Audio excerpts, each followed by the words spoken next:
Tonight's story is about the Silk Road. Before you get comfortable, take a moment to like the video and subscribe to the channel. Also, let us know where you're watching from and what time it is. Now, get comfortable and dim them lights. In the year 742 CE, the prosperous city-state of Koran glittered under the noonday sun, a nexus for caravan routes feeding distant empires. Koran thrived on the exchange of saffron, silk, star charts, and rumors whispered behind curtained alcoves. At its center loomed a grand marketplace, whose vaulted roof trapped the daily bustle in a ceaseless echo. Traders from Bor, Byzantium, Tang China, the Abid Caliphate, and beyond mingled among stalls stacked high with lapis lazuli, dried fruit, and perfumed sandalwood. Some hailed it as a marvel of cosmopolitan life, where fortunes might pivot in a single conversation. Among the people navigating the throng was Ker bint Yast, a traveling scholar whose lineage traced back to the once renowned Zoroastrian priests of Persia. Her face betrayed concentration as she studied hieroglyphic notations in a weathered scroll. Unmarried and unconcerned with the expectations placed upon a woman of her station, she had roamed from one end of the Silk Road to the other, piecing together knowledge that seldom found its way into the official annals. The swirl of Koran's commerce did not distract her. She focused on a lead suggesting that rare manuscripts had surfaced in a private collection near the city's eastern quarter. This rumor, if proven true, could illuminate corners of history barely glimpsed by modern scholars. Korea pressed deeper into a labyrinth of narrow lanes behind the main bazaar, guided by a coded map etched into a memory. Eager boys offered to carry her satchels for a coin, and watchful guards in brass-trimmed uniforms eyed each passerby. She brushed off all offers of help. Too many watchers, too many ears. At last, she arrived at a courtyard hidden behind a plain wooden door. Its walls were plastered in cream white, while vines spiraled up lattices under a hazy afternoon sky. Within that secluded enclave stood an elderly bibliophile named Kazim al-Tali. His hands trembled under the burden of a slender volume bound in jade-green leather. Their meeting was brief. Kerr offered him carefully wrapped objects, fragments of ancient mathematics tablets uncovered near Samarkand, and in exchange, Kazim relinquished the jade-bound text. He warned her that certain circles would stop at nothing to keep these pages hidden, for they revealed knowledge rumored to disrupt any empire reliant on controlling scholarship. She nodded gravely, accustomed to the shadows that dogged rare manuscripts across the years. She had learned that truth took many forms, each requiring a subtle approach to keep it from vanishing under official censure. Emerging once again into the main bazaar, Korea carefully hid the new acquisition beneath her traveling cloak. She knew better than to linger. Horan's seeming tolerance of foreign ideas could transform abruptly if power shifted. Memories of burned scrolls and harassed scribes in other dominions haunted her, fueling her determination to preserve the text at any cost. She arranged with a local caravan heading eastward. Its leader, a woman named Aeon, had a reputation for outmaneuvering desert bandits. Without illusions, Carrier recognized that partnering with such a skilled merchant would cost her. Yet, safety for the jade-bound book was paramount. Before the caravan departed, Korea paid her respects at a small shrine dedicated to wise men of antiquity. A single candle flickered by the altar, illuminating offerings left by travelers praying for clear roads and fair weather. She exhaled a silent oath that she would not let ignorance devour the precious knowledge in her care.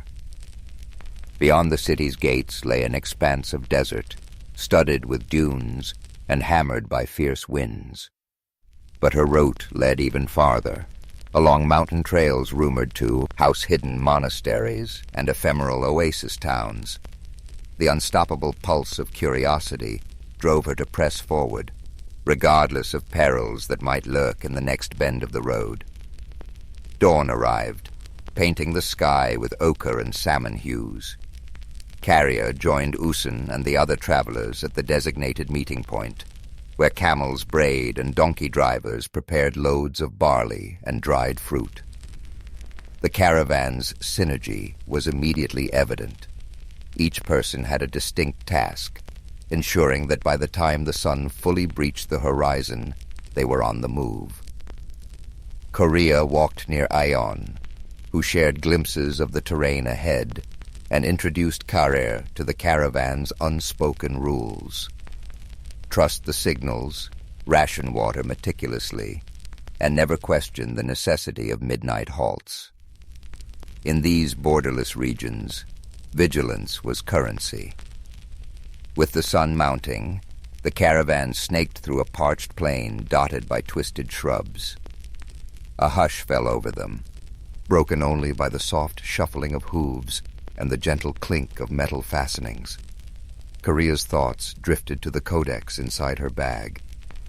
Thus far, she had only glimpsed a few pages. Intricate diagrams of planetary movement, cryptic references to an ancient empire that preceded the Aids, and footnotes scrolled in an unfamiliar script. If accurate, these writings expanded the known timeline of advanced astronomy by centuries. She resolved to study every page once the caravan reached a safe haven. Soon signaled a halt near a cluster of sun-scorched boulders, granting the group respite from the crushing midday heat.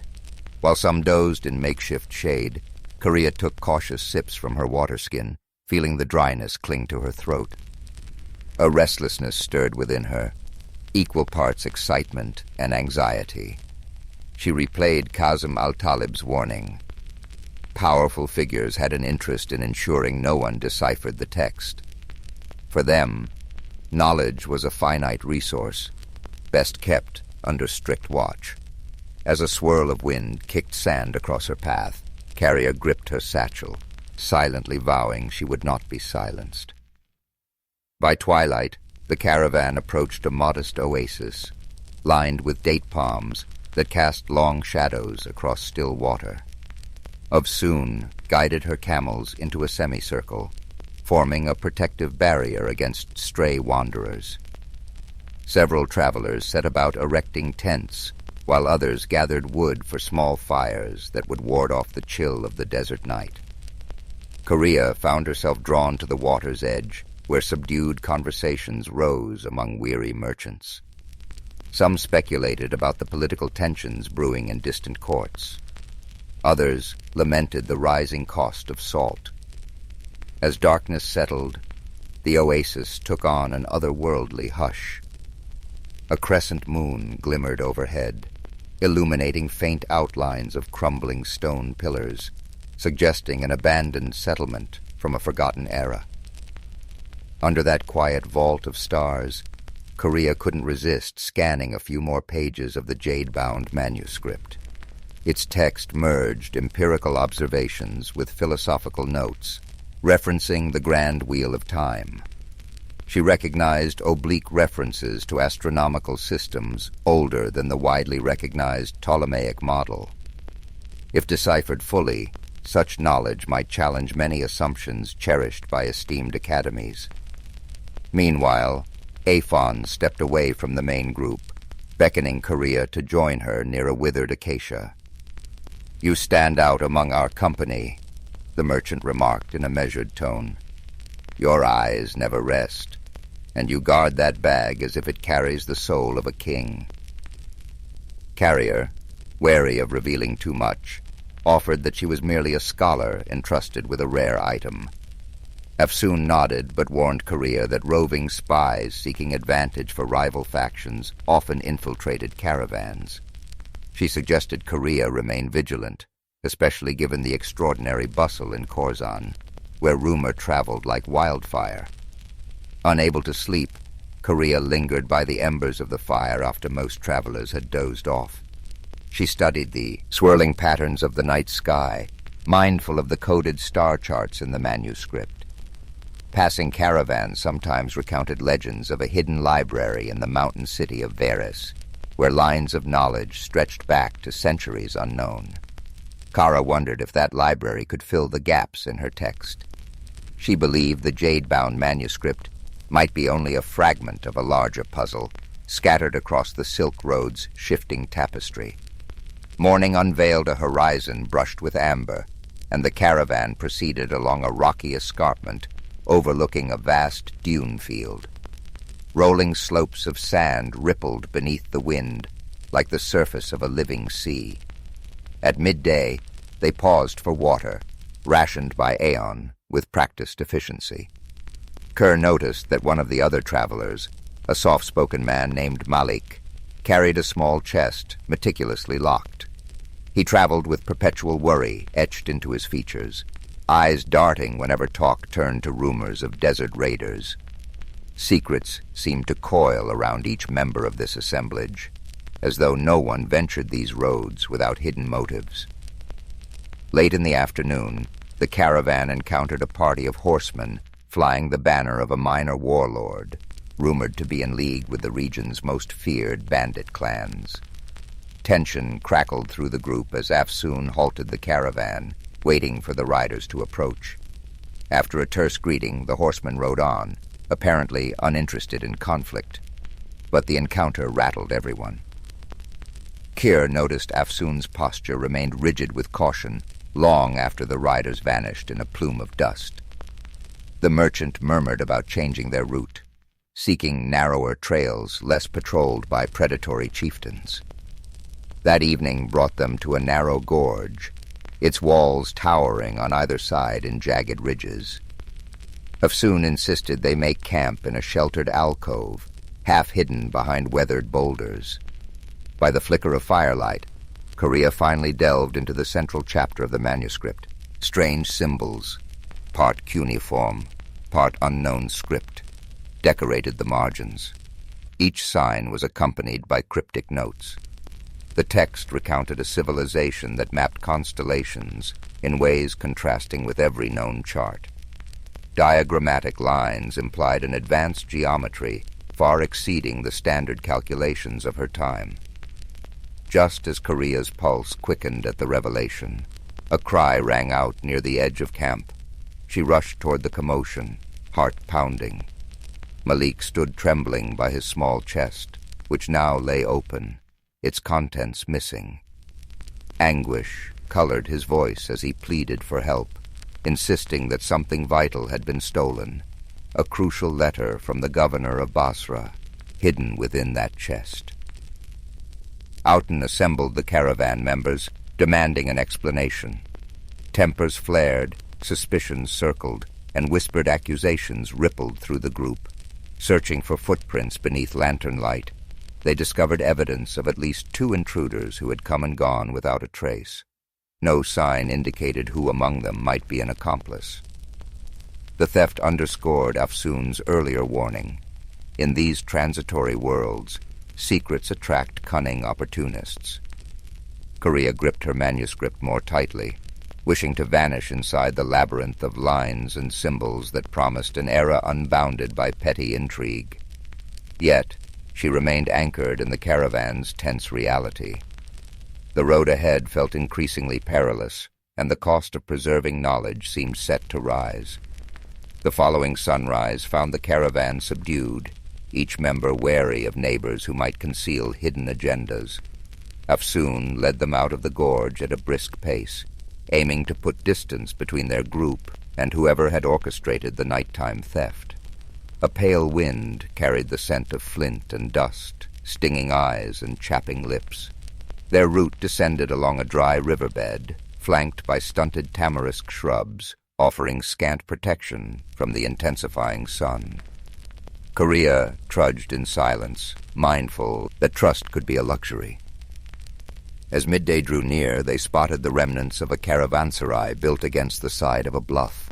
Its once sturdy walls had caved in, and battered archways led into courtyards strewn with fallen timber.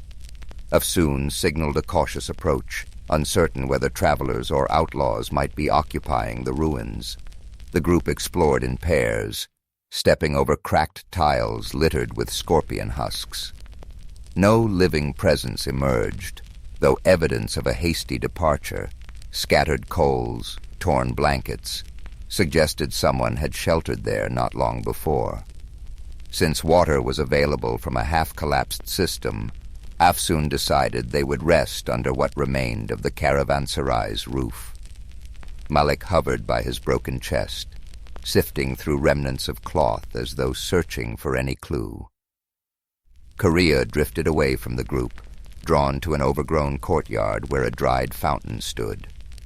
Vines draped its cracked basin, trailing over carved motifs of intertwined serpents.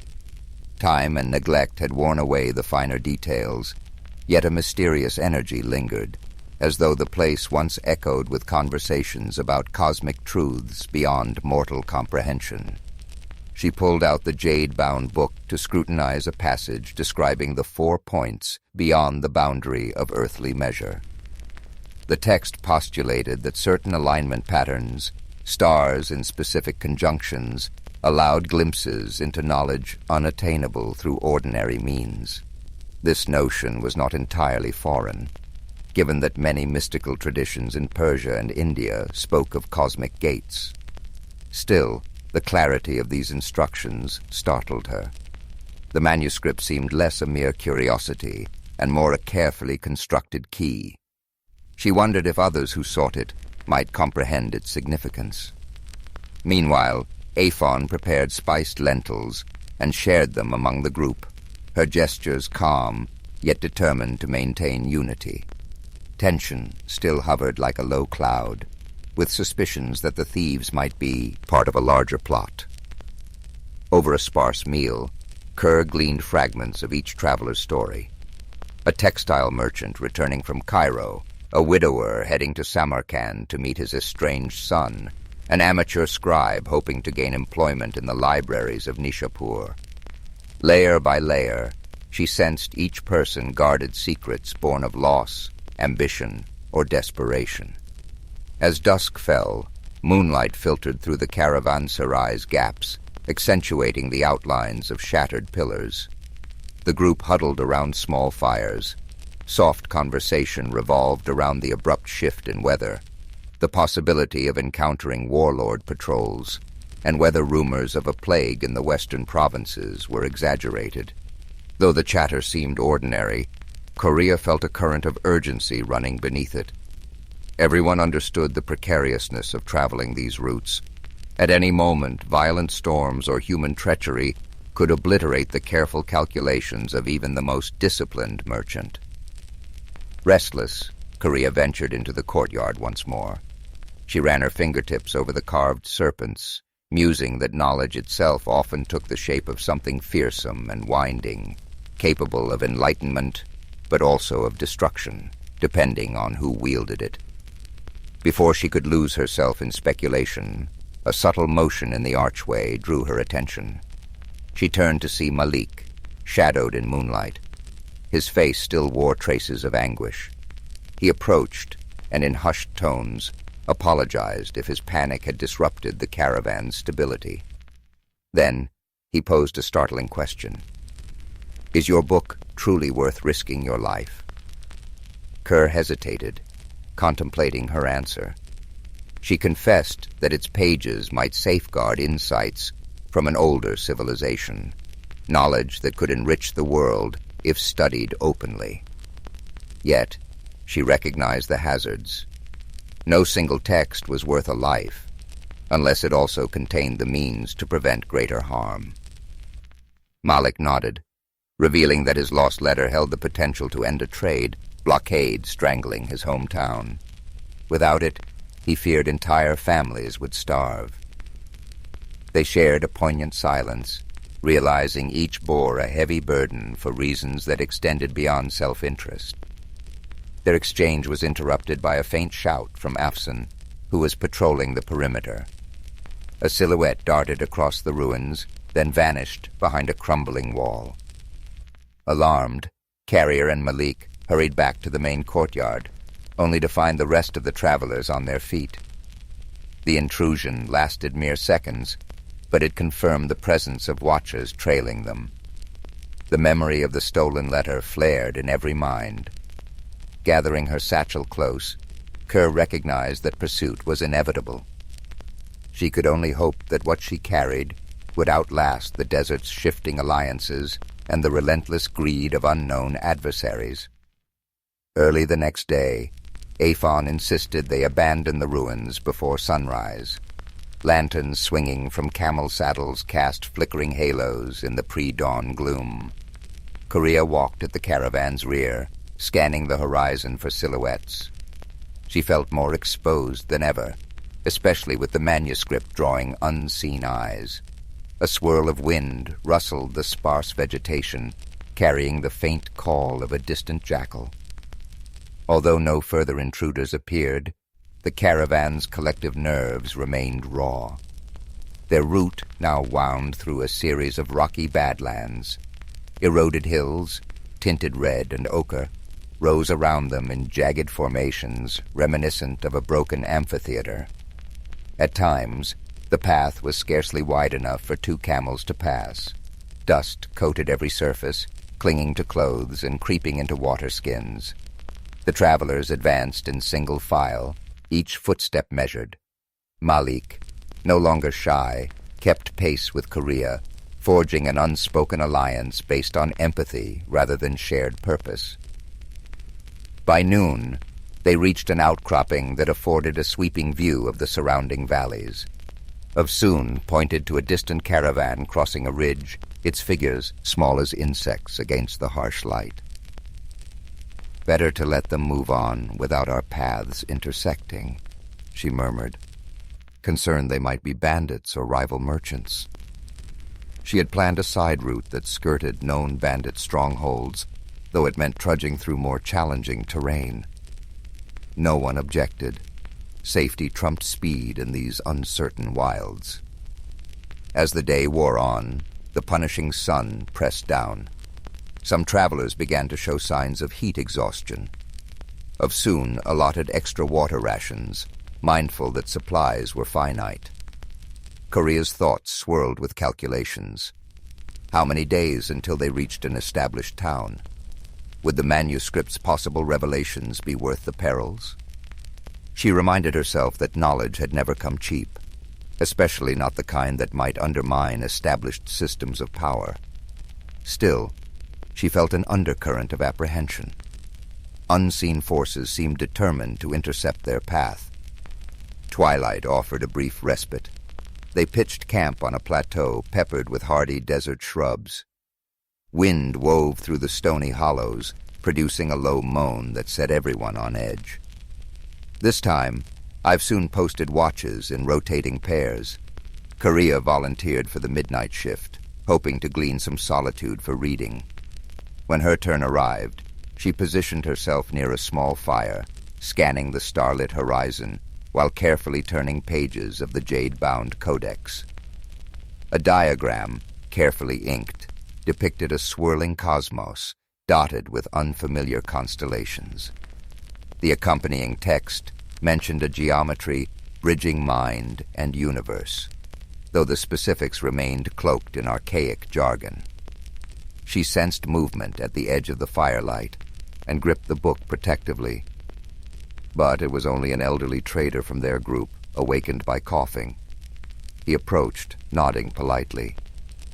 "I see that you carry more than curiosity," he said, glancing at the manuscript's glowing pages. He spoke of his younger days when he traveled to a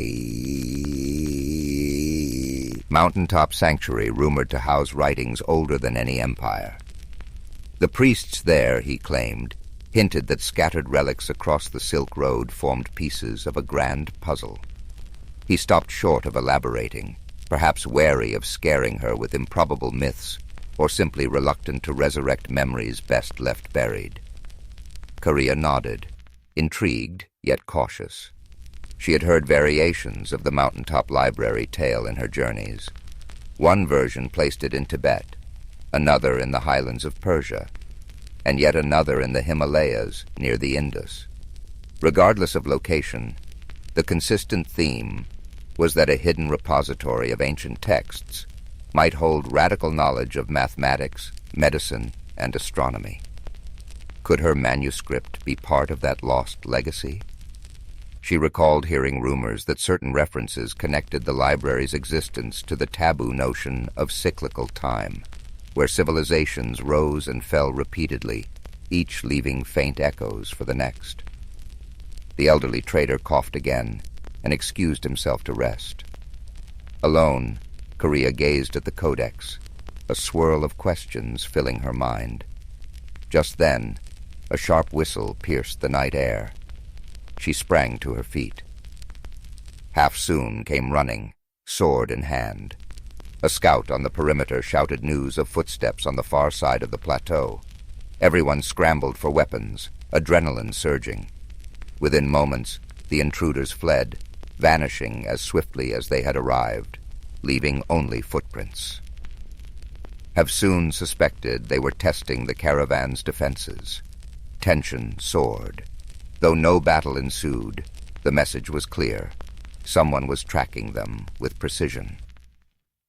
As the group attempted to settle back into a semblance of rest, Korea's mind refused to quiet. She wondered if the vanished intruders belonged to a clandestine order or were simply bandits with a knack for intimidation. Either way, the manuscript's significance seemed amplified in that uneasy darkness. She cradled her precious book, feeling the weight of unspoken, centuries pressed between its covers. The next day would bring new confrontations, but for now, she could only watch the flickering embers and await the uncertain dawn. Dawn arrived with a brittle clarity that rendered every stone, shrub, and weary expression in sharp focus. Half-Soon wasted no time, ordering a quick departure. The caravan assembled under a sky streaked with lavender and rose, a fleeting beauty overshadowed by a need for vigilance. Camels loaded, watch rotations decided. They moved out, following a narrow, winding track that descended toward lower elevations. The arid air tasted metallic, as if charged with pent-up tension. By mid-morning, the landscape began transitioning to hill country. Small streams, fed by recent rains, cut through the tough terrain, offering a chance to refill water skins.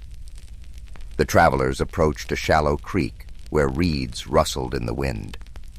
Carrier noticed footprints in the soggy earth. A separate group had passed here recently, heading in the same direction. Soon scowled, muttering about the possibility of thin mud. They might be trailing those who had invaded their camps. Concern rippled through the caravan. Eager to stay ahead, Half-Soon pushed the group onward at a grueling pace. Korea's calves ached as the trail zigzagged between rocky slopes and patches of thorny vegetation. In the distance, the outlines of a fortified town occasionally emerged, only to disappear behind ridgelines. She guessed it to be Gesh, a mid-sized trading post rumored to host pilgrims from the Indus region. If they could reach Garish by nightfall, the caravan would have a solid perimeter wall to shield them, at least temporarily. Eventually, they spotted walls of pale stone, crowned by watchtowers. Half-Soon signaled for calm, reminding everyone that unknown dangers could lurk within a walled town as readily as outside. Approaching the gates, they encountered a row of guards, wearing mismatched armor. After examining Half-Soon's travel permits, the guards allowed them entry in exchange for a modest toll. Inside, the streets were cramped with stalls selling earthenware, dyed cloth, and hammered bronze jewelry. The aromas of grilled meat and fresh bread teased weary travelers, but an undercurrent of weariness ran through the crowd. I've soon found a secure compound where the caravan could rest. Stone walls enclosed a courtyard that provided storage for the camels and a small stable for donkeys. Carrier, anxious to glean any insight into who might be pursuing them, ventured into the town's winding lanes. She discovered a public square where men played strategy games on carved wooden boards. Nearby, A cluster of pilgrims chanted verses in a language unfamiliar to her. Amid these scenes, rumors floated. A band of masked riders had passed through a day earlier, asking about a certain traveling scholar. The mention chilled her. She hurried back to the compound, only to find Malik pacing by the gate, fidgeting with a leather pouch. He had overheard similar chatter, strangers seeking news of a woman carrying forbidden documents. Korea realized the net was tightening. They still had a window to slip away, but not much of one. She conferred with Aeon, who suggested leaving Kesh under cover of darkness, continuing east along seldom-used back roads. Although it entailed more risk, waiting might let their pursuers converge. After sunset, the caravan packed up stealthily. Torches were kept minimal, camels silenced with calm handling. A hush enveloped them as they slipped through Gesh's secondary gate, bribing a night watchman who scarcely looked at their faces. Outside the walls, moonlight glimmered on the grassland. Kerr clutched the manuscript, absorbing the night's chill. She couldn't escape the conviction that her mission had become a race, one in which the cost of failure was irreparable loss, not just for her, but for an entire lineage of knowledge that might vanish again. Guided by Afsun's careful planning, they pressed into a region of rolling hills shaped by centuries of flood and drought. Occasional clusters of cypress trees broke the monotony. Crickets chirped in the darkness. The group maintained strict silence, halting often to listen for sounds of pursuit. Each time the night breeze whispered through the brush, Care braced for a distant hoofbeat or a flash of torchlight. Yet hours passed with no sign of the ambush. As the moon descended, they reached a shallow ravine dotted with smooth, ancient boulders. Havsun called for a halt to rest the animals. CA found a flat rock and sank onto it, physically spent, but mentally alert. She glanced at Malik, whose eyes reflected the same exhaustion, mixed with defiance. The sky above them showed the faint glow of approaching dawn. Tomorrow, or perhaps the next day, they would come upon the mountain routes leading to Varash, the rumored city of hidden monasteries. If the caravan made it that far, the Jade manuscript might finally find a place where its arcane revelations could be deciphered without fear. But that hope remained fragile, like a candle flame in a gusty corridor. The first rays of morning lit the ravine, revealing dusty grass and scrub that offered little camouflage. Wearily, the caravan assembled and continued, mindful that speed was their best defense. Over the next hours, they traversed rolling slopes that ascended gradually into stony highlands. The trail grew hazardous, lined with loose gravel and sharp descents. Several times, a misstep nearly sent a monkey tumbling into a gorge. The group's morale, though frayed, held steady under Am's firm direction. Korea noticed the air thinning as they climbed, accompanied by a crisp coolness that sharpened her senses. Tiny alpine flowers clung to crevices, their vivid petals a welcome contrast to weeks of unrelenting dust. From a vantage point overlooking a sprawling valley, she glimpsed distant peaks wrapped in mysterious haze. Locals called these the 1,000-Year Mountains, rumored to shelter monastic retreats older than recorded dynasties. The prospect of reaching them bolstered her spirit, even as her body complained of fatigue. Near midday, the caravan stopped by a rivulet trickling through a rocky defile. While watering the animals, Afsun and Korea consulted a hand-sketched map that indicated Varash lay 2 more days beyond the far ridges. The path ahead would be even more treacherous, cutting across unpredictable passes sometimes blocked by landslides. Korea felt her heartbeat quicken, recalling rumors that entire caravans had been buried by sudden rockfalls in these mountains. Yet the urgency to evade pursuers overshadowed every other fear. They pressed on, the route turning into a steep climb dotted with ancient stone markers. At each switchback, Carrier saw inscriptions worn by centuries of weather. She paused to trace her fingers over a faint symbol, a stylized sun encompassed by intersecting circles. Something about it resonated with the diagrams in her jade-bound codex. She made a mental note to compare them later, suspecting these markers might be vestiges of the same civilization described in the manuscript's cryptic pages. Whenever she glimpsed fresh inscriptions, her curiosity ignited anew. Late in the afternoon, the skies darkened ominously. Thunder rumbled among the peaks, and a biting wind heralded an approaching storm. Soon urged everyone to hurry. They located a natural overhang near a rocky ledge, providing partial shelter from the elements. Rain unleashed its fury soon after they took cover, slamming the landscape in waves. Lightning tore the sky, illuminating ragged silhouettes of mountains. The downpour threatened to wash away the path. Huddled together, the travelers watched rivulets form across the rocky ground, carrying pebbles and debris downhill. The storm raged for hours, pinning them under the overhang. Korea used the enforced pause to unwrap the codex, sheltering it beneath a canvas. She examined the section she had not yet deciphered, focusing on references to a temple of horizons. The text included mathematical guidelines for charting star positions from an elevated vantage. With each flash of lightning, she glimpsed the manuscript's swirling lines and felt a peculiar kinship with those unknown scholars from centuries past. They had once braved the wilderness of ideas. Now, in a literal wilderness, she carried their legacy. Eventually, the worst of the storm passed, leaving dripping rocks and a deep chill in its wake. The group decided to remain under the overhang for the night, wary of slick trails and potential landslides. By flickering lamplight, Afun distributed dried figs and salted lamb.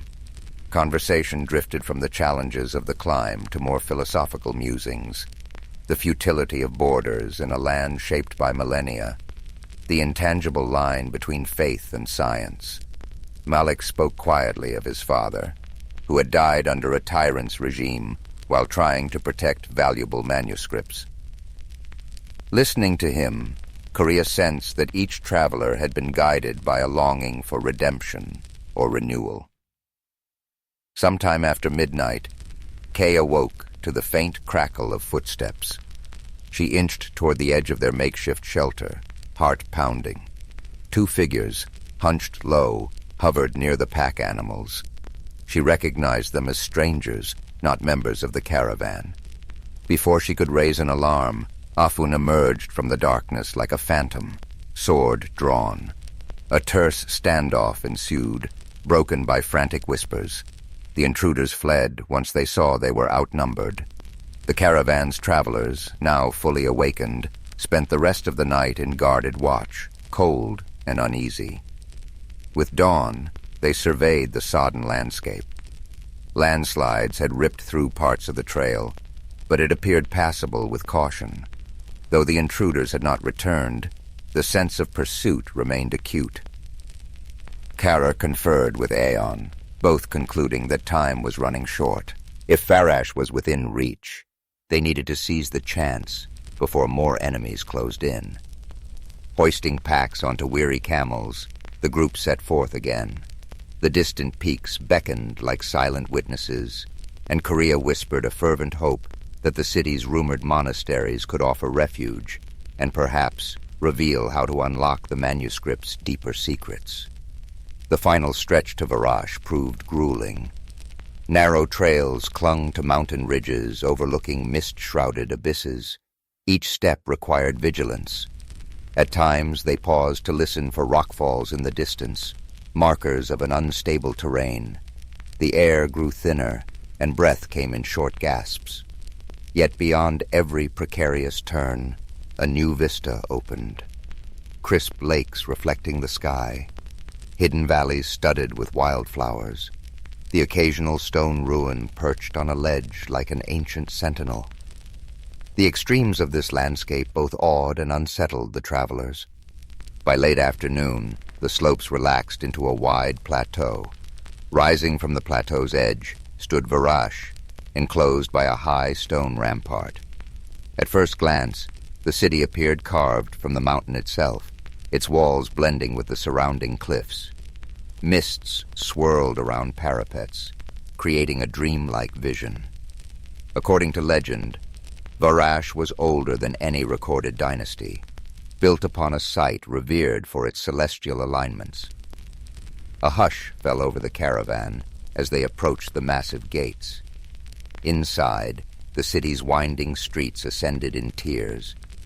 Houses with slate roofs leaned against sturdy ramparts, while cobblestone lanes converged on a central square.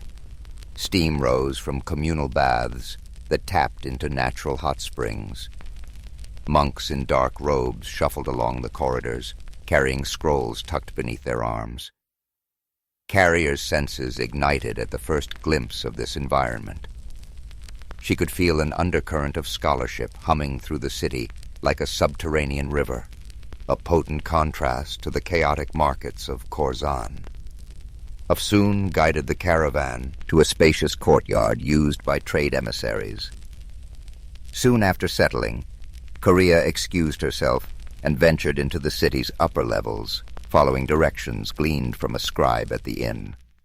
She was searching for a specific monastery library, rumored to house ancient manuscripts paralleling her jade-bound text.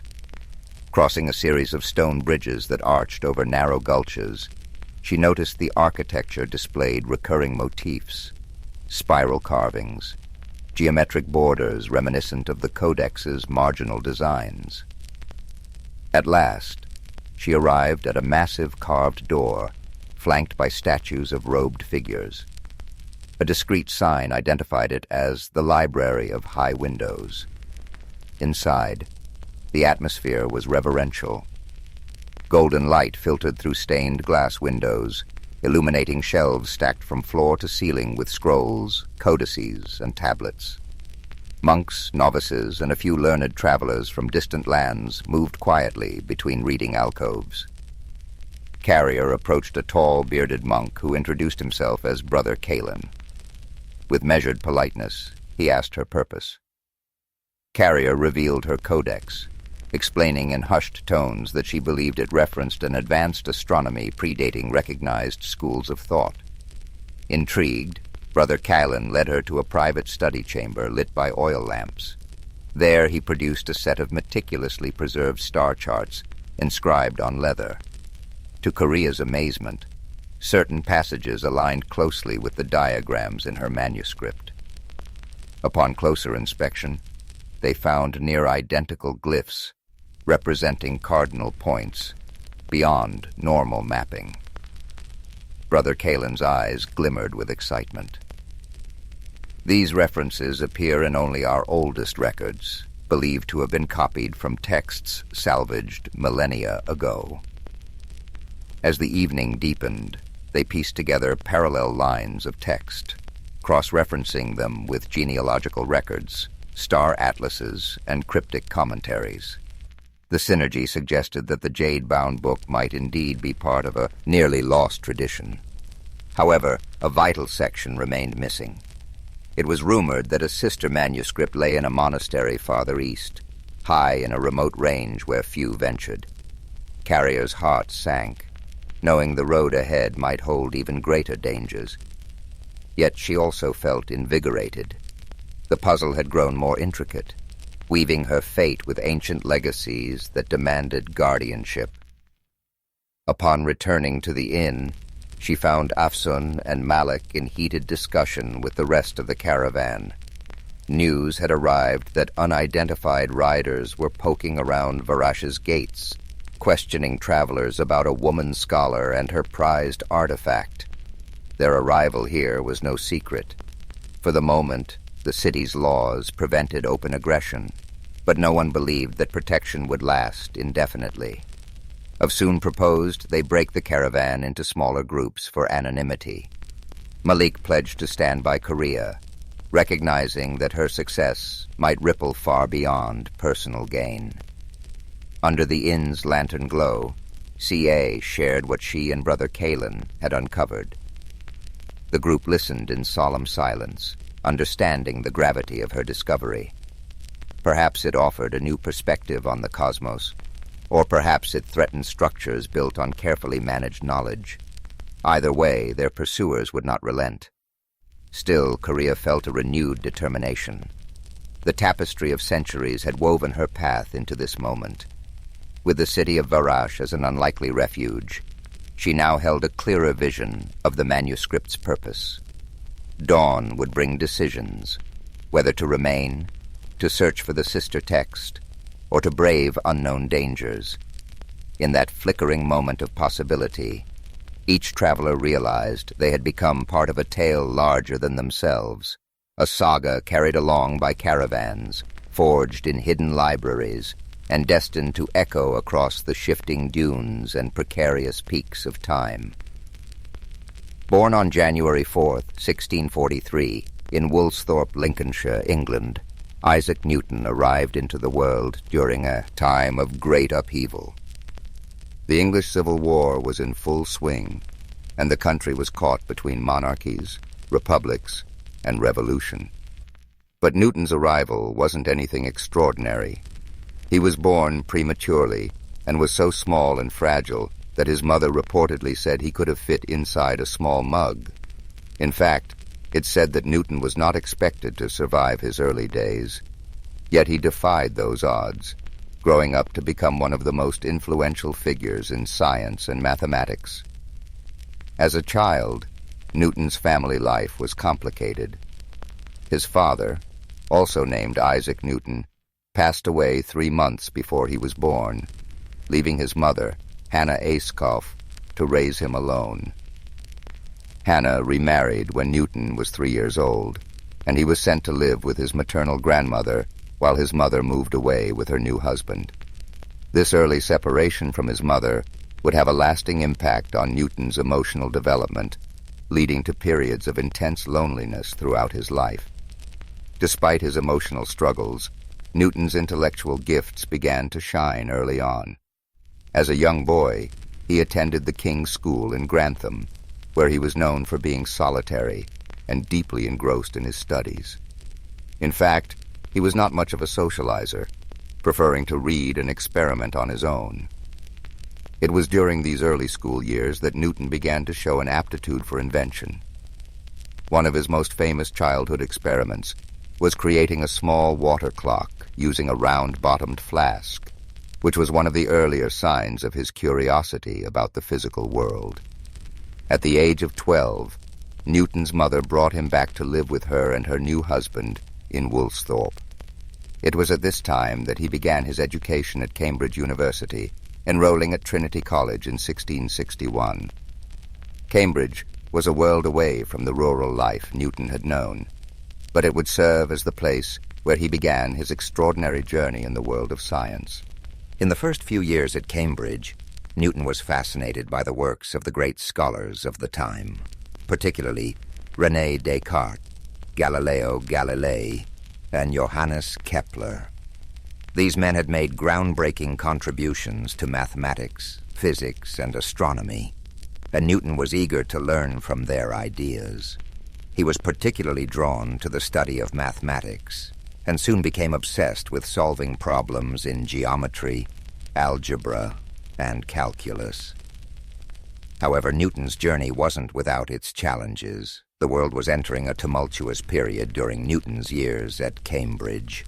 The Great Plague of 1665 struck London, causing the university to close temporarily. Newton, like many others, returned home to Woolsthorpe.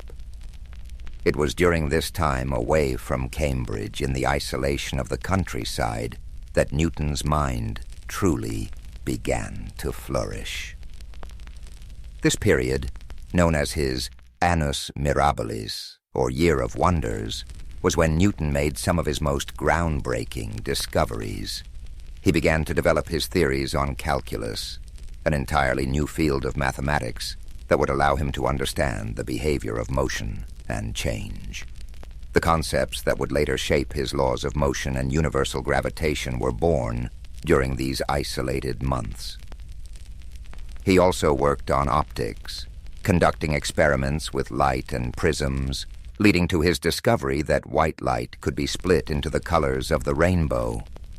But perhaps the most famous story from this period is the one about the falling apple. According to legend, Newton was sitting in his garden in Woolsthorpe when he saw an apple fall from a tree. This simple observation sparked a profound question in his mind.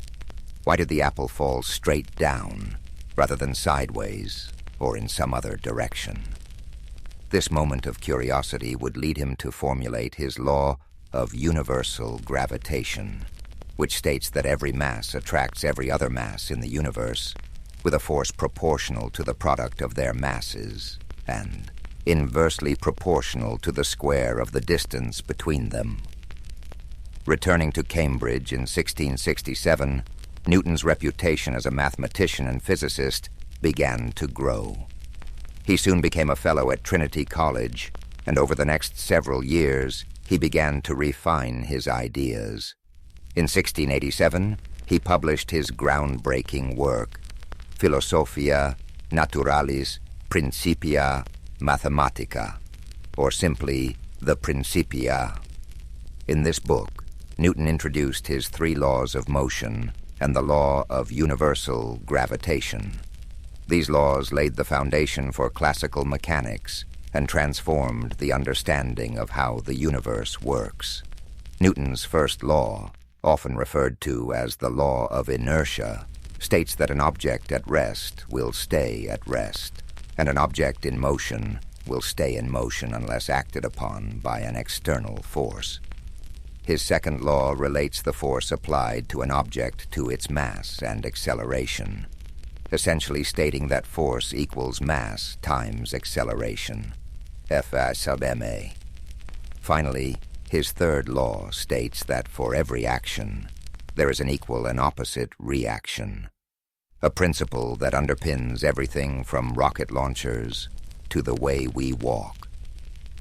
But Newton's work wasn't limited to physics. He was also a brilliant astronomer, and his discoveries in this field changed the way humanity understood the cosmos.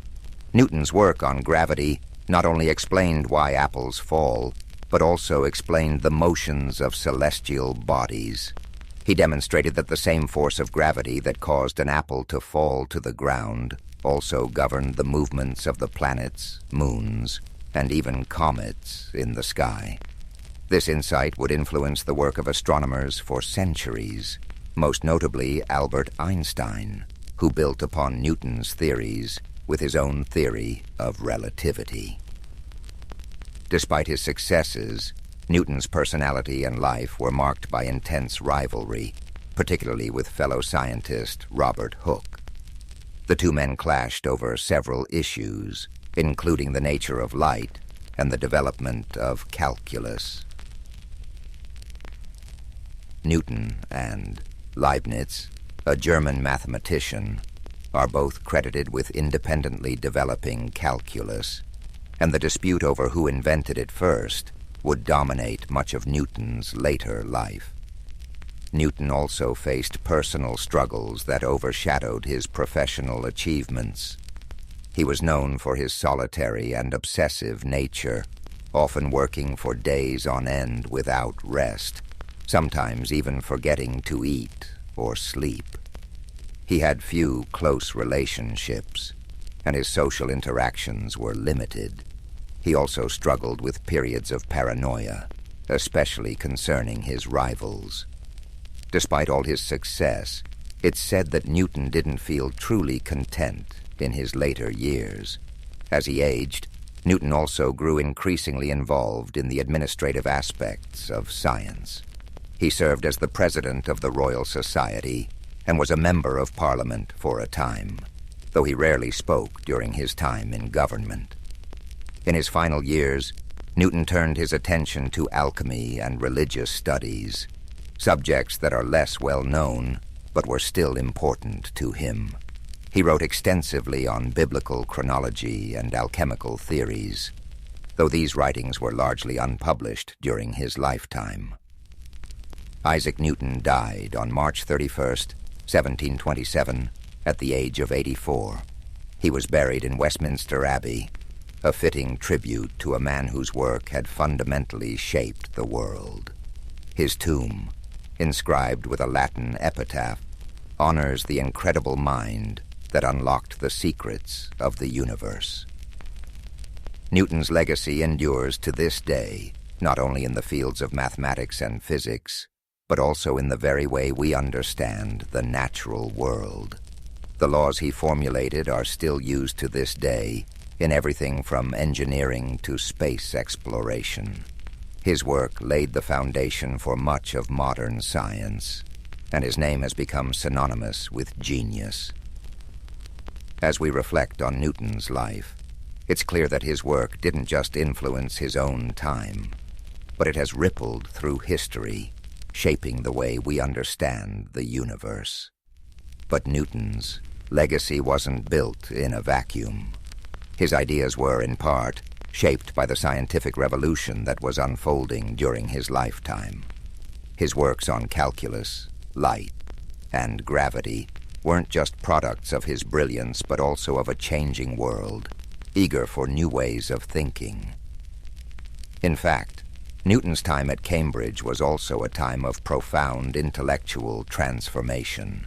The scientific revolution, which had been set in motion by figures like Copernicus, Galileo, and Kepler, was gathering speed. These thinkers had dared to challenge long-held beliefs about the universe, shifting the focus from a geocentric model, where the Earth was the center of everything, to a heliocentric one, where the sun was at the center of the universe.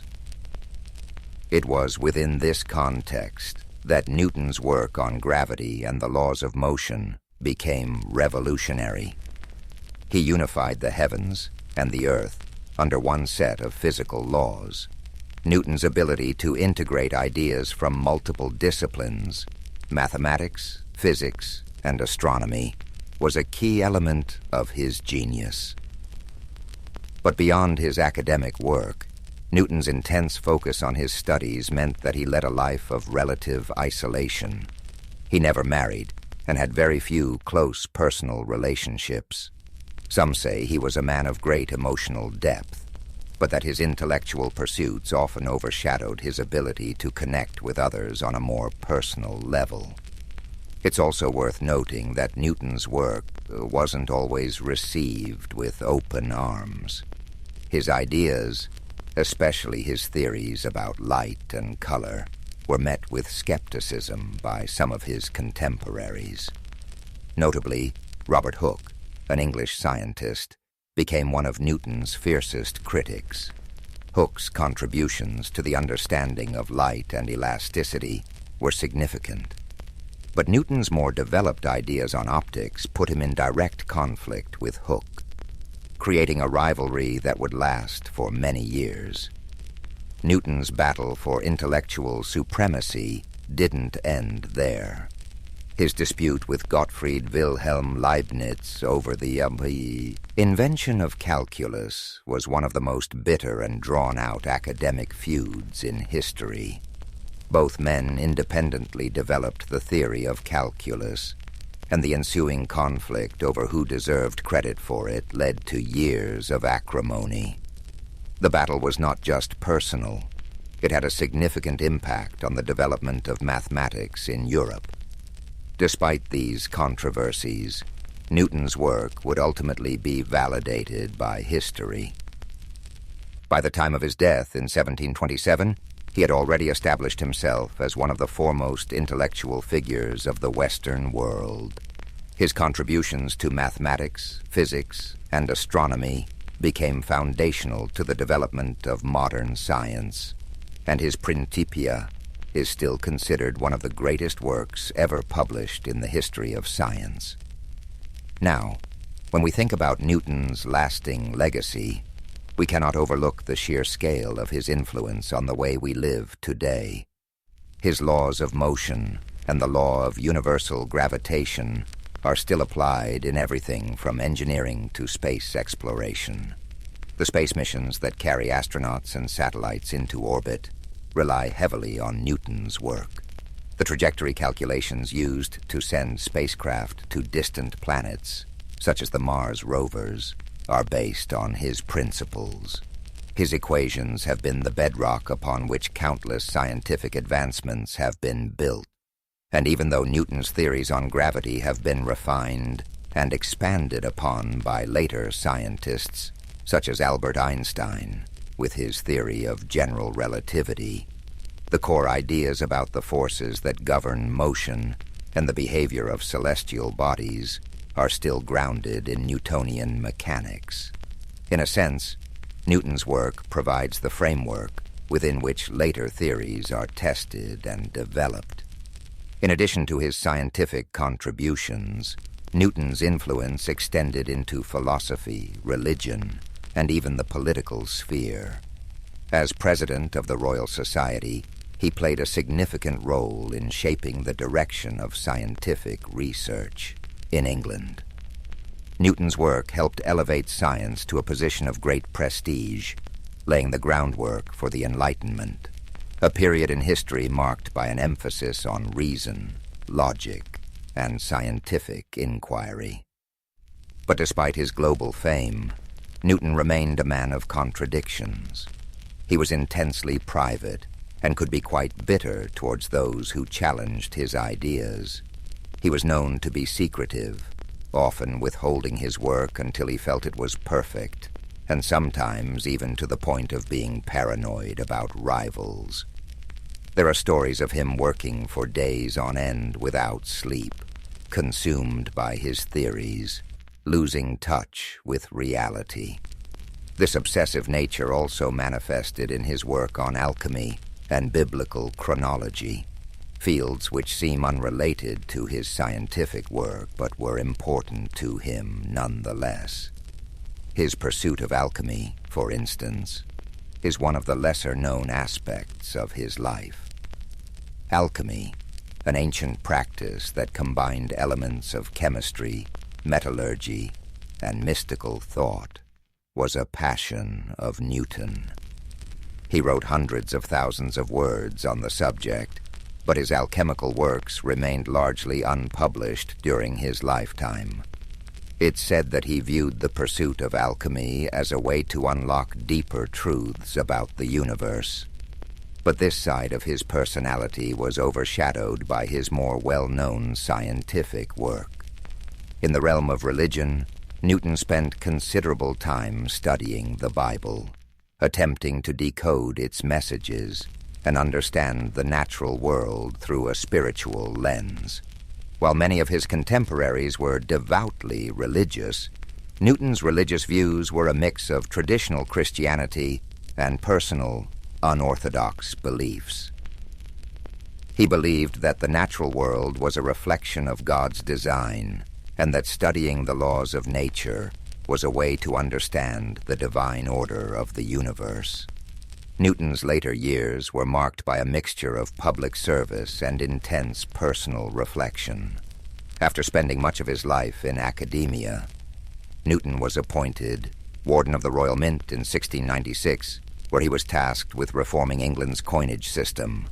His work in this role was diligent and successful, and he eventually became Master of the Mint, overseeing the minting of all the country's coins. This role added a new layer to Newton's legacy, proving that his skills extended beyond the academic world into the practical affairs of state. When Isaac Newton passed away in 1727, he left behind a legacy that would change the world forever. He had transformed our understanding of the physical universe and set the stage for centuries of scientific progress. His discoveries continue to be celebrated and studied to this day, with his laws of motion and universal gravitation forming the backbone of much of modern physics and engineering. Today, We remember Newton not just as a scientist, but as a symbol of human curiosity and determination. He was a man who sought to understand the fundamental laws of nature, and in doing so, changed the way humanity sees the world.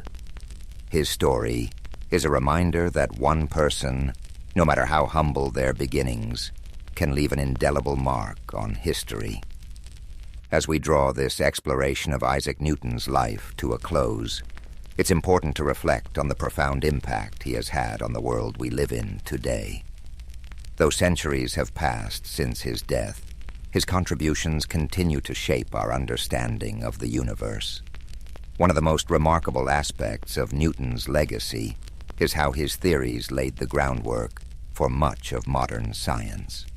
His laws of motion, for example, are still foundational to fields like engineering, aerospace, and robotics. Every time a rocket is launched into space, scientists and engineers rely on Newton's understanding of forces and motion to chart its course. His ideas allow us to send satellites into orbit, predict the trajectory of asteroids, and calculate the velocity of objects moving at incredible speeds. Without his work, our modern technological advancements, especially in fields like space exploration, would not have been possible. Even beyond physics, Newton's influence extends to a variety of other disciplines. His work in mathematics led to the development of calculus, a tool that's now used in everything from economics to medicine. Calculus is indispensable in understanding rates of change, making it essential in fields like biology, chemistry, and even social sciences. It's amazing to think that these equations, developed over 3 centuries ago, are still used by scientists, mathematicians, and economists to solve real-world problems. Newton's discoveries about light and optics, too, paved the way for our modern understanding of vision, color, and even the development of technologies like telescopes and microscopes. His experiments with prisms demonstrated that light is made up of different colors, fundamentally changing our approach to the study of light waves. His theories on optics played a key role in the development of modern physics, and they still inform cutting-edge research in areas like quantum mechanics and wave theory. But Newton's influence isn't confined to the realm of science and mathematics. His work in establishing a more rigorous, methodical approach to inquiry laid the foundations for the scientific method we rely on today.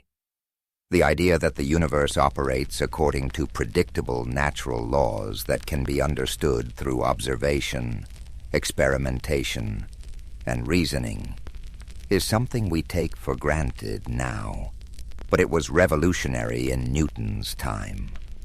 We can also see Newton's impact in the way we approach intellectual problems.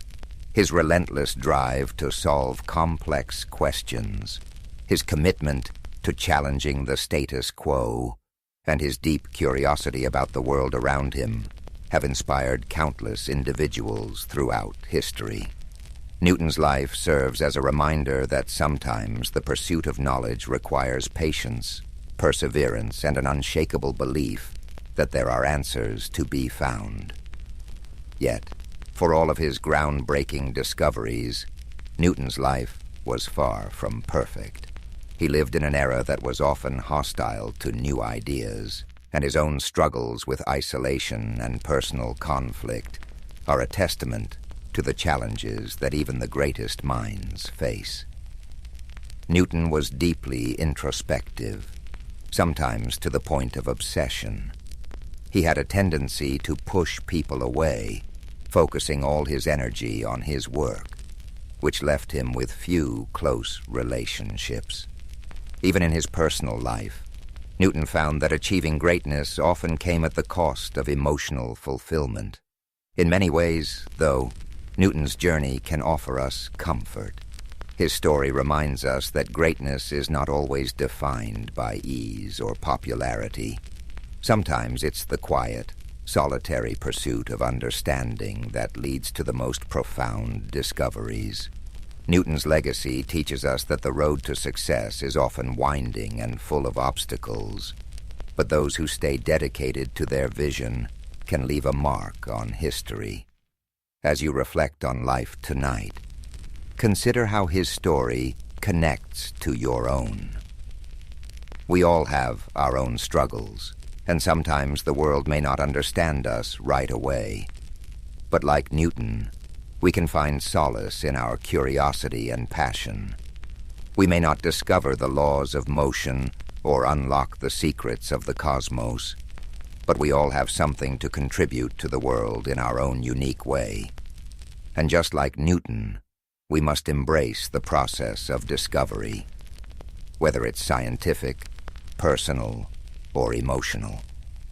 Every question we ask, every challenge we face, is part of a larger journey, one that connects us to the great minds who have shaped history and the ones who will come after us. As the 16th century dawned, Italy stood as one of the most vibrant and culturally rich regions in Europe. It was the heart of the Renaissance, its cities alive with art, science, and intellectual thought. Yet beneath this brilliance lay a fragmented political landscape that would spark decades of turmoil. Unlike the unified kingdoms of France and Spain, Italy was a collection of fiercely independent city-states and kingdoms, each vying for dominance, from the maritime might of Venice to the artistic hub of Florence. From the papal states wielding both spiritual and temporal authority to the militarized Duchy of Milan, the Italian peninsula was a patchwork of ambition and rivalry. This division made Italy uniquely vulnerable. The city-states frequently clashed over territory and trade routes, expending resources and forming unstable alliances. Instead of uniting against external threats, they often sought outside powers as allies in their internal disputes. France, Spain, and the Holy Roman Empire, each with their eyes on Italy's wealth and strategic importance, were quick to exploit these divisions. To them, Italy was not just a cultural treasure trove, it was a gateway to greater influence in Europe and the Mediterranean. Adding to this complex web of politics was the immense power of the papacy. Popes of this era were not merely religious leaders, but political figures deeply involved in Italy's affairs. They negotiated alliances, raised armies, and often pursued personal and familial ambitions under the guise of defending Christendom. The Church's wealth and land holdings made it a significant player in the power struggles that shaped the region. Popes like Alexander VI and Julius II used their positions to influence the balance of power, turning Rome into both a battleground and a prize. The Renaissance further heightened the stakes. Italian cities were not only politically and economically important, they were also cultural beacons. The competition among states to sponsor the greatest artists, thinkers, and architects added another layer of rivalry. Florence became synonymous with innovation, Venice dominated trade, and Milan built its reputation on military strength and strategic alliances. These states, despite their brilliance, often overestimated their ability to control the forces they unleashed when inviting foreign powers to intervene in their disputes. The spark that ignited the Italian wars came in 1494, when Charles VIII of France, claiming a dynastic right to the Kingdom of Naples, marched his army across the Alps. His invasion was the result of years of political maneuvering and alliances gone awry. Florence, Naples, and Milan had all played roles in drawing France into Italian affairs, hoping to use Charles's ambitions to their advantage. Instead, they unleashed a force far greater than they anticipated. The French army, with its modern artillery and disciplined soldiers, overwhelmed local defenses, setting off a chain reaction that drew in Spain, the Holy Roman Empire, and eventually even the Ottoman Empire. The Italian wars were not a single conflict, but a series of battles and campaigns lasting over 6 decades. They were fought not just for territorial control, but for dominance over Europe itself. Italy became the battleground where the ambitions of France, Spain, and the Holy Roman Empire clashed, with Italian city-states caught in the middle. The fragmented nature of the Italian peninsula, once a source of cultural diversity and wealth, now became its greatest vulnerability. As you reflect on this intricate political landscape, imagine the bustling cities of Renaissance Italy, filled with life and brilliance yet shadowed by uncertainty. Picture the delicate balance of power, like a fine thread stretched too tightly, waiting to unravel. Let the rhythm of this story settle over you, its complexity and beauty easing your mind as you relax further into a state of calm. The first act of the Italian Wars began in 1494, when Charles VIII of France launched his invasion of Italy, claiming his dynastic right to the Kingdom of Naples. This campaign marked the first time a major European power would openly stake its claim to Italian lands, setting off a chain reaction that would embroil the continent in conflict for over 60 years. The decision to invade was driven by a combination of ambition, opportunity, and the fractured political state of Italy itself. Charles VIII saw Italy as a land of immense wealth and prestige, its city-states filled with treasures that could bolster his power and finance his ambitions in Europe. Yet his claim to Naples was not entirely self-driven. He had been encouraged by Ludovico Sforza, the Duke of Milan, who sought to use French support to consolidate his own power and counter his rivals in Florence and Venice. This invitation would prove a double-edged sword, for while Charles's army marched with incredible strength, it also disrupted the delicate balance of power that had kept Italy relatively stable. The French army was unlike anything Italy had faced before. Equipped with advanced artillery and professional soldiers, it swept through northern Italy with alarming speed.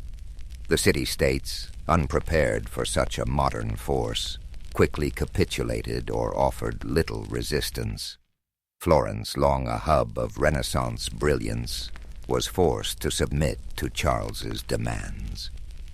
Its leader, Piero de' Medici, attempted to placate the French with territorial concessions. This sparked outrage among the Florentine people, leading to the ousting of the Medici family and a period of tumult in the city. As Charles pressed southward, his campaign continued to unsettle Italy. The Papal States, under Pope Alexander VI, faced immense pressure to negotiate with the French king, who posed a direct threat to Rome itself. Ultimately, Alexander chose diplomacy over confrontation, allowing Charles to pass unimpeded. The French army reached Naples in 1495, capturing the city with relative ease. Yet the ease of their victories belied the challenges that lay ahead. The rapid success of the French invasion alarmed the rest of Europe. Ferdinand II of Aragon, whose Spanish crown had claims to Naples, saw the French presence as a direct threat to his interests. He joined forces with the Holy Roman Empire, Venice, and Milan in the formation of the League of Venice, a coalition designed to expel the French and restore balance to Italy. This alliance marked the beginning of a prolonged and complex series of conflicts that would characterize the Italian Wars. Charles VIII's return journey to France was fraught with difficulty. At the Battle of Fornovo in 1495, the League of Venice confronted the French forces in a fierce engagement.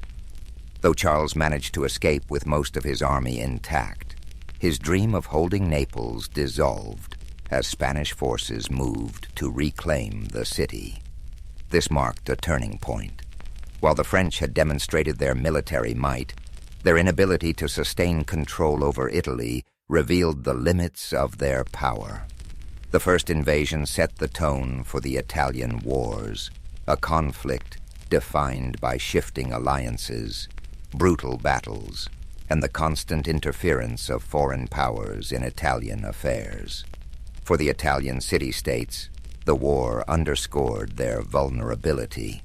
Their reliance on external allies often backfired, leaving them at the mercy of larger powers, whose interests rarely aligned with their own. As you reflect on this chapter of the story, picture the vast French armies marching through the Italian countryside, their movements echoing the ambitions of kings and the fragility of states. Imagine the Renaissance cities, so full of life and beauty, now shadowed by the weight of war. Let the rhythm of these thoughts guide you into deeper relaxation, the flow of history calming your mind and easing your spirit.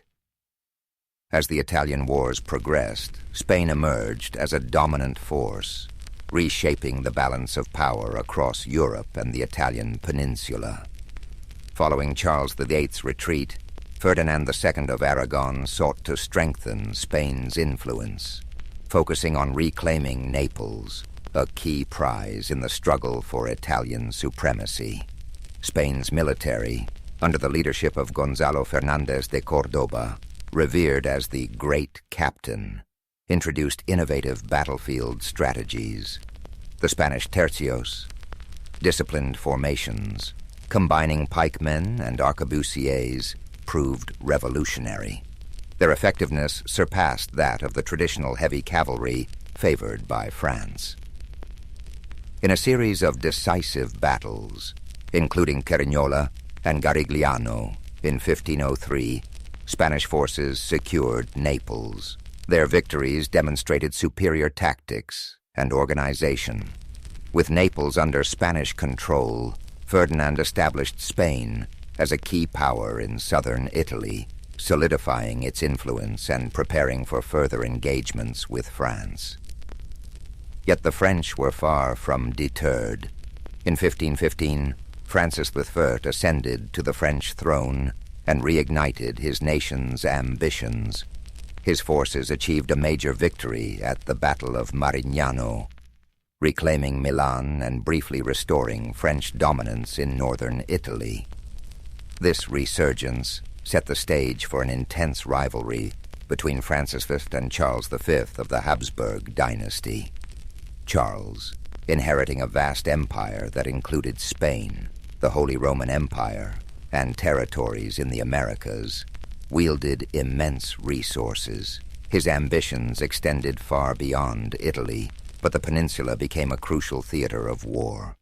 The pivotal Battle of Pavia in 1525 marked a turning point. Spanish forces decisively defeated the French army, capturing Francis V in the process. This victory shattered French momentum and solidified Spanish Habsburg dominance in Italy. Milan fell under Habsburg influence, and Spain's position became unassailable. Despite these triumphs, the Italian wars were far from settled. France continued its efforts to reclaim lost ground.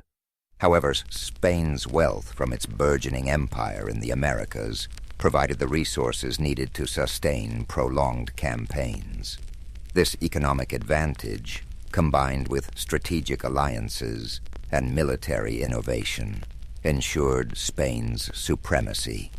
Italian city-states, such as Venice, Florence, and the Papal States, became entangled in this larger conflict, their independence increasingly compromised as foreign powers dictated the region's fate.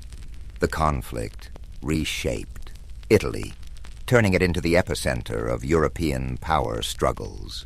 Its vibrant cities and cultural landmarks endured cycles of war and occupation. Yet through it all, the resilience of its people shone. They continued to create art, foster innovation, and maintain their identity even amid turmoil. While you drift further in sleep, picture the rolling hills of Italy and the bustling cities of the Renaissance, their beauty and complexity undiminished despite the shadow of war. Imagine the measured rhythm of history, the ebb and flow of ambition and resilience, and let the cadence of these thoughts guide you toward peace. Each detail of this story invites you to unwind, to let go of the day's tension as the calm of the past eases your mind. By the early 1520s, the Italian wars reached a brutal and transformative juncture, a moment that underscored the devastating consequences of prolonged conflict.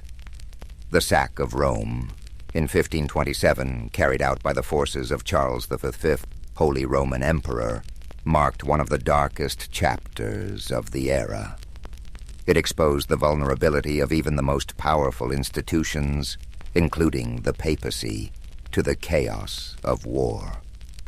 This catastrophic event was not entirely planned. It was the result of unpaid and unruly soldiers, primarily Spanish and German mercenaries, who had grown discontented with their leaders. These troops, driven by desperation and greed, turned their frustrations toward the city of Rome. On May 6, 1527, they breached the city's walls. Their assault was swift and merciless, reducing the Eternal City to a scene of horror. Thousands of civilians were slaughtered, churches and homes were looted, and priceless works of art were destroyed or stolen. The Pope himself, Clement VII, was forced to seek refuge in the Castel Sant'Angelo, where he remained under siege for months. The sack of Rome sent shockwaves throughout Europe. It demonstrated that no city, no matter how revered or powerful, was immune to the ravages of war. This act of violence shattered the image of the Holy Roman Empire as a protector of Christendom. Instead, it revealed the unpredictable nature of power struggles when greed and chaos overtook strategic planning. The symbolic heart of Catholicism had been desecrated, leaving a lasting scar on the Italian wars and a sobering reminder of the stakes involved. The fallout from this event led to a reevaluation of alliances and power dynamics. The Pope, who had previously aligned with France and other anti-Habsburg factions, was forced to reconcile with Charles V. This uneasy alliance reshaped the political landscape of Italy, placing the papacy firmly under Habsburg influence. For the French, the sack represented another setback in their ambitions to dominate Italy. The devastation of Rome weakened their potential ally, leaving them increasingly isolated in the conflict. As the dust settled, the sack of Rome came to symbolize the broader toll of the Italian wars. The conflict had begun as a battle for territorial control, but it had evolved into a far-reaching struggle that disrupted the cultural, economic, and political fabric of Italy. The Renaissance ideals of beauty, innovation, and humanism were overshadowed by the relentless march of armies and the ambitions of rulers. Even amid this devastation, Italy's resilience persisted. The people of Rome began to rebuild their city, reclaiming their identity and striving to restore its former glory.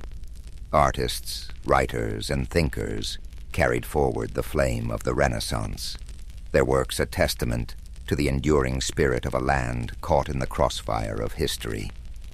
As you look back on this pivotal moment, imagine the quiet streets of Rome after the storm, the strength of its people as they turned chaos into renewal. Let these thoughts ease your mind, and the flow of history soothe your spirit as you drift into deeper relaxation. The story of the sack of Rome reminds us that even in the darkest times, recovery and renewal are possible. The Italian wars, though technically concluded with various treaties and shifting allegiances, left Italy deeply fragmented and politically unstable. By the late 16th century, the city-states that once flourished during the Renaissance had been absorbed by the larger European powers or reduced to minor players in the geopolitical theater. The outcome of the wars had profound consequences, not only for Italy, but for the balance of power across Europe. After the sack of Rome in 1527, the political situation in Italy grew more complicated. The papacy, weakened and diminished in prestige, was now firmly under Habsburg influence. Pope Clement VII, despite his earlier resistance, was forced to sign a peace treaty with Emperor Charles V, marking the start of a period of Habsburg dominance in Italy. The French, now dealing with internal turmoil and an empire stretched thin, were no longer able to exert as much influence over Italian affairs. Milan, once a powerful independent duchy, had fallen under Habsburg control following the French defeat at Pavia and the subsequent Treaty of Madrid. Similarly, Naples and other southern Italian regions were now under Spanish rule. Venice, though still a powerful republic, found itself increasingly isolated, unable to maintain its former influence in the face of Habsburg and French competition. Florence, once the heart of the Renaissance, experienced a dramatic shift in power. The Medici family, exiled during the wars, were restored to power with the help of the papacy and the Habsburgs. Under their rule, Florence became a duchy, ending its Republican era and cementing Medici control. This marked the end of an era for the city, which had once been a beacon of artistic and political independence. The fragmentation of Italy was not only political, but cultural. The wars had disrupted the flow of ideas and artistic movements that had flourished during the Renaissance. Many of Italy's greatest artists, including Leonardo da Vinci and Raphael, had already passed, and those who remained found themselves working under foreign rulers who had little interest in maintaining the cultural vibrancy that had once defined the peninsula. The wars also set the stage for future conflicts. The power vacuum left in Italy, coupled with the continuing rivalry between France and Spain, ensured that Italy would remain a battleground for European ambitions well into the 17th century. The Italian states, once autonomous and rich in their diversity, had been transformed into pawns in a larger game of European politics. Yet even in the aftermath of destruction and division, Italy's identity remained intact. The Renaissance had planted seeds of intellectual, artistic, and scientific achievement that would continue to influence the world long after the wars had ended. Italy's cities, though scarred by years of warfare, would eventually rise again, fueled by the legacy of those who had once shaped the course of history. As you reflect on this final phase of the Italian wars, picture Italy, its cities, landscapes, and people, rebuilding in the wake of centuries of conflict. Let these thoughts soothe your mind, the quiet endurance of a nation marked by the passage of time. Feel the ebb and flow of history calm your spirit as the struggles of the past slowly fade into the background, leaving only peace. As we bring this story to a close, it's important to summarize the deep legacy left behind by the Italian wars. Though the wars themselves were marked by conflict, power struggles, and shifting allegiances, Italy's resilience and cultural spirit endured beyond the violence. The wars may have fragmented the peninsula politically. However, the intellectual, artistic, and cultural achievements that flourished during the Renaissance would continue to shape the world for generations to come. The devastating toll of the wars, especially the sack of Rome and the subsequent political upheavals, left visible scars on Italy's landscape. But even in the midst of destruction, Italy's cities, its people, and its rich cultural heritage would rise again. Florence, Venice, Rome, and Milan, though under foreign rule, maintained the essence of their identity, always connected to their storied past, and each continuing to contribute to the broader European narrative.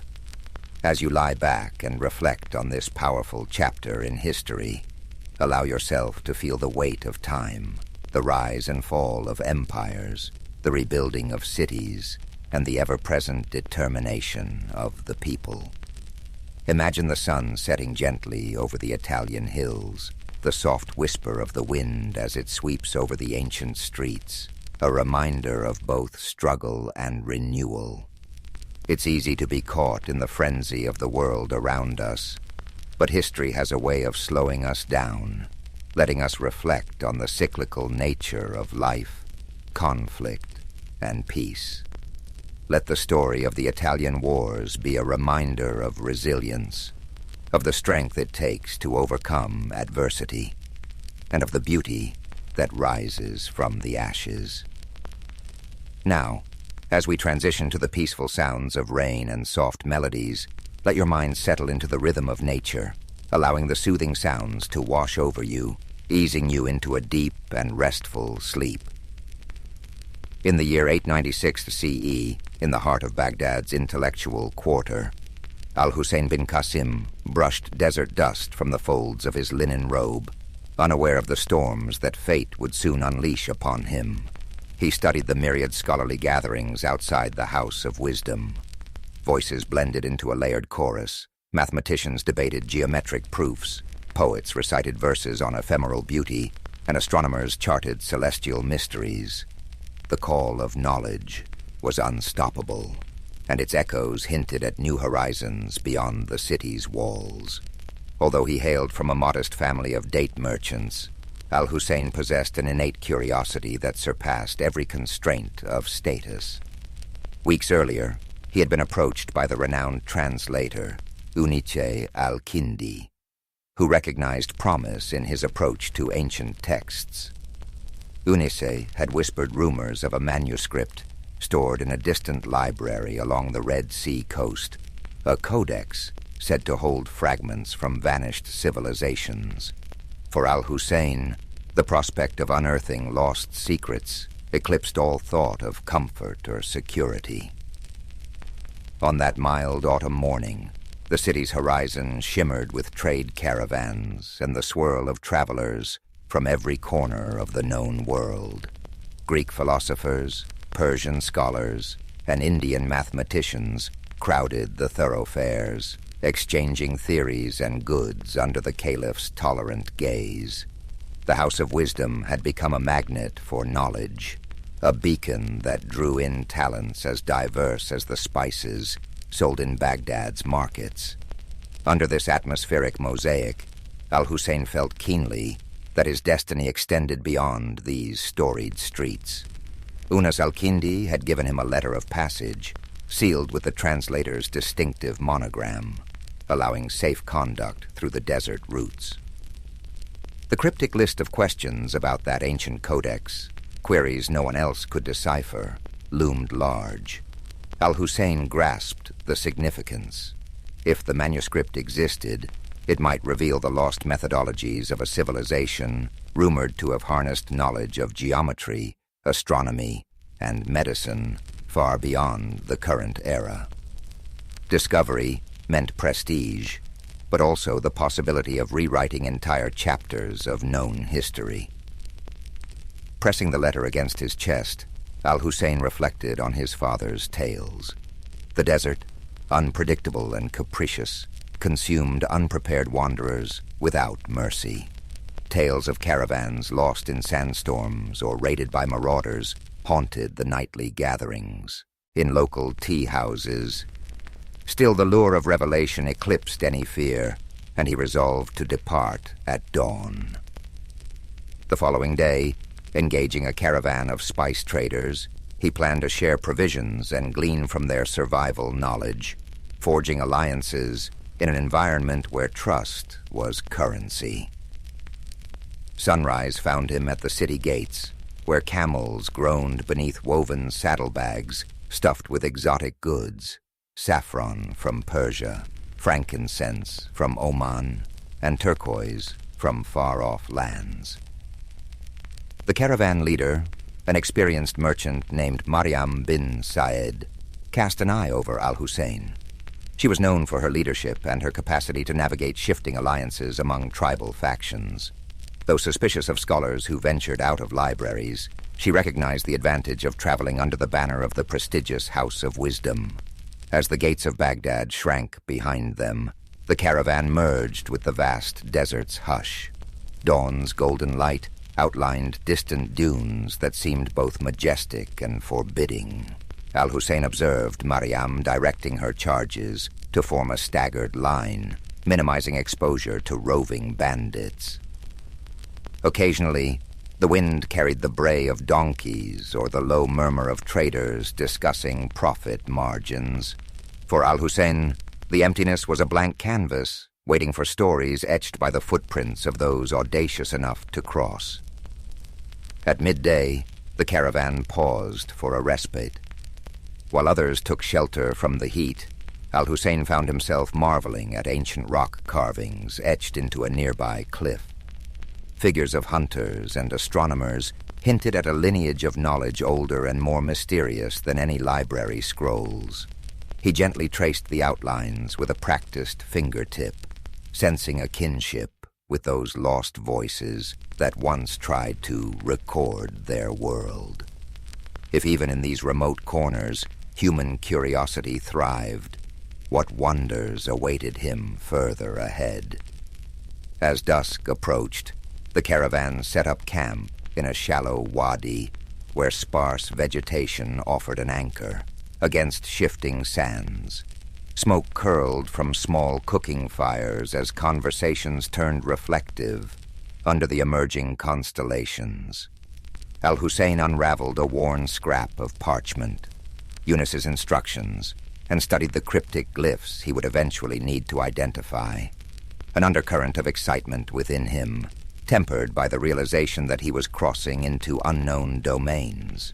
Tomorrow, he told himself, would be the first step into discovery's deeper realm. In the early dawn, the caravan pressed eastward toward a series of desert oases whispered about in old merchant journals. Each oasis served as a precarious lifeline against the relentless, punishing heat, and Mariam's leadership ensured their small group navigated meticulously. She brokered safe passage with tribal patrols, offering tokens of trade in return for unimpeded travel. Meanwhile, Al-Hussein keenly observed everything. The subtle changes in wind direction, the traces of ancient pathways etched into sandstone, and the silent resilience of his fellow travelers. The first oasis they reached was little more than a cluster of date palms around a seep of brackish water. A half-crumbled stone marker bore inscriptions so worn that Al-Hussein could decipher only fragments. Something about an old boundary line, perhaps delineating the domain of a once powerful clan. While camels drank, he sketched these faint markings onto a scrap of parchment. He felt an inexplicable sense of kinship with the countless travelers who had paused here, bridging centuries with a simple act of thirst-quenching. Under midday's glare, mirages shimmered like spilled quicksilver on the horizon, testing the caravan's resolve. Mariam instructed everyone to conserve water. No idle talk, no unnecessary movement. The group fell silent except for the shuffle of feet and the jingle of harnesses. Al-Hussein, though parched, studied the desert floor for any sign of hidden paths. He noticed shards of rock that might have been left by travelers or storms. Each shard, he thought, was an artifact, a clue to this vast land's deeper story. Late that afternoon, they encountered a wandering nomad who carried a battered lute. His desert-weathered face spoke of countless roads traveled. In exchange for water, he offered a ballad about a hidden city said to rise from the sands once every century, a place with alabaster walls, if legend could be trusted, concealing a trove of scrolls older than Babylon. Al-Hussein listened, heart quickening. Though Mariam dismissed it as a fanciful tale, The scholar within him sparked at the thought of such a discovery. They arrived at the second oasis by dusk, greeted by the scent of wet earth. The moon's reflection quivered on the water, a promise in the darkness. Mariam arranged night guards while the rest settled near tufted grass and short palms. Al-Hussein unrolled his notes, scribbling every rumor and observation he'd gathered that day. He felt a stir of anticipation, thinking of Eunice's letter and that elusive codex. If legends held any truth, perhaps the path he followed would branch into revelations. Before sleep, the caravan huddled for a supper of flatbread and dried figs. Conversation meandered to improbable tales, spirits that roamed the dunes, hidden jinn kingdoms beneath the sand. Mariam, ever pragmatic, rolled her eyes but allowed these stories to pass unchallenged, aware that tales could soothe weary minds. Al-Hussein listened thoughtfully, dissecting each legend for kernels of historical fact. He sensed how desert myths blended with real events, forging a tapestry of belief. Each story, he realized, held a reflection of human longing. Sleep came fitfully between ragged gusts of wind that rattled the palms. Al-Hussein dreamed of an endless corridor lined with doors of sandstone. Behind one door lay the hidden city the nomad described.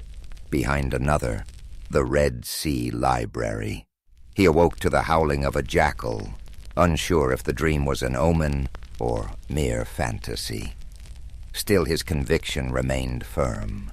He would continue chasing knowledge across these shifting landscapes, trusting that destiny might reveal itself within the margins of the unknown. By morning, a layer of sand dusted every surface, and the caravan resumed its cautious advance. The air felt thick with unspoken tensions. They reached a rocky pass where looming sandstone pillars resembled silent sentinels. Mariam signaled a halt, sensing something amiss. Al-Hussein peered into the ravines, half expecting bandits or lurking predators. Instead, he found stillness. However, the unease remained. Sometimes the desert concealed its perils in plain sight, biding time. The caravan pressed on, anxious to leave those brooding columns behind. That evening they camped on the pass's far side, sheltered from direct winds by a towering rock face. After supper, Al-Hussein examined an astrolabe Mariam carried for navigation. The device's etchings mesmerized him, reminiscent of the geometric wonders housed in Baghdad. He wondered if the rumored codex might expand upon such celestial insights. As the fire died down, he sat reflecting on how each horizon revealed new questions, not answers. Perhaps the desert's greatest secret was its power to kindle an unending quest. Beyond the pass, dawn unveiled a stark plateau, where the wind carried the faint tang of salt. Mariam reckoned they were approaching the edges of a vast basin leading toward the Red Sea. Al-Hussein noted the powdery residue that clung to his sandals, forming a pale crust whenever the wind surged. Fragments of shells occasionally glittered underfoot, relics of a primordial sea that had long since receded. In that silent expanse, the ancient interplay of water and desert seemed to whisper clues of hidden transitions. Moving carefully, the caravan traced a path across parched flats, where cracks laced the ground in elaborate patterns. Each fissure suggested the land was thirsting for a rain that might never come. Al-Hussein lingered over a particular cleft that formed a near-perfect star shape. He sketched it in his notebook, contemplating how geometry surfaced in nature's own design. The interplay of shapes and lines called to mind the rumored codex, possibly containing knowledge that bridged the gap between the natural world and human understanding. By midday, the heat intensified, pressing against them like an unseen hand. Water became precious currency. Mariam, aware of how quickly desperation could unravel unity, kept a strict ration schedule. Observing her leadership, Al-Hussein admired the way she balanced empathy with firm discipline. Under her direction, no quarrels erupted, even as thirst pricked tempers. The caravan trudged on, each step a negotiation between body and environment.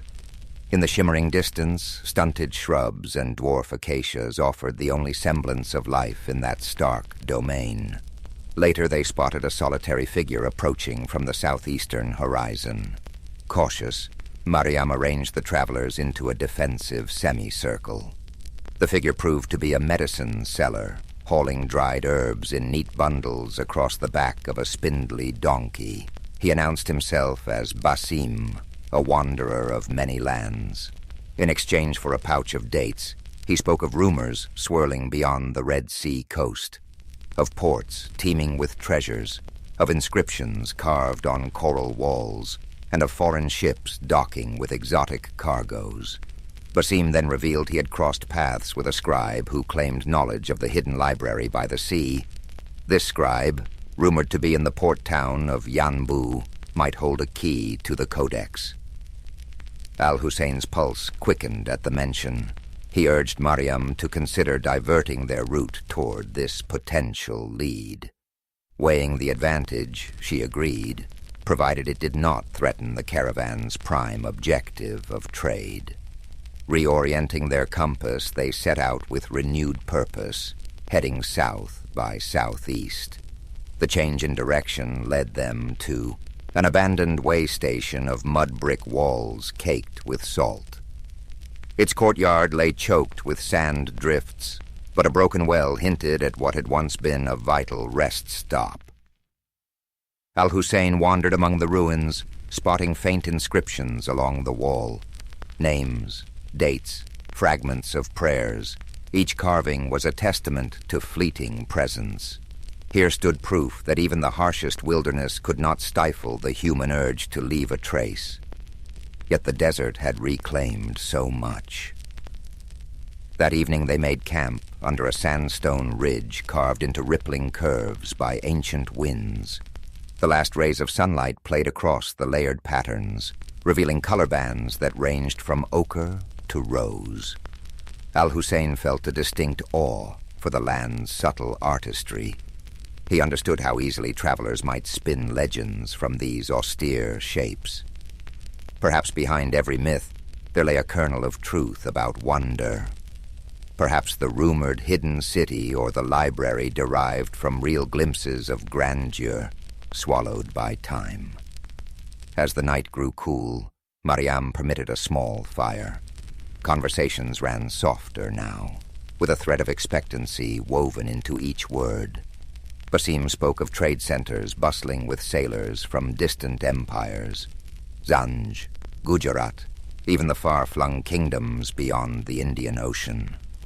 He also mentioned the region's swirl of local legends, a half-buried temple near the coast, the rumored tomb of a prophet whose name had slipped from memory. Al-Hussein took careful notes, determined to sift the improbable from the verifiable. Before sleep, Al-Hussein pulled out Eunice's cryptic questions, scanning the faded script by firelight. They referred to instruments that measured the angles of stars from improbable vantage points, formulas that predated known treatises. Could the Red Sea Library truly hold such ancient feats of intellect? He felt the subtle pull of destiny, the sense that each conversation, each dusty ruin, brought him closer. The desert had not broken him. Instead, it was, shaping him into something sharper.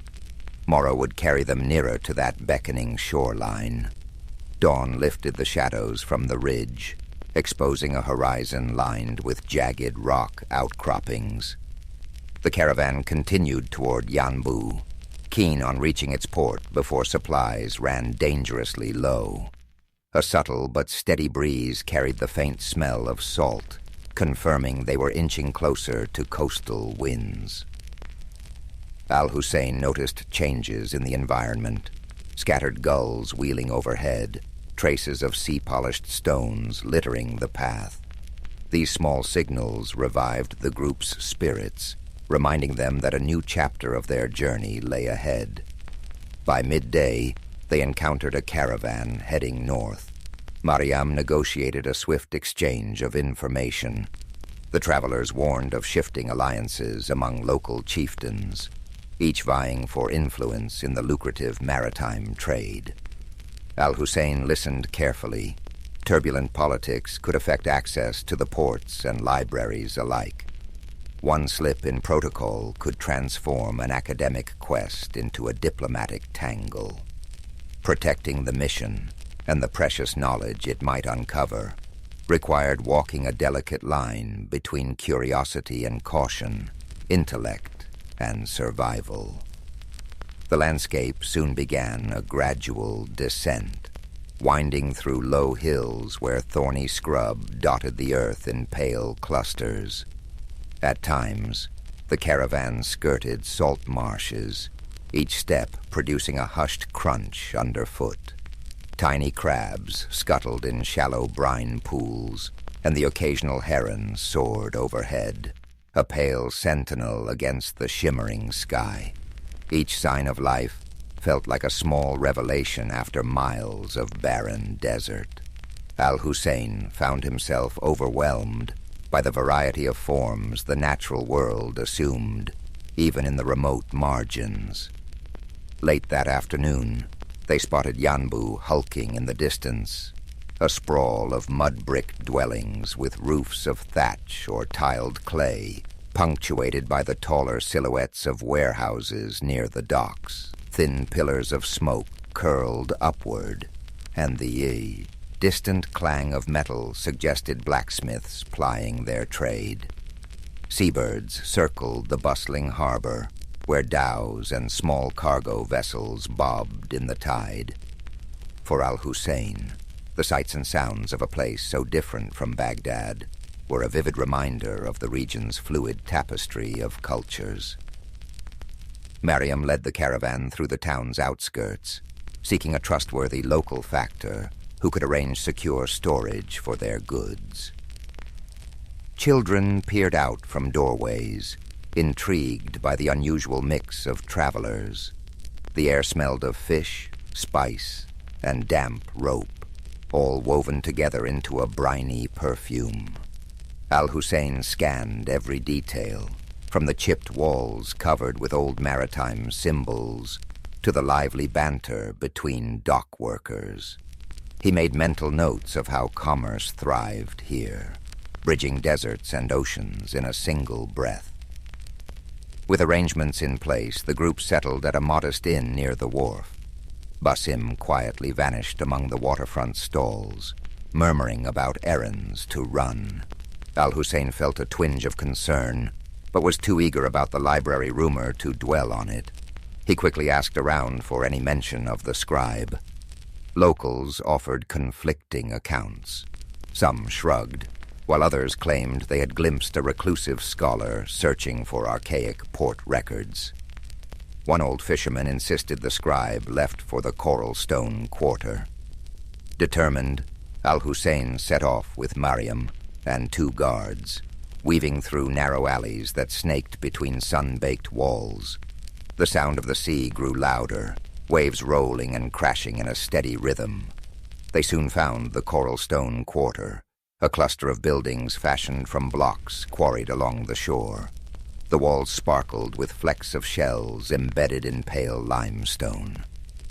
While the architecture entranced Al-Hussein, it was the possibility of encountering the scribe that propelled him forward, heart pounding with each echoing footstep. At last, they arrived before a half-collapsed structure perched on the water's edge. Broken shutters and a leaning doorway bore witness to decades of neglect. Inside, scattered manuscripts lay in disarray atop a wooden table. Candle stubs had melted into curious shapes, dotting the floor like faint sculptures. Al-Hussein called out, receiving only silence. Mariam gestured for the guards to remain alert. Then, a voice, raspy, but precise, emerged from behind a partition. If you've come for idle gossip, there is none. If you seek knowledge, speak. An elderly man stepped forward, shoulders draped in a threadbare shawl. His gaze darted suspiciously among them. Al-Hussein introduced himself and explained his search for a Red Sea library rumored to house an ancient codex. At the mention of Unus al-Kindi, the man's eyes sparked. He introduced himself as Fahim, once a royal archivist who had fallen out of favor. Fahim claimed to know the codex's general whereabouts, but warned of obstacles, political and supernatural. Despite his guarded manner, he pointed to a scroll. "There," he said, "the trail begins." Under the scribe's watchful glare, Al-Hussein unrolled the scroll. The faded script described a coastal stronghold called Chakra, famed for its labyrinthine archives. Though the text offered scant details, it named a certain scholar, Ibrahim of Kulzum, who had once catalogued manuscripts within its walls. Fahim revealed that a naval blockade centuries earlier had forced the stronghold into obscurity. Few in Yanbu even recalled its name. The old archivist smirked. "If you wish to risk your neck, go. But be warned, those halls remain unforgiving." Mariam, standing nearby, studied the scribe's demeanor. She had dealt with enough merchants and officials to read a man's motives. Though Fahim's bitter tone implied grudges, he seemed sincere about the stronghold's existence. After a terse negotiation, she coaxed him to provide a rough chart of Maksha's possible location. Al-Hussein promised to mention Fahim's name favorably in scholarly circles, if they succeeded. The archivist waved them off as though disclaiming any further responsibility for their fate. Mystery, it seemed, was his final currency. Reconvening at the inn, Al-Hussein laid out the new findings. The stronghold of Maksha appeared to lie southwest, along a rugged coast where cliffside passes met tidal inlets. This was no typical trade route, and Mariam recognized the risk. Yet, curiosity pulled them forward, treasure for her, knowledge for Al-Hussein. To minimize complications, she decided that only a smaller detachment would continue. The main caravan could remain in Yanbu, selling goods and provisioning for the journey back to Baghdad. Al-Hussein and a handful of companions would venture on. Evening found Al-Hussein pacing the inn's modest courtyard, poring over Fahim's chart. Tiny notes etched beside rough sketches of landforms hinted at old conflicts, ruined watchtowers, and rumored pirate hideouts. He traced the shoreline with his fingertip, imagining the waves crashing against the walls of Maksha. What secrets might that stronghold's archive hold?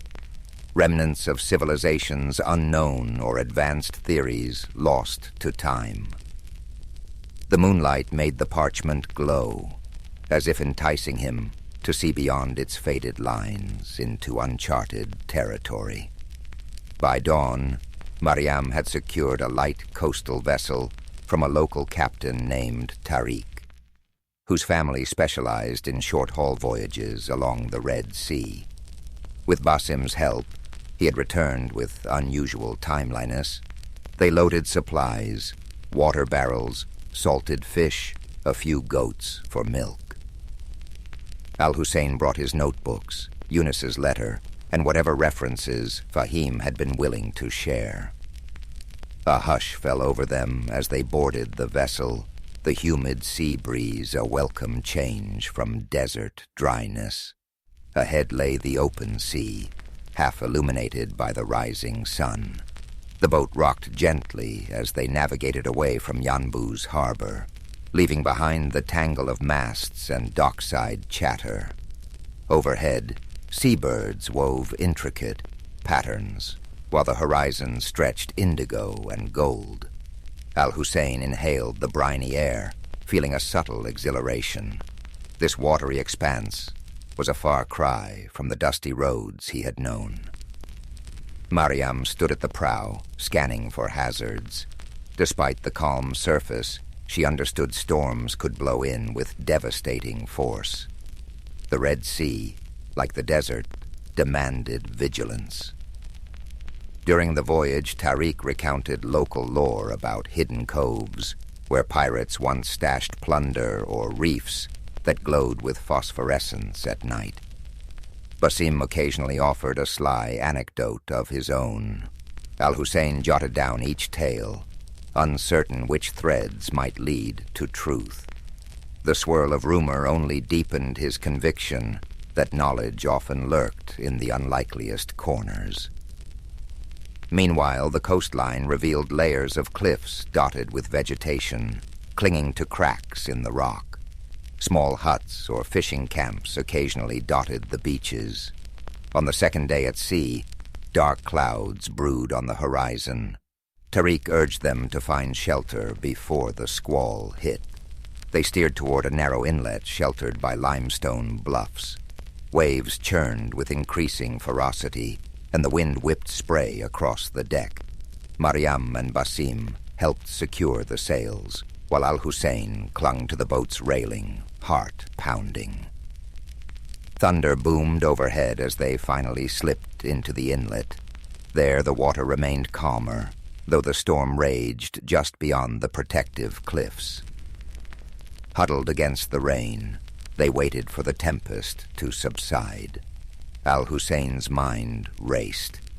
If the codex contained advanced understanding of astronomy, it might also hint at meteorological patterns. Could ancient scholars have deciphered the desert's or the sea's hidden rhythms?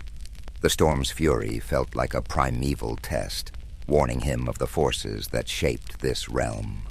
Perhaps Maksha's long-sealed archives held not just forgotten texts, but an entire worldview alien to their era. As lightning flared overhead, he vowed that neither fear nor storm would deter him. With the morning sun came a deceptive calm. Clouds still hovered, but the winds had eased. Tariq guided the boat cautiously out of the inlet, skirting churning waters. The storm had left debris afloat, broken branches, strips of torn sail from some unlucky craft. Mariam eyed the horizon. Though the worst seemed past, the sea remained unsettled, each wave a reminder of nature's caprices. Al-Hussein, pages damp but intact, felt a renewed urgency. The storm's violence had sharpened his resolve to reach Maksha and uncover its secrets. As they followed the coastline, steep cliffs rose, their bases gnawed by waves. Occasionally, they glimpsed narrow ledges or goat paths, zigzagging upward, suggesting that people once traversed these heights. Tariq pointed out a distant structure atop a cliff, a toppled watchtower, perhaps a remnant of Maksha's old defenses. The sight quickened everyone's pace. If that tower marked the outskirts of the stronghold, they were close. Still, the approach looked treacherous, with no easy landing place visible among the rocks and swirling currents. They eventually located a craggy beach where erosion had carved out a small, pebbled cove. Unloading the vessel was a precarious dance of timing each wave's retreat. Mariam directed the transfer of provisions, while Tariq secured the boat to a natural cleft in the rock.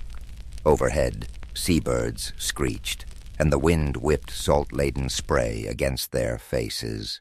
Al-Hussein carefully shielded the chart and manuscripts, mindful that a single misstep could end his entire quest. This shoreline felt like a threshold between rumor and tangible discovery. A short climb inland revealed a rocky plateau dotted with tough grasses and scattered boulders. Amid the distant cliffs, fragments of a fortification jutted skyward, tumbled walls and half-collapsed arches. Basim let out a low whistle, marveling that such ruins still lingered after centuries of neglect. Mariam maintained her measured composure. though Al-Hussein guessed she shared the group's rising anticipation. Maksha's silent outline beckoned. For all anyone knew, they were the first to set foot here in generations. Perhaps they stood at the edge of a dormant legacy. They advanced through a steep ravine, its sides etched with old chisel marks. Al-Hussein paused to examine them, suspecting that earlier inhabitants had quarried stone for the stronghold's construction. The ravine opened into a hidden valley where an arched gateway lay partially buried by debris. Time and storms had battered its keystone, leaving a sizable gap. Carefully, they picked their way through fallen stones, each footstep sending echoes through the still air. A faint tang of seaweed permeated the ruins, as if the ocean had invaded this bastion long ago. Beyond the gateway stretched a courtyard choked with rubble and invasive plants. Broken pillars hinted at what might once have been an open colonnade. A series of corridors branched off from the far side, one leading to a stone staircase descending underground. Al-Hussein's pulse fluttered. Subterranean vaults often served as archives or storage facilities in older fortifications. He imagined shelves of manuscripts, layered with dust, awaiting rediscovery. Mariam tested a cracked step with her boot, finding it stable enough. They lit torches, bracing themselves for whatever lay below. The descending passage felt claustrophobic, each echo magnified by the damp walls. A battered iron gate at the bottom yielded to a determined shove. Within lay a series of vaulted chambers. Water trickled from hairline cracks in the ceiling, pooling on the floor in irregular puddles. Their torchlight flickered over broken crates, corroded lanterns, and scraps of rotten cloth. Al-Hussein's eyes darted around, desperate to find any sign of records. Then, in a corner, he spotted what appeared to be a carved stone plaque, emblazoned with geometric designs. Approaching it, he realized the plaque was part of a larger fixture, a sealed doorway. Intricate lines fanned outward from a central motif, echoing the patterns in Eunice's cryptic notes. Could this be a hidden archive within the stronghold? Eagerly, Al-Hussein traced the grooves with a fingertip. Mariam hovered, scanning for potential threats. Basim ran his hand along the wall's perimeter, eventually finding the faint outline of a release mechanism. When he pressed it, the plaque shuddered, revealing a narrow gap. Stale air seeped out, carrying hints of mold and ancient parchment. Torchlight, spilling through the gap, illuminated a cramped chamber lined with stone shelves. Al-Hussein's heart soared. Rolled manuscripts lay scattered, some disintegrating at the touch of the moist air.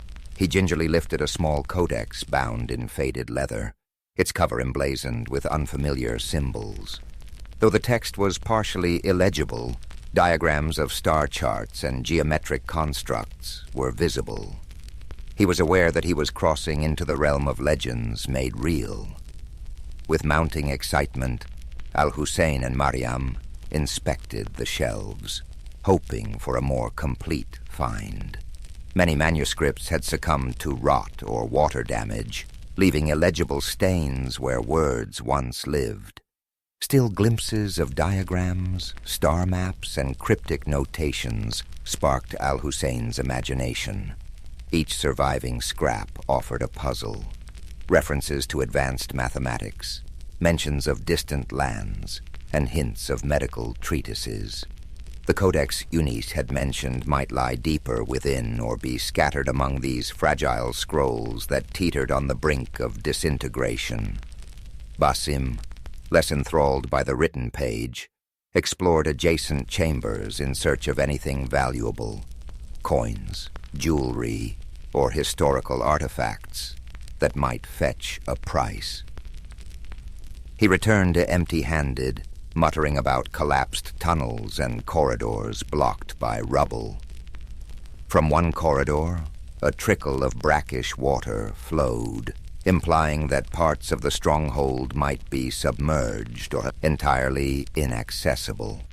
The group decided to work methodically, prioritizing the drier sections first. Mariam posted a guard outside, aware that local pirates or treasure hunters could still pose a threat. Hour after hour, Al-Hussein cataloged each fragment they could salvage. He recognized partial translations from Greek, Coptic, and even Sanskrit. Whoever had curated these archives clearly embraced the same zeal for knowledge that fueled the House of Wisdom in Baghdad. Occasionally, he stumbled upon a page detailing astronomical observations far more advanced than anything he had encountered. He dreamed that if he could reconstruct these texts, they might reshape contemporary understanding of the cosmos, bridging centuries of lost scholarship. He remembered Eunice's cryptic list and felt a surge of vindication. Progress was slow. The air in the buried chambers remained thick, occasionally forcing them to retreat above ground for fresh air. In the process, they discovered an intact storeroom near the courtyard, containing clay jars sealed with ancient wax. Basim pried one open, revealing well-preserved grains that, while impossible to eat, illustrated that this fortress once hosted a thriving community. Al-Hussein marveled at the notion that the inhabitants of Maksha had walked these same corridors, their daily routines taking place above a trove of hidden knowledge, then vanishing into history. On the second evening, Mariam insisted they organize a secure campsite in the courtyard, setting up canvas tarps where partial walls offered shelter from ocean winds. They established a routine, nights spent guarding the perimeter, days spent rummaging through the archives. The only sounds were the distant roar of the sea and the shuffle of footsteps echoing in stone halls. At times the place felt haunted, old aspirations and new ones colliding. Al-Hussein often caught himself wishing they had more time, better resources, or just a few extra hands to preserve these fragile legacies.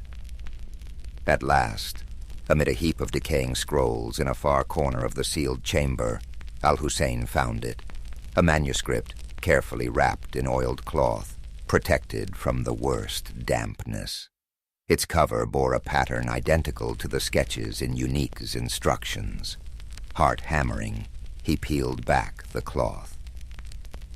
Inside, pages of surprisingly durable parchment were covered in scripts that merged geometric diagrams with flowing text. Marginal notes in a secondary hand suggested commentary, possibly added by later scholars. This had to be the Codex. A quick survey revealed passages on astronomical alignments, references to mathematical proofs that predated known treatises, and arcane symbols that defied immediate interpretation. One section even described medical herbs rumored to thrive in remote regions. Al-Hussein felt as though he were holding an entire lost epoch in his hands. Mariam, seeing his awe, asked if this was truly what they had risked so much to find. He nodded, tears brimming unbidden. The Codex might reshape fields of learning, if only it could be safely transported and studied. Next came the dilemma of extraction. The Codex was too precious to leave behind, but the path back was fraught with uncertainty. The sea journey, the threat of storms, and the watchful eyes of potential bandits all loomed large. Mariam proposed packing the Codex in multiple layers of protective cloth and assigning it round-the-clock guards. Basim chimed in with a plan to mask their departure by spreading rumors of a fruitless search, hoping to deter opportunists.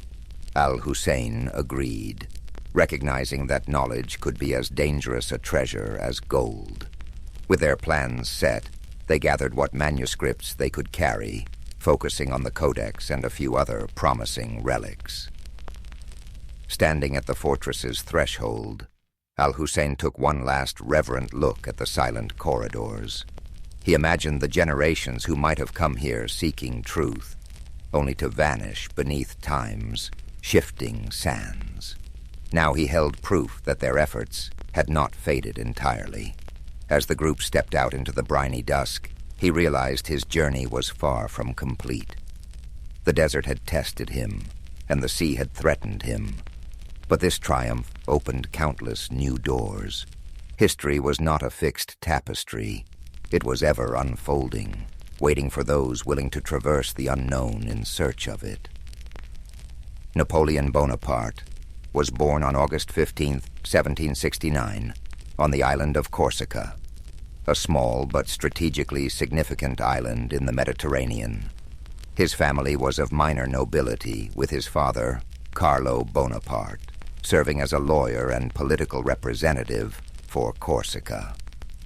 Despite their noble status, the Bonaparte family was not wealthy, and young Napoleon grew up in a modest household.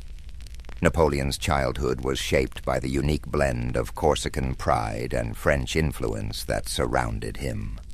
Corsica had been acquired by France shortly before his birth, and the island's culture reflected a mix of independence and French authority. From an early age, Napoleon displayed a keen intellect and a fiery determination. He excelled in his studies, particularly in mathematics and history, which would later serve him well in his military career. At the age of 9, Napoleon left Corsica to attend school in mainland France. His father had secured a scholarship for him to study at a prestigious military academy, where he trained to become an artillery officer.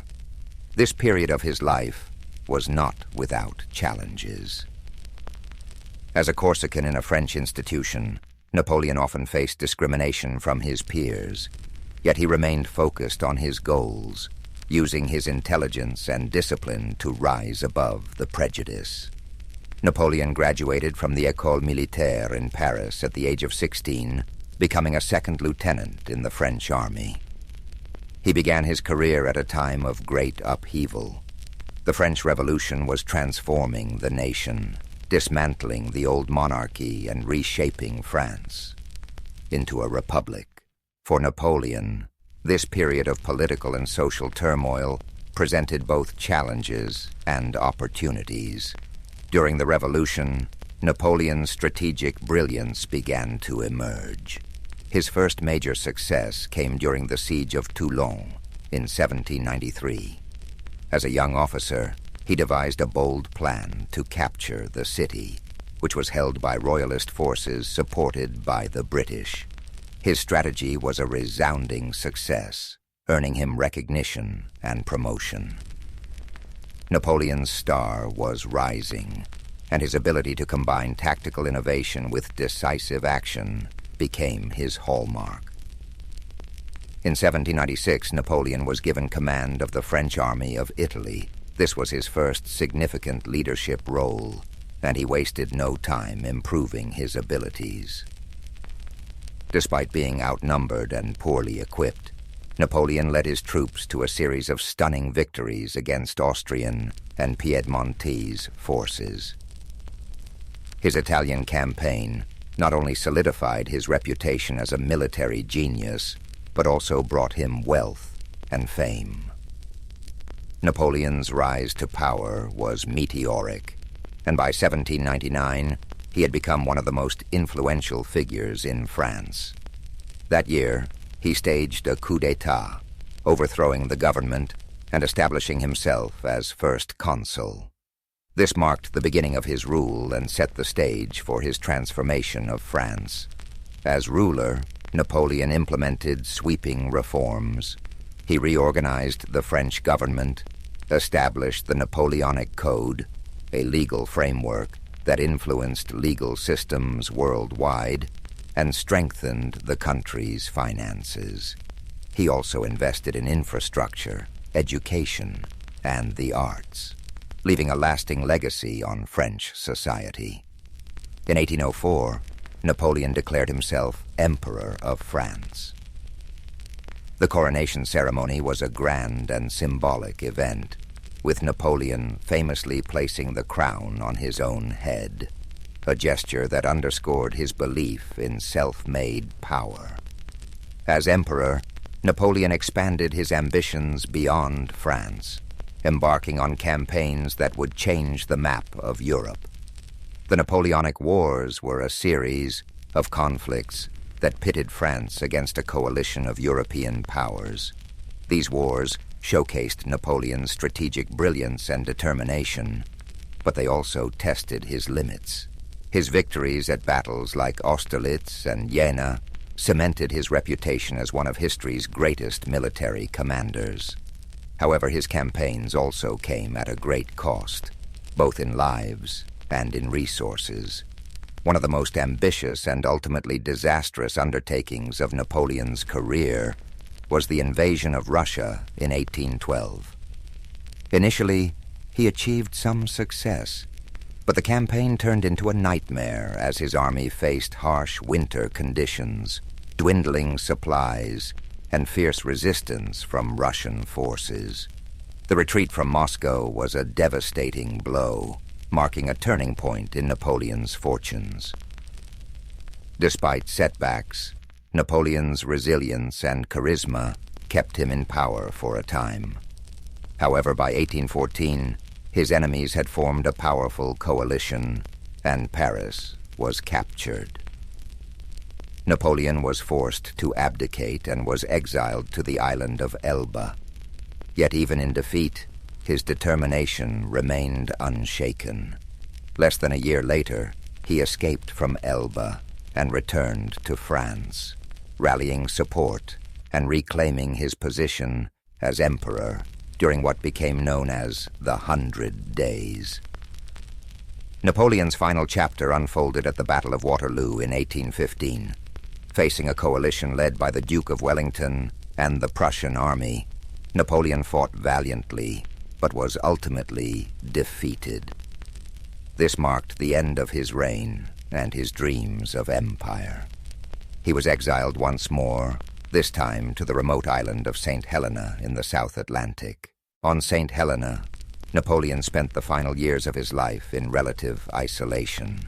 He reflected on his legacy, dictating memoirs that recounted his achievements and offered insights into his thoughts and motivations. He died on May 5, 1821, at the age of 51. While his life ended in exile, his impact on history was indelible. Napoleon's story is one of contrasts, a man of great ambition and intellect who reshaped Europe, yet whose relentless pursuit of power ultimately led to his downfall. His legacy is a reminder of the complexities of leadership and the enduring influence of vision and determination.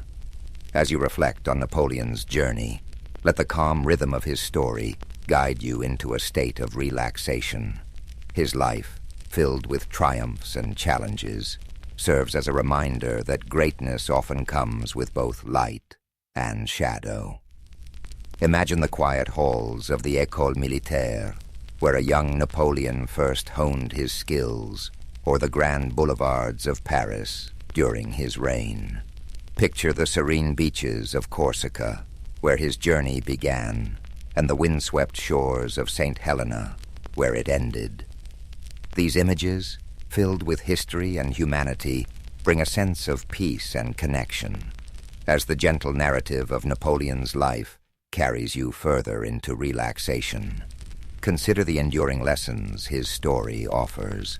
His life was a testament to the power of vision, determination, and adaptability. From the shores of Corsica to the grand battlefields of Europe, Napoleon's journey was one of extraordinary highs and profound lows, each moment shaping his legacy and the world around him. Imagine the streets of Paris during the height of Napoleon's rule, bustling with activity as citizens moved through a city transformed by his reforms. The grand architecture, the sounds of carriages, and the whispers of admiration for the leader who had reshaped France into a powerful empire fill the air. Napoleon's vision for his country was ambitious, rooted in the belief that strong leadership and progressive policies could bring unity and prosperity. Napoleon's Napoleonic Code, one of his most enduring achievements, remains a symbol of his commitment to order and justice. By creating a clear and organized legal framework, he provided a foundation for modern law that still influences societies worldwide. This accomplishment reflects his ability to think beyond the immediate and to consider the lasting impact of his actions, the hallmark of great leadership. Now, as you drift deeper into rest, picture the vast and open battlefields where Napoleon's strategies unfolded. His ability to read a situation, adapt to challenges, and inspire his troops set him apart as a military genius. Yet these victories came with sacrifices, reminding us that even the greatest achievements carry weight and consequence.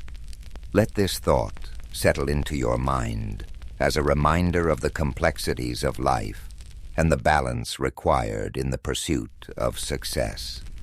As the night deepens, imagine the quiet solitude of Napoleon's exile on St. Helena.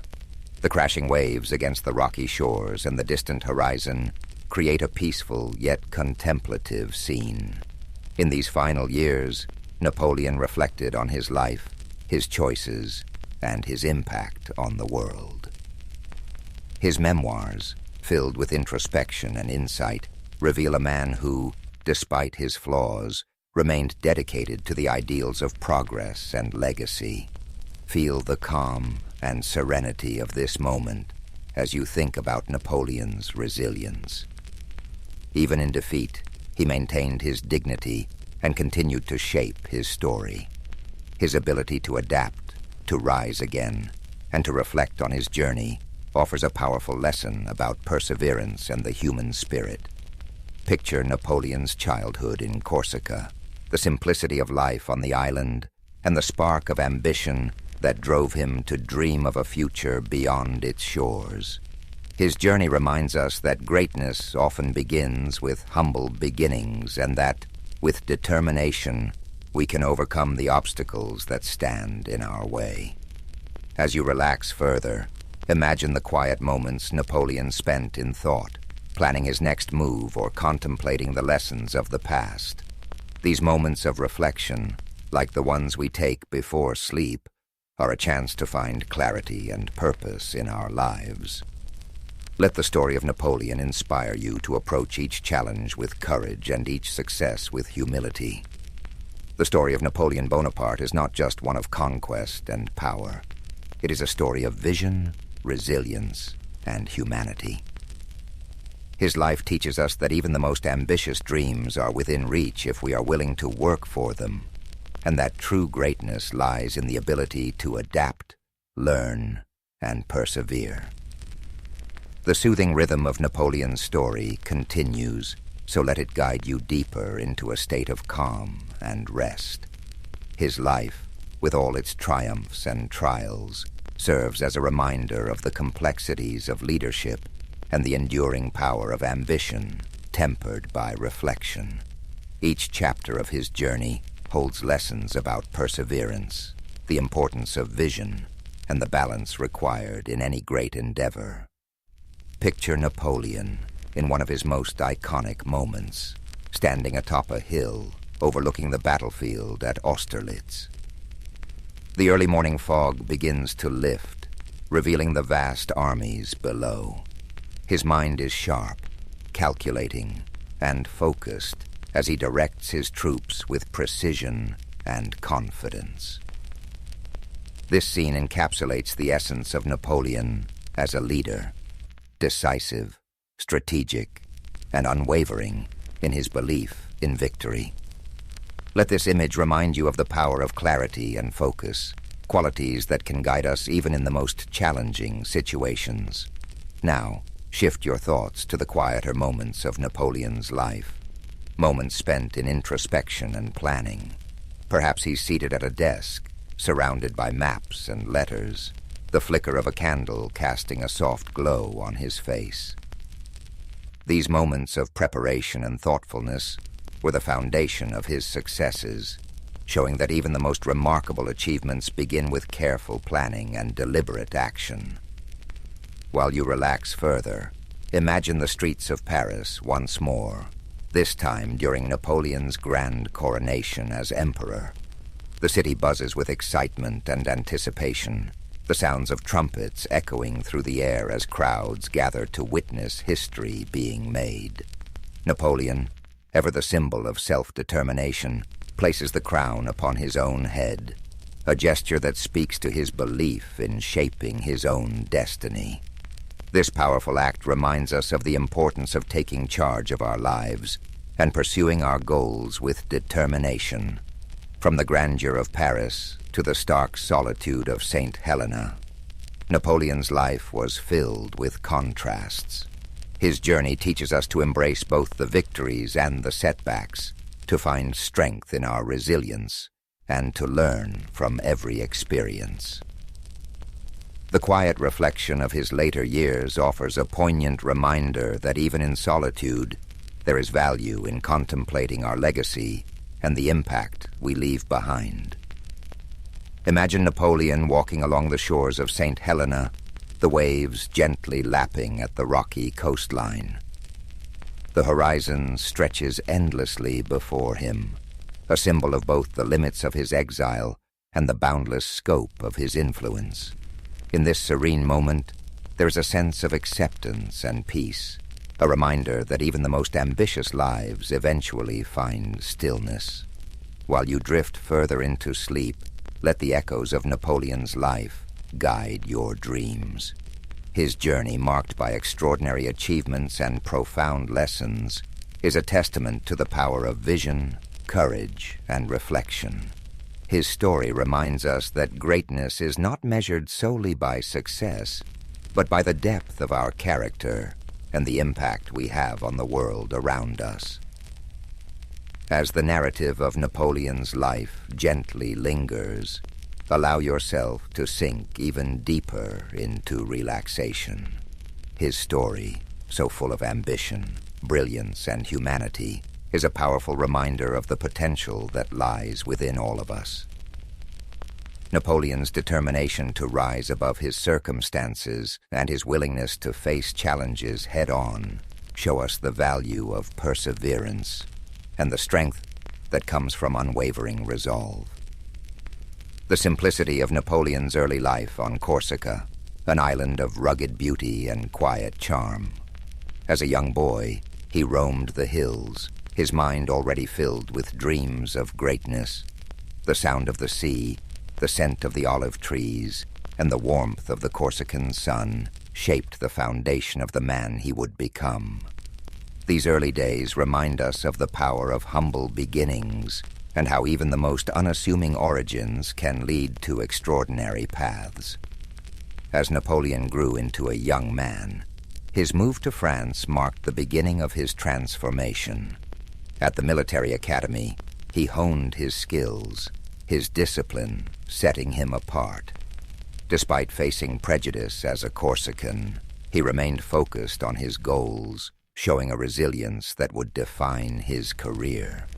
These formative years teach us the importance of persistence and the ability to adapt in the face of adversity. Now, let your thoughts drift to the grand halls of the French court during Napoleon's rise to power.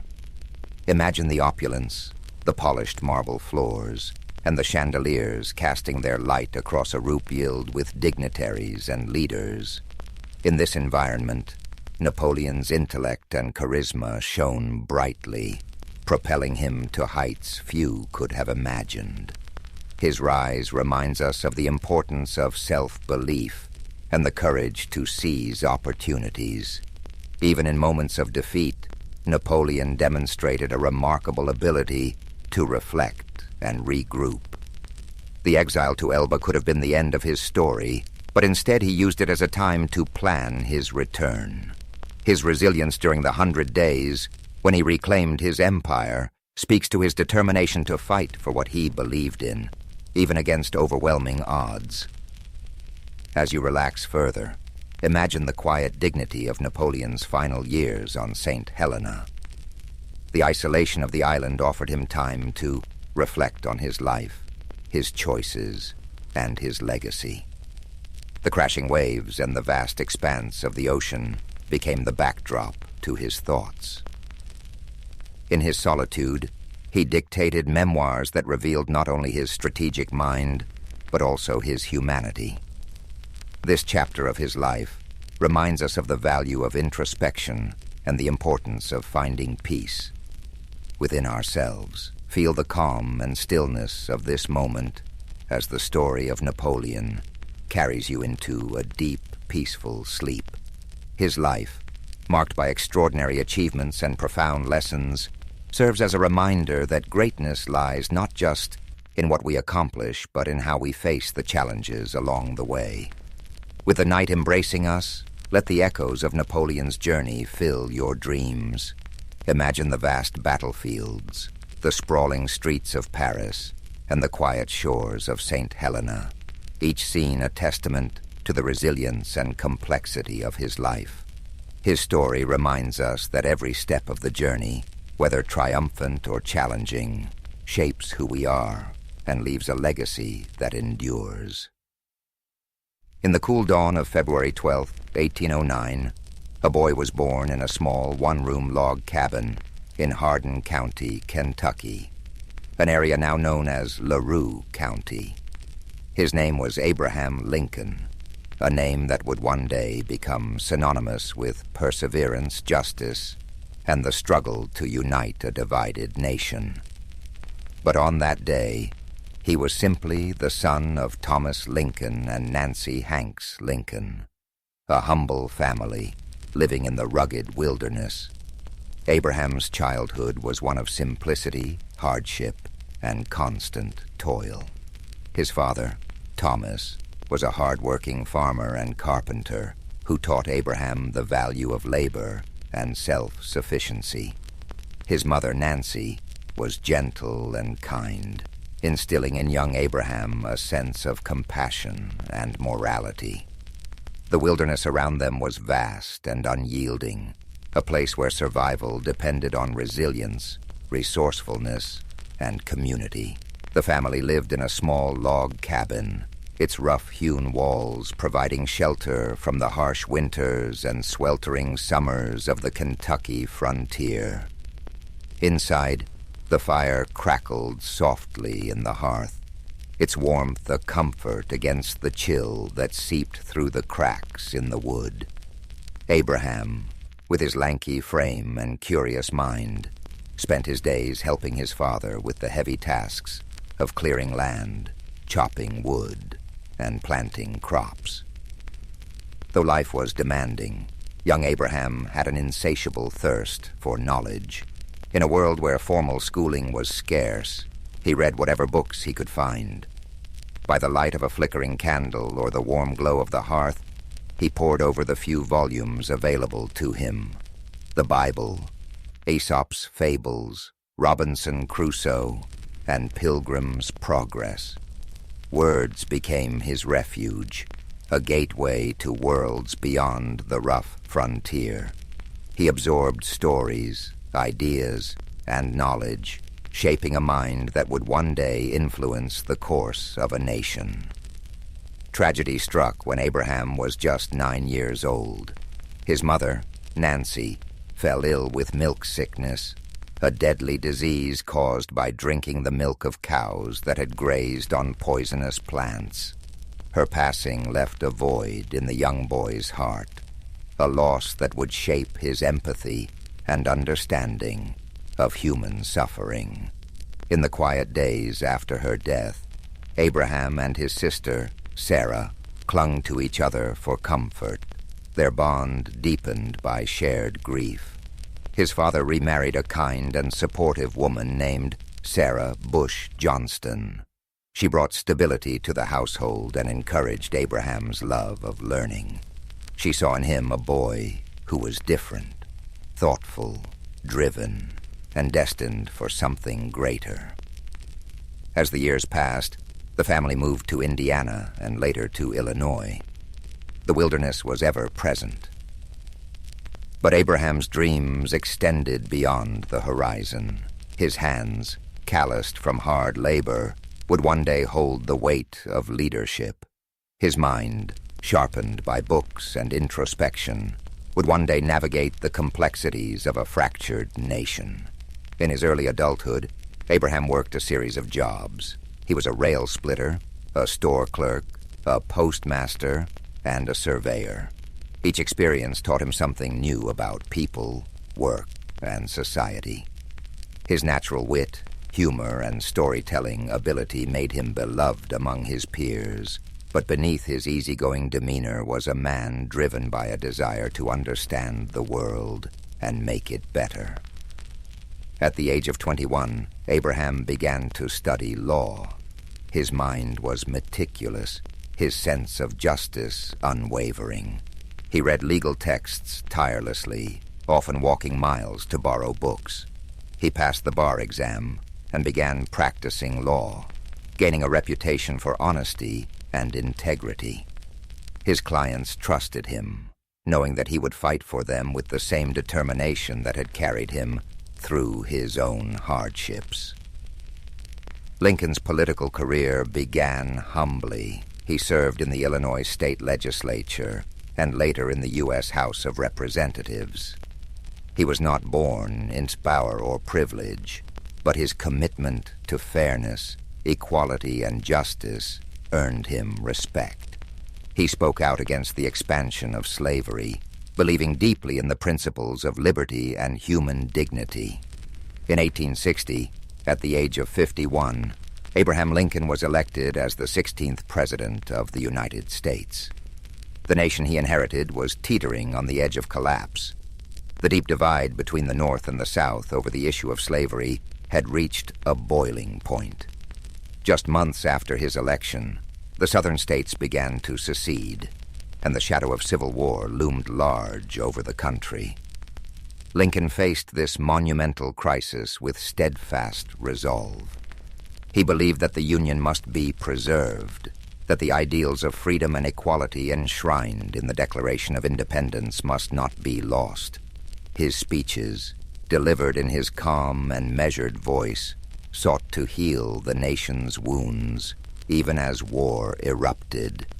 The years of the Civil War were grueling. Battlefields were filled with the smoke of cannon fire, and the land was stained with the sacrifice of thousands. Lincoln carried the weight of every decision, knowing that the fate of a nation rested upon his shoulders. The lines on his face deepened, his eyes often heavy with the burden of loss. But through it all, he remained resolute, driven by a belief in justice, unity, and the hope that a better world could emerge from the chaos.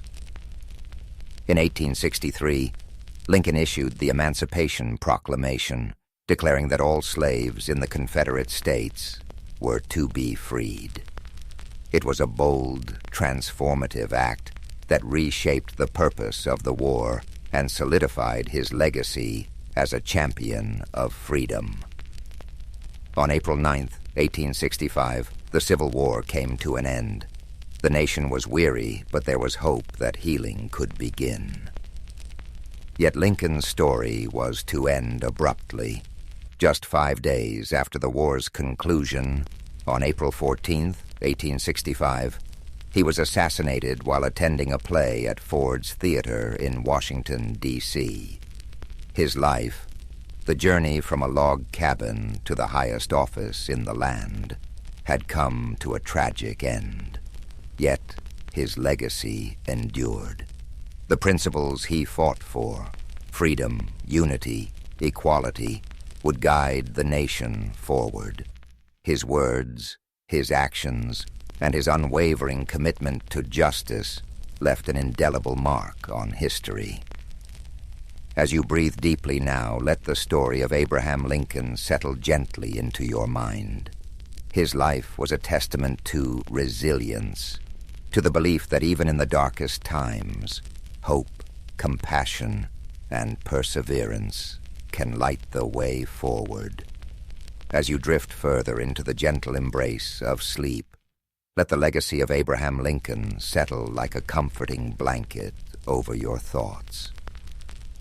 His journey from the rugged frontier to the hallowed halls of the White House is a reminder of the strength and resilience that lives within us all. His life teaches us that even in times of struggle, compassion and perseverance can lead to hope, unity, and transformation. Picture the quiet landscape of the American frontier, the wide open plains stretching endlessly beneath a star-filled sky. The air is crisp and cool, and the soft breeze carries with it the scent of wild grass and earth. A sense of stillness settles over the land, the kind of stillness that comes with the end of a long day of toil. This is where Lincoln's journey began, where each sunrise and sunset shaped a man who would one day guide a nation through its darkest hours. As you breathe in deeply, feel that same calm resilience within you. The steady rhythm of your breath mirrors the gentle sway of the tall grasses, their tips shimmering in the pale moonlight. The sky above is vast and serene, a reminder that even amidst the chaos of life, there exists a quiet, enduring peace. Let this image fill your mind with tranquility, a sense of knowing that no matter the trials you face, there is strength to be found in perseverance and patience. Imagine the crackling of a campfire in the distance, its warm glow a beacon of comfort in the darkness. The flames dance softly, casting flickering shadows that sway and twist. This fire represents the warmth of human connection, the bonds of unity that Lincoln so passionately fought to protect. Even when the world was divided, he held firm to the belief that a nation could heal, that people could come together despite their differences. Lincoln's story reminds us of the quiet power of humility, empathy, and integrity. In his speeches and letters, he spoke not with arrogance, but with a deep understanding of human nature, of the pains and struggles that shape us all. His words carried the weight of experience and the hope of a better tomorrow. They were like gentle waves lapping against the shore of a fractured nation, each word a step toward healing and reconciliation. As you lie here, feel yourself sinking deeper into rest. The burdens of the day grow lighter, like leaves floating gently down a stream.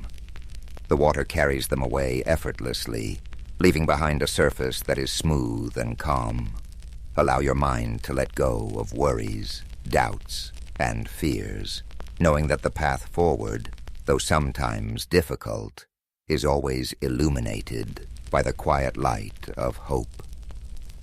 The soft whisper of the wind through the trees mirrors the quiet resolve that Lincoln carried within him. His journey was not one of ease, but of purpose.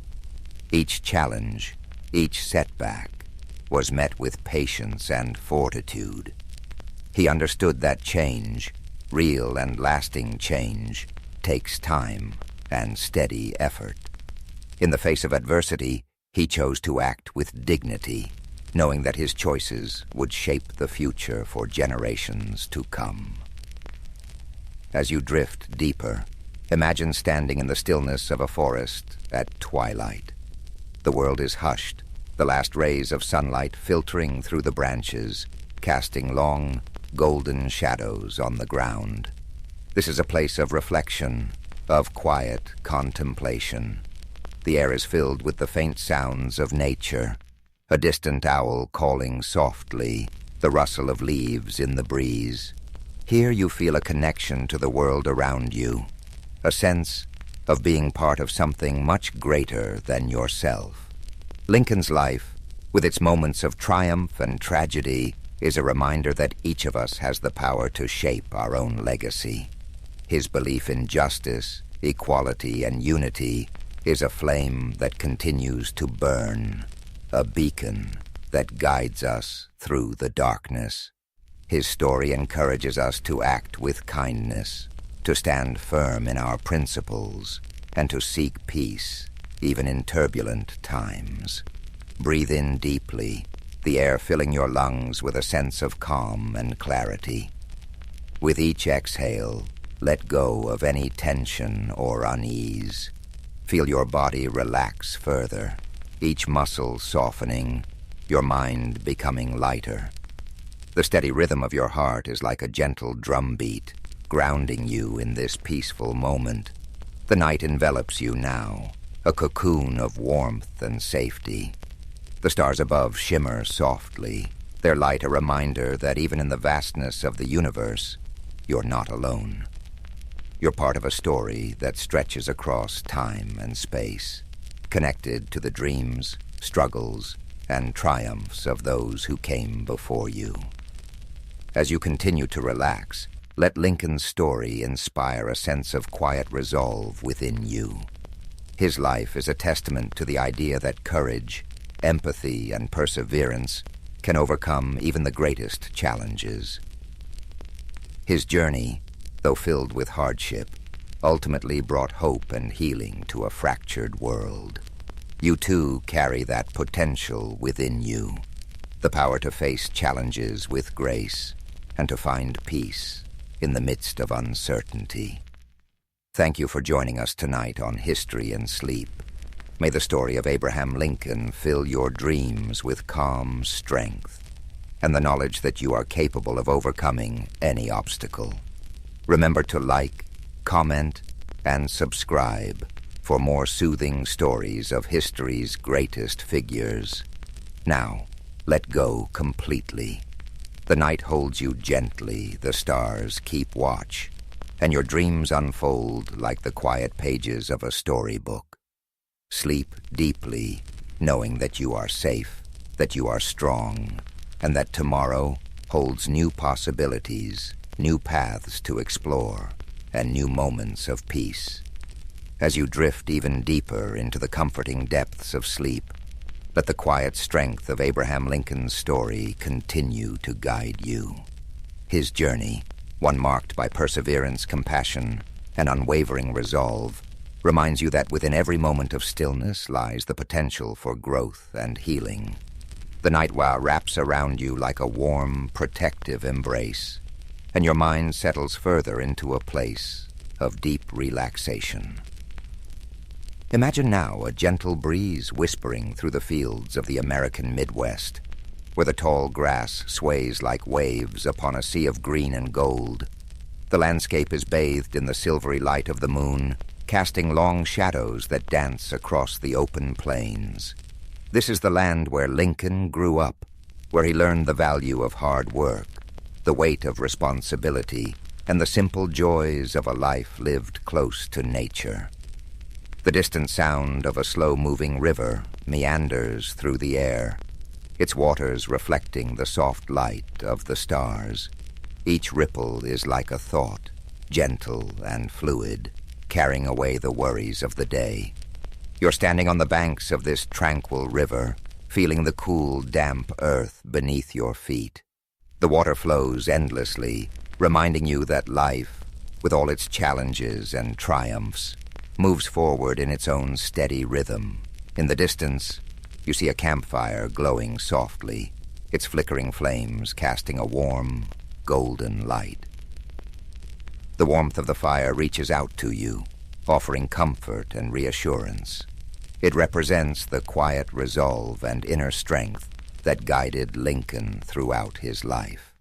The flames dance and sway, whispering stories of perseverance, courage, and the enduring power of hope.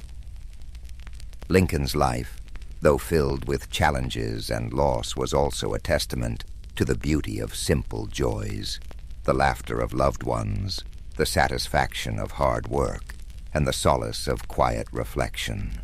His humility and integrity, even in the face of great adversity, remind us that true strength is not always loud or forceful.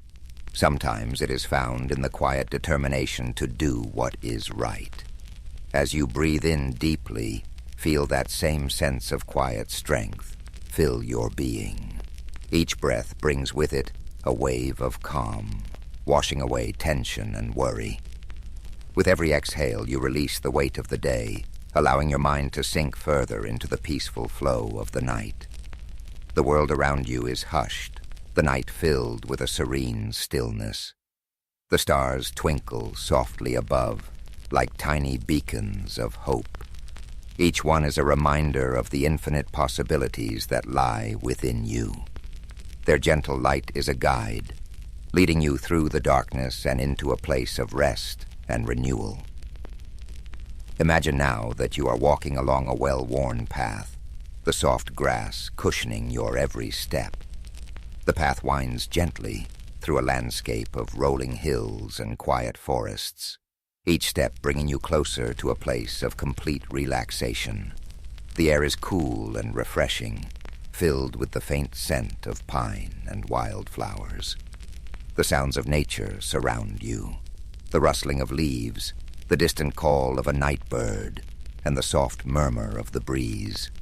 This path represents your journey, a journey that is uniquely yours.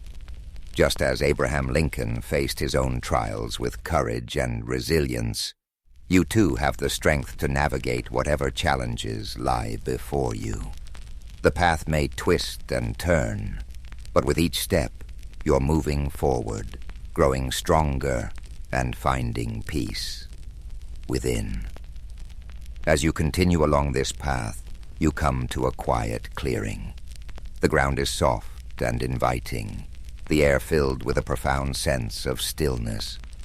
Here, you feel a deep connection to the world around you and to the quiet power within yourself. This is a place of rest, a place where you can let go completely, knowing that you're safe, supported, and at peace.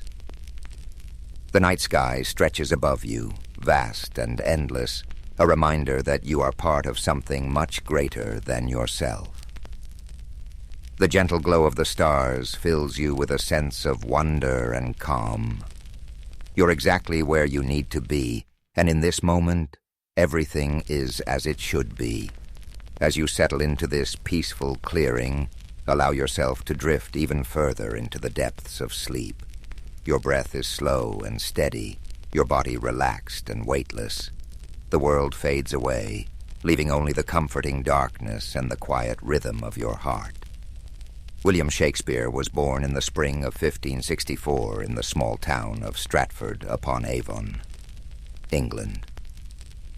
Though the exact date of his birth is not known, tradition holds it to be April 23rd. The streets of Stratford were quiet, lined with timber-framed houses, their white plaster walls crisscrossed by dark wooden beams. The gentle flow of the River Avon meandered through the town, reflecting the sky in its soft, rippling waters. William was the third child of John Shakespeare, a glove maker and local merchant, and Mary Arden, who came from a respected farming family. Their home on Henley Street was modest but comfortable, filled with the scent of leather and parchment from his father's work. In those early days, William's world was shaped by the sounds of bustling markets, church bells, and the hum of conversation among town folk. The air in Stratford was filled with the rhythms of everyday life, the changing seasons, and the echoes of a world on the brink of cultural awakening. As a boy, William likely spent time exploring the fields and woods beyond the town, where wildflowers bloomed and the calls of bird filled the air. He may have wandered along the banks of the Avon, his curious eyes taking in the flowing water, the shifting light, and the small wonders of nature. William attended the King's New School, where he received a solid education in reading, writing, and classical literature. He studied the works of Roman poets like Ovid and playwrights like Plautus and Seneca. These ancient stories of gods, heroes, and tragic fates ignited his imagination, giving him a foundation that would later blossom into his own masterpieces. The days at school were long, filled with the scratch of quills on parchment, the low hum of Latin recitations, and the occasional creak of wooden benches. William learned not only the rules of language, but also the power of storytelling, the ability to capture the human experience in words. When William was 18, he married Anne Hathaway, a farmer's daughter, who lived in a small cottage outside of Stratford. Their marriage was a quiet affair, held in the local church, surrounded by family and friends. A year later, they welcomed their first child, Susanna, followed by twins, Hamnet and Judith. The small house they shared was filled with the sounds of children's laughter and the simple comforts of family life. Yet even as a young man with a family, William's mind seemed to yearn for something more. Somewhere within him, the seeds of creativity were beginning to sprout. By the late 1580s or early 1590s, Shakespeare left Stratford and made his way to London, a city alive with energy, opportunity, and artistic expression. London in the 1590s was a place of contrasts. Cobblestone streets filled with carriages, merchants selling their wares, and the hustle and bustle of a growing metropolis. It was a city where theaters were becoming centers of cultural life, drawing people from all walks of society. Amidst this vibrant chaos, William Shakespeare found his place in the world of theater. He began his career as an actor and playwright with a company called the Lord Chamberlain's Men. His early plays were performed in small theaters where audiences gathered in the dim light, eager to be transported by stories of love, betrayal, and adventure. The scent of burning tallow candles filled the air, mingling with the excited whispers of the crowd. Shakespeare's talent quickly became evident, and his works began to captivate London's theater-goers. His early successes included plays like Henry VI and Titus Andronicus, stories of war, revenge, and political intrigue. Each line he wrote seemed to pulse with life, filled with the richness of human emotion and the beauty of language. By the late 1590s, Shakespeare had become a respected figure in the theater world. He purchased shares in the newly built Globe Theater, a wooden structure that would become the heart of his creative endeavors. The Globe stood on the southern bank of the River Thames, its thatched roof and open-air stage welcoming thousands of eager spectators. It was here that some of his greatest plays came to life. Romeo and Juliet, A Midsummer Night's Dream, and The Merchant of Venice. These stories of young love, magical realms, and complex human relationships resonated with audiences who laughed, wept, and marveled at the tales unfolding before them. As his reputation grew, so did the depth of his work. In the early 1600s, Shakespeare wrote some of his most profound and powerful tragedies: Hamlet, Othello, King Lear, and Macbeth. These plays explored the darker corners of the human soul, delving into themes of ambition, jealousy, madness, and fate. Imagine the dimly lit stage, the flicker of candlelight, the hushed anticipation of the crowd as the curtain rose. The words of Shakespeare filled the air, weaving a tapestry of emotion, drama, and insight that would echo through the centuries. Even as he found success in London, Shakespeare never lost his connection to Stratford upon Avon. He returned frequently to his hometown, where he purchased New Place, one of the largest houses in the town. It was a place of peace and reflection, a retreat from the bustling world of the theater. As he entered the later years of his life, his writing took on a gentler tone. Plays like The Tempest and The Winter's Tale spoke of forgiveness, redemption, and the passage of time.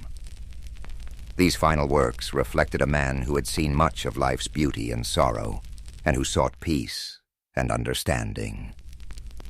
On April 23, 1616, at the age of 52, William Shakespeare passed away in his hometown of Stratford-upon-Avon.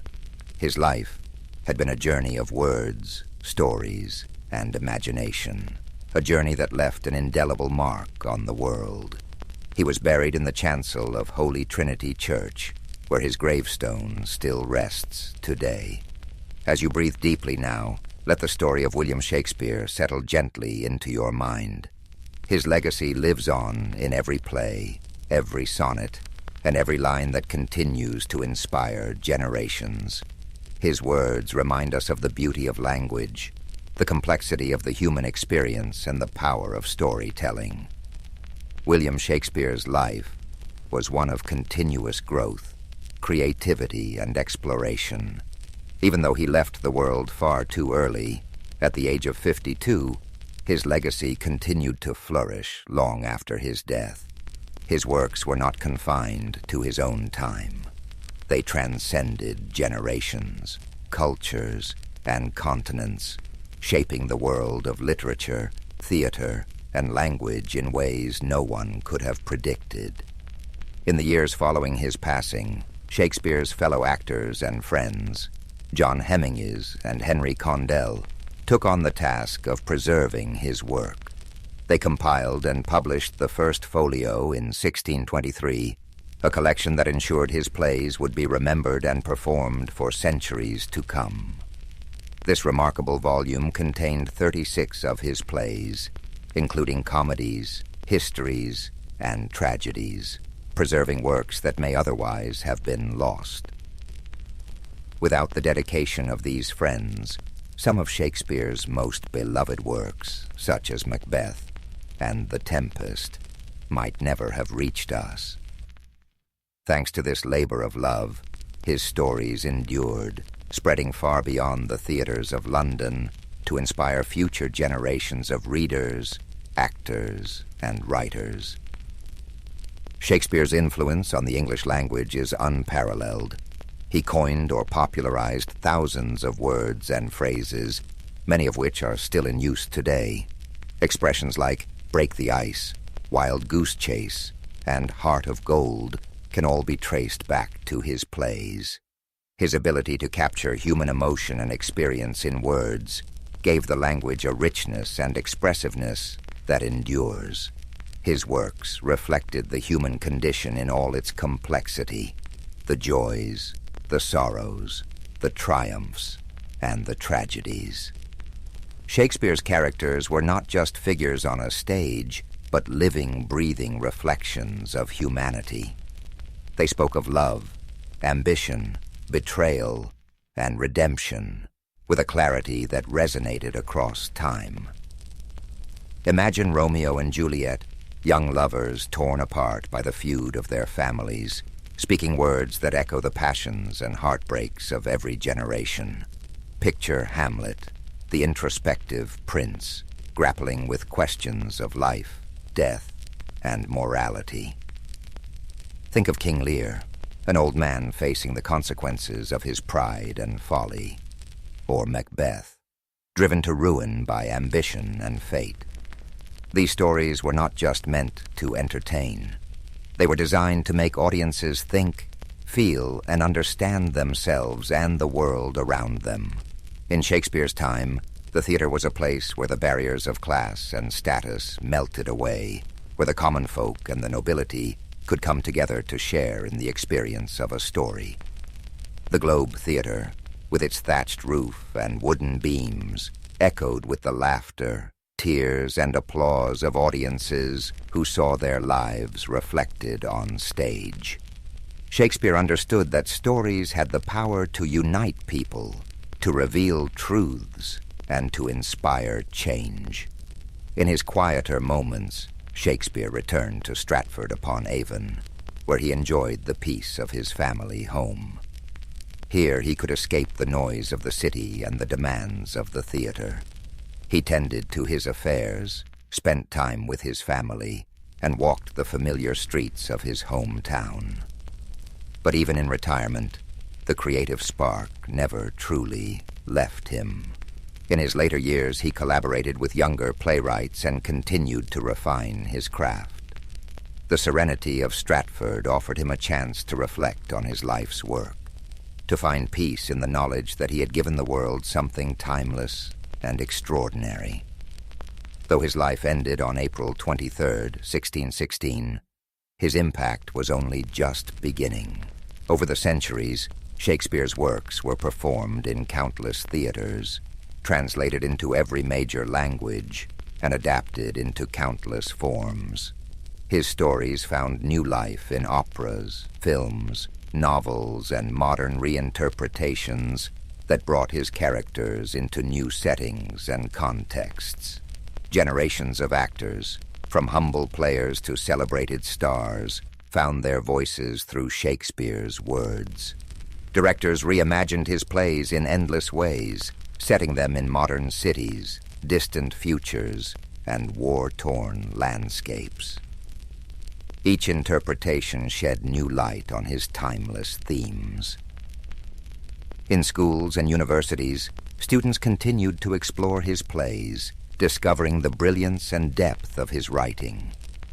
His sonnets, with their delicate beauty and insight into the nature of love and time, continue to touch the hearts of readers across the globe. Shakespeare's legacy is not just in the pages of books or on the stages of theaters. It lives in the way we use language, the way we tell stories, and the way we understand ourselves. His genius lies in his ability to capture the full spectrum of human experience, from the lightest moments of comedy to the darkest depths of tragedy.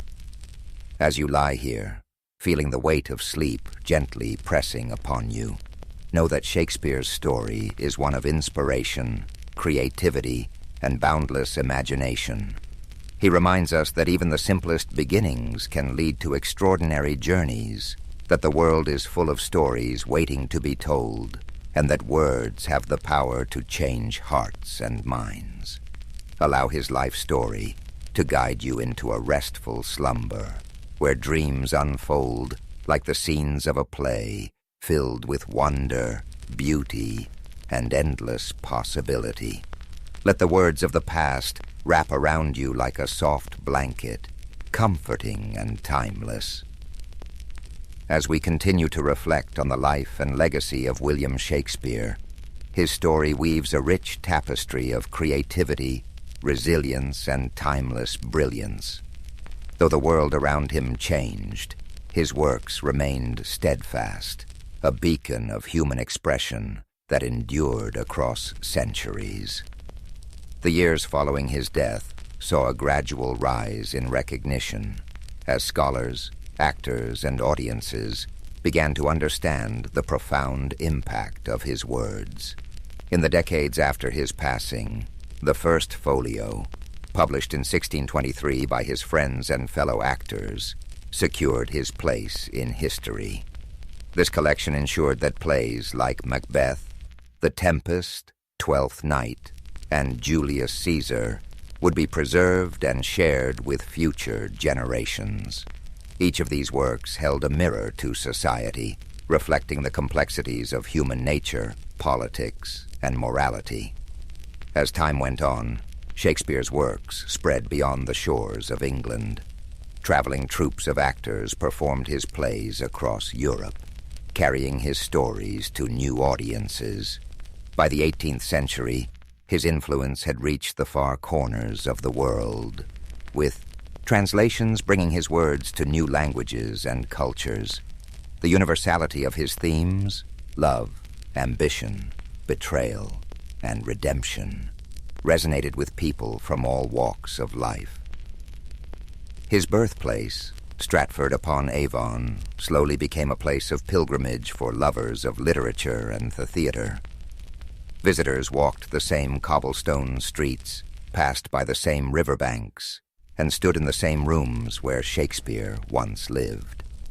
The small town thus grew into a symbol of creativity and artistic heritage, forever linked to the legacy of its most famous son. As the centuries progressed, Shakespeare's plays were studied in schools, performed in grand theaters, and adapted for new media.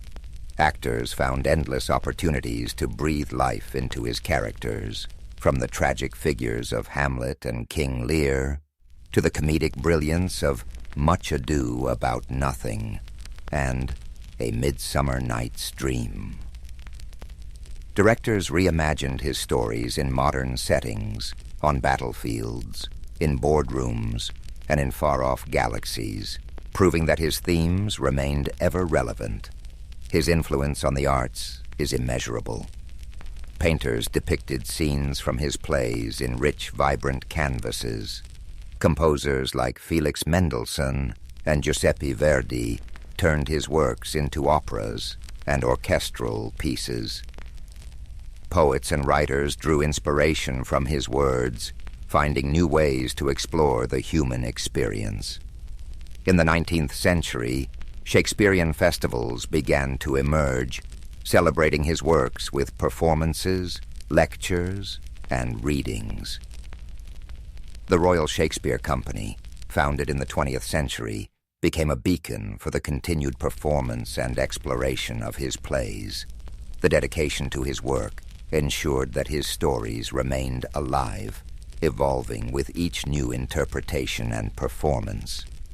Shakespeare's works also found a home in cinema, with directors like Laurence Olivier, Kenneth Branagh, and Baz Luhrmann bringing his plays to the silver screen. Films adapted from his plays reached audiences around the world, introducing his characters and stories to new generations. The power of cinema allowed his words to take on new dimensions, with stunning visuals and powerful performances amplifying their emotional depth. Even in the modern world, his influence persists. Expressions he penned over 400 years ago are part of everyday language. When someone speaks of wearing their heart on their sleeve or describes a task as a wild goose chase, they are echoing Shakespeare's voice. His ability to capture the human condition ensured that his words would forever be woven into the fabric of our lives. As you lie comfortably, breathing gently, imagine the quiet streets of Stratford-upon-Avon, bathed in the soft glow of twilight. Picture the River Avon flowing peacefully, its surface shimmering with the last rays of the setting sun. The breeze carries the faint scent of blooming flowers, and the world slows to a tranquil hush. Let the image of a young William, with eyes full of wonder and curiosity, fill your mind. See him wandering the countryside, dreaming of the stories he would one day tell. His journey reminds us that creativity, passion, and perseverance can shape a legacy that outlives us all. Allow these thoughts to soothe you like the gentle turning of pages in an old book.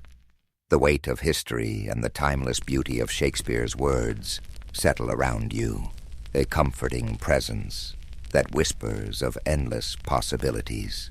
As sleep draws you deeper, know that you are connected to a rich lineage of dreamers, thinkers, and storytellers. The same stories that moved audiences in Shakespeare's time continue to resonate today, bridging the gap between past and present. The Ninth Legion, known as Legio IX Hispana, was one of the most battle-hardened and feared units in the Roman army. Its origins tracing back to the violent civil wars of the late Republic, raised by Julius Caesar in the mid-1st century BCE, the Ninth fought fiercely in the Gallic Wars, earning a reputation for unyielding discipline and brutal efficiency. Over the decades, it became a cornerstone of Roman military power, participating in some of the empire's most pivotal campaigns. It battled in Spain, Germania, and across the vast landscapes of Britannia, Rome's most rebellious frontier. But for all its glory, the Ninth would become a ghost in history, vanishing from records as if erased by time itself. By the early 2nd century CE, the Ninth Legion had already seen centuries of bloodshed. Under the rule of Emperor Hadrian, Rome's grip on Britain was fragile. The island had been a thorn in the Empire's side since the conquest began in 43 CE under Emperor Claudius. While the Romans had established towns and fortresses, they never fully tamed the wild, moor-covered north, lands inhabited by fierce tribes like the Caledonians and Picts, warriors who resisted Roman rule with unrelenting ferocity. Rome had built walls, roads, and forts to control Britannia, but their presence was never secure. The Ninth was stationed at Eboracum, modern-day York, tasked with enforcing order in an increasingly volatile land. Then at some point between 108 CE and 120 CE, the Ninth Legion disappeared from history. Unlike other Roman legions whose movements were meticulously documented, the Ninth simply vanished. Its name never appeared in imperial records again. Historians have debated its fate for centuries. Was it annihilated in a catastrophic battle? Was it quietly disbanded? Did it march into the unknown, leaving only whispers behind? The most widely accepted theory is that the Ninth was sent north into the uncharted highlands of Caledonia on a mission that ended in disaster. Rome had suffered crushing defeats before. The infamous Teutoburg Forest Massacre of 9 CE, where 3 entire legions were wiped out by Germanic tribes, proved that even the mighty Roman war machine was not invincible.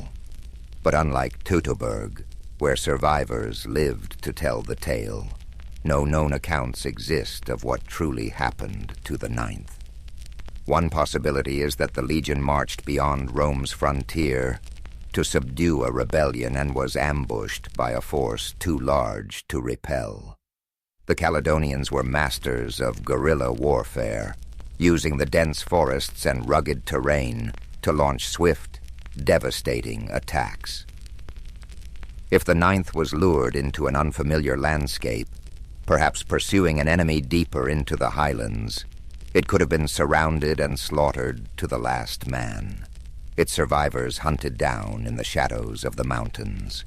No messengers, no escape, no trace. A combat of total obliteration. Another theory suggests an internal mutiny, that the Ninth's soldiers, worn down by endless campaigns, harsh conditions, and poor supplies, turned against their officers. If rebellion broke out within the ranks and the legion fragmented, it could explain why Rome never acknowledged its fate. A rogue legion was a dangerous thing, a stain upon the Empire's reputation that Hadrian may have preferred to erase. The Ninth's disappearance coincides suspiciously with the Emperor's decision to construct Hadrian's Wall, a vast stone barrier that cut Britannia in half, sealing Rome away from the unconquered north. Could this wall have been a silent admission that the Ninth's destruction proved Caledonia was beyond Rome's reach? Whatever happened, the Ninth was never reformed. Unlike other legions that suffered heavy losses but were later reconstituted, the Ninth was erased from history as if it had never existed. No triumphal inscriptions were made in its honor. No poets sang of its bravery. A unit that had fought for over a century across 3 continents was simply gone, leaving only speculation in its wake. Its disappearance remains one of Rome's greatest mysteries, a shadow in the Empire's annals, a silence where history should be. Did the Ninth meet its end in one final savage battle in the mist-shrouded hills of the north? Or did it disappear for reasons Rome dared not reveal? The answers may forever remain buried beneath the earth of Britannia, lost in the echoes of time. Somewhere beyond the Roman frontier, deep in the shadowy Caledonian highlands, lay the probable fate of the Ninth Legion. Contrary to the well-patrolled roads of southern Britannia, beyond Eboracum, known today as York, loomed an unforgiving wilderness of heavy forests, icy rivers, and endless hills perpetually shrouded in gray mist, an unyielding place. The Romans had previously suffered a couple of very critical defeats at the hands of local tribes. If it did, the Ninth Legion marched north for one last campaign, perhaps into the jaws of annihilation, never to return. One such theory says that around 117 CE, the Ninth was sent to put down an uprising in Caledonia. Roman historian Fronto mentioned severe losses suffered in Britain at about this time, hinting at unrest beyond the frontier. It is probable that the newly appointed governor of Britannia, Quintus Pompeius Falco, ordered the Ninth to strike north against rebellious tribes. The Romans, with their heavy armor, rectangular shields, and disciplined formations, would have been an unstoppable force. But the Caledonians fought on their own terms, in their own country, where the rigid tactics of Rome could be broken as easily as shattered stone. The Caledonians were past masters at ambush and in guerrilla warfare. They did not fight in formations, nor were they challenging the Romans in an open field, but they were using their acquaintanceship of the terrain best by striking out from the forest, cutting off isolated units to melt back into the mist again before the Roman could react. It is just as likely that the Ninth Legion was lured into some unrecorded valley or thick forest, out of which the entire force could be surrounded, attacked from all possible directions, and systematically wiped out before they could rally themselves.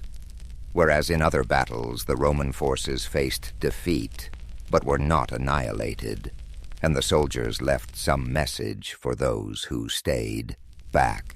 The Ninth left behind no messengers, no written records, and no word of what happened.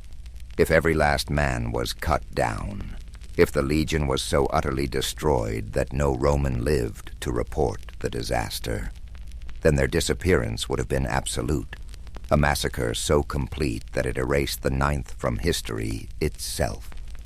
Another grim alternative is that the Ninth was led into an ambush, possibly thinking that they were on a mission to discuss peace terms with some local petty chieftain, then were massacred in a surprise betrayal. Some records suggest that the Roman officers may have overestimated their security and taken their enemy too lightly, much as they had during less serious earlier confrontations. If the Caledonians granted the Romans license to advance deeply into their land, apparently without opposition, only to strike with crushing force at a time of their choosing, then the Ninth had been consumed deep in the bowels of the enemy, in a place that was without exit. But even assuming the Legion was defeated, why were no Roman reinforcements sent? If one of its legions was in trouble, Rome did not spare any expense in answering by using overwhelming force. If the Ninth had been destroyed, the Roman military should have sent out scouts, reinforcements, or at the very least, a search party. Yet no such records exist. Could it be that the Roman authorities knew what happened, but deliberately buried the truth?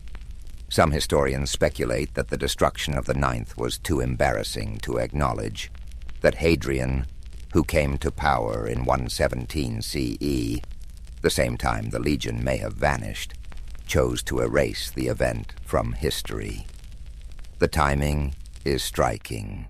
Shortly after the Ninth is believed to have disappeared, Hadrian ordered the construction of Hadrian's Wall, begun in 122 CE, a massive defensive barrier meant to keep the northern tribes out of Roman-controlled territory. Might the wall have been an unspoken admission that the North was beyond Rome's grasp, that the loss of the Ninth proved further expansion impossible? Other theories suggest the Ninth did not get annihilated, but rather broken up, moved, or reappointed to another frontier. Records even reveal that remnants of the Legion might have been shifted to Germania or the eastern provinces. But if indeed that was the case, why was the name never reused? Rome revived legions which had been defeated. Why was the Ninth completely erased? If this legion had been silently disbanded as a result of internal mutiny, poor performance, or even for reasons of political consequence, this would serve to explain their silence in history. After all, the Empire did have enough history of revising history per the current needs of the leading regime. Had the Ninth refused orders, or worse, suffered some sort of embarrassing defeat, or collapsed due to low morale, then Hadrian may have found it easier to eliminate the legion from Rome's official records, rather than acknowledge some kind of disgraceful failure. And of all these theories, one thing is certain. The Ninth Legion, one of Rome's most formidable military forces at that time, vanished into thin air. No memorials were built in their honor, no surviving officers recorded their final battle, and no concrete evidence explains their disappearance. The Ninth marched into history and into legend, becoming one of the greatest unsolved mysteries of the ancient world. If the Ninth truly met its demise in the grim wilds of Caledonia, then hanging in the back of history, there is one burning question. Why did nobody save them? Rome was an empire founded on her military. Thus, when a legion faced an existential threat, whether to reclaim lost territory or to avenge their fallen comrades, reinforcements were usually dispatched. But when the Ninth vanished, there was no Roman response on record, no counterattack, no inquiry, no wild expedition to retrieve the fallen standard of the legion. The Ninth simply disappeared from history. It is an unsettling prospect that can be put as a question. How can more than 5,000 trained men vanish without this being noticed by anyone? In the best scenarios, maybe Rome never actually found out. If the Ninth had been lured onto hostile soil, say, tricked into believing they were marching towards some kind of skirmish, only to be completely surrounded, the slaughter could have been so swift and total that no messenger survived to report back. In the days before modern communications, legions depended upon runners and scouts for delivering information. In any one cataclysmic battle, if the Ninth had been destroyed, no one would have lived to issue the call for rescue. Another theory is that Rome knew what danger the Ninth was in, and simply abandoned it. By the early 2nd century CE, the empire was overextended, with many fronts on which military action was needed. To the east, Rome was locked in bitter struggles against the Parthians, while across the Rhine in Germania, hostile tribes threatened the empire's borders. His predecessor, Emperor Trajan, had been aggressively expanding Rome's borders, annexing Dacia, modern-day Romania, and waging costly wars that depleted Rome's treasury. By the time Hadrian was crowned in the year 117 CE, he had but one option: to maintain Rome's tenuous grasp on Britannia, or turn his attention to shoring up the empire's more valuable provinces. Hadrian's decision was clear. He gave up the policy of expansion in Britain and fortified its borders. Only a few years after the disappearance of the Ninth, Hadrian ordered the construction of Hadrian's Wall, begun in 122 CE, a huge defensive fortification across northern Britannia. Was this wall the silent admission of Rome's defeat? Did Hadrian finally realize that the no-man's-land frontier up north was too hazardous to maintain? That the Ninth's annihilation proved further conquest impossible? There is also the chilling possibility that the Ninth was sacrificed for political reasons. Some historians speculate that the legion's commanders may have been involved in a failed rebellion or mutiny, leading Rome to erase them from history rather than acknowledge an embarrassing internal conflict. The Roman Empire was hardly unaware of rewriting history. It frequently happened that the names and figures of emperors were expunged from the records as if they had never lived.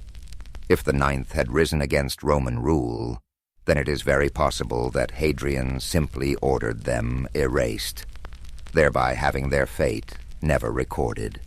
Even granting the unlikely event that the Ninth was destroyed on the battlefield, rather than by treachery, the Romans repressed news of military defeats. The empire, after all, was sustained by propaganda and illusions of invincibility. To let news get out that an entire legion had been wiped out could encourage further rebellions against Rome's enemies. It could have been easier for Hadrian's administration to simply bury the truth and leave the fate of the Ninth unknown. However, there are other theories that the Ninth was not destroyed, but was simply removed from the records for far less sensational reasons. Some believe that the legion was quietly reassigned to another part of the empire, perhaps to the eastern provinces, since many Roman military units were stationed there against Parthian invasions. There is, however, some evidence that elements of the Ninth may have appeared in records in the Middle East decades later, but without any clear chain of command, it cannot be confirmed whether this was the same unit or just a rebranding of another legion. One more troubling possibility is that the Ninth simply walked away from Rome. If this legion had endured years of harsh conditions, thinning supplies, and incompetent leadership, is it possible they could have deserted en masse, melting into the wilds of Caledonia? There are accounts of Roman soldiers deserting their posts and integrating themselves into the local tribes. Against impossible odds, they will also have realized that they had been abandoned. And if the Ninth voted to take their leave of Rome, then they could have simply dispersed among the native people, their descendants melting into the population of Scotland without a trace. Whatever the truth, the disappearance of the Ninth Legion is one of history's greatest unsolved mysteries.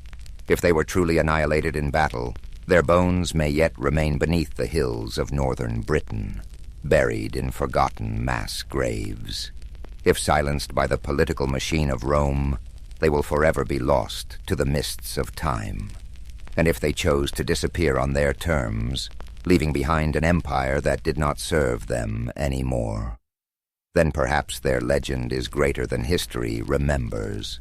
The disappearance of the Ninth Legion has evolved over the centuries from a mere historical mystery to a full-blown legend, serving as the catalyst for a great deal of speculation, folklore, and even conspiracy theories.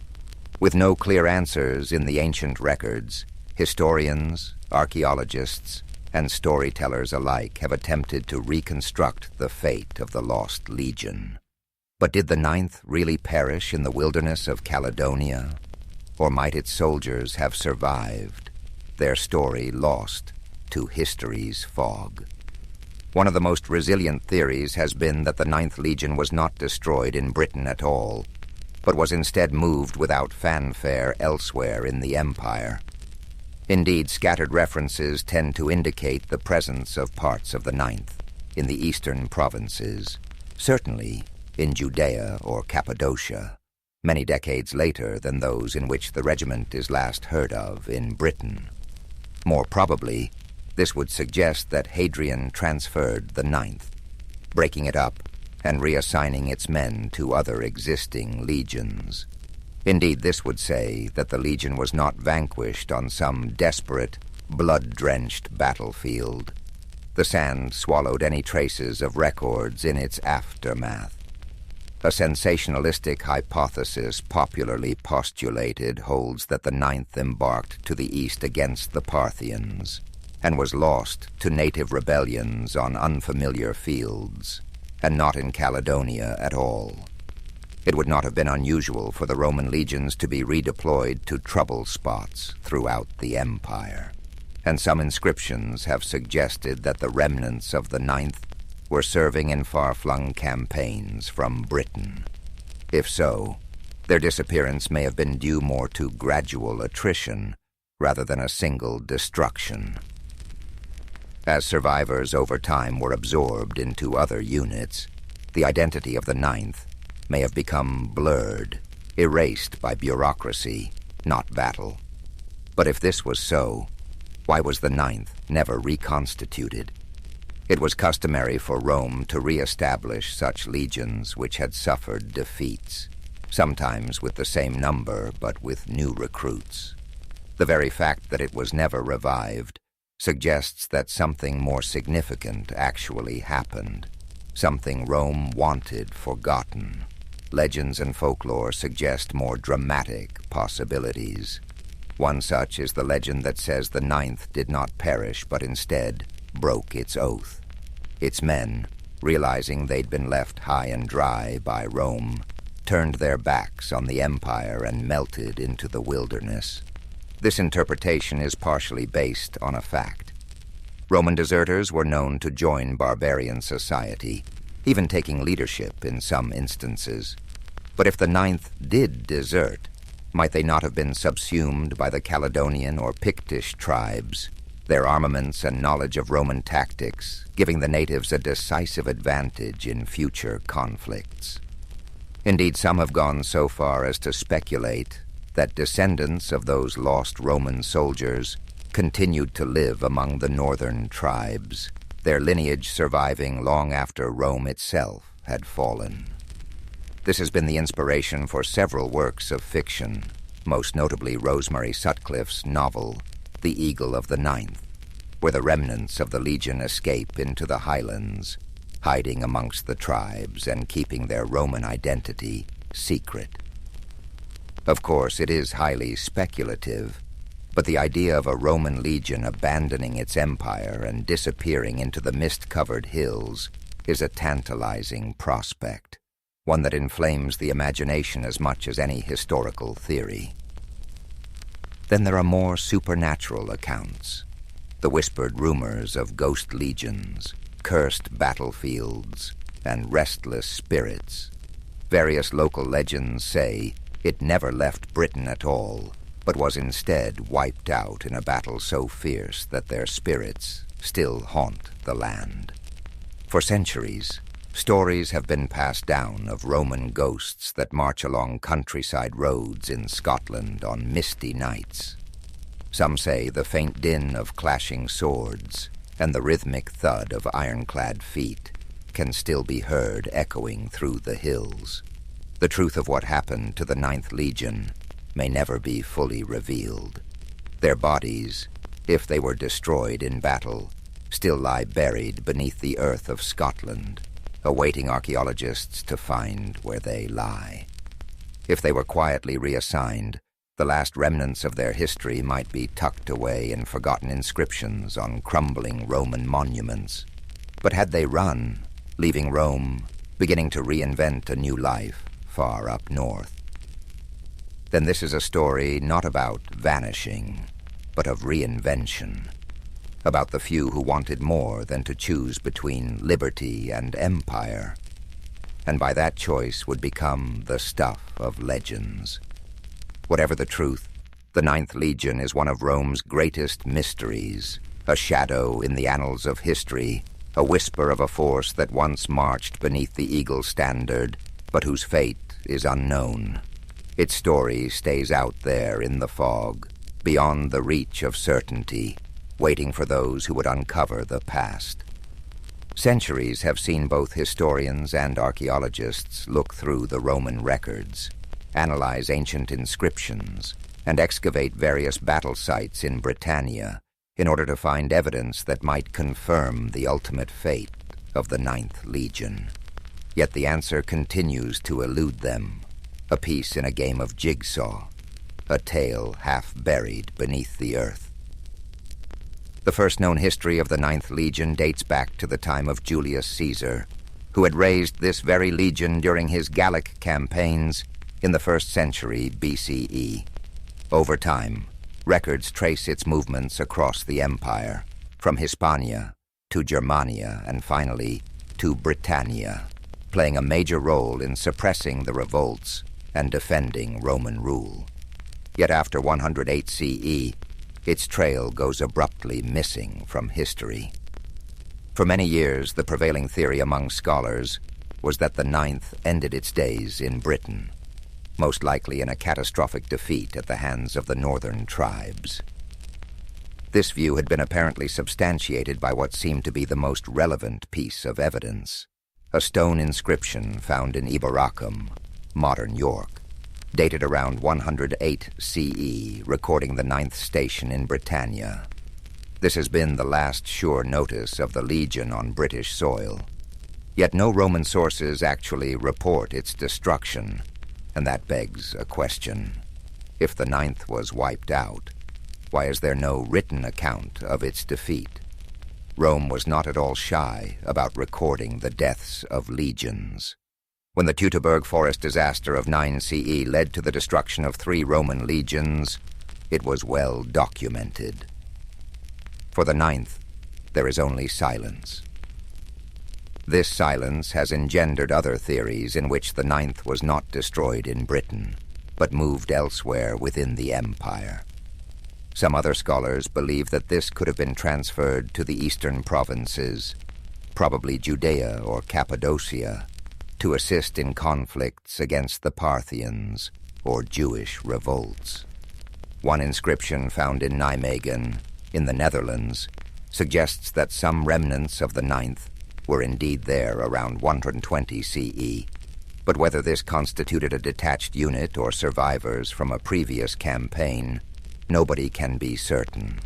And yet there is no definitive proof that the entire legion was ever redeployed elsewhere. Archaeologists, looking for the physical evidence for such a scenario, the destruction of the 9th in Britain, have found no battlefield, no mass grave, no abandoned camp to verify this theory of annihilation. A few have pointed to Inchtoothill, an abandoned fort in Scotland, as one possible site of conflict. Others have looked to the area around Hadrian's Wall, that was built only a few years after the 9th vanished. Yet no evidence has turned up to prove it. No broken shields, no lost eagles, no bones of dead soldiers. If the legion was cut to pieces in a last great battle, where are the bodies? One theory is that the 9th was destroyed piecemeal in a series of smaller battles. The Caledonians and Picts did not fight like the Roman legions. They were guerrillas, striking in hit-and-run raids and melting away into the landscape. If the 9th was bled to death in some sort of long campaign, suffering ambush after ambush, then there may not be one battlefield where their bodies lie, but rather their deaths scattered across the wilds of Scotland, lost in the mists of time. Another theory is that Hadrian's Wall itself holds the key to the disappearance of the 9th. Constructed between 122 and 128 CE, the wall marked for a significant shift in Rome's strategy. Northern expansion was replaced by reinforcing the border. Some historians even feel this decision was based directly on the fate of the 9th, as Hadrian himself realized that Caledonia was simply too dangerous to hold. Cut to pieces in some disastrous campaign, it may have provided that final warning that persuaded the Romans to draw back and dig in rather than advance.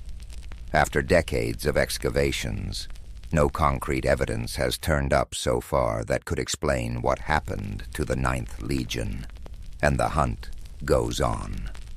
Archaeologists continue to trawl Britain's landscape for Roman weapons, mass graves, or inscriptions that just might bring the story into the sharpest view yet.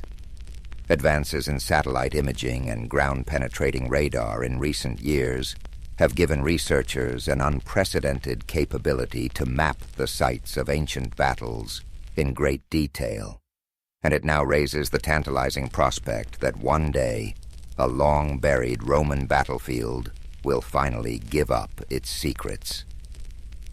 For now, the 9th remains one of history's greatest enigmas, a vanished force whose fate may never be fully uncovered. Were they slaughtered in the cold highlands of Caledonia, their bodies buried beneath the heather?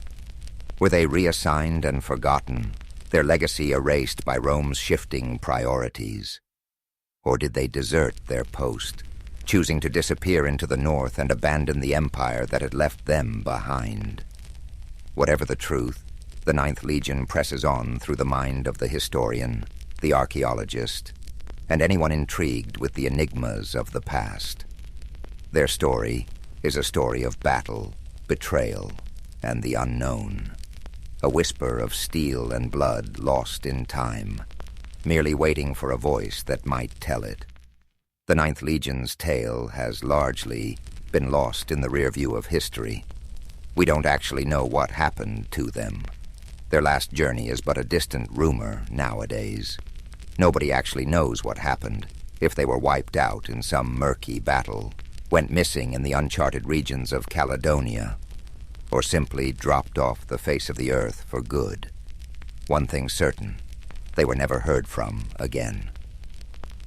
You're familiar with that slow fog that rolls in over the hills in the morning?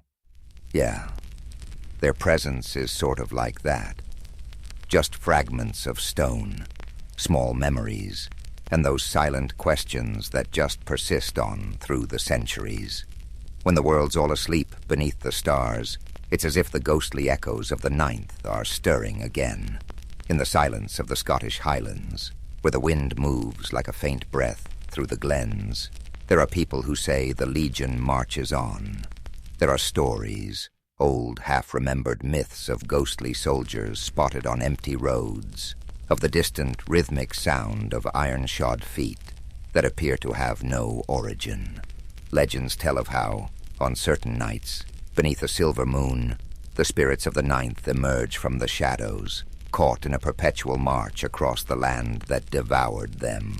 Perhaps they were separated in the chaos of combat, their shields broken, their armor cracked by the blow of an unseen enemy, too late to avoid. Maybe they struggled through the wilderness, panting with fatigue, their path swallowed by the dense forests and winding rivers, to discover that no rescue would ever come.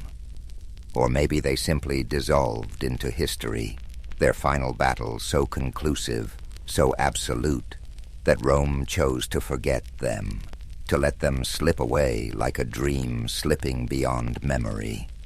Yet even dreams leave a mark, as the Ninth has left its mark upon time itself. The silence of their vanishing is louder than any record, their absence taking up the space between the pages of history like the profound, soothing quiet before daybreak. Hadrian's Wall remains a silent witness to their disappearance, a wall built to exclude the untamed land that could have claimed them, a divide between the known and the unknown. It remains there, steadfast against the winds that blow through it, a testament to an age still hidden in mystery. Though the fate of the Ninth Legion can never be fully disclosed, their myth survives. Their names are recalled in books, in whispers, in the minds of those who are drawn to the mysteries of history. Up in the still hills, where you can truly scent the earth and rain, and the rivers glimmer like liquid silver in the moon's light, the Ninth could still be roving about, not physically, but in memory, always walking the shadows of the ages. This concludes tonight's quest into the mystery of the lost Ninth Legion. But the past is replete with even more stories just waiting to be unearthed. Aristotle's story begins over 2,000 years ago, in 384 BCE, in the ancient city of Stagira, located in northern Greece. Born to a physician named Nicomachus and his wife, Phaistis, Aristotle came into the world surrounded by a mix of science, medicine, and tradition. His father's role as the physician to the royal court of Macedon meant that Aristotle grew up in an environment deeply rooted in observation, inquiry, and the natural sciences. Even as a child, he showed a curious and inquisitive nature, traits that would come to define his life and work. However, Aristotle's early life was not without hardship. His parents passed away when he was still a boy, leaving him orphaned at a young age. Despite this loss, he was taken in by a guardian and received an education that emphasized both discipline and exploration. His early exposure to the workings of the natural world, combined with the structured environment of his upbringing, set the stage for his intellectual journey. At the age of 17, Aristotle traveled to Athens, the intellectual and cultural center of the ancient world. There, he enrolled in Plato's Academy, a prestigious school founded by the renowned philosopher Plato. Aristotle quickly distinguished himself as a brilliant student, one whose mind seemed boundless in its capacity for inquiry. For 20 years he studied under Plato, immersing himself in philosophy, mathematics, and the natural sciences. Though Aristotle greatly admired Plato, he did not always agree with his teacher's ideas. While Plato focused on the realm of ideal forms, Aristotle's mind was drawn to the tangible, the observable, and the concrete. He believed that understanding the world required examining it directly, through observation and experience. This difference in approach would later define Aristotle's own philosophy, setting it apart from that of his mentor. After Plato's death, Aristotle left Athens and began a period of travel and teaching. He journeyed across the Greek world, sharing his knowledge and expanding his understanding of different cultures and environments.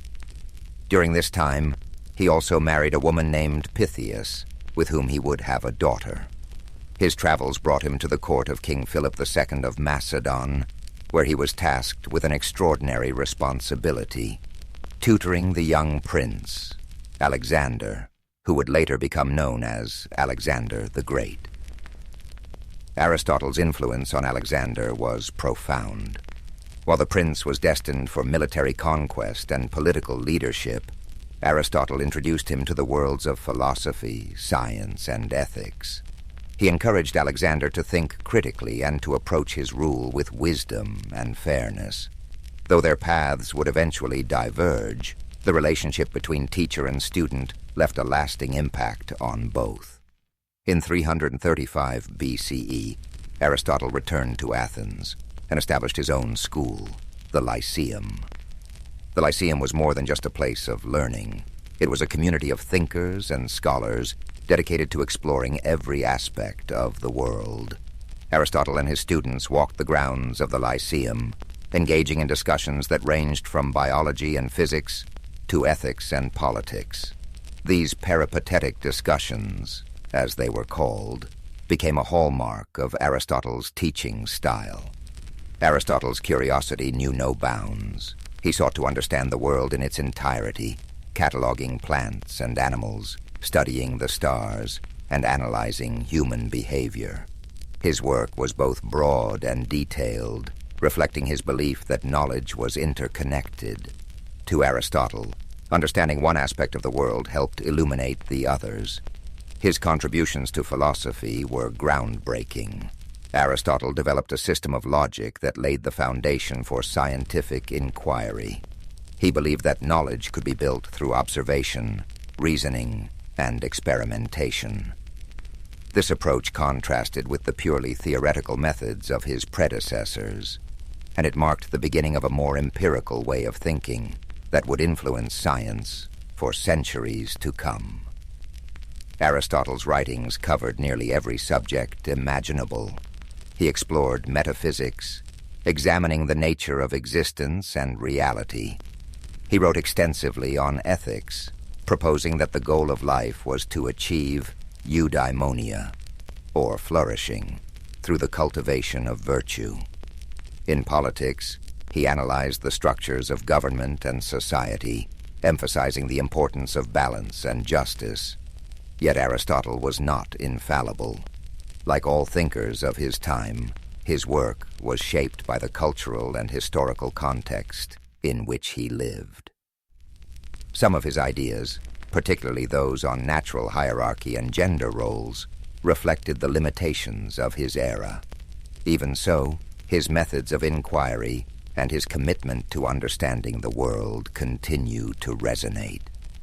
As Aristotle's influence grew, So too did the challenges he faced. In his later years, political tensions in Athens made his position increasingly precarious. Following the death of Alexander the Great, anti-Macedonian sentiment in the city put Aristotle, with his ties to the Macedonian court, under scrutiny. Accused of impiety, he chose to leave Athens, reportedly saying that he would not allow the city to sin twice against philosophy, a reference to the execution of Socrates decades earlier. Aristotle spent his final years in the city of Chalcis, where he continued to write and reflect. He passed away in 322 BCE at the age of 62, leaving behind a legacy that would endure for millennia. His works, preserved and studied over the centuries, became a cornerstone of Western thought, influencing fields as diverse as science, ethics, politics, and art.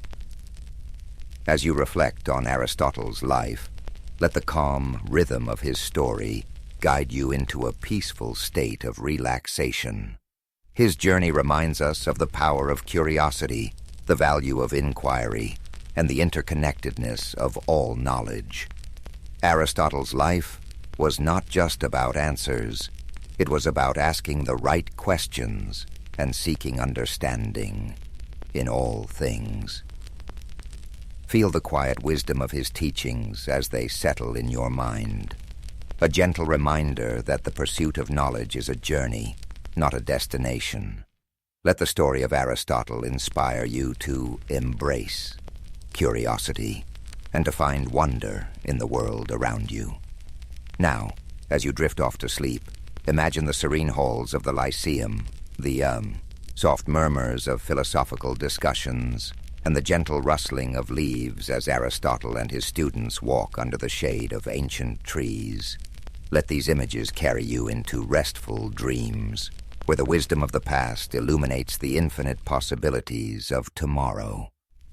As you continue to relax, let the profound legacy of Aristotle's life unfold in your mind.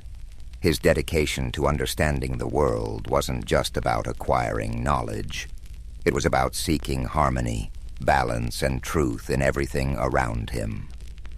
Aristotle believed that knowledge was interconnected, and through his teachings, he encouraged others to see the unity between the natural world, human behavior, and the cosmos itself. Imagine Aristotle walking through the Lyceum, the warm sun filtering through the trees as he engaged in thoughtful discussions with his students. His words carried a sense of purpose, guiding those who followed him to think critically and observe the world with care. These walks, known as peripatetic lectures, were not just a means of sharing knowledge. They were a journey of discovery, where every step brought new insights and understanding. Aristotle's influence reached far beyond his own lifetime. His writings were preserved and studied by scholars throughout history, shaping the foundations of many disciplines. In the Middle Ages, his works became central to both Islamic and European philosophy, earning him the title of the philosopher among medieval scholars. His contributions to logic, ethics, and the natural sciences provided a framework for future thinkers, from Thomas Aquinas to Galileo Galilei. In the realm of ethics, Aristotle's concept of virtue remains timeless. He believed that the key to a fulfilling life was finding the balance between extremes, a concept he called the golden mean. For Aristotle, courage lay between recklessness and cowardice, generosity between stinginess and extravagance. This philosophy of moderation offers a calming and thoughtful perspective, reminding us that harmony often lies in balance. As you reflect on these teachings, let their wisdom bring a sense of calm and clarity.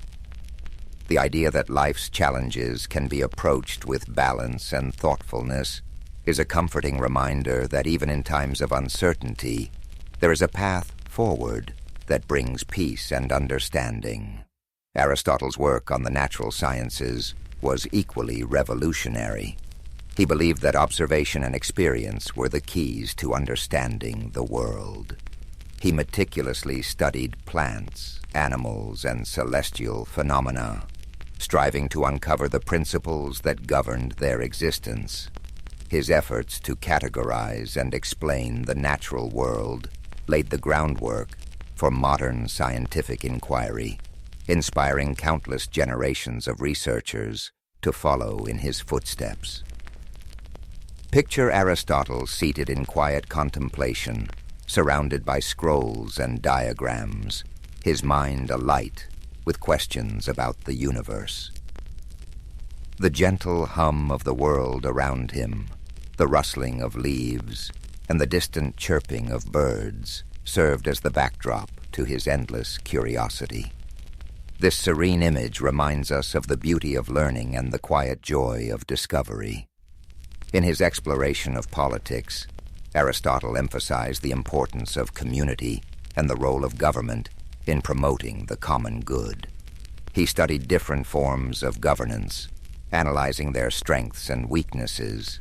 His belief that humans are political animals underscores our innate desire for connection and cooperation. Aristotle's insights into the nature of society encourage us to think deeply about the ways we interact with one another and the systems we create to support our collective well-being. As the rain falls gently outside your window, imagine the ancient world Aristotle inhabited, a world filled with wonder, where the mysteries of existence invited exploration and understanding. Let his story remind you that curiosity is a gift, one that opens the door to endless possibilities. Now, as you drift deeper into relaxation, picture the stars shining above the Lyceum, their light guiding Aristotle and his students as they pondered the mysteries of life. The gentle rhythm of their footsteps, the soft murmur of their voices, and the stillness of the night create a peaceful atmosphere, one that invites you to find rest and serenity in your own journey. Aristotle's life was a testament to the power of inquiry, the joy of discovery, and the interconnectedness of all things. His teachings remind us that knowledge is not just about understanding the world. It's about finding our place within it and striving to live in harmony with ourselves and others. Let the quiet wisdom of Aristotle's journey settle into your thoughts as you rest. His legacy is not just one of intellectual brilliance, but of a life deeply dedicated to understanding the beauty and complexity of existence. Aristotle saw the world not as a collection of separate pieces, but as an intricate tapestry, where each thread is connected to the others in profound and meaningful ways. Imagine the calm serenity of ancient Greece, the golden sunlight cascading over the white stone columns of the Lyceum, as Aristotle strolled its pathways, surrounded by students eager to learn. They debated, questioned, and explored every aspect of life, from the nature of the stars above to the behavior of the animals in the fields nearby. Their conversations were filled with curiosity and wonder, a reflection of Aristotle's belief that every question, no matter how simple or complex, was worth pursuing. Aristotle's ability to bridge different disciplines was one of his greatest strengths.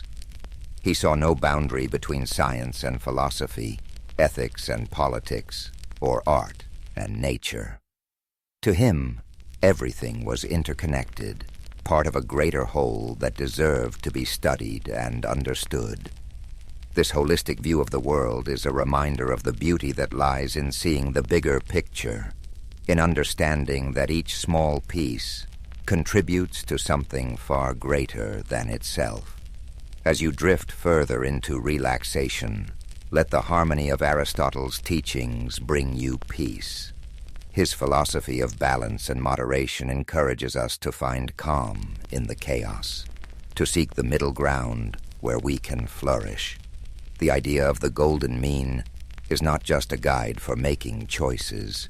It is an invitation to live with grace and intention, to approach life with a steady and thoughtful heart.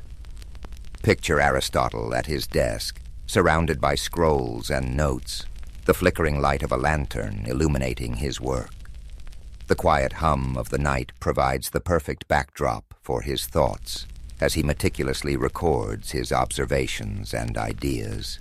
Each stroke of his pen represents a step forward in humanity's understanding of the world. This image is a reminder that even the grandest achievements begin with quiet moments of reflection and dedication. Aristotle's life was also a testament to resilience. Despite the challenges he faced, from personal loss to political exile, he never stopped asking questions, never stopped seeking to understand. His commitment to learning and teaching, even in the face of adversity, is a powerful reminder that knowledge and curiosity are forces that can overcome even the greatest obstacles. Now, as you relax and prepare to drift into sleep, imagine the gentle sound of waves lapping against the shores of ancient Greece. The rhythmic flow of the sea echoes the timeless nature of Aristotle's wisdom.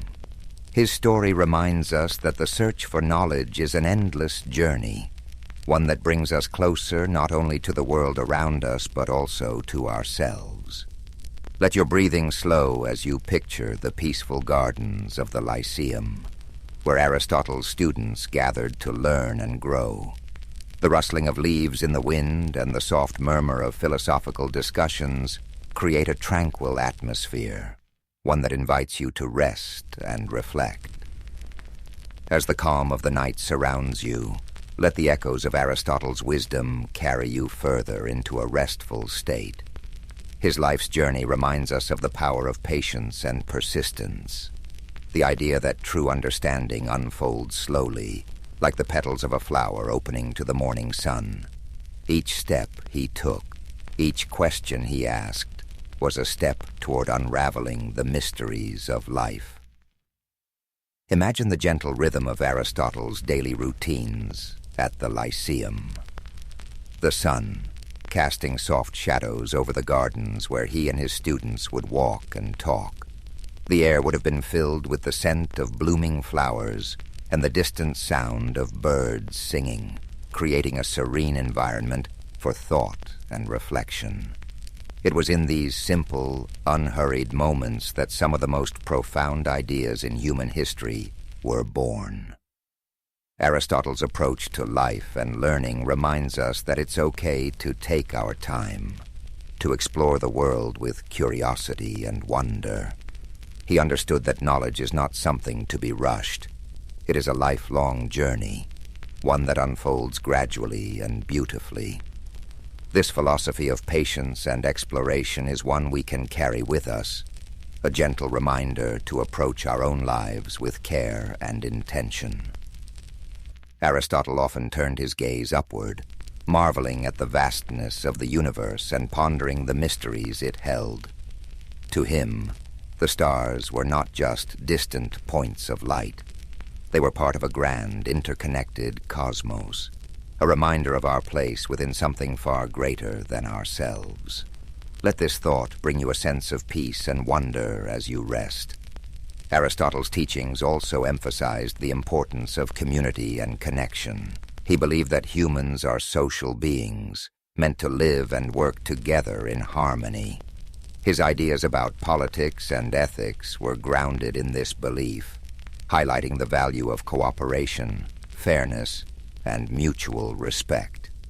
These principles continue to resonate, reminding us of the importance of building strong, supportive relationships with those around us. As you relax further, imagine the soft murmurs of conversation in the Lyceum, the voices of students and scholars blending together in a gentle symphony of learning. The warmth of their shared curiosity and the strength of their connections created an environment where ideas could flourish.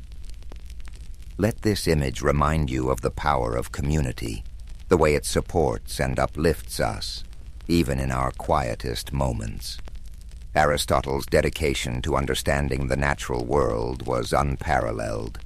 He believed that by observing and studying the world around us, we could uncover the principles that govern life itself. From the smallest insect to the vast expanse of the heavens, Aristotle approached every subject with the same level of curiosity and care. His work laid the foundation for countless discoveries, inspiring generations of thinkers to explore and question. Now, as you drift closer to sleep, picture Aristotle walking along a quiet beach at sunrise, the waves gently lapping at the shore. The golden light of dawn illuminates his path, a symbol of the new ideas and possibilities that each day brings. This peaceful scene reflects the quiet strength of his mind and the endless potential for discovery that lies within us all. Let your breathing slow as you embrace the calm and tranquility of this moment. The story of Aristotle's life is one of resilience, curiosity, and an unyielding desire to understand. His teachings remind us that no matter how complex the world may seem, there is always beauty to be found in the search for knowledge.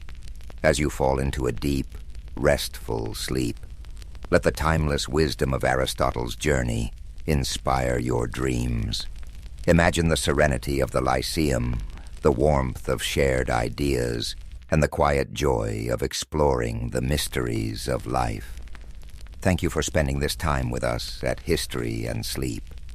May your dreams be peaceful and filled with wonder. Sweet dreams, and we look forward to seeing you again soon. In the early 17th century, a time when Europe was a patchwork of kingdoms, principalities, and religious divides. At the heart of this patchwork lay the Holy Roman Empire, a vast and fragmented realm that stretched across much of Central Europe. For centuries, tensions simmered beneath the surface as Catholic and Protestant states vied for power, influence, and the right to practice their faith freely. The spark that ignited this long and devastating conflict came in the form of a defiant act in the city of Prague. In 1618, Protestant nobles in Bohemia, angered by perceived restrictions on their religious freedoms under Emperor Ferdinand II, staged a dramatic rebellion.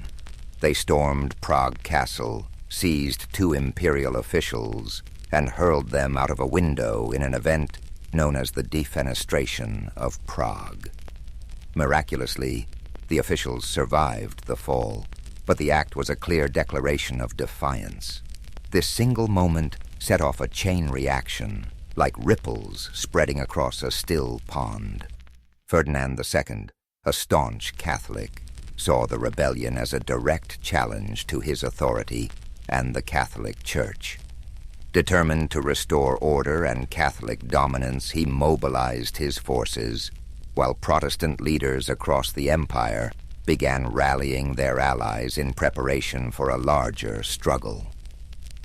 What began as a localized conflict in Bohemia quickly escalated into a broader war, drawing in neighboring regions and foreign powers. Protestant princes sought support from allies in Denmark, Sweden, and beyond, while Catholic states turned to Spain and the powerful Habsburg dynasty for aid. The war was no longer just about Bohemia. It had become a contest of religion, politics, and territorial ambition. As the conflict unfolded, it became clear that this was not a war of quick resolutions. The early battles were fierce yet inconclusive, leaving both sides entrenched in their positions and more determined than ever to secure victory. The countryside began to bear the scars of the war. Villages burned, crops were destroyed, and innocent lives were caught in the crossfire. The 30 Years' War was born out of these divisions, and its origins reveal much about the fragile balance of power and belief in Europe at the time. It was a conflict rooted in faith but also fueled by ambition and fear, a perfect storm that would rage for decades. Take a moment to absorb this beginning, the first ripples of what would become a vast and relentless storm. As we move forward, the intricate web of alliances, battles, and betrayals will unfold. But for now, let the gravity of this moment settle, a reminder of how one act of defiance can echo across history. As the conflict in Bohemia ignited, the deeper fault lines of Europe's religious divide began to widen, casting a shadow over the entire continent. At its core, the 30 Years' War was fueled by the tensions between Catholics and Protestants, a struggle that had simmered since the Reformation in the 16th century. The Peace of Augsburg in 1555 had attempted to create harmony by allowing rulers within the Holy Roman Empire to determine their state's religion, whether Catholic or Lutheran. Yet this fragile peace left many unresolved issues, particularly with the rise of Calvinism, a branch of Protestantism that had not been recognized in the agreement. As Calvinist states gained influence, the Catholic Habsburg rulers viewed them as a threat. Their growing presence felt like a challenge to the established order. When Ferdinand II ascended to the throne of the Holy Roman Empire, he was determined to restore Catholic dominance. His unwavering faith and aggressive policies further inflamed tensions, especially among Protestant states that viewed him as a tyrant bent on crushing their freedoms. Ferdinand's allies in Spain and the papacy provided him with support, reinforcing the Catholic position with resources and manpower.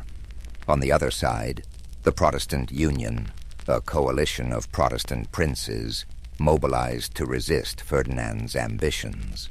They sought aid from Protestant powers beyond the empire, including Denmark, Sweden, and England. These nations saw the conflict not only as a religious struggle, but also as an opportunity to weaken the Habsburgs and expand their own influence. The war spread beyond Bohemia, spilling into regions such as the Palatinate, Saxony, and Bavaria. Each new front brought devastation to towns and villages as armies marched across the countryside, leaving destruction in their wake.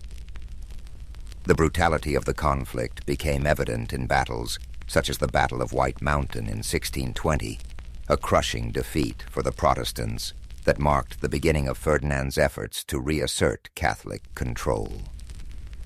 But despite Catholic victories in the early years, the war refused to subside. Protestant leaders rallied, drawing on the resources and military expertise of their allies. Sweden, under King Gustavus Adolphus, emerged as a formidable force. His disciplined armies breathed new life into the Protestant cause. The balance of power began to shift, and the war escalated further. This was no longer a simple struggle between Catholics and Protestants. It became a war of ambition and survival. Smaller states and mercenary armies joined the fray, drawn by promises of plunder and pay. The war became a theater of chaos, where alliances shifted, and even traditional enemies found themselves fighting side by side in pursuit of their goals. As the conflict deepened, it transformed the very nature of warfare. The 30 Years' War was one of the first conflicts where civilian populations suffered as much as, if not more than, the soldiers. Famine, disease, and displacement became common as entire communities were uprooted or destroyed. The war's religious roots became intertwined with the politics of power, and its escalation revealed the fragility of peace in a divided world. As we move to the next chapter, consider the human cost of these divisions. The lives touched by a conflict that seemed endless yet always teetered on the edge of resolution. By the late 1620s, the Protestant cause seemed to falter, their forces weakened by defeats and dwindling alliances. But the entry of Sweden into the war, under the leadership of King Gustavus Adolphus, marked a turning point that would reshape the conflict. Gustavus Adolphus was not just a ruler. He was a visionary military leader whose innovations in strategy and tactics would leave a lasting legacy on warfare. Gustavus Adolphus believed deeply in the Protestant cause, but his intervention was also driven by Sweden's strategic interests. The Habsburgs' growing influence threatened Swedish dominance in the Baltic region, making the 30 Years' War a matter of survival and sovereignty for his nation. With the backing of France, which sought to undermine Habsburg power despite being Catholic, Sweden entered the fray in 1630, bringing with it a disciplined and modernized army. The Swedish forces brought a new energy to the Protestant struggle. Gustavus Adolphus introduced revolutionary military tactics, emphasizing mobility, coordination, and the use of combined arms, integrating infantry, cavalry, and artillery into a cohesive fighting force. These methods gave his troops a significant edge over the larger but less organized armies of the Catholic League. The Battle of Breitenfeld in 1631 was a defining moment, a stunning victory for the Swedes and their Protestant allies. Gustavus Adolphus's army decimated the Catholic forces, demonstrating the effectiveness of his strategies. This victory not only bolstered Protestant morale, but also drew new allies to their cause, shifting the balance of power in the war.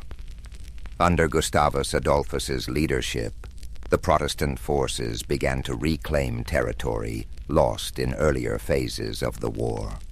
They advanced deep into the heart of the Holy Roman Empire, challenging Ferdinand II's dominance and threatening the stability of the Habsburg realms.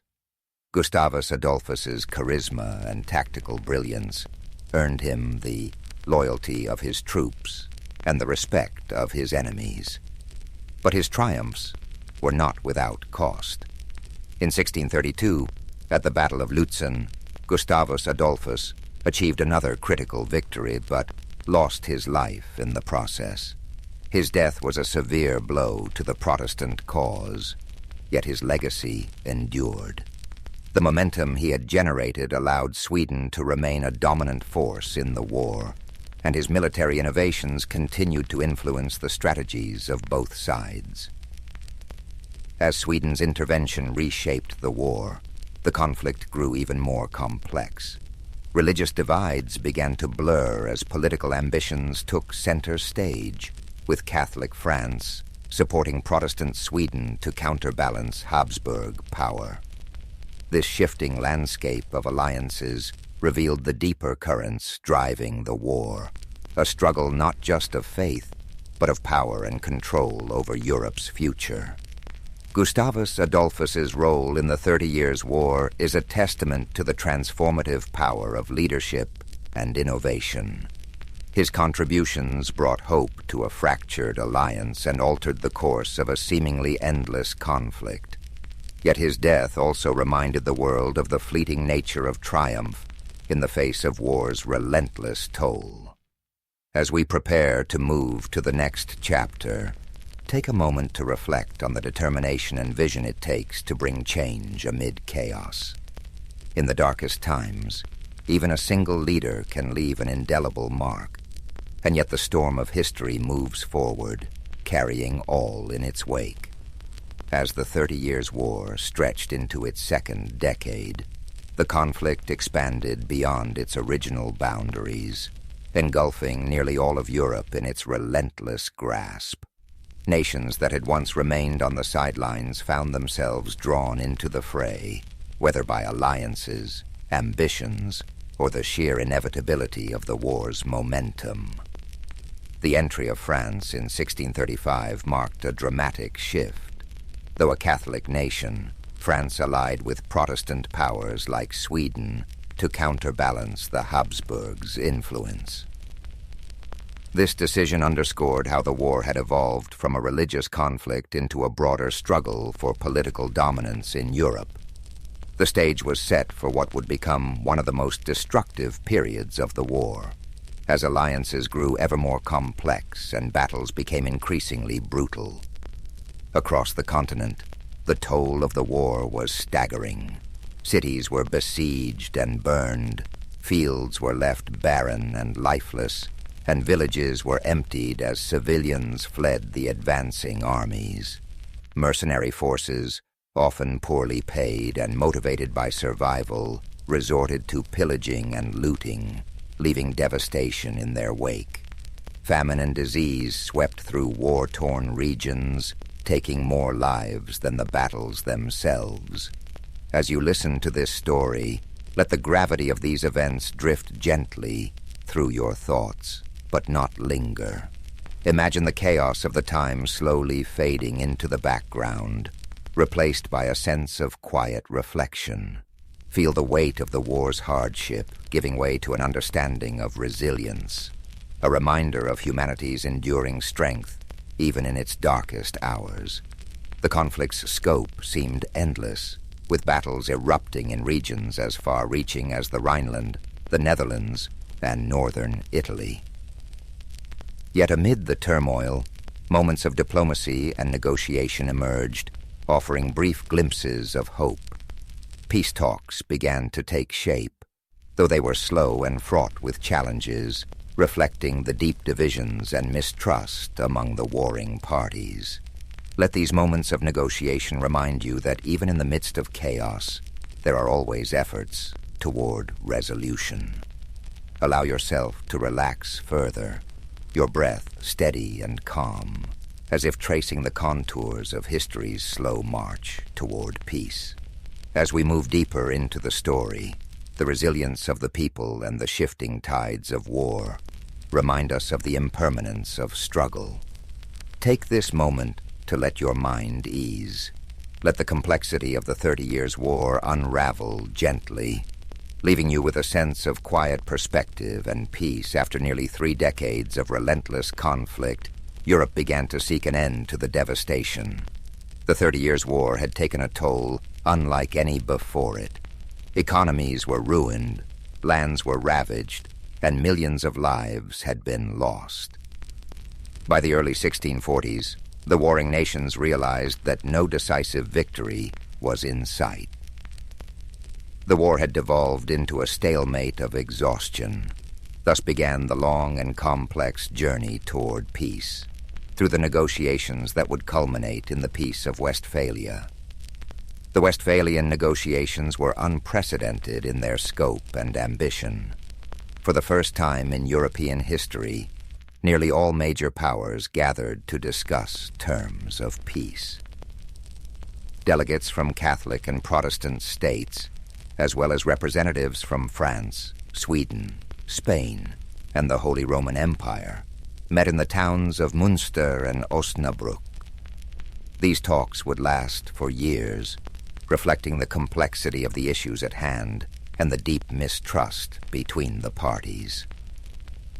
As the negotiations unfolded, the participants wrestled with questions of religion, sovereignty, and the balance of power. The Peace of Westphalia sought to establish a new order in Europe, one that would recognize the religious and political realities that had emerged from the war. Protestant and Catholic states agreed to a form of mutual tolerance, reaffirming the principle that rulers could determine their state's religion while also granting greater freedoms to minority faiths. The treaty also redefined the concept of sovereignty. It marked the beginning of the modern state system, where nations recognized each other's territorial boundaries and agreed not to interfere in one another's internal affairs. This idea of state sovereignty would become a cornerstone of international relations for centuries to come. While the Peace of Westphalia brought an end to the 30 Years' War, its provisions were not without compromise. No side emerged as a clear victor, and many of the underlying tensions remained unresolved. Yet the treaty succeeded in ending the immediate bloodshed and creating a framework for coexistence in a fractured Europe. As you listen to the conclusion of this chapter, let the idea of resolution fill your thoughts. Picture the weary negotiators coming together after years of strife, finding common ground in the hope of a better future. Let this image remind you that even in the most challenging times, peace is always within reach. The road to peace was long and arduous, yet it proved that dialogue and compromise can overcome even the deepest divisions. Allow this lesson to settle within you as you relax further, your mind at ease as the echoes of war fade into the calm promise of resolution. As the Peace of Westphalia brought an end to the 30 Years' War, Europe began to rebuild from the ashes of its most devastating conflict. The war left an indelible mark on the continent, shaping the course of history in profound ways. Nations that had been battered and broken emerged with new identities, while the concept of sovereignty laid the foundation for the modern nation-state system. The war's legacy extended beyond politics and borders. It changed the way conflicts were waged, highlighting the immense cost of prolonged war and the devastating impact on civilian populations. The lessons of the 30 Years' War echoed across generations, reminding humanity of the importance of diplomacy, tolerance, and restraint. This story of destruction and eventual reconciliation carries a timeless message. Even in the darkest of times, there is always a path forward, a path forged through perseverance, negotiation, and the willingness to find common ground. The 30 Years' War may have scarred Europe, but it also served as a turning point, proving that peace, though hard won, is always worth striving for. As we close this chapter of history, take a moment to reflect on the resilience of the human spirit. Let the story of the 30 Years' War remind you of the strength found in unity and the power of resolution. Think of the nations and individuals who rebuilt after so much loss their journey, though difficult, leading to a more stable and interconnected future. Now, let the soothing sounds of rain guide you to a place of peace and relaxation. Imagine gentle raindrops falling softly on leaves, washing away the echoes of history's struggle. Feel the rhythm of the rain, bringing calm to your mind and a sense of quiet to your soul. In the year 1162, amidst the sweeping steppes of Mongolia, a child was born into a world of cold winds and endless plains. This child, named Temujin, would grow to become the great Genghis Khan, a name that would echo across history as the founder of the Mongol Empire. But before he became a conqueror, he was simply a boy born into struggle, shaped by the harshness of his environment and the conflicts of his people. The Mongolian steppes stretched far and wide, a vast expanse of grasslands where the sky met the earth in a seamless horizon. Life here was simple, yet brutal. Nomadic tribes moved with their herds, living off the land and surviving the harsh winters and the scorching summers. It was a world where strength, loyalty, and resilience were the keys to survival. Temujin's early years were marked by hardship. He was the son of Yesuge, a minor tribal leader, and his wife, Hoelun. When Temujin was just a young boy, his father was poisoned by a rival tribe.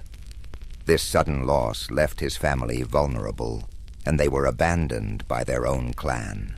His mother, Hoelun, took on the responsibility of raising Temujin and his siblings alone.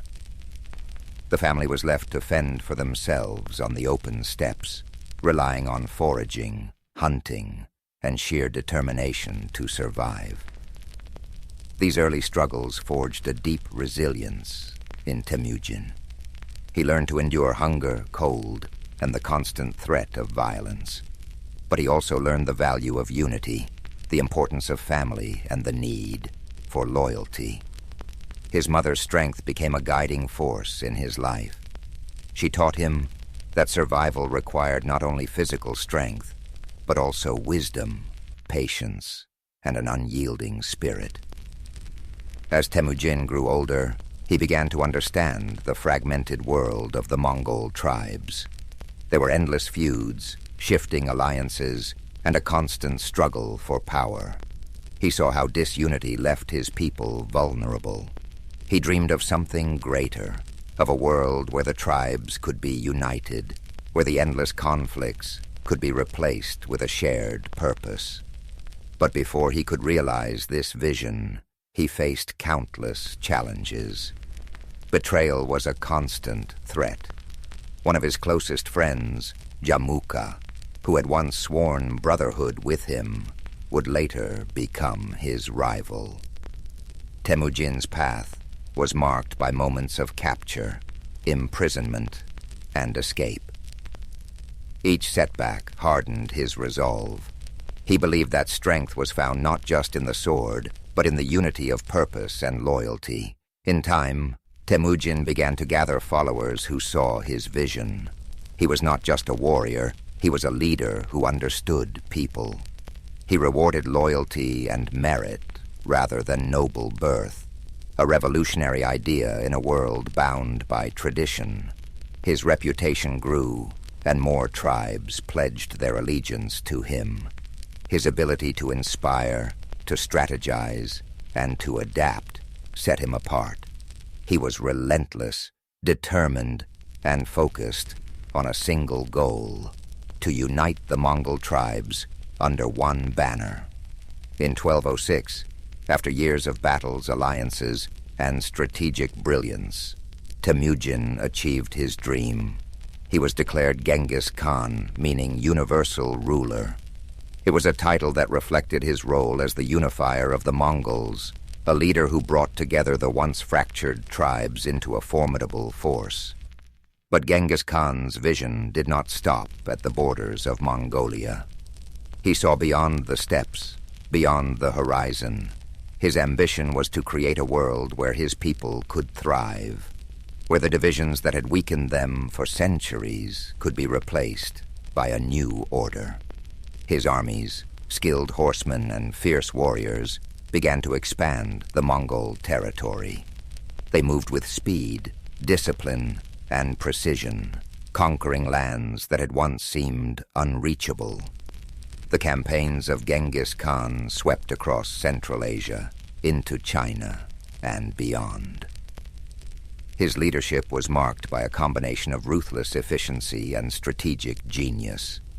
He understood the importance of adapting to new challenges, incorporating new technologies, and learning from the cultures he encountered. Under his rule, the Mongol Empire became a melting pot of ideas, trade, and communication. But Genghis Khan was more than just a conqueror. He established laws to bring order to the chaos of his expanding empire. His code, known as the Yasa, emphasized loyalty, discipline, and justice. He promoted religious tolerance, recognizing that unity required respecting the beliefs of diverse peoples.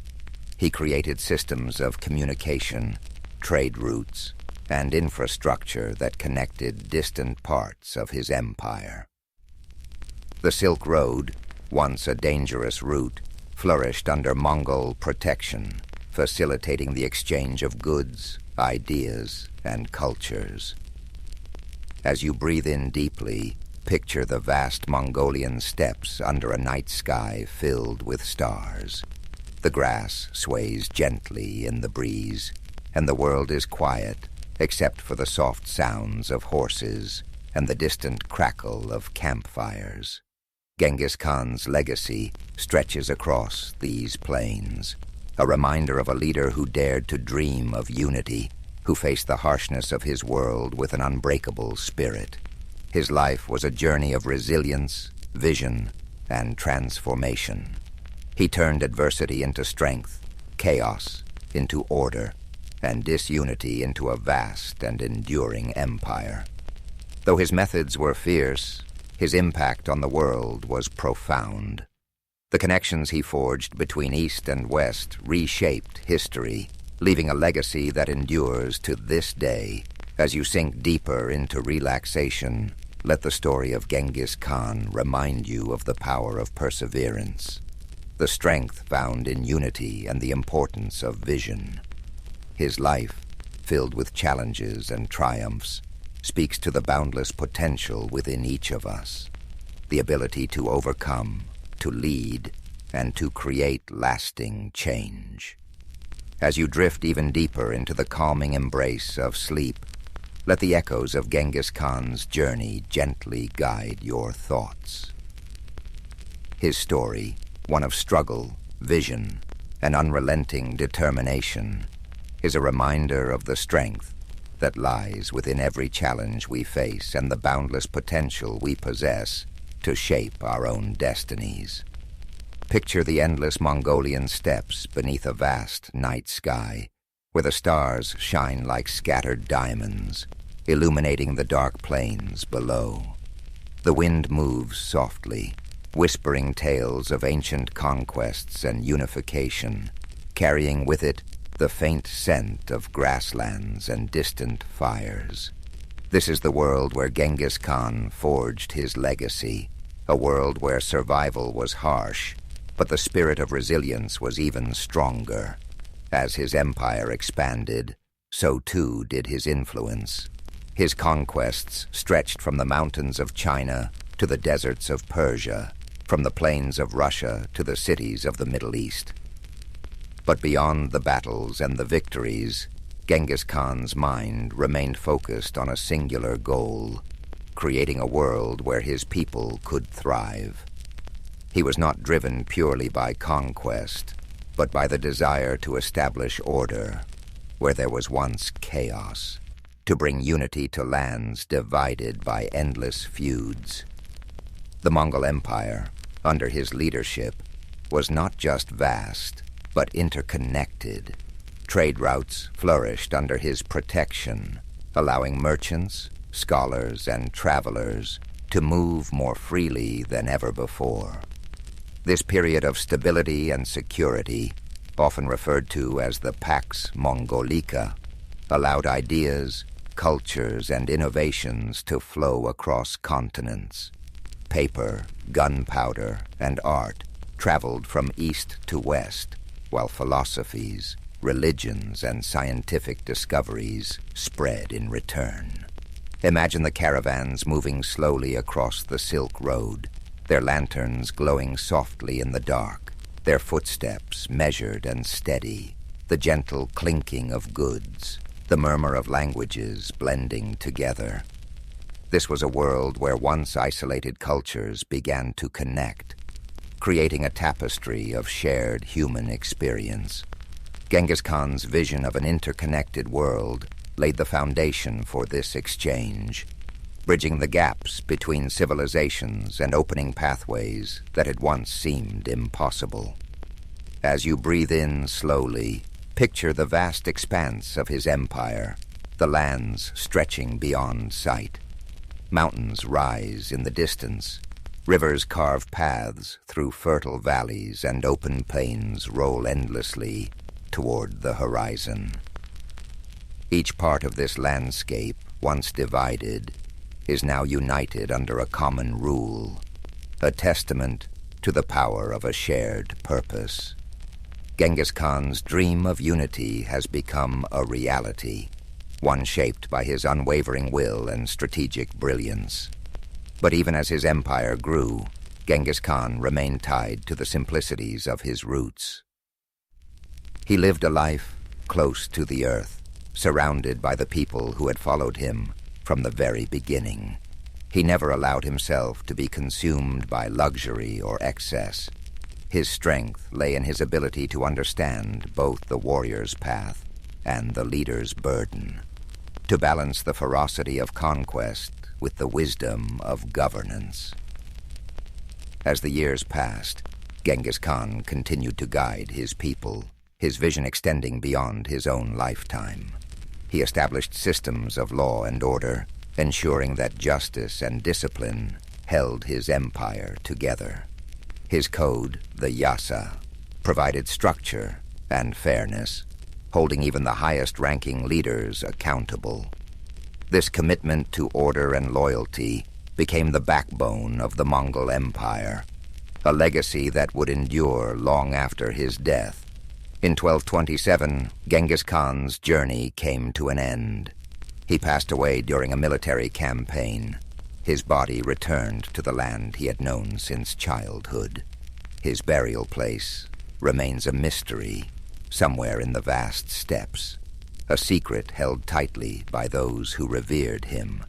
But though his physical presence faded, his legacy continued to shape the world.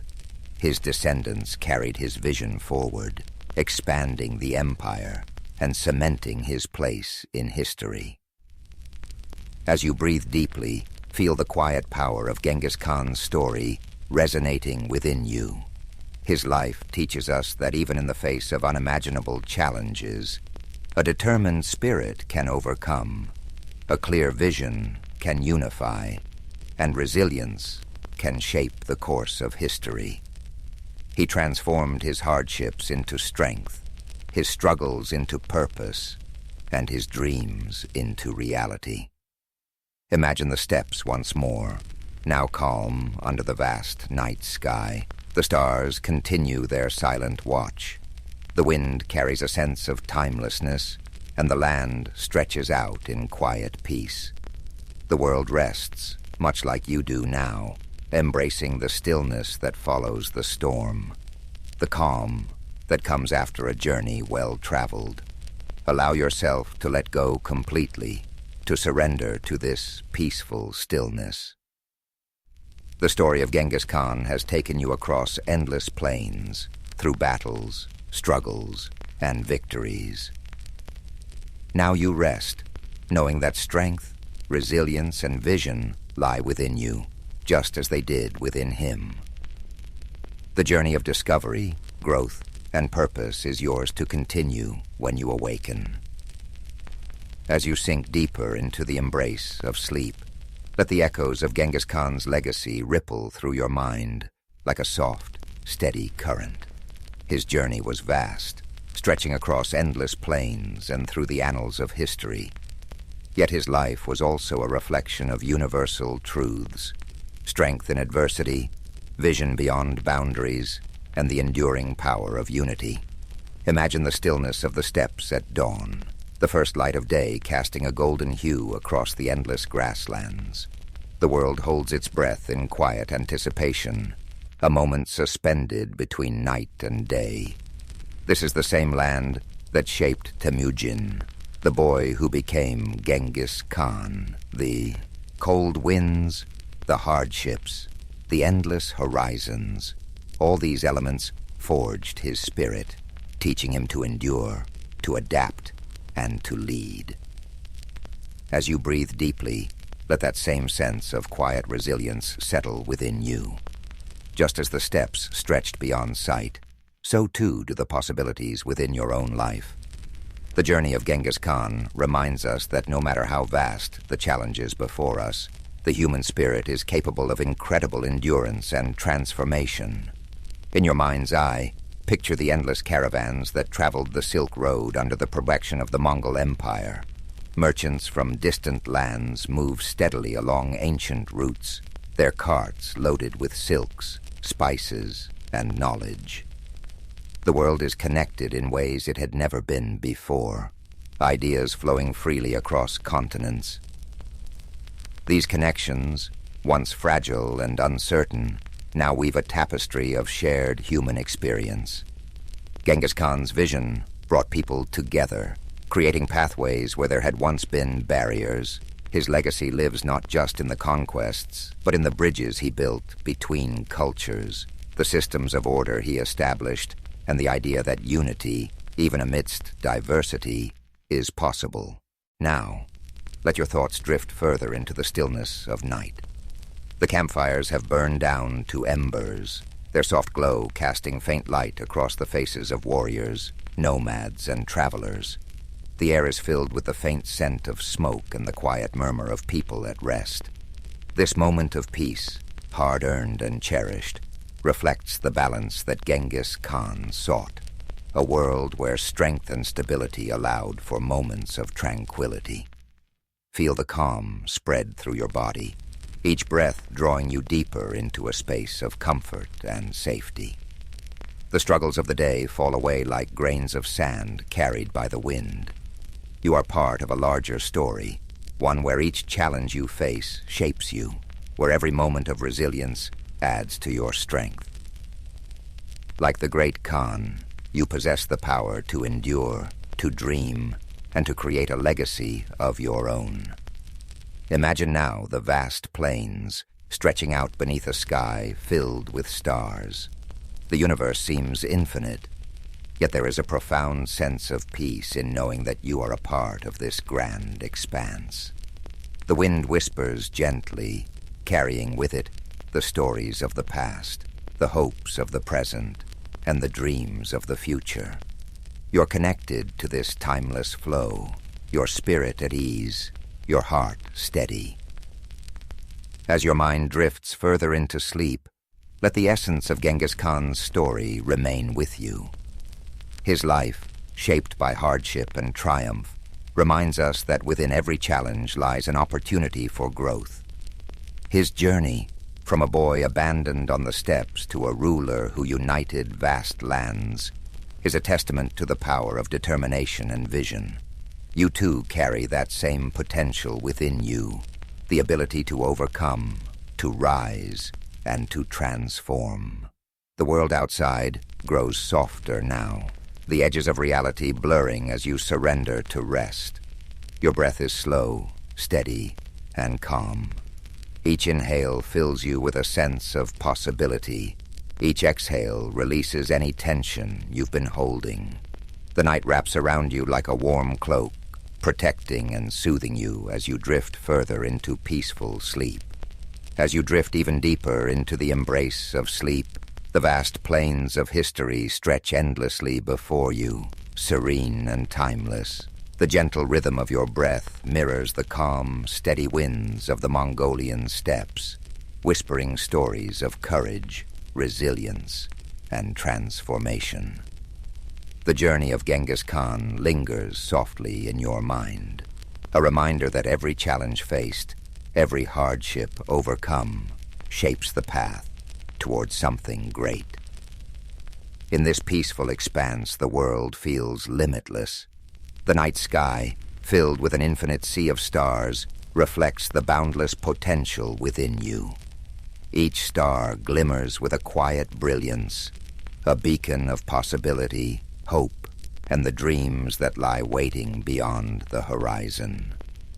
Just as Genghis Khan dared to look beyond the confines of his world, you too are capable of breaking through barriers, of envisioning new paths, of creating a life defined by your own resilience and purpose. Imagine the quiet of the ancient world. No city lights, no noise of modern life, just the pure, unbroken silence of the night. The grass beneath you is soft, cool, and fragrant. The air is crisp, carrying the scent of earth and distant fires. The only sounds are the faint rustling of the wind and the occasional soft nicker of a horse, standing watch. This tranquility is a gift, a space where you can let go, breathe deeply, and allow your mind to float freely. As you inhale, draw in a sense of calm strength. With each exhale, release the burdens of the day, the worries that cling like shadows. In this space, there is no need to rush, no need to struggle. You are safe, held gently by the vastness of history and the quiet wisdom it offers. Like the open steppes, your mind expands, free from constraints, filled with possibility. The story of Genghis Khan is one of transformation, of a young boy who endured pain and loss, but who rose to become a leader who reshaped the world.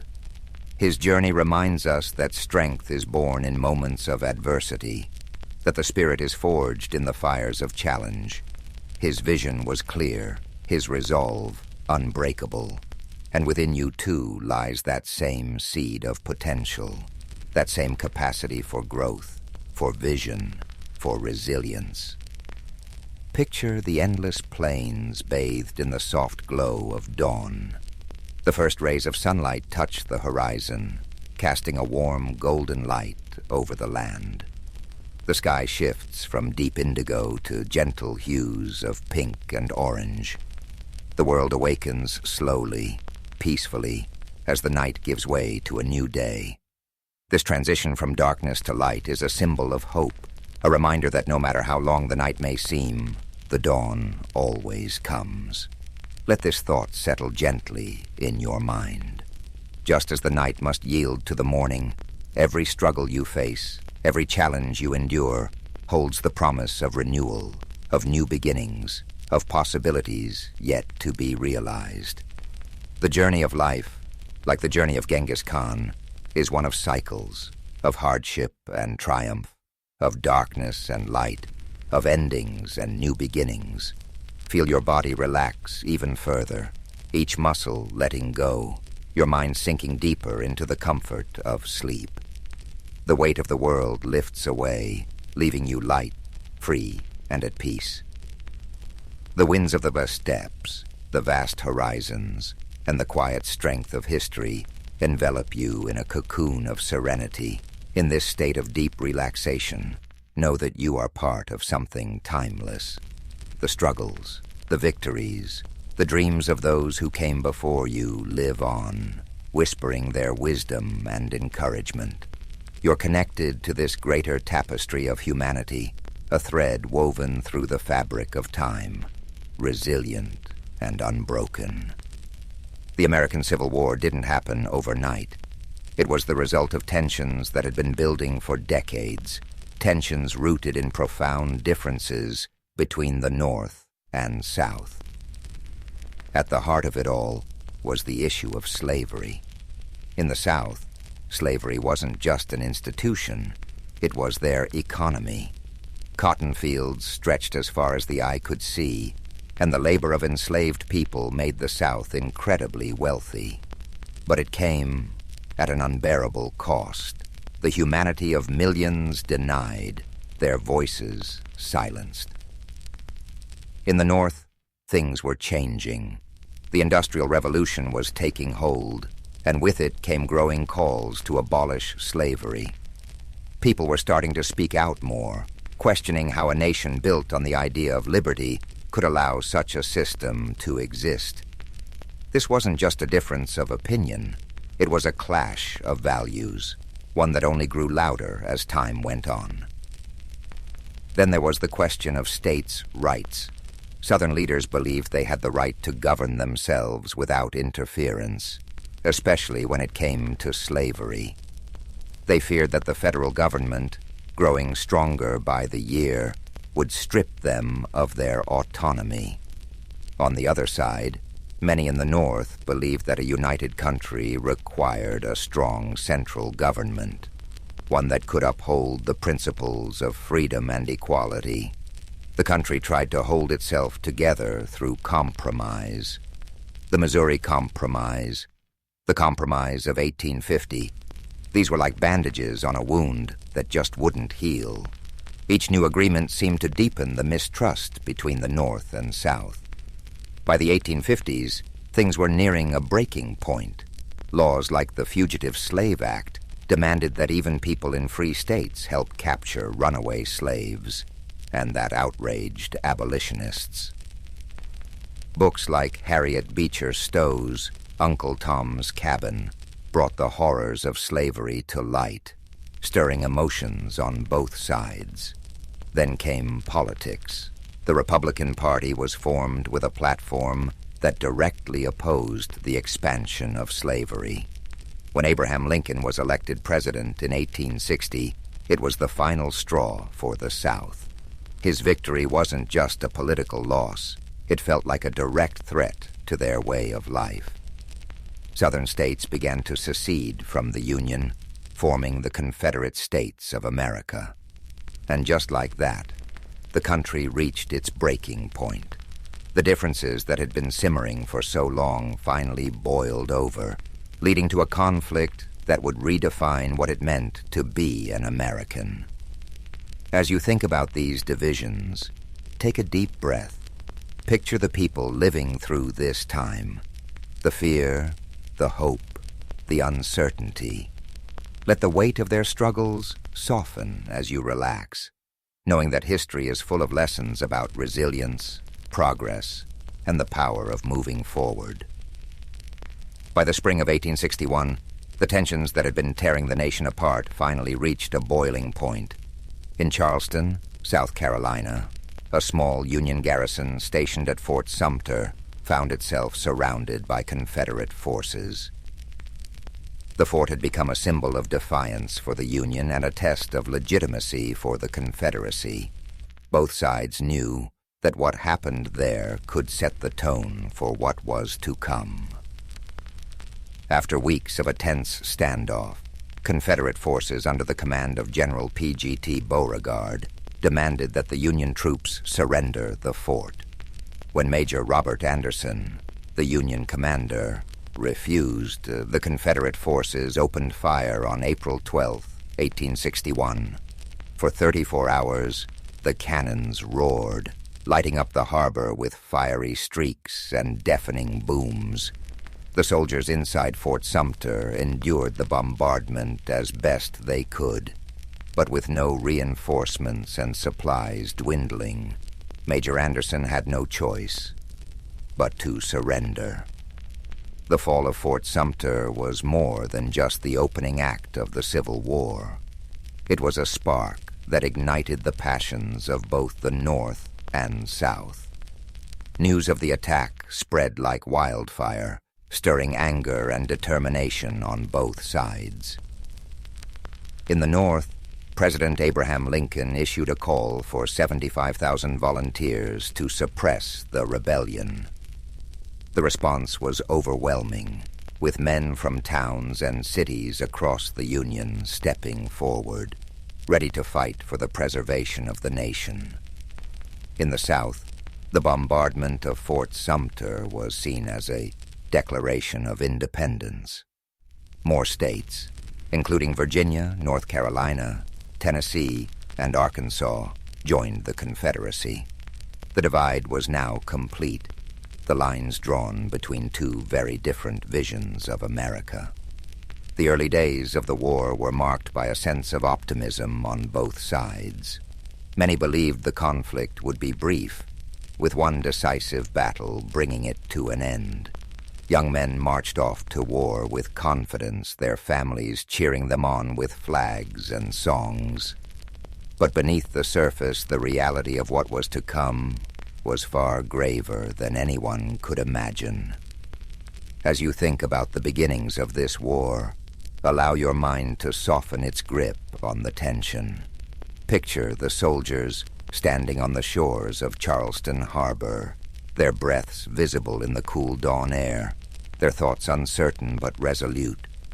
Imagine the cannon fire fading into silence, replaced by the gentle rhythm of waves lapping against the shore. Let this moment remind you that even in the face of division, hope and resolve can endure. As the war moved from the hopeful marches of its early days to the grim reality of prolonged conflict, the battles became larger, bloodier, and more devastating than anyone could have imagined. Names like Antietam, Gettysburg, and Vicksburg became etched into the collective memory of a nation forever changed by the horrors of war. In September 1862, the Battle of Antietam unfolded in Maryland. It was a single day of unimaginable carnage.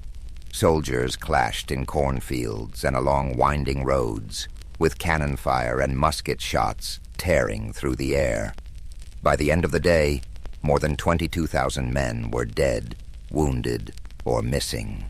The ground was soaked with blood, and the scale of the losses left an indelible mark on those who survived. But out of this tragedy came a turning point.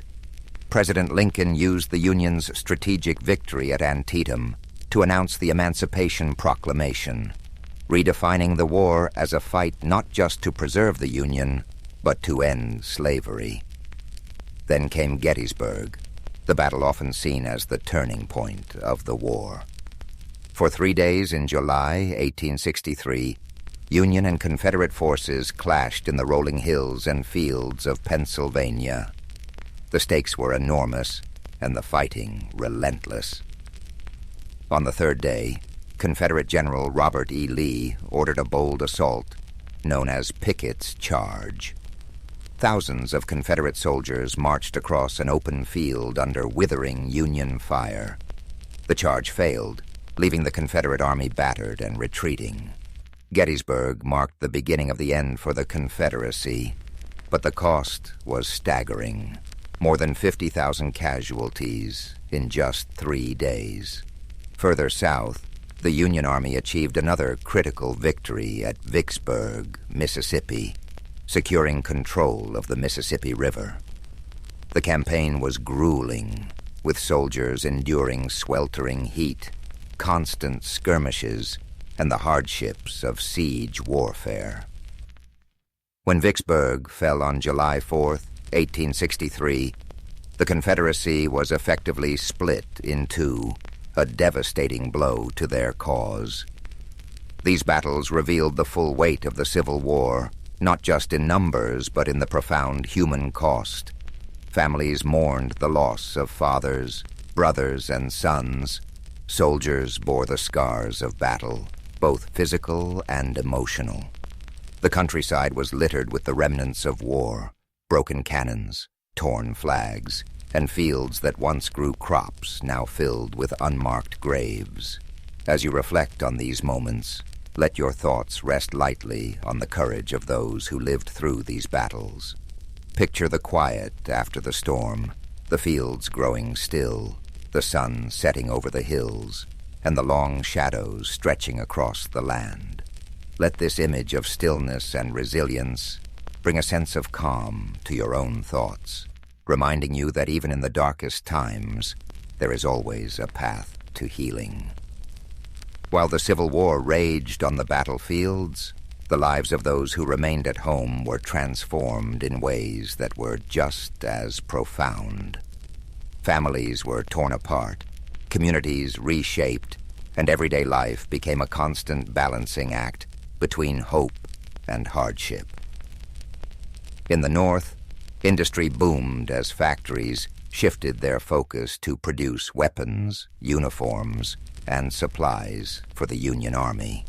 Women took on roles they had never imagined, working in factories, managing farms, and volunteering as nurses.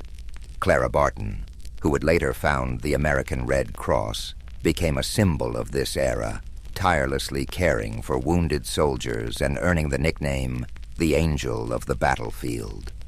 But even as the war effort created new opportunities, it brought heartache, with families anxiously awaiting news from the front lines.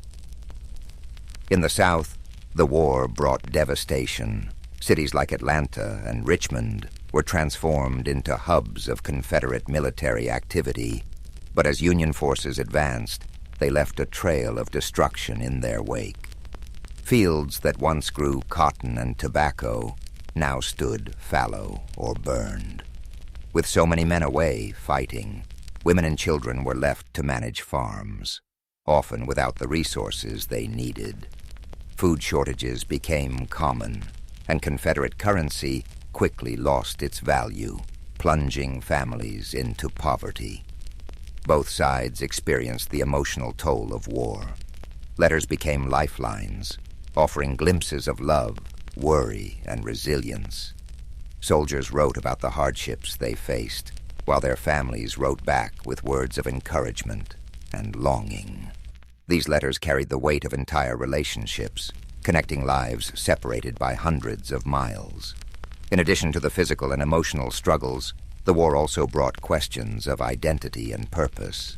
Enslaved people in the South began to seize opportunities for freedom as Union forces advanced, Some escaped to the north, while others joined the Union Army, fighting for their own liberation and the promise of a new life. The Emancipation Proclamation, announced in 1862, gave their efforts a powerful voice, transforming the war into a fight not just for unity but for justice. Amid all this upheaval, communities found moments of solace. Churches became places of gathering and prayer, offering comfort to those who had lost so much. Music, too, became a source of strength. Patriotic anthems, sorrowful ballads, and spirituals filled the air, reflecting the hopes and fears of a nation at war. As you reflect on the home front, allow yourself to feel the weight of these quiet acts of resilience.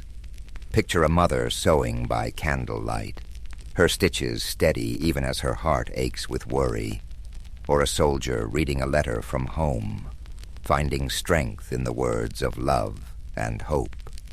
Let these moments of humanity remind you of the enduring power of connection, even in the face of challenge. By 1864, the Civil War had entered its fourth year.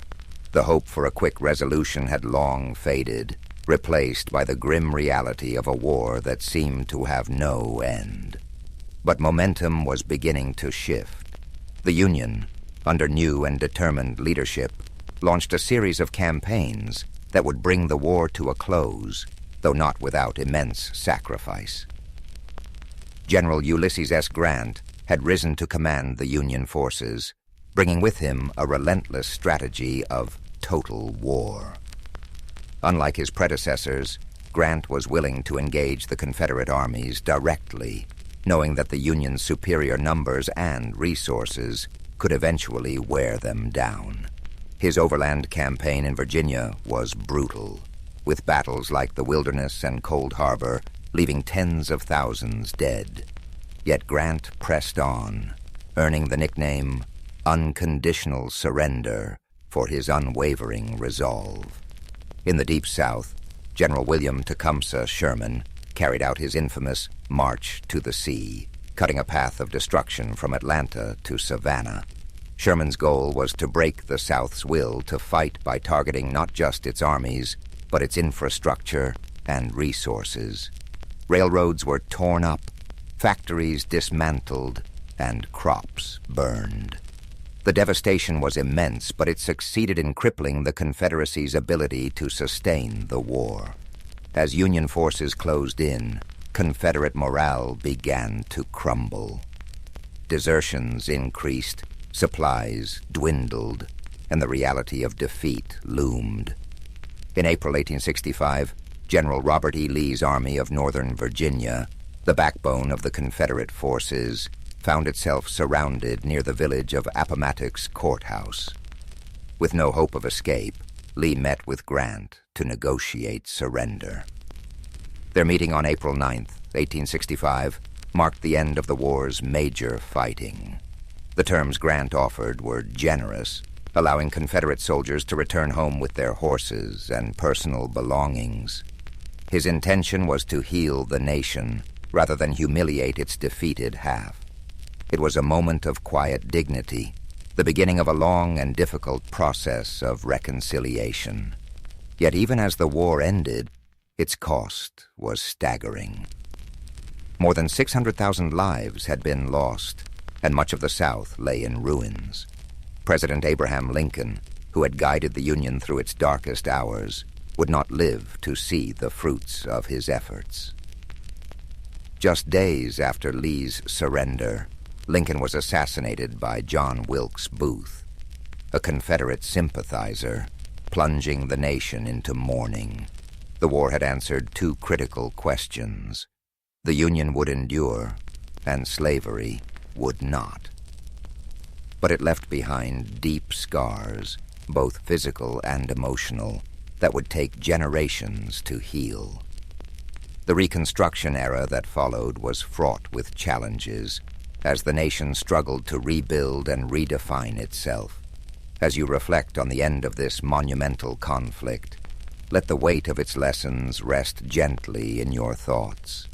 Imagine the quiet after the surrender, the weary soldiers returning home, the fields gradually returning to life, and the first rays of hope shining through the darkness. Let these images remind you of the strength it takes to rebuild and the enduring resilience of the human spirit. When the guns fell silent and the soldiers returned home, the United States was a changed nation. The Civil War had been a crucible, testing the very foundation of the country and reshaping its identity forever. Though the fighting was over, the legacy of this monumental conflict continued to echo through the generations, shaping the path forward for a fractured but hopeful nation. One of the most profound outcomes of the war was the abolition of slavery. The Emancipation Proclamation had begun this process, but it was the 13th Amendment, ratified in December 1865, that formally ended the institution that had defined so much of the nation's conflict. Millions of formerly enslaved people began new lives, but the road ahead was steep.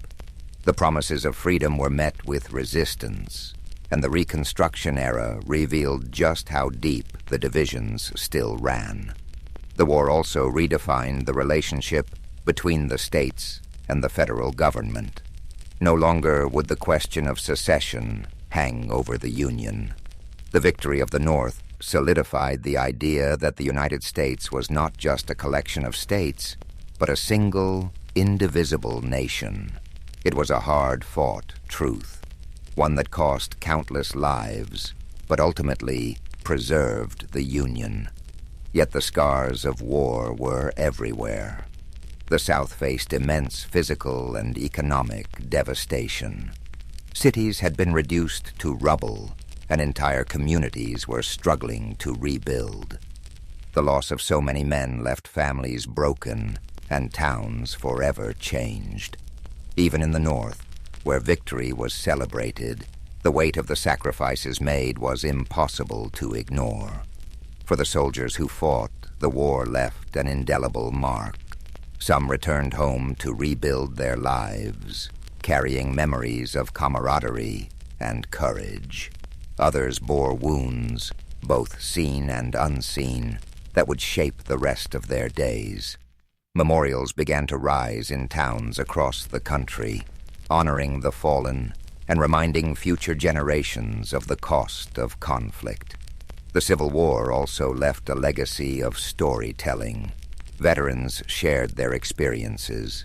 Songs from the war became part of the cultural fabric, and writers like Walt Whitman and Ambrose Bierce captured the emotional depth of the war in poetry and prose. These stories serve not only to remember, but to help a nation heal, to bridge the gaps between North and South, and to offer lessons for the future. As you reflect on the legacy of the Civil War, let the enormity of its lessons settle softly in your thoughts.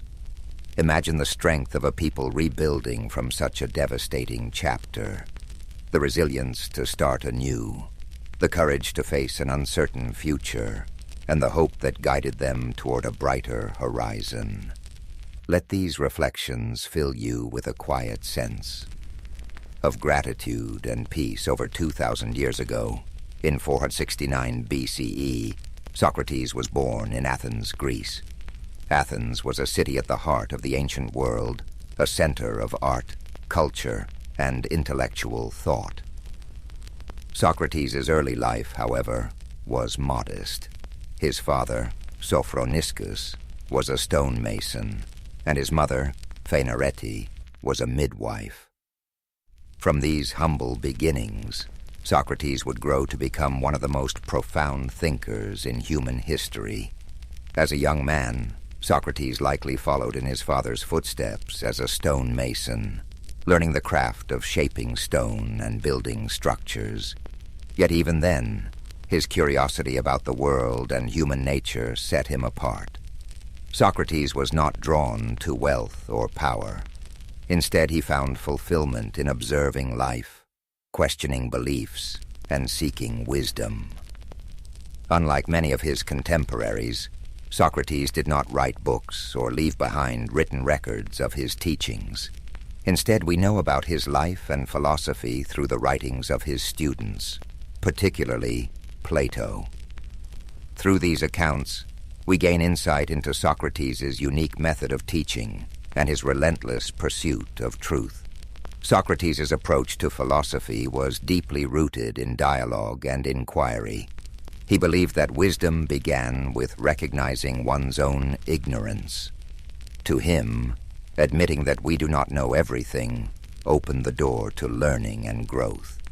This idea became the foundation of the Socratic method, a process of asking and answering questions to stimulate critical thinking and uncover underlying truths. Socrates spent much of his life walking the streets of Athens, engaging in conversations with people from all walks of life. He would approach artisans, politicians, and everyday citizens, asking probing questions that challenged their assumptions and beliefs. These discussions were not meant to humiliate or demean, but to encourage reflection and deeper understanding. Despite his humble appearance, barefoot, dressed simply, and often unkempt, Socrates' intellect and charisma drew people to him. Many young Athenians admired his wisdom and became his students, eager to learn from his insights. However, his habit of questioning authority and exposing contradictions in people's beliefs also earned him powerful enemies. Socrates believed that a life worth living was one dedicated to virtue and the pursuit of truth. He often spoke of the importance of the soul and the need to care for it through ethical living. To Socrates, material wealth and social status were insignificant compared to the value of living a just and honorable life. Athens, during Socrates' lifetime, was a city in flux. It faced political turmoil, military conflicts, and shifting cultural values. Socrates' teachings, which encouraged critical thinking and challenged traditional norms, were seen by some as a threat to the stability of society. His questioning of the status quo made him a controversial figure, admired by many, but also viewed with suspicion and hostility by others. In 399 BCE, when Socrates was 70 years old, he was brought to trial on charges of corrupting the youth and impiety, essentially for not recognizing the gods of Athens and introducing new ones. His accusers painted him as a dangerous influence who undermined the fabric of society. During his trial, Socrates stood firm in his beliefs. Rather than plead for his life or renounce his teachings, he used the opportunity to defend the principles he held dear. He argued that his questioning and discussions were a service to Athens, pushing its citizens to think critically and live virtuously. The trial was both a demonstration of Socrates' unwavering commitment to truth and a reflection of the political tensions in Athens. Despite his eloquence and integrity, the jury found him guilty. He was sentenced to death by drinking a cup of hemlock, a poison that would end his life. In the days leading up to his execution, Socrates remained calm and composed, surrounded by his closest friends and students. He continued to discuss philosophy and the nature of life and death. He viewed death not as something to fear, but as a transition to another state of existence where the soul might find true knowledge. On the day of his execution, Socrates drank the hemlock with dignity and courage, accepting his fate without bitterness or resentment. His final moments were spent in conversation, a testament to his belief that the pursuit of wisdom and truth transcended even the boundaries of life itself. Socrates' death marked the end of his physical presence in Athens, but his ideas lived on through his students and their writings. Plato, in particular, dedicated much of his work to preserving and expanding upon Socrates' teachings, ensuring that his philosophy would endure for generations to come. Today, Socrates is remembered as the father of Western philosophy, a thinker whose commitment to truth and virtue continues to inspire. His life teaches us the importance of questioning, of seeking knowledge, and of living with integrity. As you reflect on Socrates' journey, let his story guide you into a state of relaxation and peace. His dedication to wisdom reminds us that the pursuit of understanding is a lifelong journey, one that brings meaning and purpose to our lives. Imagine the streets of ancient Athens, the soft light of the setting sun casting long shadows on the stone buildings. Hear the murmur of conversations as Socrates walks among the people, his questions sparking thought and introspection. Let this image fill your mind with a sense of calm and wonder. As you drift into sleep, let the wisdom of Socrates' life inspire your dreams. His legacy reminds us that even in the face of adversity, the pursuit of truth and the care of the soul are endeavors worth striving for. Let the story of Socrates settle gently in your mind as you relax deeper into rest. His life, though lived so many centuries ago, carries timeless lessons that resonate in every moment of reflection and inquiry.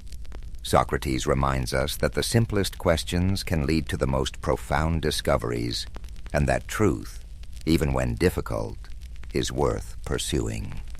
Picture Socrates standing in the agora, the bustling marketplace of Athens.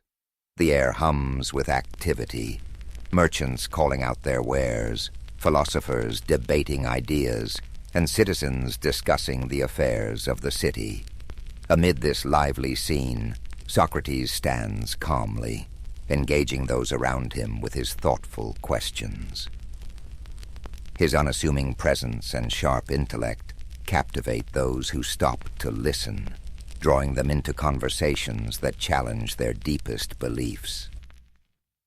As the sun sets over Athens, the city quiets, and Socrates continues his discussions under the glow of oil lamps.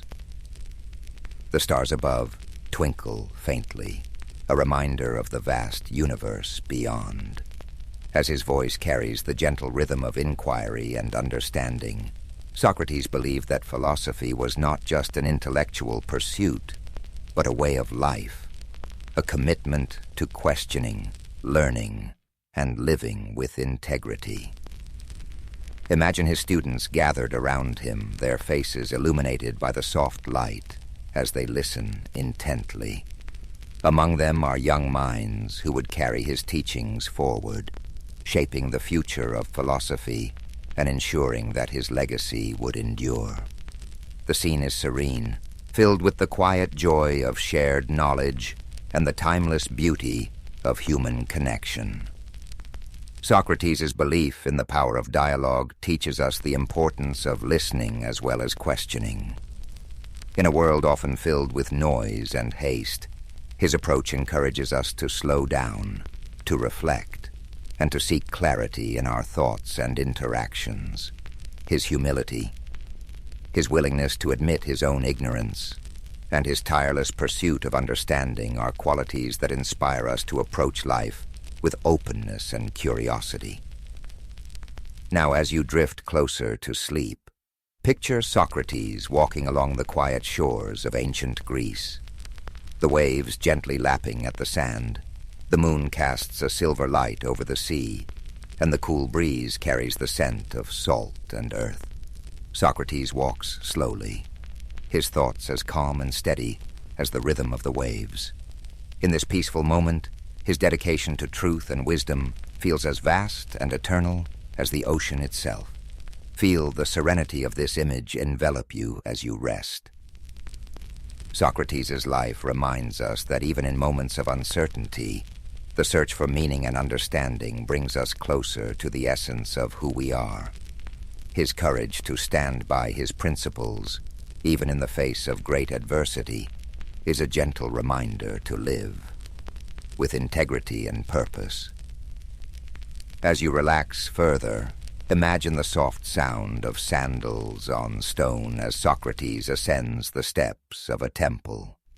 The sky, painted with the warm hues of dawn, the first rays of sunlight illuminate the ancient city, a symbol of renewal and the endless possibilities that come with each new day. Let this image fill you with a sense of hope and calm, a quiet reassurance that the pursuit of truth is always worth the effort. As you drift into a deep and restful sleep, carry with you the wisdom and spirit of Socrates. His life teaches us that even the simplest questions can open the door to profound insights, and that the search for understanding is a journey without end. As the gentle rhythm of Socrates' life story echoes in your mind, allow yourself to relax even further. His life, dedicated to the pursuit of wisdom and the betterment of the human soul, is a profound reminder that every question we ask is a step toward understanding the world and ourselves. Socrates believed that knowledge was not about having answers, but about the courage to ask and to seek. Picture the calm stillness of ancient Athens at night, the soft glow of lanterns lining narrow streets. Socrates, with his simple cloak draped over his shoulders, moves quietly among the people, his presence as humble as it is impactful. Each conversation he sparks is a journey into thought, a reminder to those around him that wisdom begins with wonder. Socrates' approach to life was marked by an unshakable commitment to virtue. He often spoke of the importance of living a life in harmony with one's values, of aligning actions with principles. To him, the care of the soul was the highest purpose, far more important than wealth, fame, or material success. This philosophy reminds us that true fulfillment comes not from external achievements, but from inner growth and ethical living. As you rest, let the wisdom of this teaching soothe your thoughts. The idea that our choices shape not just our lives, but the essence of who we are encourages us to approach each moment with intention and care. Socrates' belief in the transformative power of self-reflection invites us to look inward, to nurture our inner lives with the same dedication and compassion we offer to others. Now imagine the gentle breeze of a spring morning in ancient Greece, the hills around Athens bathed in golden light. Socrates walks with his students along a quiet path, the sounds of birdsong and rustling leaves creating a peaceful symphony. Their conversation flows naturally, filled with questions and ideas that challenge and inspire. This idyllic scene captures the essence of Socrates' philosophy, a life lived in connection with nature, community, and the endless pursuit of knowledge. As you drift deeper into relaxation, think of Socrates' courage in facing the end of his life, his calm acceptance of his fate, his willingness to stand by his beliefs even in the face of death, is a testament to the strength of his character. He taught his students not to fear death, but to view it as a natural part of existence, a transition that, like life itself, holds the potential for learning and growth. Feel the serenity of Socrates' perspective as it envelops you like a warm blanket. His unwavering faith in the value of a life well lived reminds us that even in moments of uncertainty, we can find peace by staying true to our values and seeking the truth within ourselves. His life, though marked by challenges, was ultimately one of profound purpose and enduring legacy. As the night deepens, imagine Socrates standing on a hill overlooking Athens, the city lights twinkling below like stars fallen to earth. The wind carries with it the faint sounds of laughter and conversation, the echoes of a city alive with thought and creativity. In this moment, Socrates reflects on the beauty of a world filled with questions and possibilities. Let this image guide you into a deep, restful sleep. The story of Socrates reminds us that life's greatest journeys are not measured by distance, but by the depth of our exploration. His commitment to wisdom, his humility in the face of the unknown, and his courage to challenge convention inspire us to live with authenticity and purpose. As the soothing story of Socrates carries you further into relaxation, let the timelessness of his teachings resonate deeply within you. His belief in the transformative power of questioning and reflection is a reminder that growth begins when we dare to examine our lives.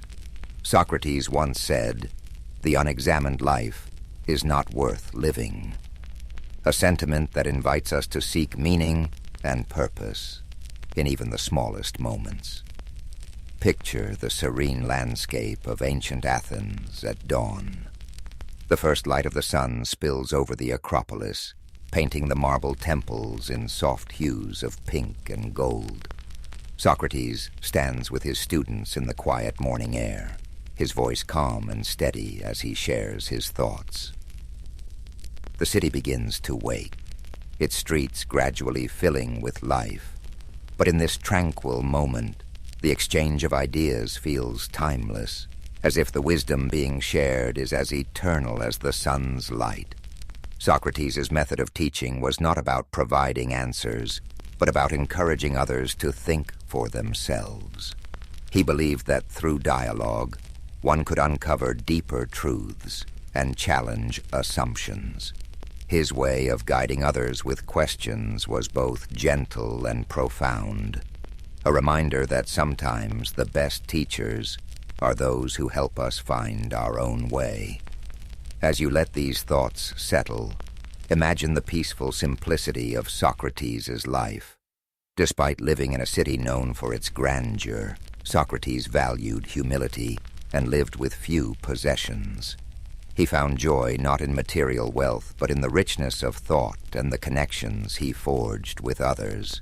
This simplicity is a reminder that contentment often lies not in having more, but in appreciating what truly matters. Now, as you drift deeper into rest, imagine the stars above Athens, twinkling softly in the night sky. Socrates, seated with his students, gazes upward, his mind pondering the mysteries of the universe. William Shakespeare was born in the spring of 1564 in the small town of Stratford-upon-Avon, England. Though the exact date of his birth is not known, tradition holds it to be April 23rd. The streets of Stratford were quiet, lined with timber-framed houses, their white plaster walls crisscrossed by dark wooden beams. The gentle flow of the River Avon meandered through the town, reflecting the sky in its soft, rippling waters. William was the third child of John Shakespeare, a glove maker and local merchant, and Mary Arden, who came from a respected farming family. Their home on Henley Street was modest but comfortable, filled with the scent of leather and parchment from his father's work. In those early days, William's world was shaped by the sounds of bustling markets, church bells, and the hum of conversation among townfolk. The air in Stratford was filled with the rhythms of everyday life, the changing seasons, and the echoes of a world on the brink of cultural awakening. As a boy, William likely spent time exploring the fields and woods beyond the town, where wildflowers bloomed and the calls of birds filled the air. He may have wandered along the banks of the Avon, his curious eyes taking in the flowing water, the shifting light, and the small wonders of nature. William attended the King's New School, where he received a solid education in reading, writing, and classical literature. He studied the works of Roman poets like Ovid and playwrights like Plautus and Seneca. These ancient stories of gods, heroes, and tragic fates ignited his imagination, giving him a foundation that would later blossom into his own masterpieces. The days at school were long, filled with the scratch of quills on parchment, the low hum of Latin recitations, and the occasional creak of wooden benches. William learned not only the rules of language, but also the power of storytelling, the ability to capture the human experience in words. When William was 18, he married Anne Hathaway, a farmer's daughter who lived in a small cottage outside of Stratford. Their marriage was a quiet affair, held in the local church, surrounded by family and friends. A year later, they welcomed their first child, Susanna, followed by twins, Hamnet and Judith. The small house they shared was filled with the sounds of children's laughter and the simple comforts of family life. Yet even as a young man with a family, William's mind seemed to yearn for something more. Somewhere within him, the seeds of creativity were beginning to sprout. By the late 1580s or early 1590s, Shakespeare left Stratford and made his way to London, a city alive with energy, opportunity, and artistic expression. London in the 1590s was a place of contrasts.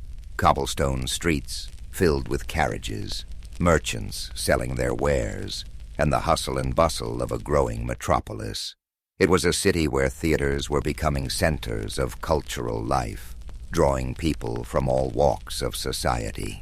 Amidst this vibrant chaos, William Shakespeare found his place in the world of theater. He began his career as an actor and playwright with a company called the Lord Chamberlain's Men. His early plays were performed in small theaters where audiences gathered in the dim light, eager to be transported by stories of love, betrayal, and adventure. The scent of burning tallow candles filled the air, mingling with the excited whispers of the crowd. Shakespeare's talent quickly became evident, and his works began to captivate London's theater-goers. His early successes included plays like Henry VI and Titus Andronicus, stories of war, revenge, and political intrigue.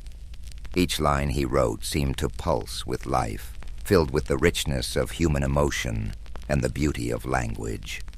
By the late 1590s, Shakespeare had become a respected figure in the theater world.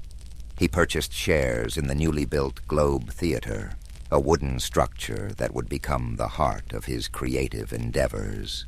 The Globe stood on the southern bank of the River Thames, its thatched roof and open-air stage welcoming thousands of eager spectators. It was here that some of his greatest plays came to life.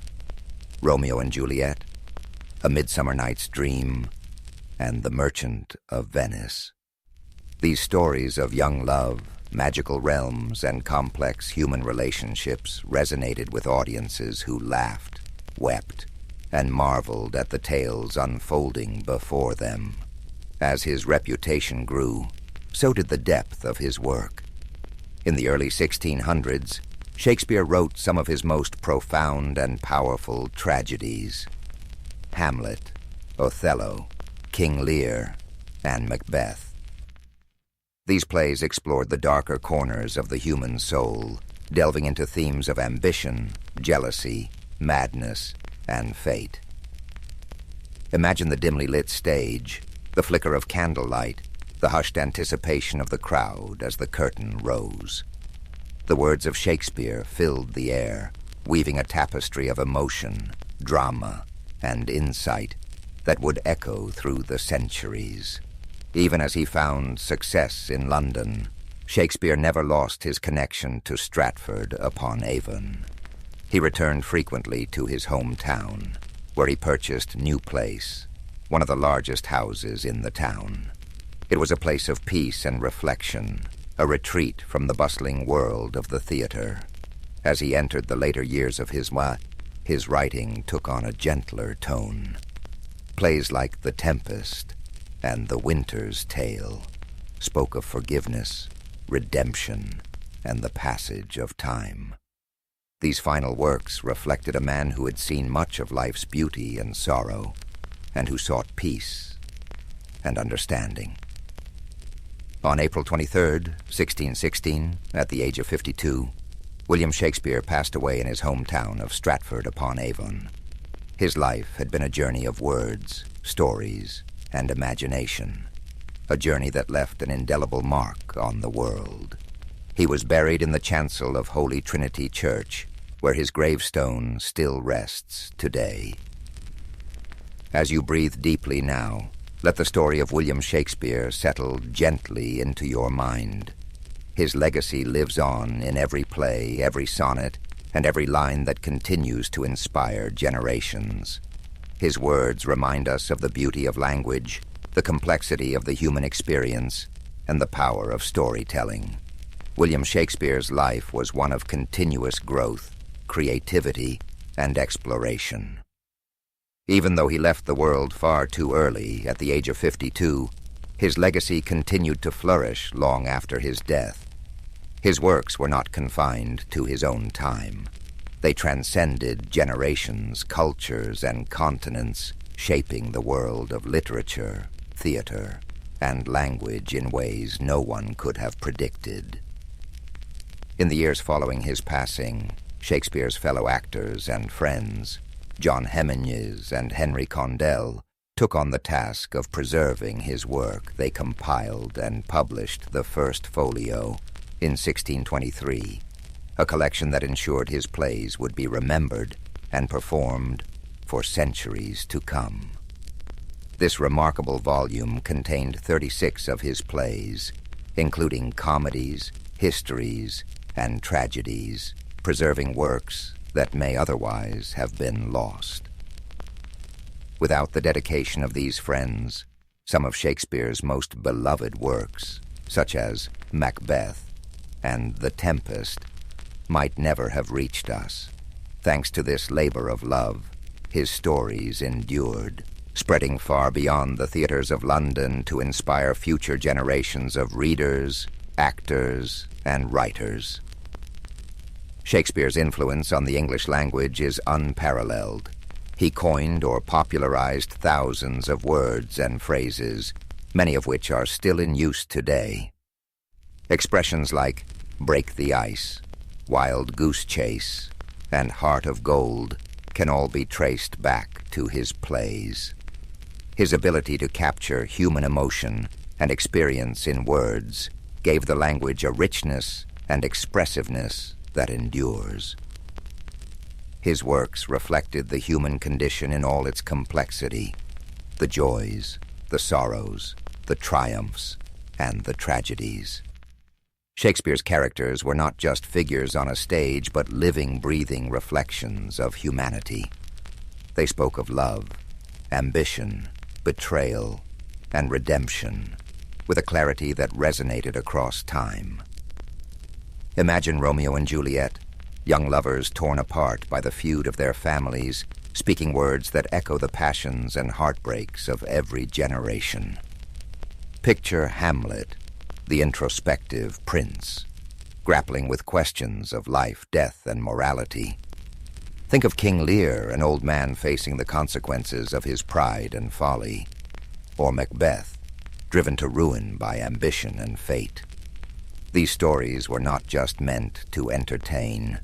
They were designed to make audiences think, feel, and understand themselves and the world around them.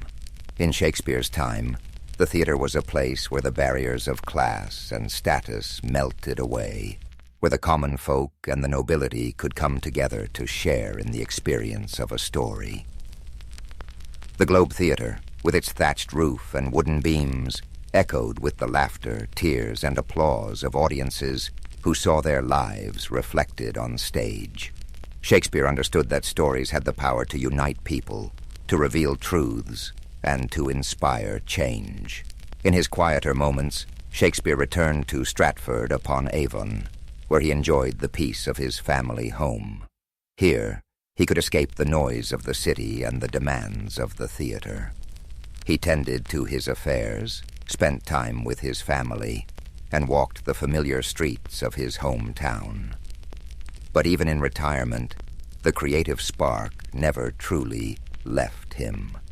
In his later years, he collaborated with younger playwrights and continued to refine his craft.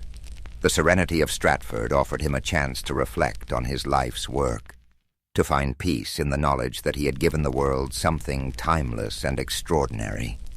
Though his life ended on April 23rd, 1616, his impact was only just beginning.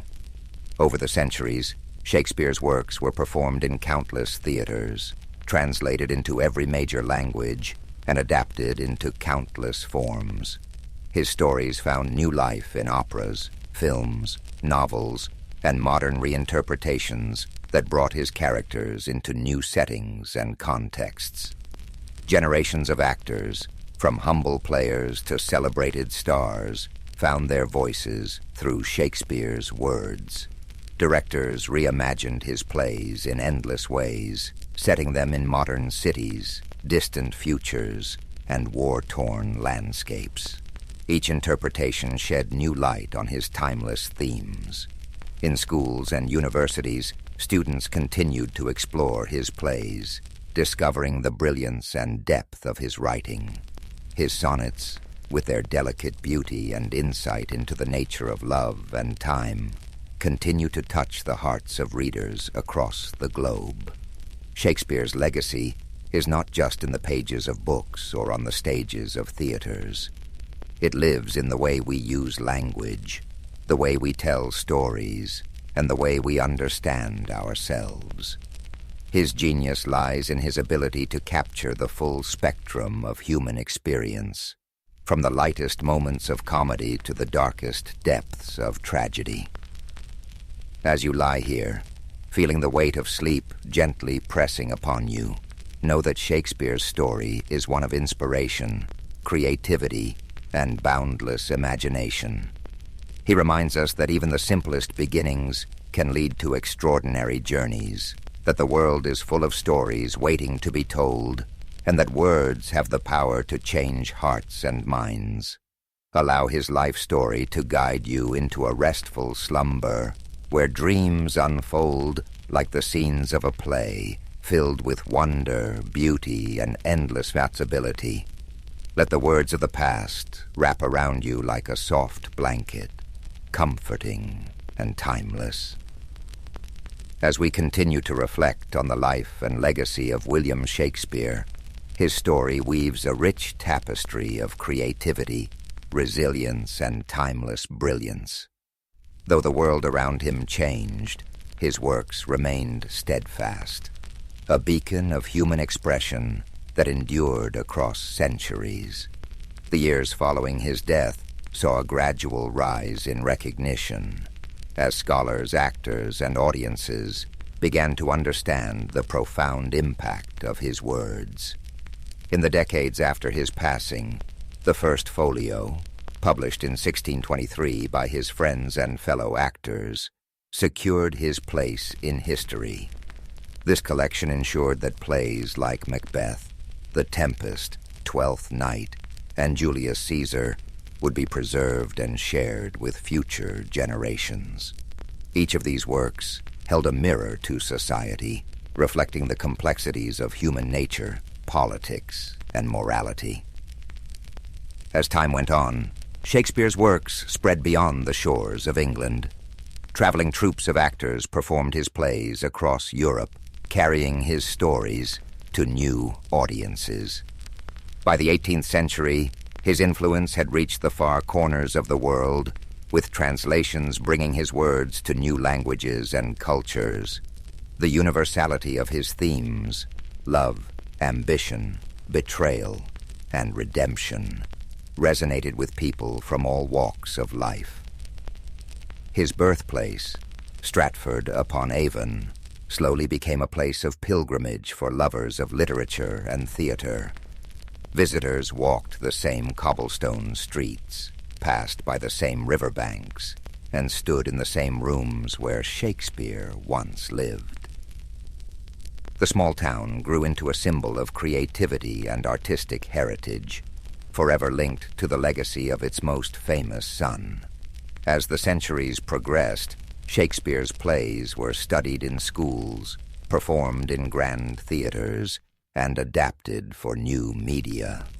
Actors found endless opportunities to breathe life into his characters, from the tragic figures of Hamlet and King Lear to the comedic brilliance of Much Ado About Nothing and A Midsummer Night's Dream. Directors reimagined his stories in modern settings, on battlefields, in boardrooms, and in far-off galaxies, proving that his themes remained ever relevant.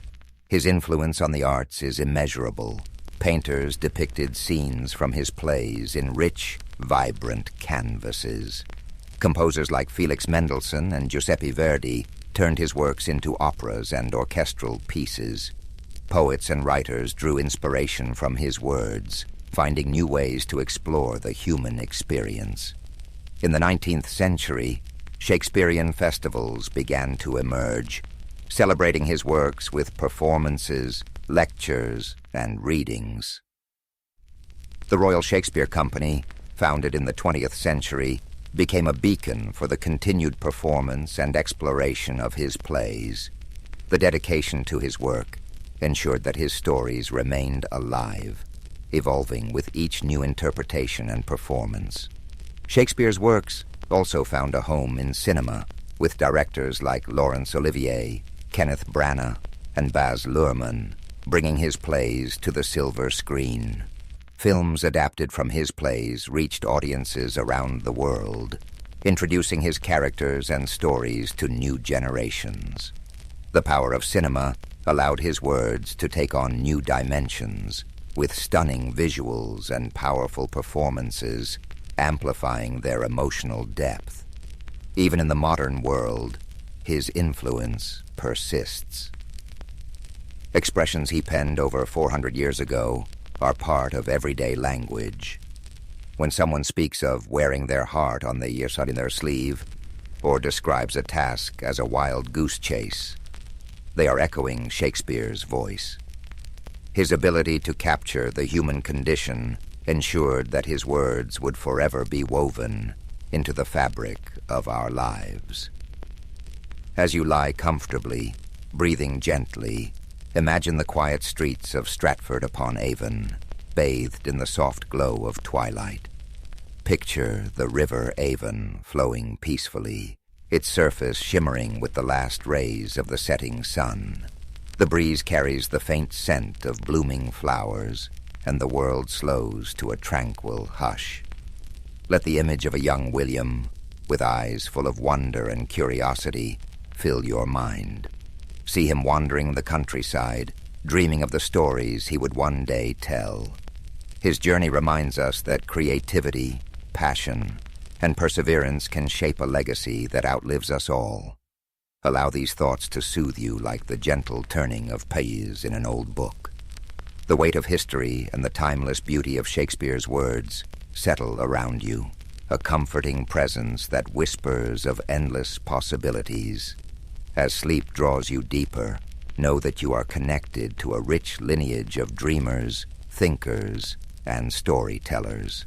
The same stories that moved audiences in Shakespeare's time continue to resonate today, bridging the gap between past and present.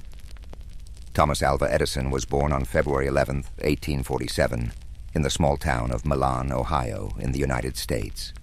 He was the youngest of 7 children, and his parents, Samuel and Nancy Edison, were hardworking and resourceful. Samuel was a political activist and entrepreneur, while Nancy was a former school teacher who nurtured her children's curiosity and learning. From an early age, Edison showed signs of a restless and inquisitive mind.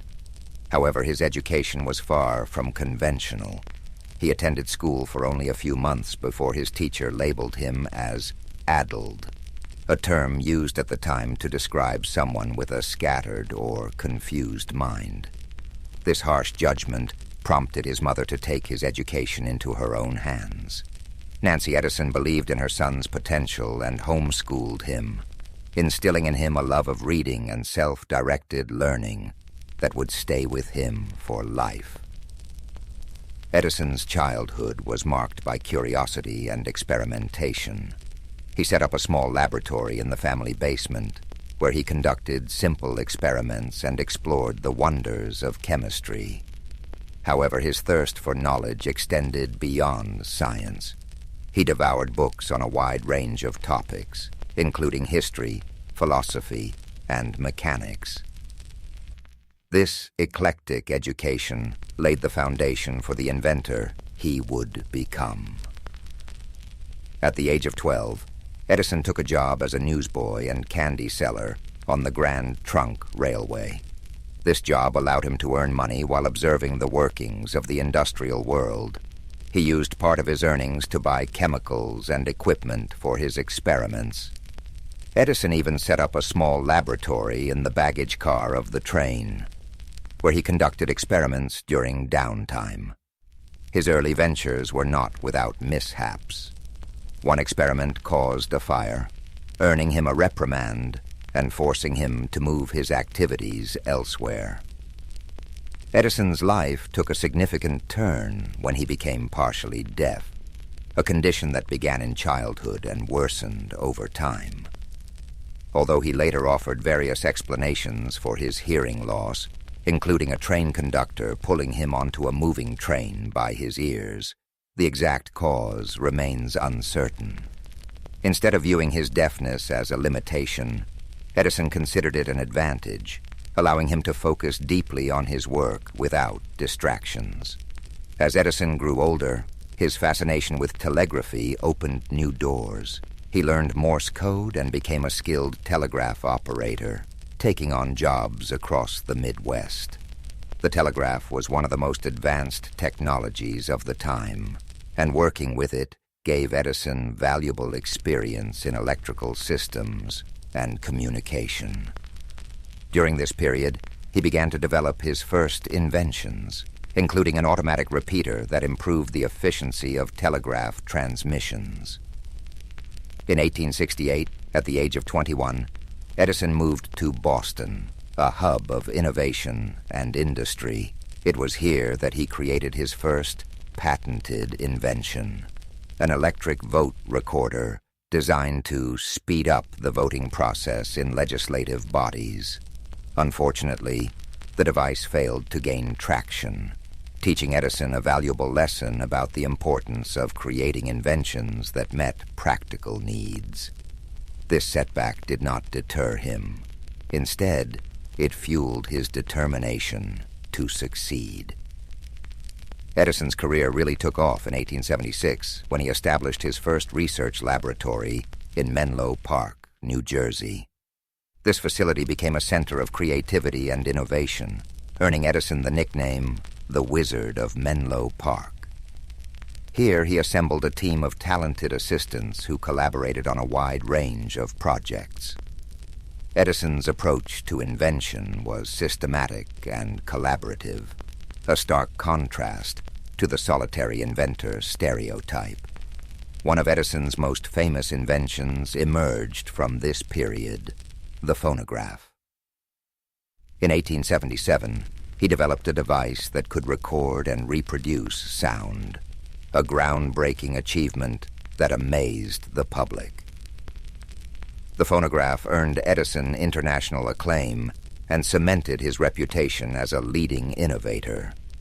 The following years saw Edison tackle one of the greatest challenges of his career, creating a practical and affordable electric light system. While others had experimented with electric lighting, Edison was determined to develop a complete system, including generators, wiring, and light bulbs that could bring electricity to homes and businesses. In 1879, after countless experiments, he unveiled a carbon filament incandescent light bulb that could burn for extended periods. This invention revolutionized daily life and marked the beginning of the electrification era.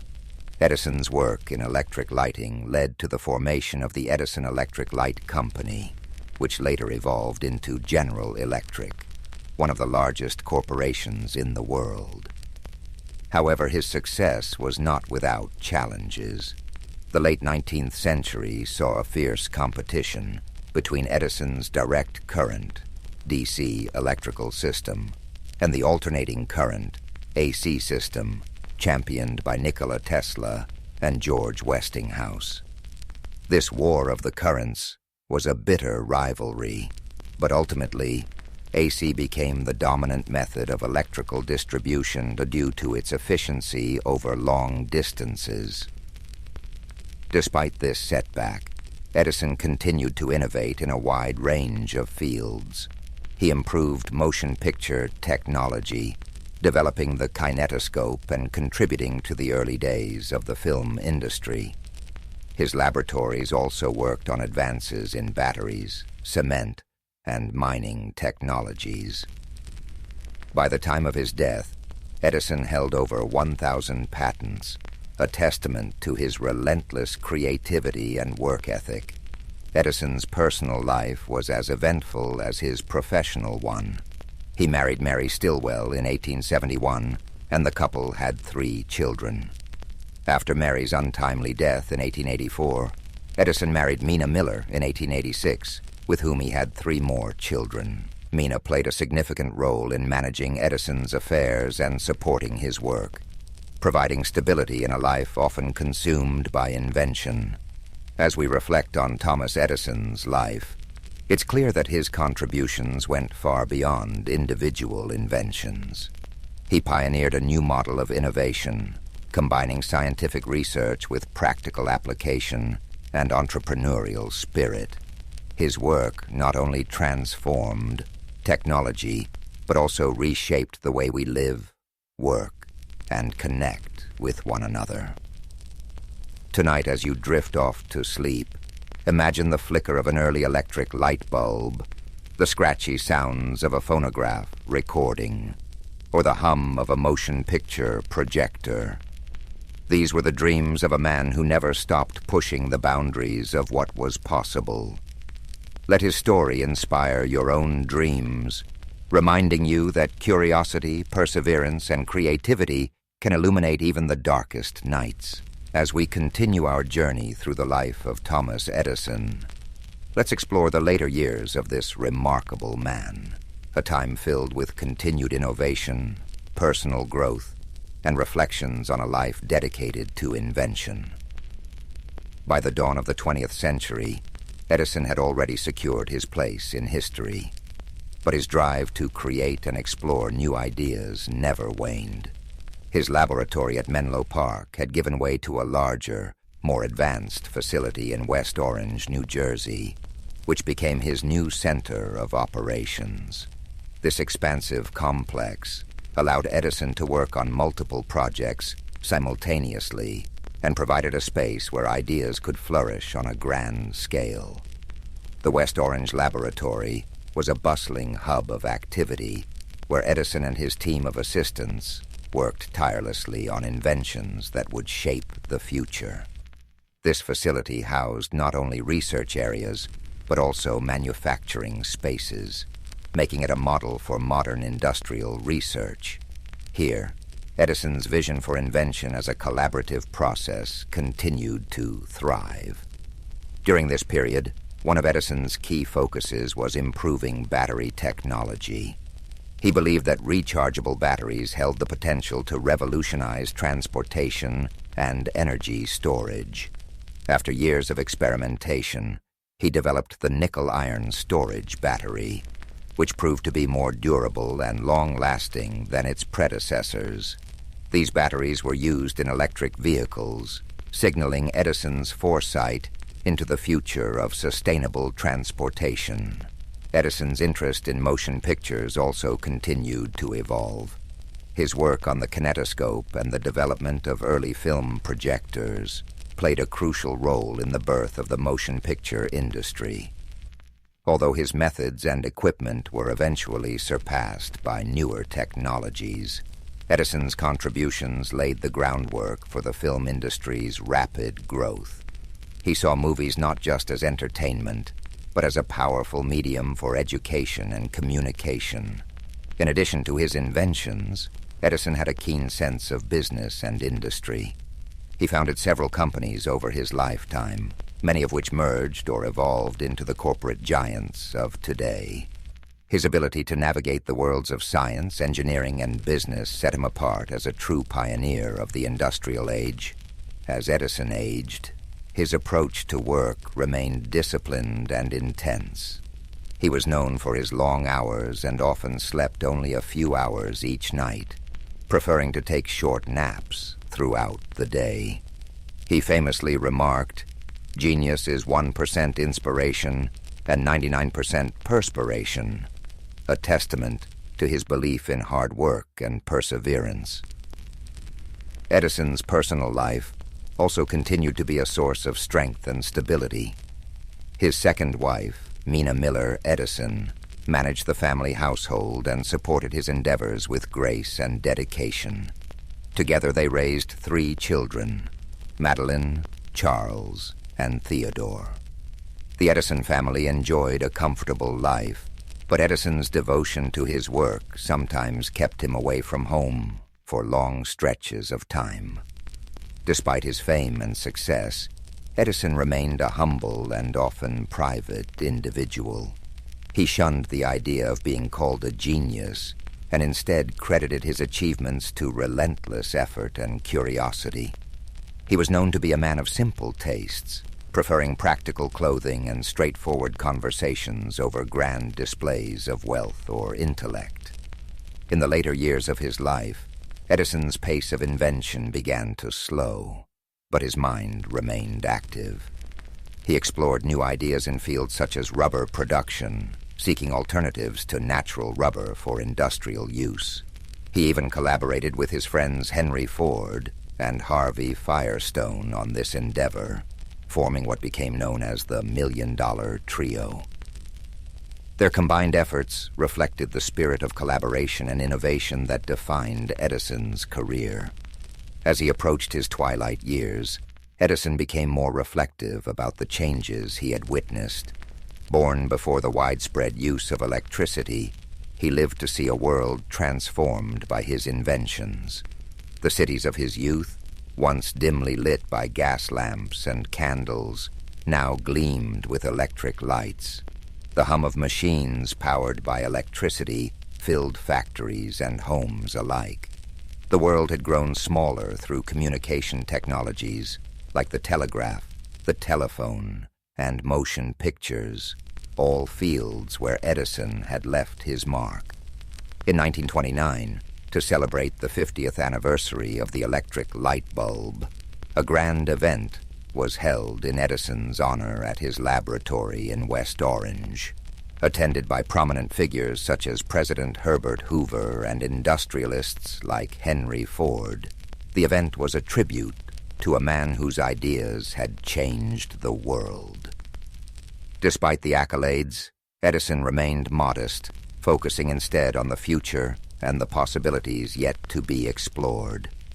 On October 18, 1931, at the age of 84, Thomas Edison passed away in his home in West Orange, New Jersey. His death marked the end of an era, but his legacy lived on.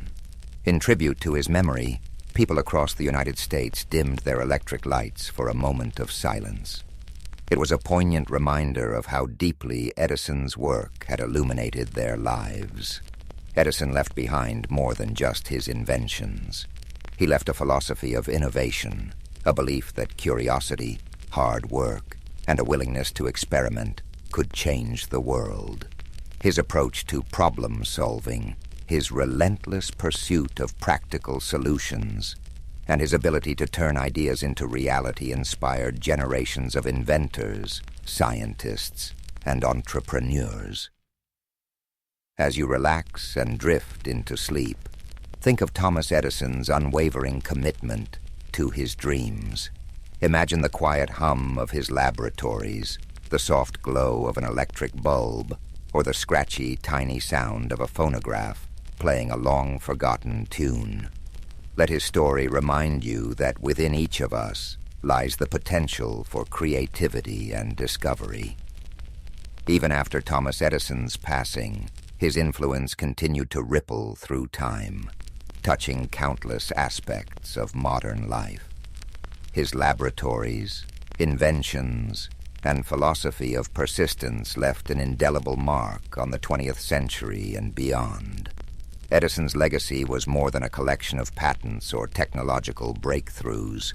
It was a blueprint for how curiosity, determination, and collaboration could change the world. Edison's innovations laid the groundwork for industries that would thrive long after he was gone. The electric power systems he pioneered became the backbone of modern civilization, lighting homes, powering factories, and enabling the technologies we rely on today. The phonograph he created evolved into modern sound recording, giving rise to the music industry, radio broadcasts, and later, digital media. His early motion picture work grew into an art form that now entertains, educates, and connects people around the globe.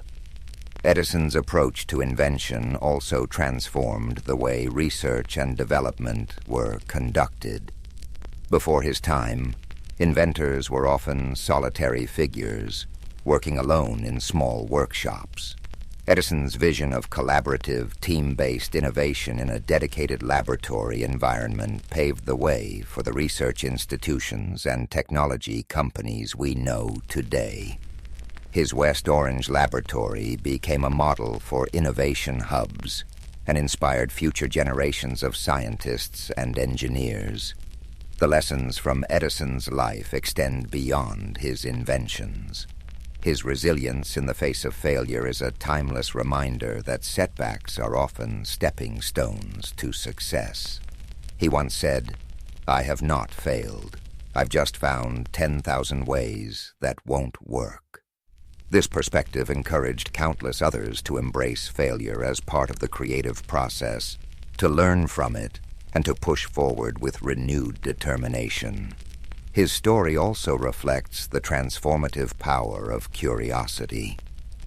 From the young boy conducting experiments in his basement to the seasoned inventor refining new technologies, Edison never stopped asking questions or seeking answers. He approached the world with wonder and a desire to understand how things worked, a quality that fueled his lifelong quest for innovation. This insatiable curiosity is a gentle reminder that within each of us, the spark of discovery can ignite remarkable possibilities. In the years after his death, Edison's family, friends, and colleagues ensured that his memory was preserved. His laboratories in Menlo Park and West Orange were carefully maintained, and today they stand as monuments to his life and work.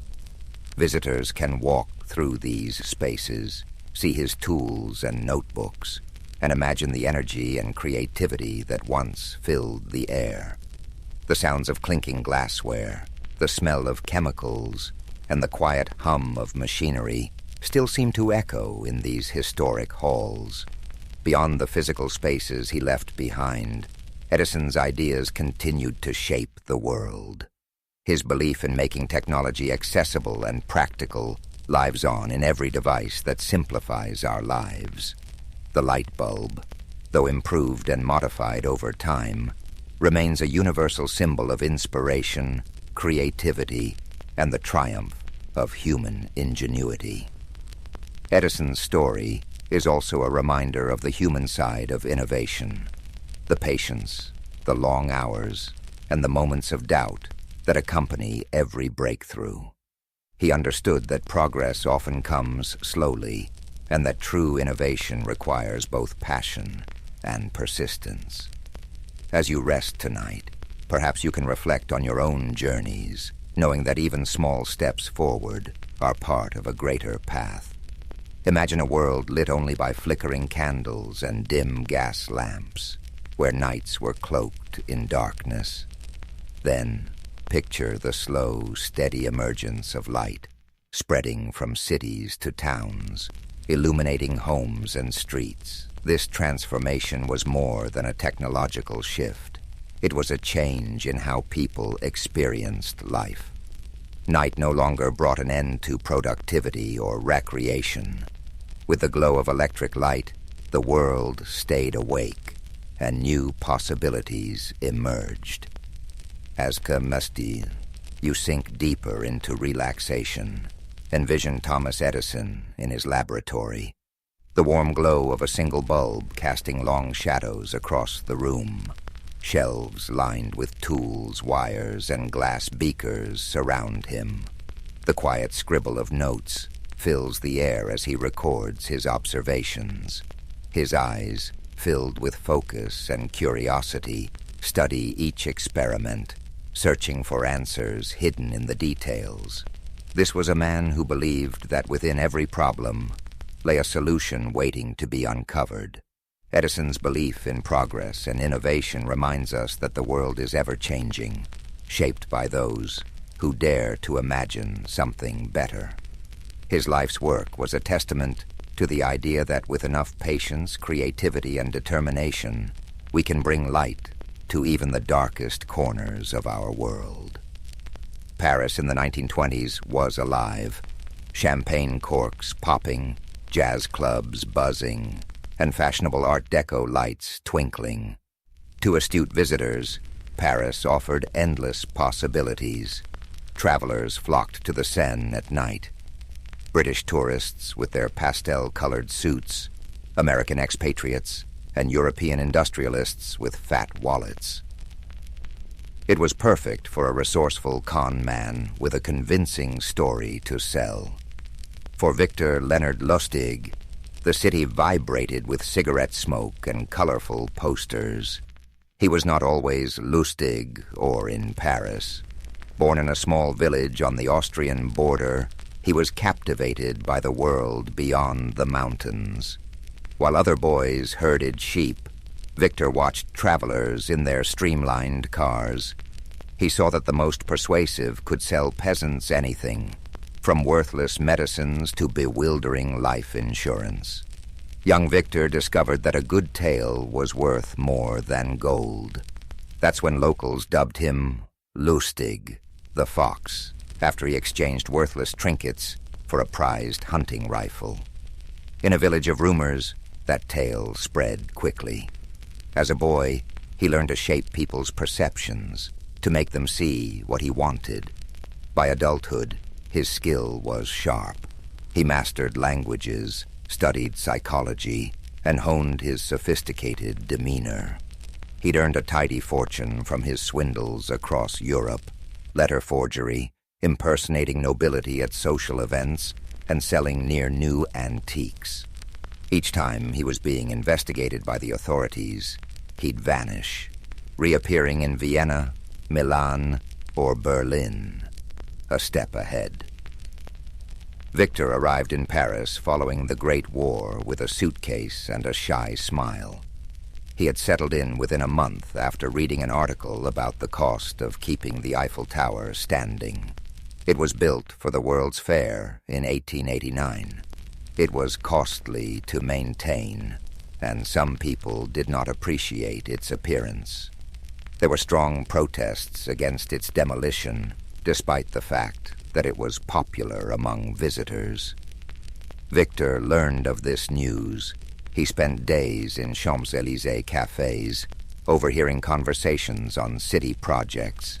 He learned that bureaucratic decisions were bogged down by red tape and that the city lacked money. He considered if he persuaded someone that the government of Paris was planning to dismantle the Eiffel Tower to sell it as scrap, he could become rich. It was a wild scheme. Failure would turn him into a laughingstock, but a success was possible. Victor considered it for a night. He figured the more ridiculous the scam, the more people might be made to believe it. Who would fake the sale of France's most iconic landmark? He thought it needed high bureaucratic flair, like forged papers and stamps. Rumor and secrecy would be at his side. If he succeeded, he'd vanish, rich and legendary. He spent the next few days poring over the engineering wonder, absorbing facts such as its metal mass, elevator upkeep, and the way the tower accommodated activities ranging from tourism to radio reception. With these details, he was able to address prospective buyers with authority. He took a lavish suite at the Hôtel de Crillon, pretending to be a high-ranking official.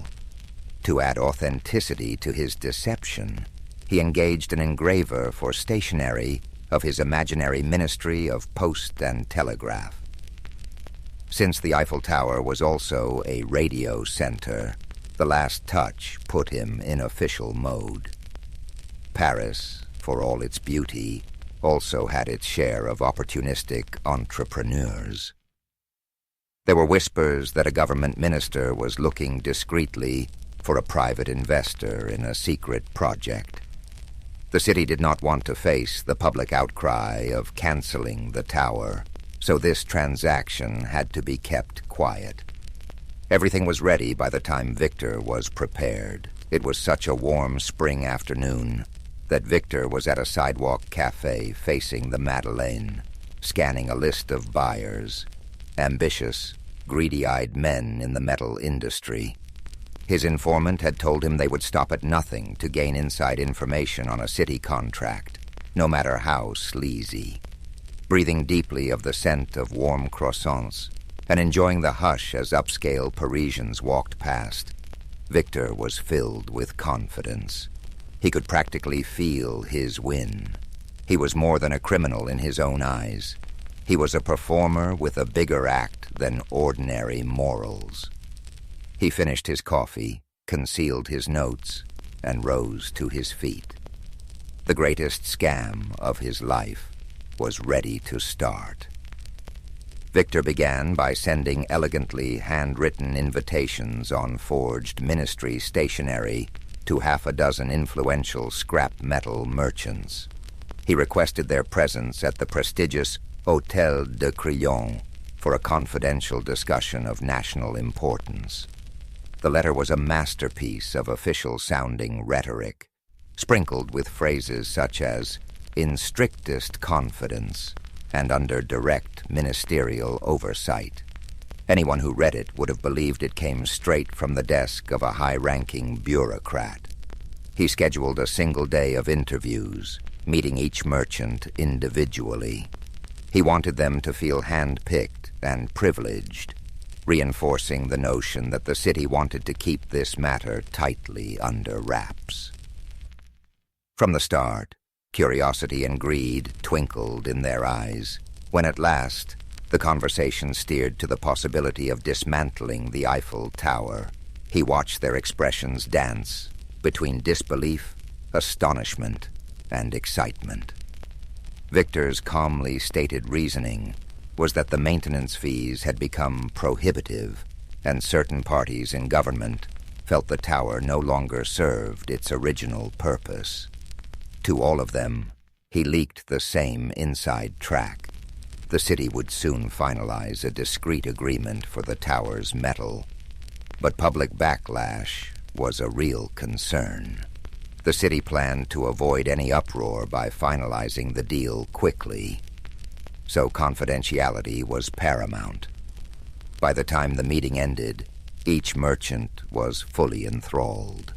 Victor had left them with the impression that they were among the few chosen to bid on the opportunity. Their own imaginations did much of the work from there, conjuring up fantasies of staggering profit. However, Victor soon identified a prime mark: André Dubois, a mid-level scrap metal businessman whose ambition often overshadowed his common sense. Dubois was known to be insecure about his place among the big players in the industry. If he could land a deal that secured him exclusive rights to the Eiffel Tower's metal, he believed he'd rise overnight into an elite echelon. Victor noticed how Dubois always asked breathlessly about the possibility of special consideration, a subtle hint that he might pay extra for preferential treatment. That was precisely the attitude Victor needed. After a few days of tantalizing phone calls and cryptic notes, Victor invited Dubois to tour the Eiffel Tower with him in person. For added realism, Victor booked a chauffeur-driven car to pick up Dubois. Both men sat in the back seat, forging an atmosphere of clandestine camaraderie.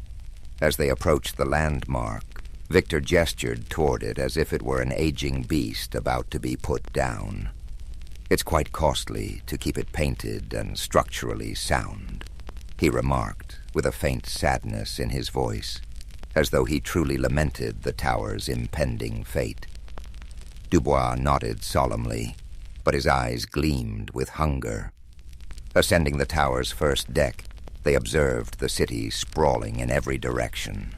Evidence, as Victor noted, that progress required sacrifice. He recited maintenance figures he'd gleaned from newspaper archives and from subtle bribes given to minor city clerks. This data-laden performance impressed Dubois. Victor then produced a sheath of official-looking papers, a forged contract awarding the successful bidder exclusive salvage rights. Dubois skimmed them, mouth agape, as if he held a golden ticket to instant wealth. Finally, on the cusp of sealing the deal, Victor paused dramatically, then leaned closer. "I must admit," he said quietly, "we're under tremendous pressure to finalize this swiftly, but some officials are, shall we say, open to persuasion." With one eyebrow raised in subtle suggestion, Victor let that phrase linger in the air. Dubois took the bait. He understood that a bribe would secure him the contract. An illegal, but... Weeks later, Victor found himself in Vienna, living luxuriously at a grand hotel. He enjoyed idle afternoons at the imperial cafes, reading about the flurry of rumors swirling in Paris. A few tabloids speculated that a con man had fleeced a businessman out of a fortune. Official statements from City Hall denied any plans to dismantle the Eiffel Tower. Yet the press never got hold of Dubois's name, and no one had identified Victor. The story, swirling with half-truths, soon faded from public discourse. For Victor, that was a green light. His scheme had left no significant ripples, no public scandal, no humiliating trial. It was as though the entire episode had slipped into an urban legend. While sipping a particularly fine espresso one morning, he found himself flipping through a Parisian newspaper. In the business section, there was a fresh wave of articles on the tower's upkeep expenses. Costs were climbing yet again. The debates that raged a few years prior were resurfacing, with critics continuing to ask if the monument had outlived its usefulness. Reading that, Victor felt a surge of déjà vu, accompanied by a mischievous grin. If the city itself remained unconvinced of the tower's permanent place in its skyline, then the seed of plausibility was still there. The more he mulled it over, the more irresistible the idea became. Selling the Eiffel Tower once was bold. Selling it twice, that would be legendary. Of course, every repeat performance carries an elevated risk. Con artistry thrives on the unexpected. Victor was no stranger to the concept that lightning rarely strikes the same place twice. And yet as he weighed his options, he recognized one key advantage. The first victim, Dubois, never went public. The scheme was still cloaked in rumor. Furthermore, the ephemeral nature of public memory in a bustling city like Paris worked in his favor. People had moved on to the next scandal. Victor decided that with a few adjustments, the plan could work again. He returned to Paris incognito, adopting the persona of a minor diplomat from a small Eastern European country. He took a suite at a different upscale hotel near the Opéra Garnier, careful not to retrace his steps exactly. He updated his forged documents, upgrading his fictitious role to an intergovernmental liaison dealing with municipal real estate transitions. This time, his approach would be more polished, more exclusive. He planned to target even wealthier players, men with deeper pockets and even greater appetites for risk. The second attempt began with the same formula: elegantly worded letters on official-looking stationery, discreet appointments, scheduled in lavish hotel lounges and hushed talk of a sensitive government project. Yet the potential buyers this time were fewer, and Victor was more selective. At one meeting in a private parlor, he addressed 3 men together, an unusual choice for him. The trio included a well-known industrialist rumored to have close ties to the city's political figures, a second man who managed a large shipping enterprise, and a third, a foreign investor looking to break into European markets. Victor carefully balanced the discussion, letting just enough details slip to convince them that the city's patience with the Eiffel Tower was running thin. But if the first sale had gone astonishingly smooth, the second was fraught with unexpected snags. One of the potential buyers was far more astute than Victor anticipated. This man, Claude Fournier, had a reputation for sniffing out underhanded deals. At the meeting, Fournier didn't flinch when Victor presented the rationale for dismantling the tower. Instead, he politely asked for references and official documentation. There was a certain sharpness in his eyes that made Victor uneasy. Still, Victor handed over his forged credentials without hesitation, offering carefully rehearsed explanations. Fournier accepted them with a practiced smile that revealed nothing. A day later, however, Victor discovered that Fournier had asked around about him, discreetly inquiring among local bureaucrats to confirm the authenticity of the liaison role. None of them, of course, recognized the name. A city clerk, already suspicious about a foreigner asking pointed questions, apparently alerted a friend in the police. Victor learned of this through his network of informants, petty forgers, streetwise doormen, and an occasional mistress or two. The rumor suggested that the police had begun quietly investigating a man posing as a city official, peddling the contract tied to the Eiffel Tower. For the first time in his career, Victor felt the heat close in. The con was in motion, but the authorities were no longer ignorant. With a mixture of dread and exhilaration, he realized he had no choice but to accelerate the plan. He zeroed in on the second potential mark, an overly ambitious shipping magnate named Marcus Weissman, who had a penchant for shady dealings. Over dinner at a private club, Victor dangled the tower's contract before him as if it were a rare gem. Weissman, too enticed by the prospect of beating out his competitors, took the bait. Still, the tension was palpable. Even as Weissman scribbled out a check big enough to make Victor's heart flutter, there was a persistent, nagging awareness that time was short. He needed to vanish before Fournier's inquiries led the police to his door. So he chose to skip the bribe angle that had worked so well with Dubois.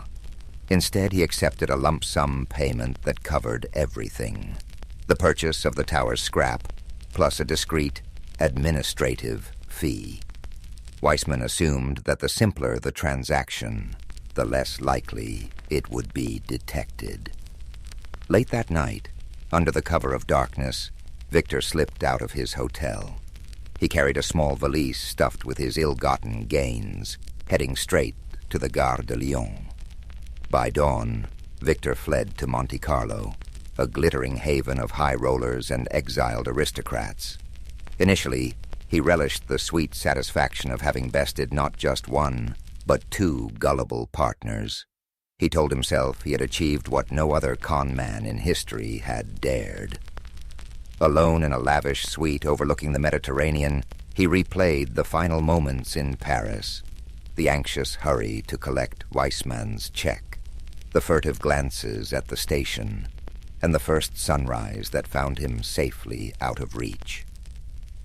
Now, with the sea breeze caressing his face, he figured it was only a matter of time before rumors of the second sale caught up to him. For a few months, He maintained a low profile.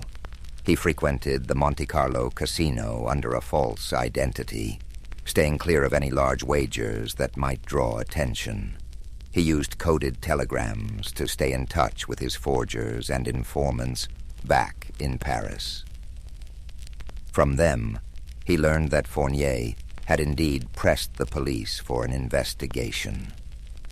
Weissman, facing public humiliation and potential legal woe, tried to keep the matter as quiet as possible, hoping to recover his money through any means short of a public scandal. Still, the police smelled something big. They had never heard of such an audacious swindle, and that alone had piqued their interest enough to keep them digging.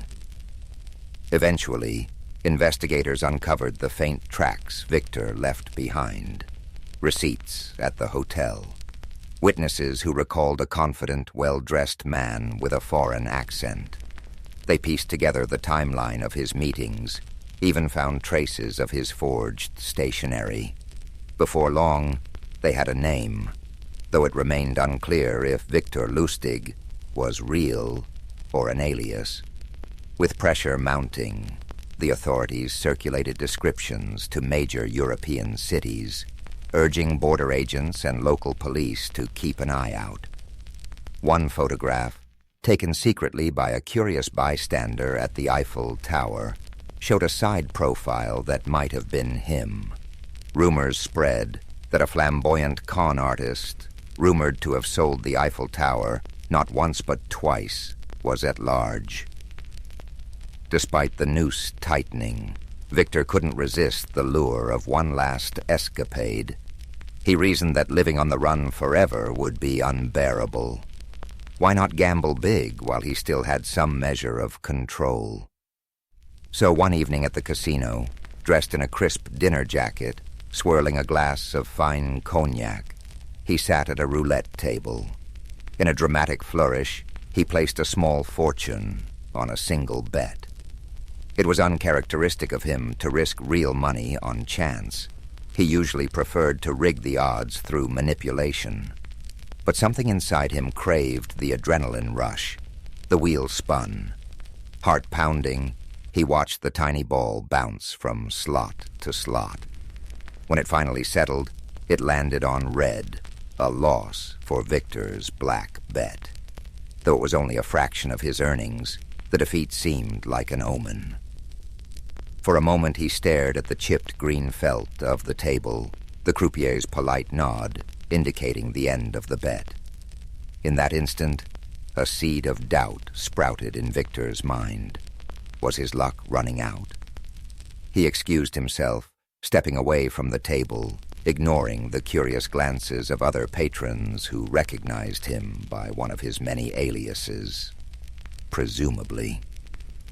That night, as he strolled the moonlit promenade along the coast, he tried to shake off the feeling that everything was about to catch up with him. He told himself he was a master of illusions. He could reinvent himself anywhere. America, South America, or a quiet corner of Asia. Yet the persistent thought nagged at him. How long can any fox outrun the hounds? He had always believed in the artistry of his craft, but sooner or later, every performance comes to a close. Sure enough, his downfall arrived abruptly. While stepping out of a Monte Carlo cafe one morning, he was discreetly approached by a man who introduced himself as a private detective from Paris, hired by none other than Claude Fournier. The detective's tone was polite, but his eyes brimmed with that unwavering sense of purpose. He claimed to have evidence linking Victor to the Tower Con, along with sworn statements from hotel staff. The detective offered Victor a choice: return to Paris, meet with Fournier's lawyers, and negotiate a quiet settlement, or face arrest and extradition. Outwardly, Victor kept his composure. He flashed a wry smile, feigning indifference, but his heart pounded. Even if he eluded this detective, he sensed the net was cast too wide for him to remain free for much longer. Sometimes, surrendering on your own terms was the last con you could pull. In a move that stunned the detective, Victor proposed his own arrangement. He would meet Fournier in neutral territory, in Switzerland, to hash out a deal. The detective, intrigued and possibly influenced by some under-the-table persuasion, agreed to broker the meeting. Victor reasoned that by controlling the location, he might still orchestrate an escape. But as fate would have it, the Swiss authorities were also alerted. When Victor arrived, plain clothes, officers appeared from the shadows, swiftly taking him into custody. His arrest was a quiet affair, overshadowed by bigger global events. Still, word spread among the underworld. The man who sold the Eiffel Tower twice had finally met his match. There was no dramatic public trial in France. Instead, in backroom negotiations to avoid an international scandal, a deal was reached. Some said Fournier and Weissman recouped a fraction of their losses, and the French government, stung by embarrassment, preferred to hush up the matter. Victor was quietly sentenced for fraud under an assumed name. But the legend endured. In hushed whispers for decades, rarely did anyone speak of his fate. Some claimed he escaped from prison using forged documents, vanishing into the night. Others insisted he served his time, only to emerge a changed man. Either way, in the smoky corners of certain Parisian cafes, old-timers still tell the tale with a gleam in their eyes. The man who dared to sell the Eiffel Tower not once but twice. It remains a testament to the power of audacity, the allure of ambition, and the strange truth that the bigger the lie, the more people want to believe it. And so the story endures, a monument to the enduring thrill of a great, impossible scam. For over a millennium, Constantinople stood as a marvel of human ingenuity and resilience. Perched strategically at the crossroads of Europe and Asia, its location made it a hub for trade, culture, and power. The city's imposing walls, originally constructed by Emperor Theodosius II in the 5th century, were considered nearly impregnable. These triple-layered fortifications, stretching for miles, were the pride of the Byzantine Empire and the bane of invaders. By the mid-15th century, however, the Byzantine Empire was a shadow of its former self, reduced to the city of Constantinople and a few scattered territories. The once mighty empire that had ruled vast regions now found itself encircled by the rising power of the Ottoman Empire to the east. Sultan Mehmed II, an ambitious and brilliant leader, had set his sights on conquering the city, seeing it as the key to solidifying his rule and expanding his domain. Inside the walls of Constantinople, Emperor Constantine XI. Palaiologos faced an uncertain future.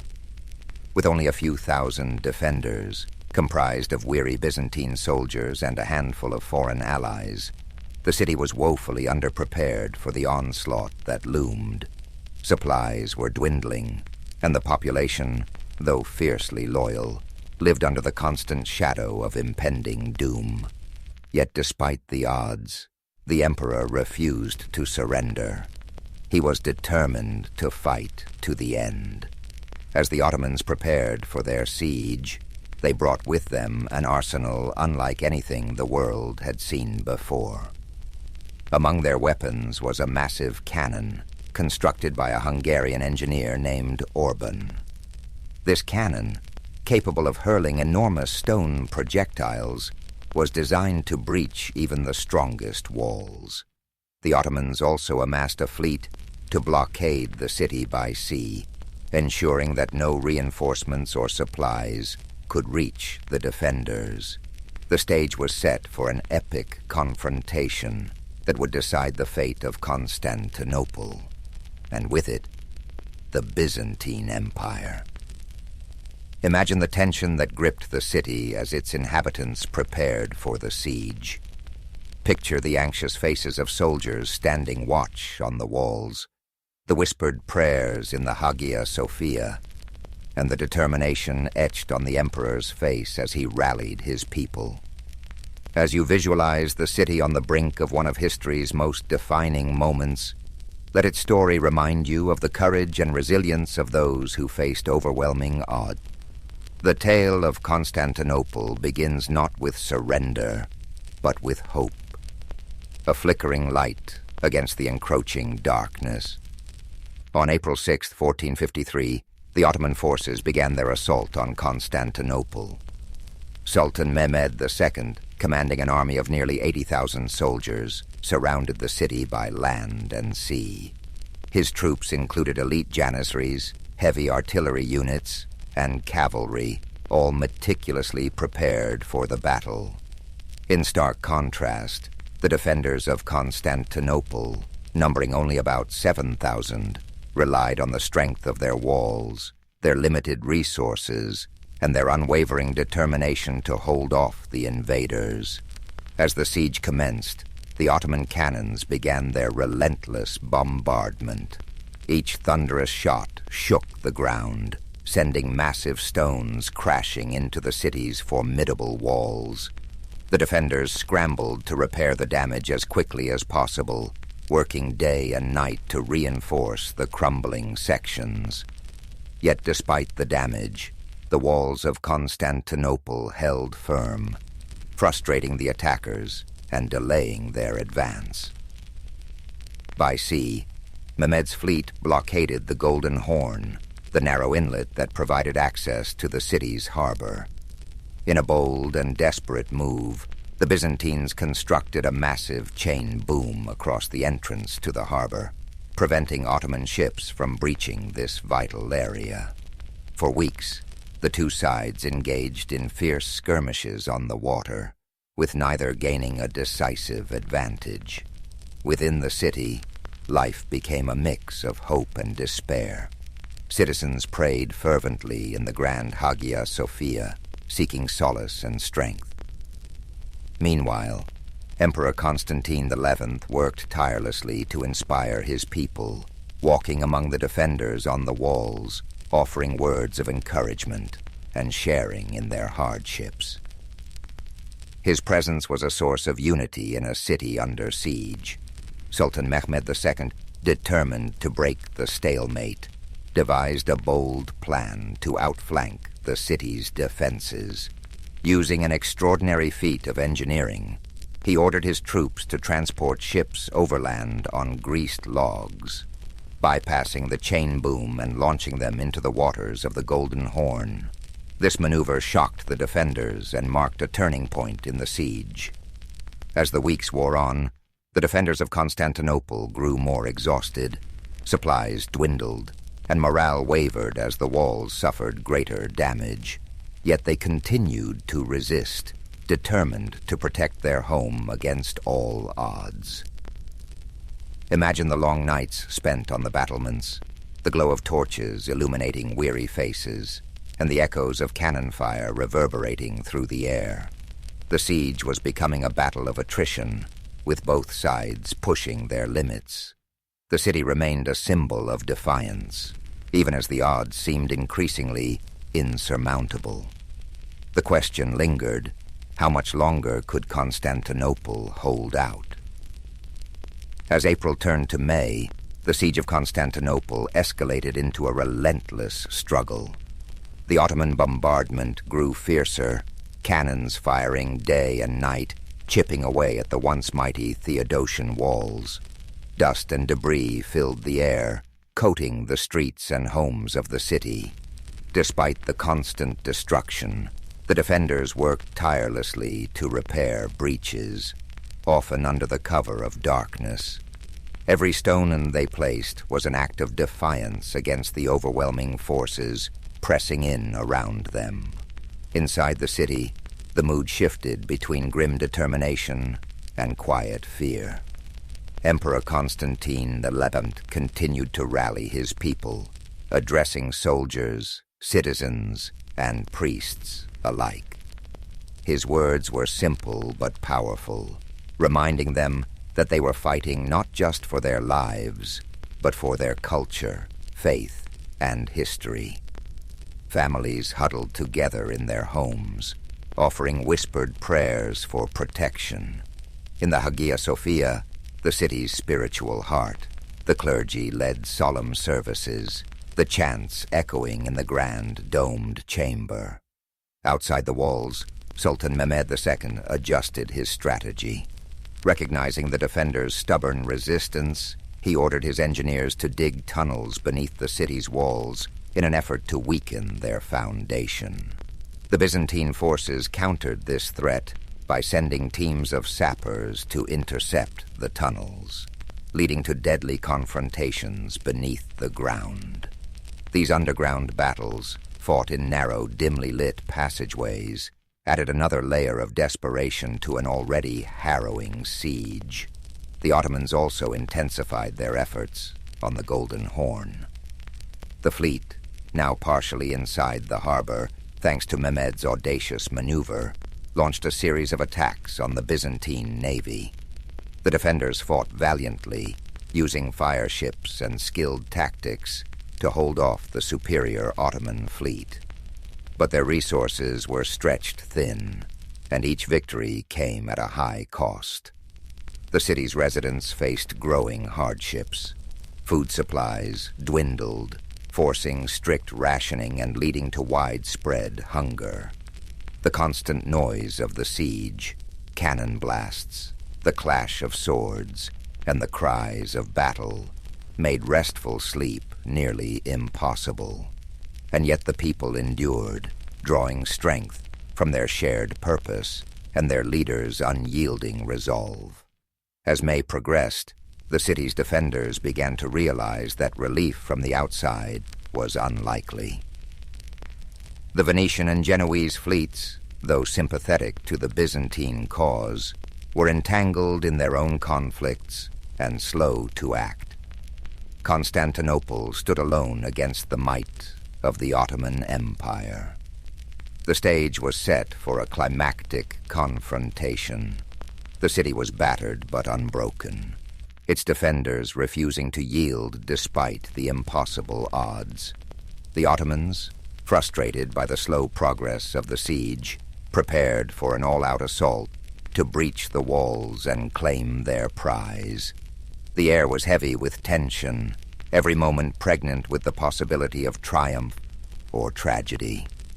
As the final days of the siege approached, one could feel the weight of history bearing down on Constantinople.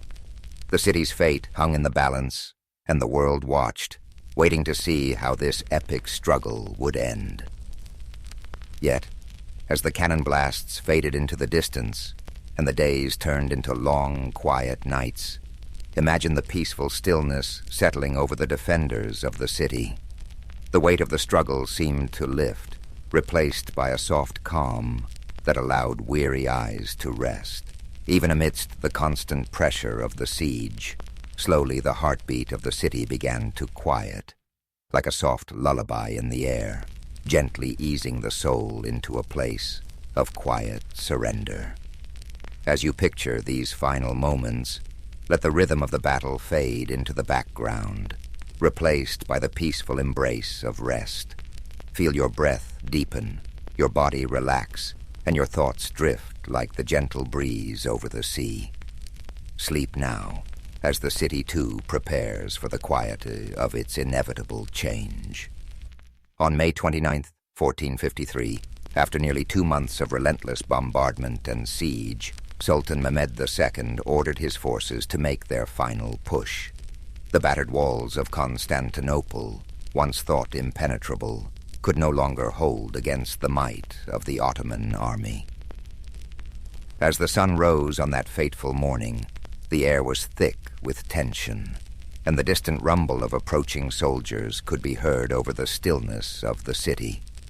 The defenders, though exhausted and outnumbered, had one final opportunity to hold the line. Emperor Constantine XI, fully aware of the gravity of the moment, donned his armor and walked once more among his soldiers. His face, normally calm and composed, now carried the weight of his kingdom's fate. The Emperor's rallying cry was simple: freedom or death, and he urged his soldiers to fight for their city and for their lives.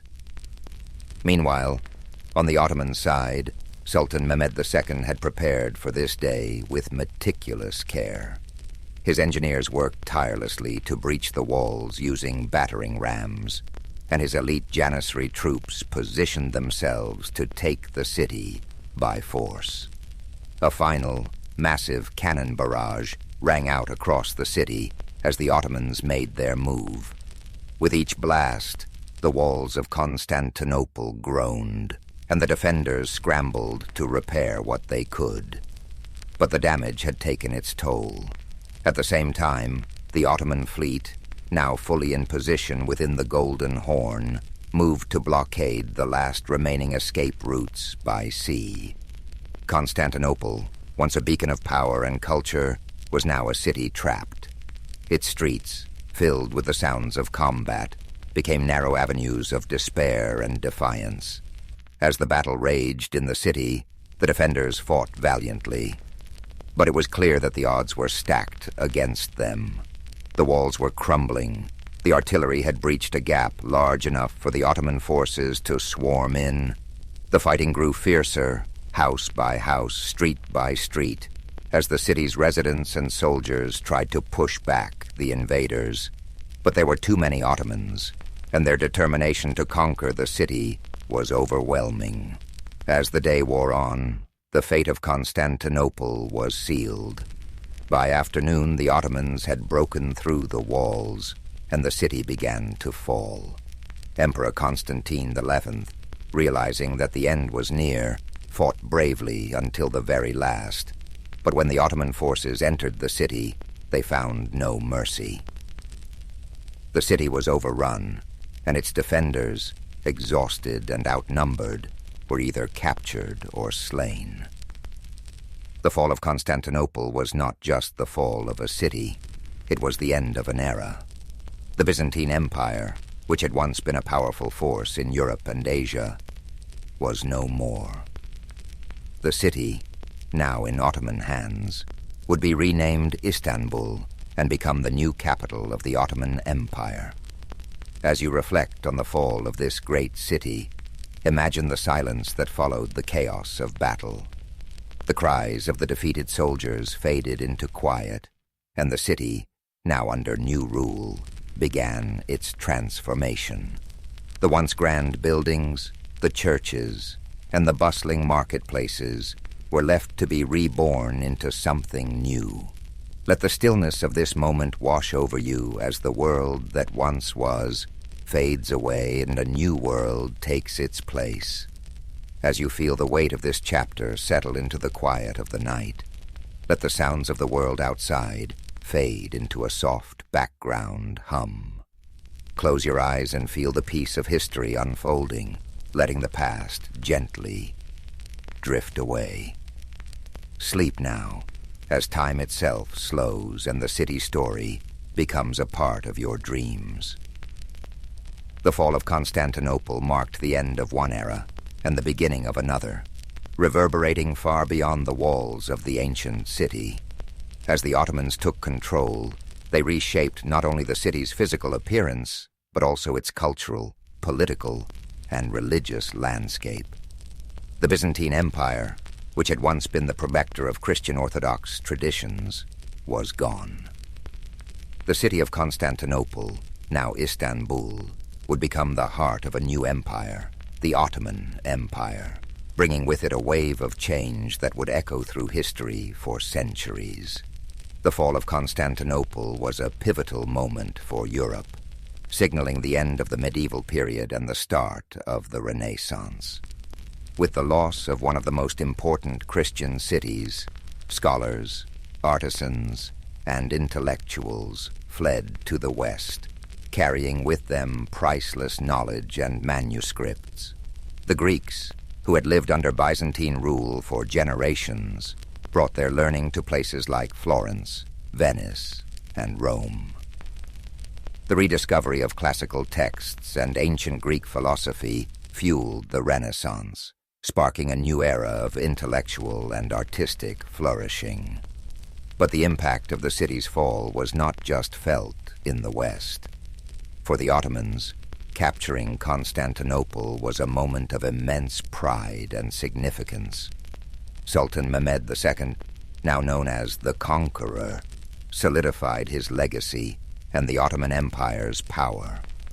He established a new capital that would rival all other cities in the world, renaming it Istanbul and beginning to transform it into a thriving metropolis. The Hagia Sophia, once a Christian cathedral and a symbol of Byzantine glory, was converted into a mosque, and the city's skyline would be dominated by the grand minarets of Ottoman mosques. The Ottomans also began to expand their empire, pushing further into Europe, Asia, and Africa. Constantinople's fall opened up new trade routes and positioned the Ottomans as the dominant force in the eastern Mediterranean. The city's strategic location between Europe and Asia gave the Ottomans control of crucial land and sea and trade routes, further strengthening their empire. In the centuries that followed, the legacy of Constantinople would continue to shape the world. For the East, it became a symbol of Ottoman strength and prosperity. For the West, it served as a reminder of the fragility of empires and the shifting tides of history. The fall of Constantinople was more than just a military victory. It was a symbolic event that signaled the changing balance of power in the world.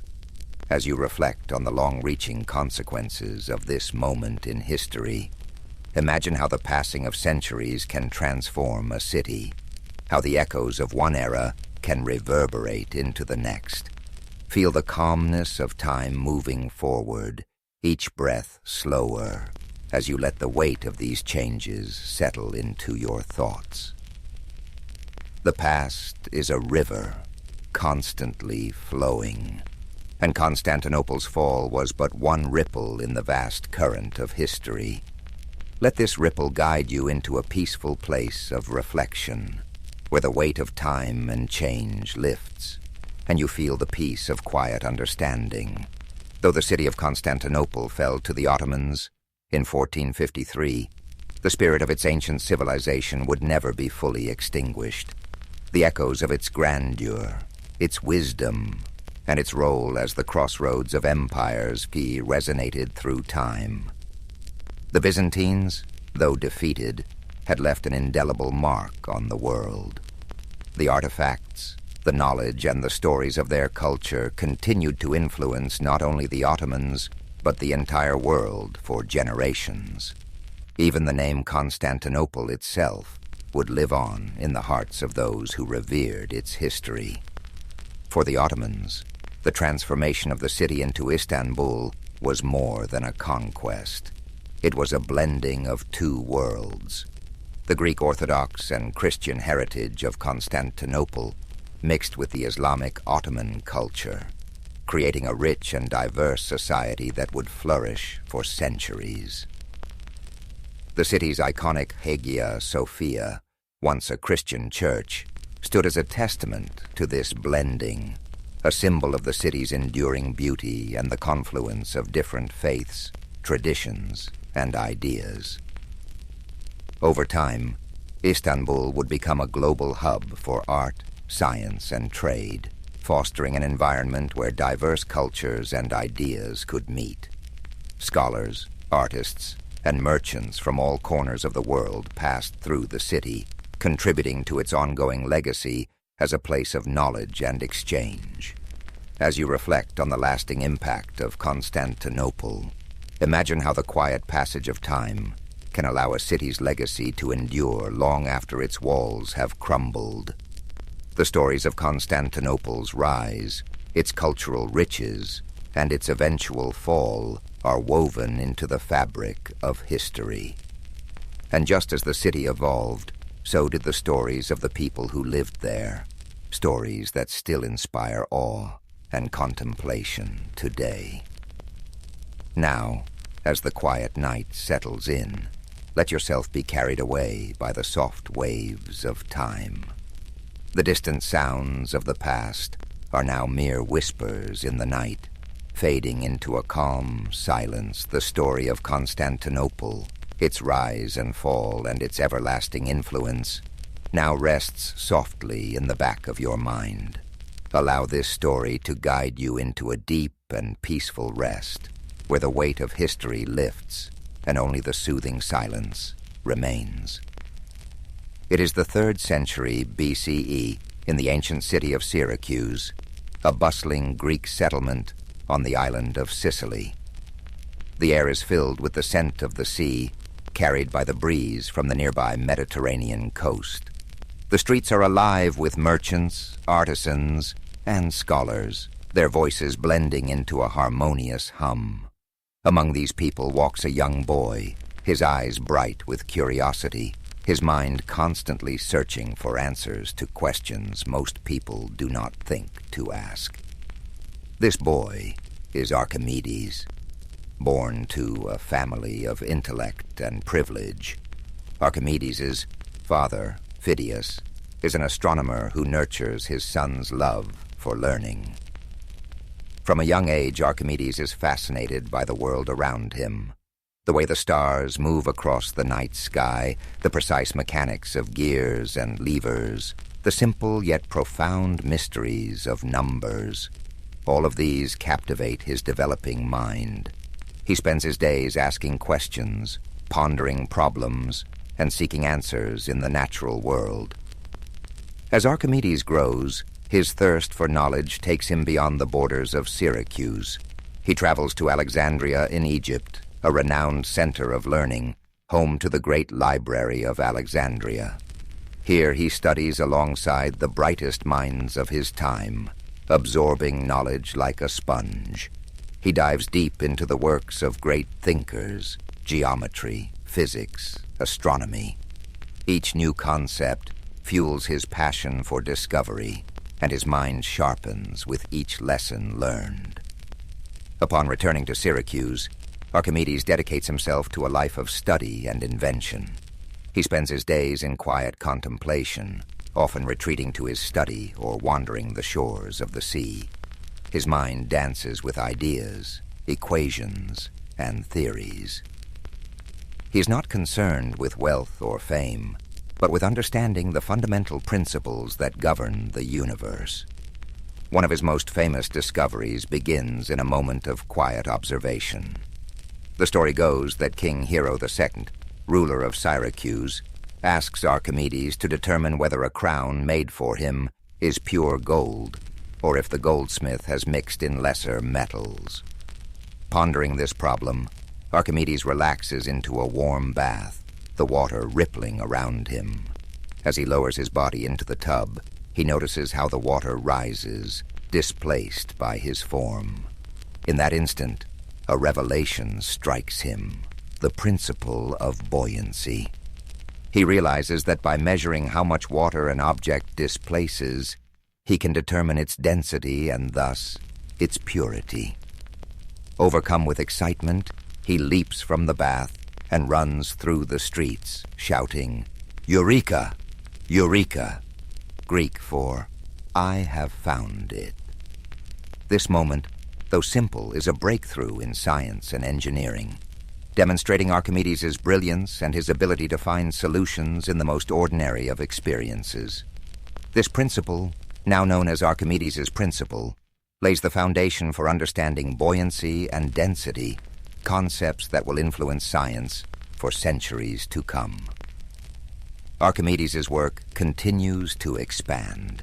He is fascinated by the power of simple machines and begins to develop tools and mechanisms that demonstrate the incredible potential of levers, pulleys, and screws. He famously declares, "Give me a place to stand, and I will move the earth." These words reflect his deep understanding of the mechanical advantage provided by levers. He designs ingenious contraptions, such as the Archimedean screw, a device used to raise water for irrigation and drainage. This invention, with its elegant spiral structure, helps farmers move water efficiently and will continue to be used for centuries in different parts of the world. Archimedes' mind does not rest. He explores the mysteries of geometry, calculating areas, volumes, and surfaces with astonishing precision. He develops formulas for the areas of circles, the volumes of spheres, and the properties of parabolas. His work on the mathematics of shapes lays the groundwork for calculus, a field that will not fully develop until many centuries later. In addition to his theoretical work, Archimedes applies his knowledge to practical problems. Syracuse faces threats from rival powers, and Archimedes' inventions become tools of defense. He designs war machines, catapults, cranes, and even rumored death rays that use mirrors to focus sunlight and set enemy ships ablaze. These devices, products of his genius, helped protect his city from invaders. Yet for all his achievements, Archimedes remains humble, his mind always focused on the pursuit of truth. His days are spent drawing diagrams in the sand, solving equations, and pondering the mysteries of the universe. His joy lies not in the recognition of others, but in the quiet satisfaction of discovery. As you breathe deeply and slowly, imagine Archimedes in his study, the soft glow of an oil lamp illuminating the scrolls and diagrams spread before him. The gentle sound of waves drifts through an open window, a soothing rhythm that accompanies his thoughts. The air is filled with the faint scent of parchment and seawater. In this moment of stillness, there is a profound sense of peace, a quiet celebration of the mind's limitless potential. Archimedes' life, though dedicated to discovery, ends in a moment of tragic misunderstanding. During the siege of Syracuse by the Roman army, the city falls despite its defenses. As the soldiers enter, Archimedes is engrossed in his work, drawing a mathematical diagram in the sand. A Roman soldier approaches him, but Archimedes, absorbed in his thoughts, asks the soldier not to disturb his circles. In a tragic instant, the soldier strikes him down, unaware of the brilliance of the man before him. But though his life is cut short, Archimedes' legacy endures. His discoveries, his inventions, and his insights into the world of mathematics and physics continue to inspire generations. His work becomes the foundation for future scientists, engineers, and thinkers, a testament to the enduring power of curiosity and intellect. As you drift further into sleep, let the story of Archimedes remind you of the beauty of exploration, the joy of discovery, and the quiet power of the mind. His life teaches us that the pursuit of knowledge, no matter how simple or complex, is a journey worth taking. Each question we ask, each problem we solve, brings us closer to understanding the wonders of the world. As you sink deeper into the gentle embrace of sleep, let the wisdom and wonder of Archimedes' life continue to guide your thoughts. His journey was one of relentless curiosity, an unquenchable thirst for understanding the mysteries of the universe. Even now, centuries later, his discoveries ripple through time, touching the modern world in ways both seen and unseen. Picture the quiet streets of ancient Syracuse once more. The sun has set, and the city is cloaked in twilight. The gentle sound of the sea rolls in the distance, its waves washing softly against the stone walls of the harbor. Lanterns flicker along the narrow alleyways, casting warm pools of light onto the cobbled streets. Somewhere in this peaceful setting, Archimedes walks slowly, his mind alive with thoughts and ideas. He's at ease, his steps unhurried, the weight of his questions a welcome companion rather than a burden. This tranquility reflects a life devoted to understanding, to peeling back the layers of the world to reveal the beauty beneath. Archimedes saw the universe as a grand puzzle, one that could be unraveled with patience, logic, and observation. He understood that the smallest discoveries could lead to the grandest truths, that even the most complex problems could be solved by breaking them down into their simplest form. Imagine him standing by the shoreline, the breeze rustling his robes, the salty air filling his lungs. He gazes out at the expanse of the sea, the horizon a seamless blend of water and sky. In his mind, the sea is not just a vast body of water, but a dynamic system governed by principles he can explore and understand. To Archimedes, every wave, every ripple tells a story of motion, force, and balance. His world is alive with meaning, a canvas on which the laws of nature are painted with exquisite detail. He returns to his workshop, a quiet space filled with scrolls, diagrams, and the tools of his trade. The air carries the scent of ink, parchment, and aged wood. The room is dimly lit by the soft glow of an oil lamp, its flame dancing gently. Archimedes leans over a table strewn with geometric figures and mechanical designs. His fingers trace the lines of a new invention, his mind focused, yet serene. Each stroke of his quill, each measurement, is a step in his never-ending quest to understand the world more deeply. His life reminds us that knowledge is not just power, it is also peace. The act of learning, of discovering, brings with it a calm certainty, a quiet joy. Archimedes found solace in his work, in the simple yet profound pleasure of solving a problem, of uncovering a truth that lay hidden just beneath the surface. His discoveries were not just for his time, but for all time, a gift to future generations who would build upon his legacy. Allow your mind to rest in this world of gentle discovery, where questions are welcomed and answers are earned through patience and insight. Let the image of Archimedes' quiet contemplation bring you comfort. His life shows us that there is beauty in thought, in exploration, in the pursuit of knowledge. No problem is too large, no challenge too daunting, when faced with a calm and determined mind. As you breathe slowly and deeply, feel a sense of calm curiosity settle over you. The worries of the day drift away, replaced by the stillness of this moment. The gentle rhythm of your breath becomes the heartbeat of your own quiet discoveries. Like Archimedes, you're free to explore the depths of your thoughts, to wonder, to question, and to dream. The soft lapping of waves on the shore echoes in the distance, a soothing sound that anchors you to a place of peace.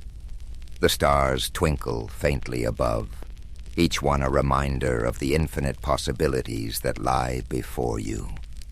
Archimedes understood that the universe, vast and mysterious, is a place of endless wonder, and as you drift further into sleep, you too are part of that wonder, a being of thought, curiosity, and potential. Imagine the warmth of a gentle sun rising over the horizon, casting its golden light across the quiet city of Syracuse. The world awakens slowly, the streets coming to life with the soft sounds of morning. Archimedes' study is filled with the gentle glow of dawn, his scrolls illuminated by the first rays of light. The work continues, the questions remain, and the journey of discovery goes on. In this moment, you're wrapped in a blanket of peace and possibility. The story of Archimedes whispers to you that the pursuit of knowledge is a path without end, a journey that brings fulfillment and joy. His life is a reminder that even the smallest insights can lead to the greatest understandings, that patience and curiosity are the keys to unlocking the universe's secrets. As you drift deeper into the serene embrace of sleep, let the story of Archimedes continue to weave through your thoughts like a gentle current. His life reminds us that the universe is filled with puzzles waiting to be solved, and each quiet moment of reflection brings us closer to understanding its secrets. The night is calm now, and the echoes of his discoveries linger softly in your mind. Imagine the gentle rhythm of the sea, the waves rising and falling in a soothing, eternal dance. The moon casts a silvery light upon the water, its reflection shimmering and rippling with each movement. This same sea, with its endless motion, once inspired Archimedes to develop theories of fluid mechanics, his brilliant mind observing patterns and laws hidden in the simplest of things. To him, the sea was more than just water. It was a universe of knowledge, a place where physics, geometry, and nature met in perfect harmony. Allow yourself to float upon this tranquil sea, the waves cradling you with their soft, steady motion. The worries of the day dissolve. Carried away by the tides, each breath you take is like the rise and fall of the waves, a rhythm of life, of peace, of calm. You're held safely in this space of quiet discovery, where the world's complexities fade into simplicity, and every thought leads you closer to rest. Picture Archimedes seated on a sun-warmed rock by the shoreline, a piece of parchment resting on his knee. The wind tousles his hair as he sketches shapes and equations with a steady hand. His eyes are focused, yet there is a deep peace in his expression. The world is his canvas, and with every observation, every calculation, he adds a stroke to the masterpiece of human knowledge. His mind is a sanctuary, a place where curiosity flows freely, unencumbered by doubt or fear. In your own mind, you too have this sanctuary, a place where thoughts drift like clouds, where questions are welcomed, and where answers are like stars twinkling softly in the night sky. There is no need to rush, no pressure to understand everything at once. The act of wondering, of exploring, is enough. This quiet space within you is a reflection of Archimedes' own calm, thoughtful mind, a place where peace and discovery coexist. As the night deepens, the sounds of Syracuse fade into stillness.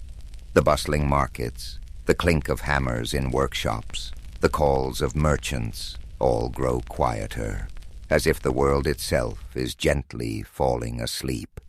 The only sounds that remain are the whispering of the sea and the soft sigh of the breeze. Archimedes continues his work, his mind at ease, immersed in the beauty of the world's mysteries. In his final moments, Archimedes was said to have been absorbed in thought, drawing figures in the sand even as chaos swirled around him. His focus remained unbroken, his mind lost in contemplation. This dedication, this unwavering love of knowledge, is a gentle reminder that we too can find peace in the simple act of thinking, of observing, of being present with our thoughts. As you breathe in deeply, imagine the sand beneath your feet, warm and soft. The gentle waves wash over your toes, each ripple a soft caress that soothes and relaxes you. The horizon stretches endlessly before you, the boundary between sea and sky blurred by a golden haze. This endless horizon is like the realm of knowledge, a place where there is always more to explore, more to understand, more to discover. Feel the weight of your body sinking into comfort, your muscles relaxing, your mind unwinding. The story of Archimedes lingers like a comforting presence, a reminder that within you is the potential for great insight, for curiosity, for peace. You're part of the same universe that Archimedes sought to understand, a universe filled with beauty, logic, and wonder. Now, let go completely, surrendering to the calm embrace of sleep. The sea of your thoughts grows still, the waves gentle and soothing. The stars above shine with a quiet brilliance, each one a beacon of endless possibility. You're safe here, wrapped in the warmth of the night, guided by the gentle wisdom of Archimedes' journey. Thank you for joining us tonight on History and Sleep. May this story of discovery, resilience, and curiosity guide you into a deep, restful slumber. Let Archimedes' legacy remind you that every question, every thought, every moment of wonder is a step toward understanding the world around you. Sleep deeply, knowing that you are part of a grand, beautiful universe, and that peace and curiosity are always within your reach. Japan's origins are steeped in myth and legend, woven into the fabric of the country's identity.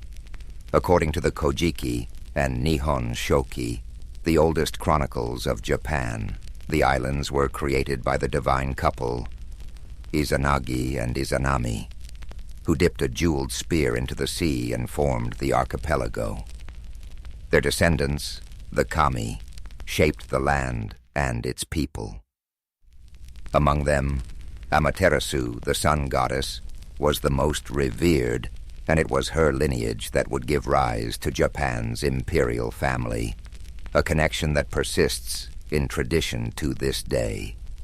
While these myths offered a divine origin story, the archaeological record tells another tale, one rooted in migration and survival. The first inhabitants of the Japanese archipelago arrived over 30,000 years ago, likely crossing land bridges from the Asian continent. These early foragers, known as the Jomon people, developed a distinctive way of life marked by elaborate pottery, pit dwellings, and a deep relationship with nature. Living in scattered communities, the Jomon thrived for thousands of years, relying on hunting, fishing, and gathering. Over time, a new wave of migrants, the Yayoi, arrived from the Korean peninsula around 1000 BCE, bringing advanced agricultural techniques, metal tools, and a more structured society. The Yayoi introduced rice farming, which transformed the landscape and led to the rise of settled villages, social hierarchies, and territorial disputes.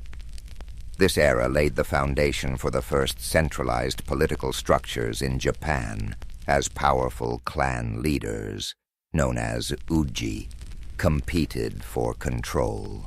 Among them, one lineage, the Yamato, gradually emerged as the most dominant, consolidating power and setting the stage for an imperial dynasty. While the lines between history and myth blur in Japan's earliest narratives, these formative centuries shaped the cultural, spiritual, and political DNA of the nation.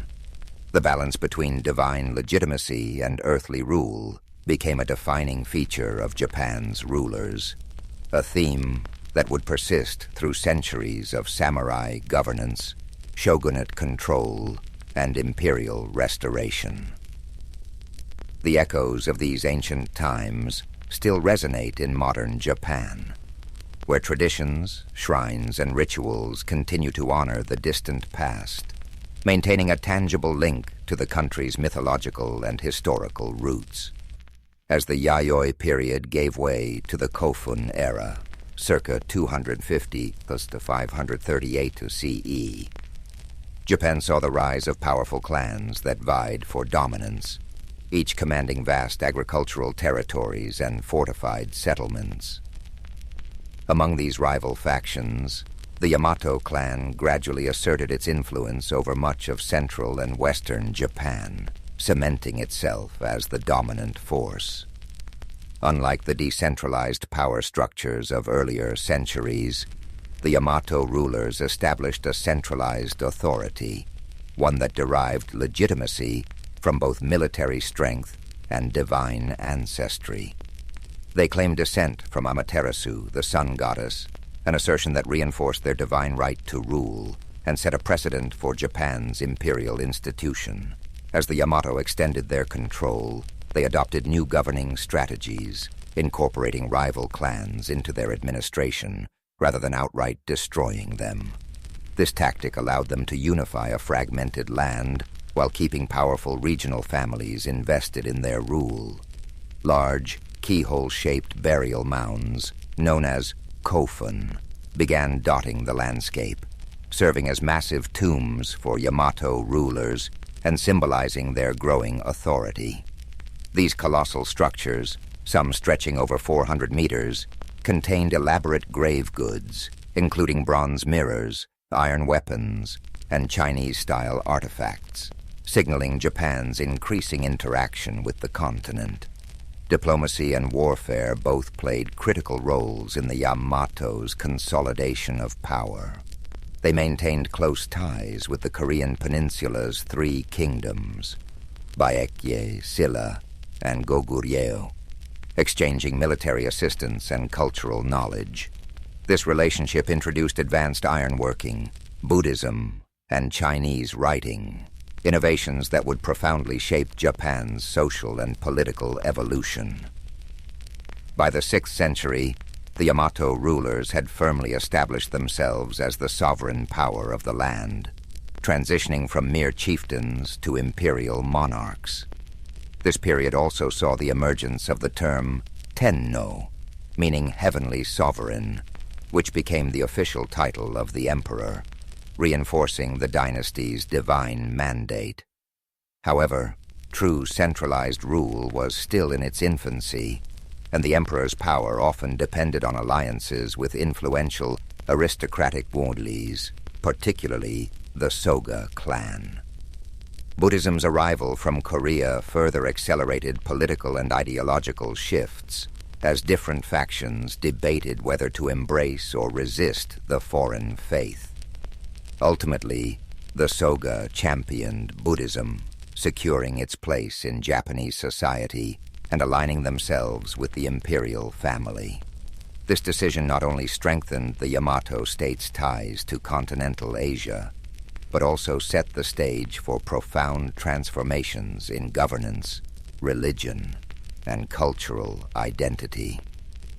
The dawn of imperial rule in Japan was not a sudden event, but a gradual process, one shaped by diplomacy, conflict, and strategic alliances. The Yamato legacy endured, providing the framework for what would become the enduring Japanese imperial institution, one that still exists today as the oldest hereditary monarchy in the world. As the Yamato rulers solidified their control, Japan entered a period of profound transformation known as the Asuka period, 538 to 710 CE, a time when foreign influences, particularly from China and Korea, began reshaping nearly every aspect of Japanese society. The most significant change was the introduction and eventual adoption of Buddhism, an event that sparked both political conflict and cultural evolution. Initially met with resistance from conservative Shinto factions, Buddhism found powerful patrons in the Soga clan, a family that wielded immense influence in the imperial court. The Soga championed Buddhist teachings not merely as a spiritual doctrine, but as a tool of political legitimacy, linking Japan to the great civilizations of the Asian mainland. Their support culminated in the construction of grand temples and the promotion of Buddhist ideals, solidifying the religion's place within the emerging state.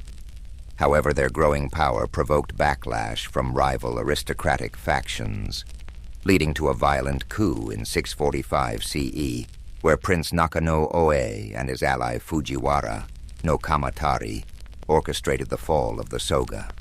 This event, known as the Taika Reform, marked a turning point in Japanese history. It ushered in sweeping administrative and land reforms inspired by China's Tang dynasty. The reform sought to centralize power under the emperor, replacing the old clan-based governance system with a structured, bureaucratic state. Land ownership was redefined, with all land technically belonging to the emperor and distributed to farmers in exchange for tax obligations. A new legal code, the Ritsuryo system, was established, closely mirroring the Chinese model of governance. It introduced provincial governors, census-based taxation, and a standing military force.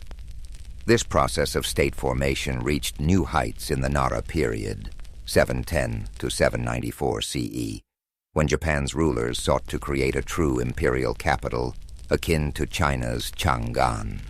In 710, the imperial court relocated to Heijo-kyo, modern-day Nara, a meticulously planned city laid out in a grid pattern reflecting the influence of Tang Dynasty urban design.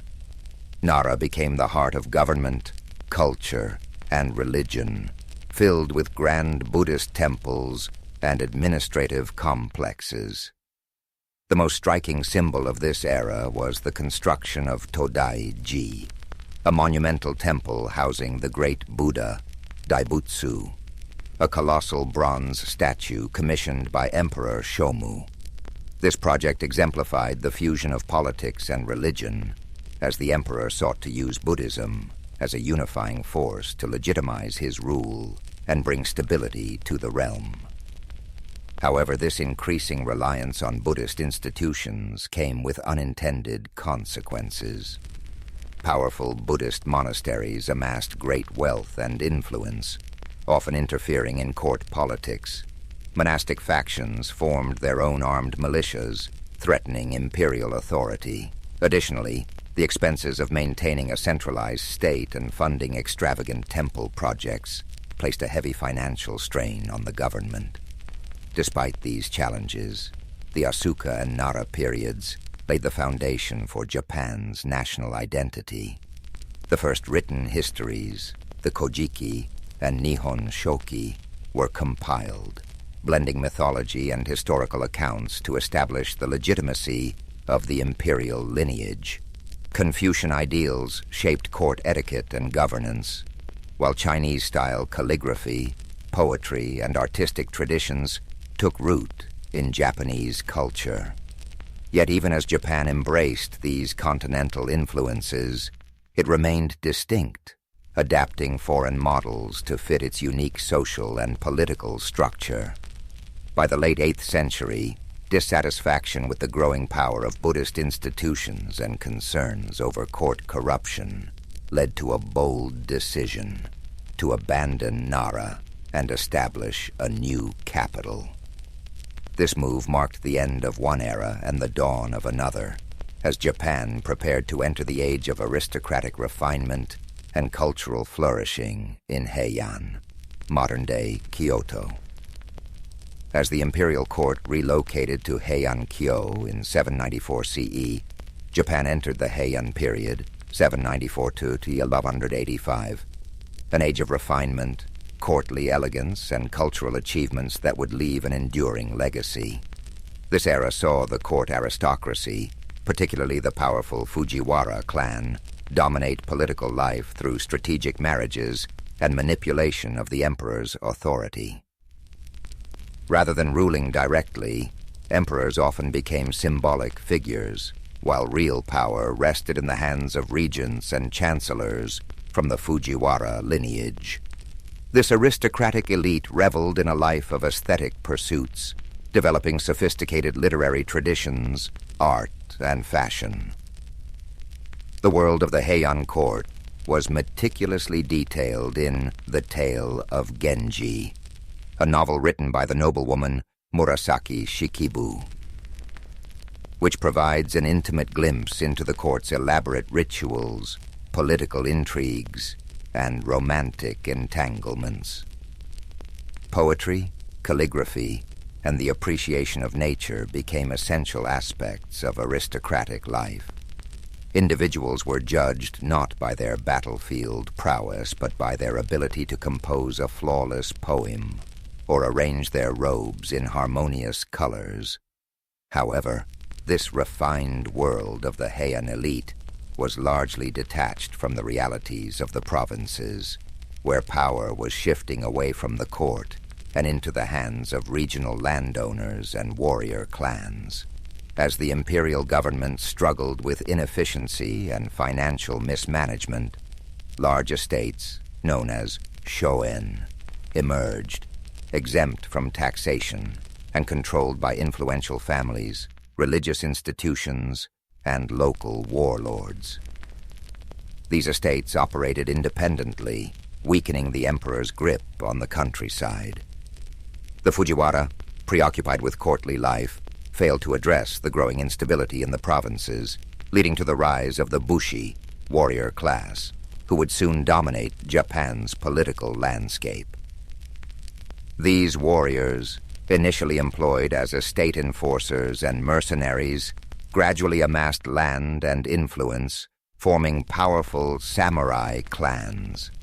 By the late Heian period, two dominant warrior families, the Taira and the Minamoto, emerged as the key players in Japan's shifting power dynamics. Their rivalry culminated in a series of violent conflicts known as the Genpei War, 1180 to 1185, which would decide the fate of the nation. The aristocratic Heian court, once the pinnacle of cultural sophistication, found itself powerless against the militarized society rising in the provinces. While poetry and courtly aesthetics flourished in Heian-kyo, battles raged across the countryside, heralding the end of imperial dominance and the dawn of the samurai age. With the final defeat of the Taira at the Battle of Danoura in 1185, the Minamoto clan emerged victorious, forever altering Japan's political structure. The old Heian world of refinement and aristocratic rule had given way to a new order, one dictated by warriors rather than poets, and by the sword rather than the brush. With the Minamoto victory in 1185, Japan entered a new political era, one where warriors, rather than court aristocrats, held the reins of power.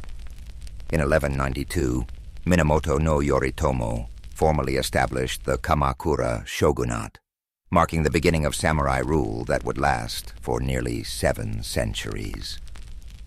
Unlike the emperors of old, who were largely ceremonial figures, Yoritomo wielded actual political and military authority as shogun, a title that would become synonymous with de facto rulership in Japan. The imperial court in Kyoto remained intact, but its influence had diminished, overshadowed by the rise of the Bakufu, the military government headquartered in Kamakura. Under Yoritomo's leadership, Japan's feudal system began to take shape, with powerful regional lords, known as daimyo, controlling vast territories in exchange for military service. The samurai class, once mere enforcers for aristocrats, became the dominant social and military force, bound by a strict code of loyalty, duty, and martial discipline. However, the Kamakura shogunate faced persistent challenges, both from within and beyond Japan's shores. In 1274 and 1281, the Mongol Empire, under Kublai Khan, launched 2 massive invasions, seeking to subjugate Japan as it had done with Korea and China. Despite their overwhelming numbers, the Mongols were repelled, aided in part by the legendary kamikaze, or divine winds, typhoons that decimated the invading fleets. Though victorious, the strain of these wars drained the Kamakura government's resources, leading to dissatisfaction among the samurai, who had expected generous rewards for their service. Without enough land or wealth to distribute, the shogunate's grip weakened, culminating in its overthrow in 1333 by Emperor Go-Daigo and his loyalist forces. Yet imperial restoration was short-lived, as another powerful warlord, Ashikaga Takauji, betrayed the emperor and established the Muromachi shogunate in 1336. The Ashikaga rulers governed from Kyoto, closer to the imperial court, than their Kamakura predecessors, but their authority was far less centralized. The daimyo grew increasingly independent, governing their domains as autonomous warlords rather than mere vassals of the shogun. While the Muromachi period, 1336 to 1573, saw a cultural renaissance marked by the rise of no theater, ink painting, and the tea ceremony. It was also an era of political fragmentation and rising conflict. By the 15th century, Japan had plunged into the Sengoku Jidai, the Warring States period, a time of near-constant civil war among rival clans. The Ashikaga shoguns, unable to maintain order, became mere figureheads as daimyo battled for supremacy. This period set the stage for the dramatic rise of three of Japan's most famous warlords, Oda Nobunaga, Toyotomi Hideyoshi, and Tokugawa Ieyasu, who would ultimately unify the fractured nation. The age of the samurai had reached its apex, but the chaos of civil war had proven that Japan needed a stronger, more centralized government.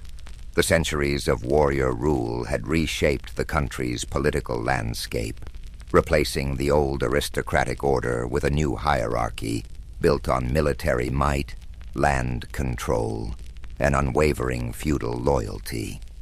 Yet even as samurai lords waged war, the seeds of a more unified Japan were already being sown, setting the stage for the final transformation of the feudal era. As Japan descended into chaos during the Sengoku Jidai, the Warring States period, three formidable warlords emerged to bring an end to the long era of civil strife. The first was Oda Nobunaga, a brilliant but ruthless strategist who launched a campaign to unify Japan in the late 16th century. He revolutionized warfare by adopting Western firearms, implementing innovative battlefield tactics, and crushing rival daimyo with brutal efficiency. By the 1570s, Nobunaga had seized Kyoto and dismantled the remnants of the Ashikaga shogunate. However, his rule was cut short in 1582 when he was betrayed by one of his own generals, Akechi Mitsuhide, and forced to commit seppuku. His unfinished mission was taken up by Toyotomi Hideyoshi, a former peasant-turned-general who proved himself as one of history's greatest tacticians. Hideyoshi completed the unification of Japan, eliminating remaining rivals and establishing control over the entire archipelago by 1590. He enacted sweeping reforms, disarming the peasantry, restricting samurai to castle towns, and reorganizing the feudal hierarchy to ensure loyalty. However, his ambitions stretched beyond Japan. In 1592 and 1597, he launched massive invasions of Korea in a bid to conquer China. These campaigns ended in disaster, draining Japan's resources and costing thousands of lives. When Hideyoshi died in 1598, his generals vied for control, leading to the decisive Battle of Sekigahara in 1600. It was Tokugawa Ieyasu, a cunning and patient strategist, who emerged victorious.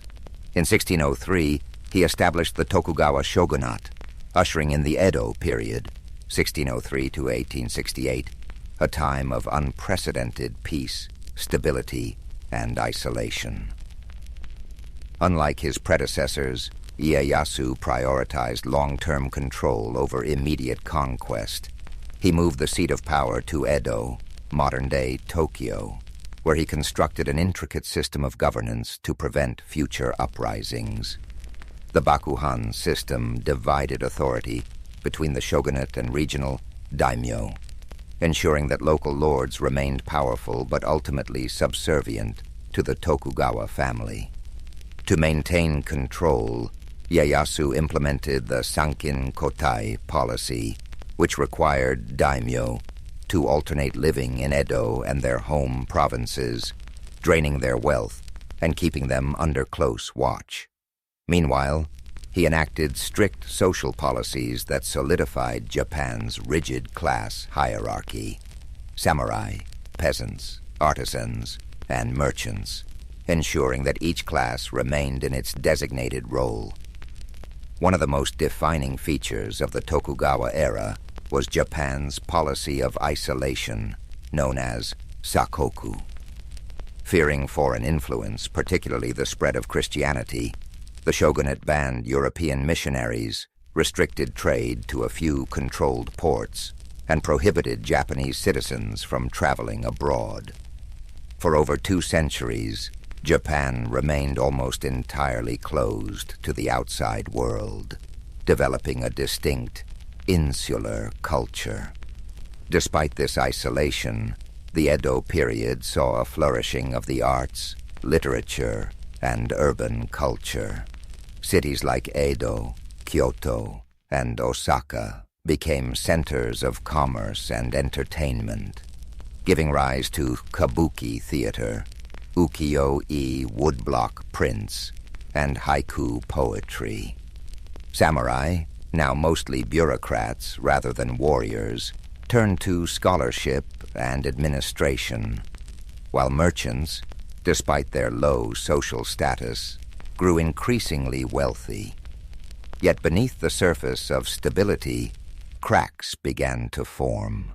Economic strain, rigid social policies, and foreign pressure would eventually force Japan to reopen its doors in the 19th century, bringing an end to the Tokugawa era and ushering in the Meiji Restoration. Still, the unification efforts of Nobunaga, Hideyoshi, and Ieyasu had laid the groundwork for modern Japan. Their legacies endured, shaping the country's political structure, cultural identity, and samurai ethos long after the last shogun relinquished power. The centuries of war and bloodshed had finally given way to order, but the cycle of history ensured that change would come again. Long before the samurai became the most revered warriors in Japanese history, they began as mere enforcers for the noble class. In the early centuries of Japan's political development, power rested in the hands of the imperial court and aristocracy, with local disputes often settled by hired fighters rather than structured military forces. However, as the Heian period progressed, land ownership shifted from centralized control to private estates, shoen, which gave rise to influential provincial lords who needed warriors to protect their holdings. These warriors, initially called samurai, meaning to serve, evolved into the samurai, a class of fighters who would one day dominate Japan's social and political order. Unlike the court nobles in Kyoto, these provincial warriors lived by the sword, honing their skills in mounted archery, swordsmanship, and disciplined military tactics. They were not just fighters, but strategists, trained in loyalty, duty, and honor, principles that would later be enshrined in Bushido, the code of the samurai. The imperial government's decline in the late Heian period accelerated the rise of the samurai, as noble families began relying more on military clans for protection. Among the most powerful of these emerging warrior families were the Minamoto and the Taira, two clans whose rivalries would shape Japan's history. Initially, these samurai were still seen as servants of the court, their status subordinate to the aristocracy. But that perception began to change as warriors gained influence through both battlefield prowess and political maneuvering. By the 12th century, samurai were no longer just defenders of noble estates. They were power brokers in their own right, leading vast armies and commanding immense respect. The shift from noble rule to warrior rule was not sudden, but rather a gradual process, driven by the failures of the imperial government to maintain order. As regional conflicts escalated and lawlessness spread across the provinces, the need for strong military leadership became undeniable. This transformation reached its climax in the Genpei War, 1180 to 1185, a brutal conflict between the Taira and Minamoto clans that determined the fate of Japan. The war was more than just a struggle for dominance. It marked the end of aristocratic rule and the beginning of samurai governance. The final battle at Dan no Ura saw the complete destruction of the Taira, solidifying the Minamoto clan's control over Japan. In its aftermath, Minamoto no Yoritomo seized power and established the Kamakura shogunate in 1192, officially shifting Japan into a military government led by a shogun, a supreme warlord who ruled in the emperor's name. This event marked the true emergence of the samurai as the ruling class of Japan, their influence stretching beyond warfare into governance, law, and culture. No longer mere warriors in service to the court, they had become the backbone of the nation's power structure. But with power came responsibility, and the samurai soon found themselves navigating a delicate balance between loyalty, honor, and political ambition. The rise of the shogunate brought new challenges, clan rivalries, internal betrayals, and shifting allegiances that would test the samurai's resilience over the centuries. What had begun as a class of armed retainers had transformed into a military elite, shaping the destiny of Japan for generations to come. Their journey had only just begun, and the centuries ahead would see them not only rule Japan, but fight to keep their place at the top. With Minamoto no Yoritomo's rise to power in 1192, Japan entered the Kamakura period, 1185 to 1333, an era where the samurai became the governing class for the first time in history. Unlike the imperial court in Kyoto, which relied on bureaucracy and aristocratic privilege, the Kamakura shogunate was a military government that prioritized discipline, loyalty, and strength. Yoritomo's leadership introduced a new structure to Japan's political system, establishing a warrior-led government known as the Bakufu, where the shogun held supreme authority while the emperor remained a symbolic figure. This system formalized the samurai's dominance, granting them land in exchange for military service, creating a feudal order where loyalty between a samurai and his lord became the foundation of governance. However, maintaining control over a country filled with ambitious warlords and noble families was no easy task. To solidify his grip, Yoritomo established the Shugo and Jito, military governors and estate stewards, who ensured the shogunate's rule extended to the farthest reaches of Japan. Despite Yoritomo's careful planning, internal struggles soon threatened the stability of the Kamakura shogunate. After his death in 1199, his widow, Hojo Masako, maneuvered her family into power, ensuring that real authority rested with the Hojo regents rather than the shogun himself. Under Hojo rule, the shogunate became more of an oligarchy, where the regents controlled political decisions while the shogun remained a figurehead. Though this system maintained stability for a time, it created resentment among rival samurai clans who felt excluded from power. However, just as internal divisions threatened to weaken Japan's new military government, an even greater threat loomed on the horizon: the Mongol Empire. By the mid-13th century, the Mongols, under Kublai Khan, had conquered China and Korea, setting their sights on Japan. In 1274, they launched the first Mongol invasion, sending a massive fleet of warships and warriors to the shores of Kyushu. The Mongols fought unlike anything the samurai had ever encountered, using coordinated cavalry charges, massed archery, and explosives to disrupt traditional Japanese combat styles. The samurai, accustomed to one-on-one duels and honor-driven warfare, struggled against the Mongols' brutal efficiency. However, before the Mongols could achieve total victory, a typhoon struck their fleet, destroying many of their ships and forcing them to retreat. This storm, later called kamikaze or divine wind, was seen as divine intervention, a sign that the gods had protected Japan. Undeterred, Kublai Khan launched a second invasion in 1281, this time with an even larger force of over 140,000 soldiers. For months, the samurai defended Japan with relentless determination, holding back the Mongols in grueling coastal battles.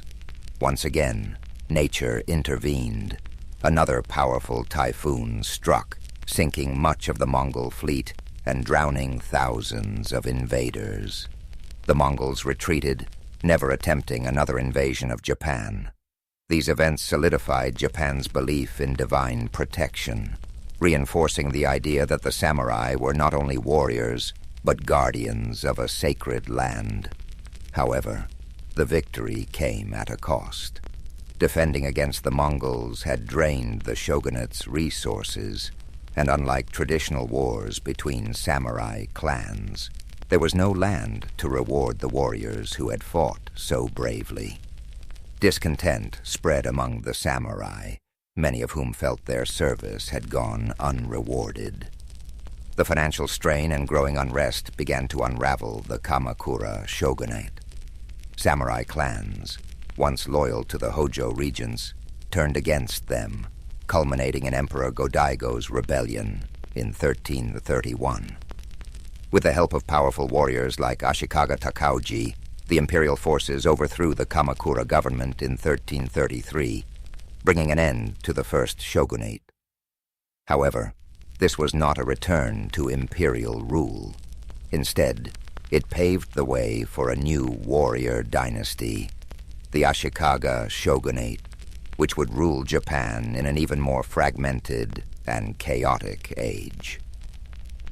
The samurai had proven they were the undisputed rulers of Japan, but the battle for supremacy among them was far from over.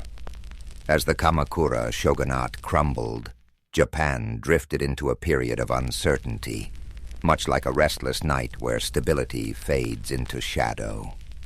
In 1336, Ashikaga Takauji, once a loyal general of Emperor Go-Daigo, turned against the imperial forces and seized control, establishing the Ashikaga shogunate.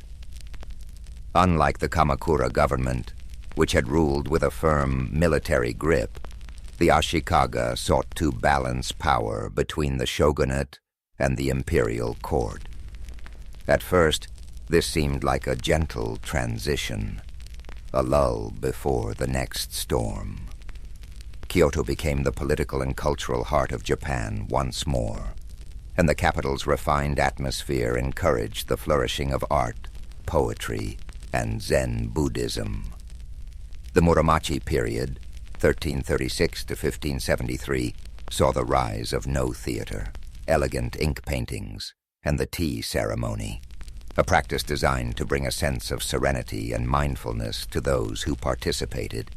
Yet beneath this tranquil facade, Japan remained in turmoil, much like an unsettled dream where nothing is truly at peace. The Ashikaga rulers, unlike the tightly controlled Kamakura regime, struggled to maintain unity among the daimyo, the powerful warlords who controlled vast territories across the country. The Bakufu had established its rule, but it was weaker than before, relying on fragile alliances that could crumble at any moment. The Onin War, 1467 to 1477, proved to be the breaking point, shattering the illusion of stability and plunging Japan into over a century of near-constant warfare. The once orderly world of feudal loyalty began to dissolve as samurai lords turned on one another in an unending battle for dominance. During this time of unrest, the samurai class continued to evolve, not just as warriors, but as enforcers of order in a world that had lost its balance. Their devotion to Zen Buddhism offered moments of quiet introspection amid the chaos, emphasizing meditation and mindfulness, much like the steady rhythm of breathing before sleep. Samurai sought peace within themselves, even as war raged around them, practicing the art of the sword with the same precision and calmness as a monk arranging a rock garden. However, this inner tranquility could not prevent the collapse of the Ashikaga shogunate, which had become little more than a hollow shell of power. By the late 1500s, Japan had drifted into the Sengoku Jidai, the warring states period, where no ruler held true control, and samurai warlords battled endlessly for supremacy. As the nights grew longer with uncertainty, the people of Japan awaited a leader strong enough to bring an end to the strife. The age of elegant, courtly politics had faded, replaced by a time of battle, ambition, and relentless struggle. The country had become a storm-tossed sea, searching for the stillness of dawn, and soon three remarkable figures, Oda Nobunaga, Toyotomi Hideyoshi, and Tokugawa Ieyasu, would rise from the chaos to forge a new era. But before peace could be restored, Japan would have to endure its most turbulent dreams of war. The Sengoku Jidai, 1467 to 1600, was a time when Japan existed in a state of endless night, a restless dream filled with the sounds of clashing swords and the distant echoes of battle drums. The Ashikaga shogunate had lost control, leaving the land divided among powerful daimyo, each ruling their own domain like kings of miniature kingdoms. Castles rose across the landscape, fortified strongholds where warlords plotted their next move, their sleepless ambition keeping Japan in a cycle of bloodshed. Alliances were made and broken like fleeting dreams, with battles erupting across the country in an endless struggle for supremacy. The once rigid feudal order dissolved into chaos as samurai pledged their loyalty not to a shogun or emperor, but to those who could promise them land, power, or survival. But even in the darkest of nights, there is always the promise of dawn.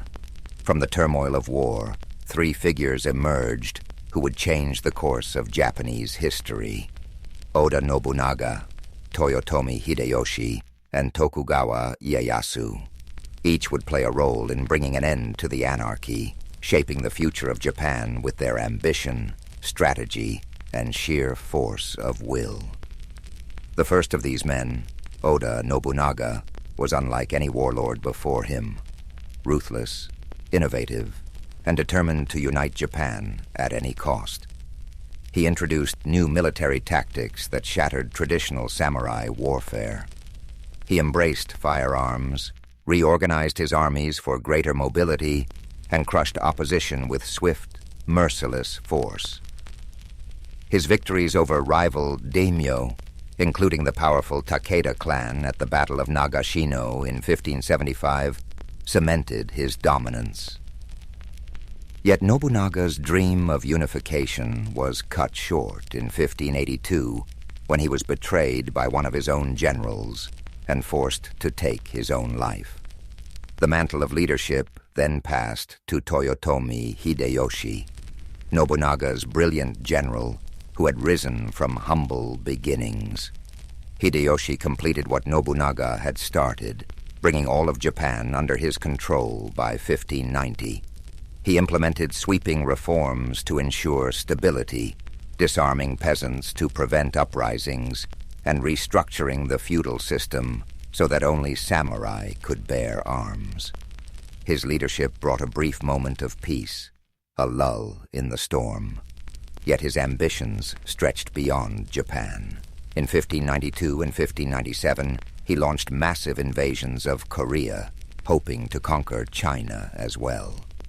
These campaigns ended in disaster, draining Japan's resources and weakening the fragile unity Hideyoshi had built.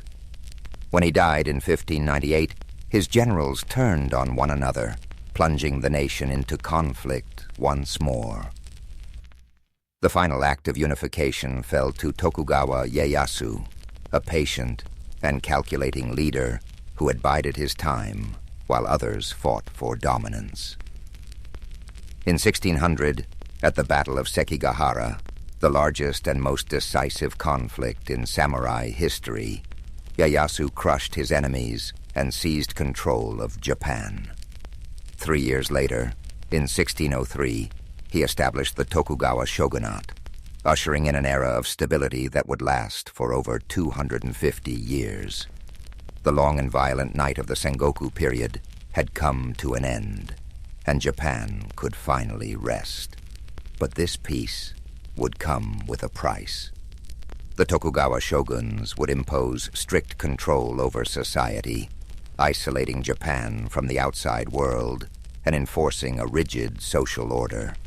The samurai, who had once fought for honor and ambition, would find themselves in a different world, where the battlefield was replaced by politics and swords were more for display than war. As the country drifted into a new age of order, the samurai would have to adapt or fade into history, like a forgotten dream. For now, though, the land could finally breathe, wrapped in the quiet embrace of a newfound peace. With Tokugawa Ieyasu's victory at Sekigahara in 1600 and his formal appointment as shogun in 1603, Japan entered a new era of stability, one that would last for more than 250 years. After centuries of chaos, the land could finally sleep. But this peace came at a cost. The Tokugawa shogunate established a system so controlled, so rigid, that it locked the entire country into a state of stillness, like a dream where time no longer moved forward. Ieyasu and his descendants implemented strict policies to prevent any future wars, ensuring that power remained in the hands of the Tokugawa family. The Bakuhan system divided governance between the central shogunate and the regional daimyo, but all power ultimately rested in Edo, modern-day Tokyo, where the shogunate ruled with an iron grip. To prevent rebellions, the shogunate imposed Sankin Kotai, a policy that forced all daimyo to spend every other year in Edo, while their families remained there as hostages. This ensured that no warlord could gather enough strength to challenge Tokugawa rule. Samurai, once fierce warriors who had lived and died by the sword, found themselves trapped in an existence of bureaucratic duty, their blades more symbols of rank than tools of war. The class system was strictly enforced. At the top were the samurai, followed by peasants, artisans, and merchants at the bottom. No one could change their place in society. The structure was unshakable, like the walls of Edo Castle itself. One of the most defining aspects of the Tokugawa era was sakoku, Japan's policy of complete isolation. In 1639, the shogunate banned nearly all foreign contact, allowing trade only through the Dutch and Chinese at the artificial island of Dejima in Nagasaki. Christianity was outlawed, Western books were burned, and any Japanese caught trying to leave the country faced execution. This isolation sealed Japan in a world of its own, a self-contained dream where time seemed frozen. Yet within these constraints, a unique culture flourished. Cities like Edo, Kyoto, and Osaka became centers of art, literature, and entertainment. The rise of kabuki theater and ukiyo-e woodblock prints captured the spirit of the era, depicting scenes of pleasure districts, bustling markets, and legendary warriors of the past. The tea ceremony, once a samurai ritual, became a refined art form, offering a rare moment of stillness in an increasingly structured world. Despite this cultural blossoming, the cracks in the system slowly began to show. The samurai class, once noble warriors, struggled under economic strain as their stipends remained fixed while merchant wealth grew. The once lowly merchants, despite their social status, accumulated great fortunes, funding theaters, art, and literature. With no wars to fight, many samurai fell into debt, forced to marry into merchant families, or take up menial bureaucratic work to survive. Meanwhile, the peasantry, burdened with heavy taxes, faced famine and unrest.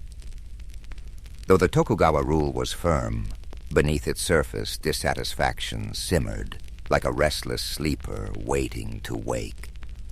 By the mid-19th century, foreign ships began appearing on Japan's shores, their presence an omen of change. The stillness of the Edo period could not last forever. Like the dawn breaking after a long and dream-filled night, a new era was approaching, one that would shake Japan from its slumber and thrust it into the modern world. For more than 250 years, Japan existed in a state of carefully maintained stillness, as if wrapped in an unbroken dream. The Tokugawa shogunate had built a fortress of peace, isolating the country from foreign influence and keeping strict order within its borders.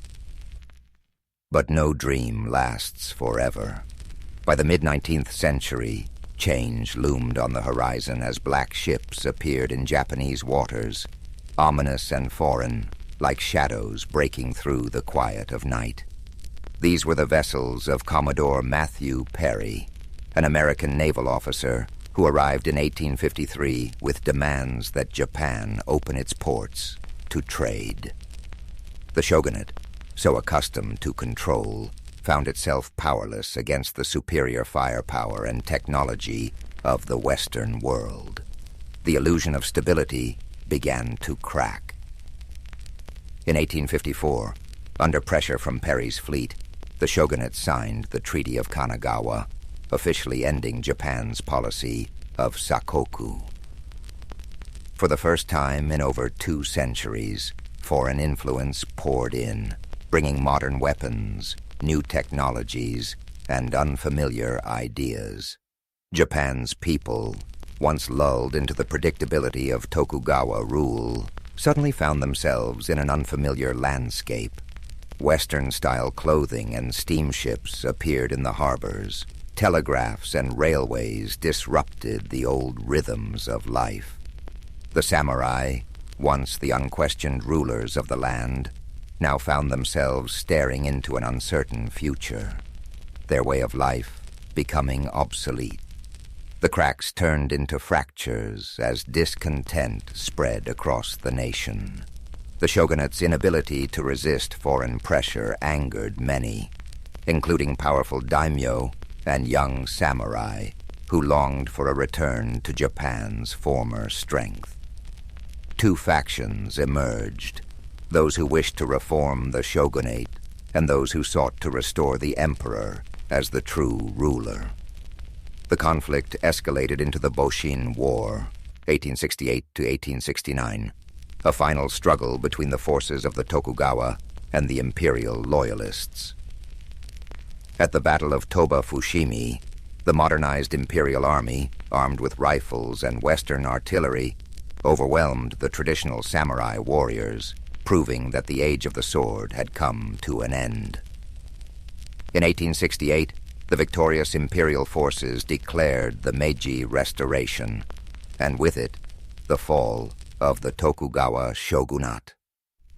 The emperor was reinstated as the central figure of government, but this was no return to the past. Japan rapidly modernized, adopting Western-style governance, industry, and military tactics. In 1876, one of the final blows came, a law banning samurai from carrying swords in public, a symbol of their fading status. Many warriors, unable to accept a life without battle, joined uprisings against the government, the most famous being the Satsuma Rebellion of 1877, led by Saigo Takamori, one of the last true samurai. But the rebellion was crushed by the imperial army, armed with Gatling guns and modern rifles, and with it, the last flicker of the samurai era was extinguished. Though the samurai as a warrior class had disappeared, their spirit remained woven into Japan's identity. Bushido, the samurai code of honor and discipline, influenced Japan's military and cultural values well into the 20th century. Their legacy lived on in literature, cinema, and philosophy, a reminder of a time when honor was currency and the sword was law.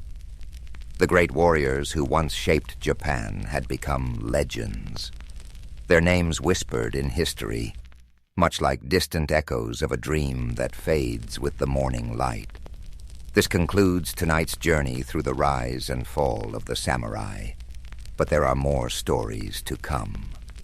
The mythological birth of Japan, from the gods to the first emperors, before the first samurai drew their blades, and before the great shoguns ruled from their castles, Japan was a land of mystery, its origins veiled in legend. The story of Japan's creation begins not with humans, but with gods, the kami, divine spirits who shaped the very essence of the islands.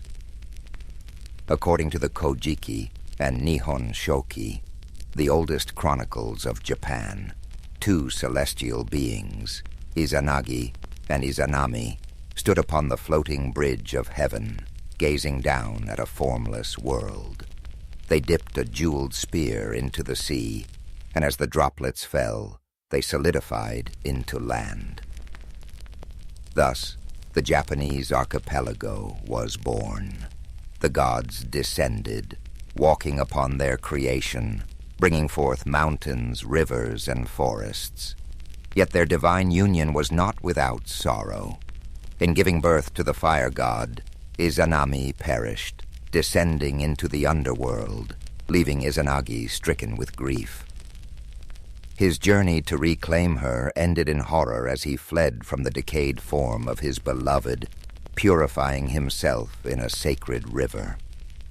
From this act of purification emerged three powerful deities: Amaterasu, the sun goddess; Tsukuyomi, the moon god; and Susanoo, the storm god, the very forces that would shape Japan's destiny.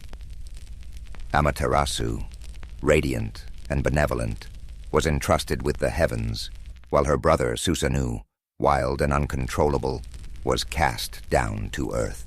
In a fateful moment, their rivalry erupted into chaos. Susanoo, in a fit of rage, stormed through the celestial plains, destroying Amaterasu's rice fields, hurling filth into her palace, and causing devastation wherever he walked. Unable to bear the destruction, Amaterasu retreated into a cave, plunging the world into darkness. The other gods, desperate to restore light, devised a clever plan. They placed a mirror outside the cave, and as Amaterasu peeked out, drawn by curiosity, they pulled her into the open, bringing light back to the world. This event would forever symbolize the divine right of the Yamato rulers, who traced their lineage directly to the sun goddess herself. From the union of gods and mortals came Ninigi no Mikoto, Amaterasu's grandson, who was sent to rule the land of Japan. He descended from the heavens, carrying the three sacred treasures: the mirror, the sword, and the jewel, symbols of imperial authority that would be passed down through generations. His lineage led to Emperor Jimmu, the legendary first emperor of Japan, who, guided by divine spirits, waged war against rival tribes and established the imperial throne in 660 BCE. Though historical evidence for Jimmu remains elusive, his legacy endures, his name enshrined in myth, his reign marking the beginning of a dynasty that still exists today. While the myths of Japan's creation provided a divine foundation, the reality was far more complex. The archipelago was home to early human settlers long before the first emperor emerged.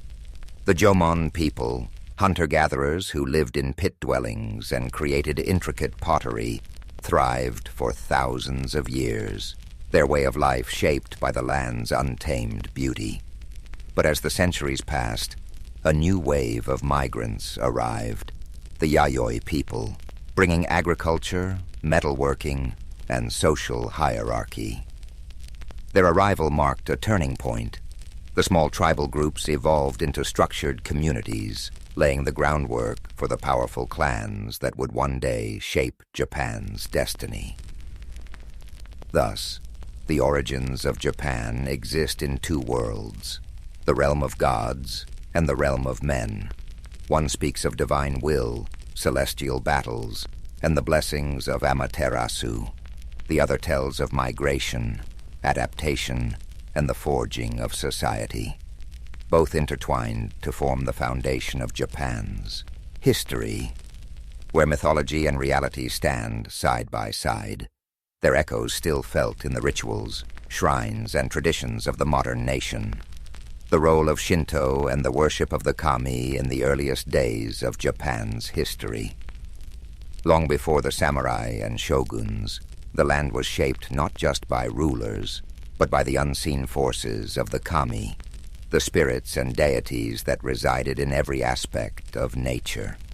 Shinto, Japan's indigenous belief system, was not a structured religion with sacred texts and doctrines.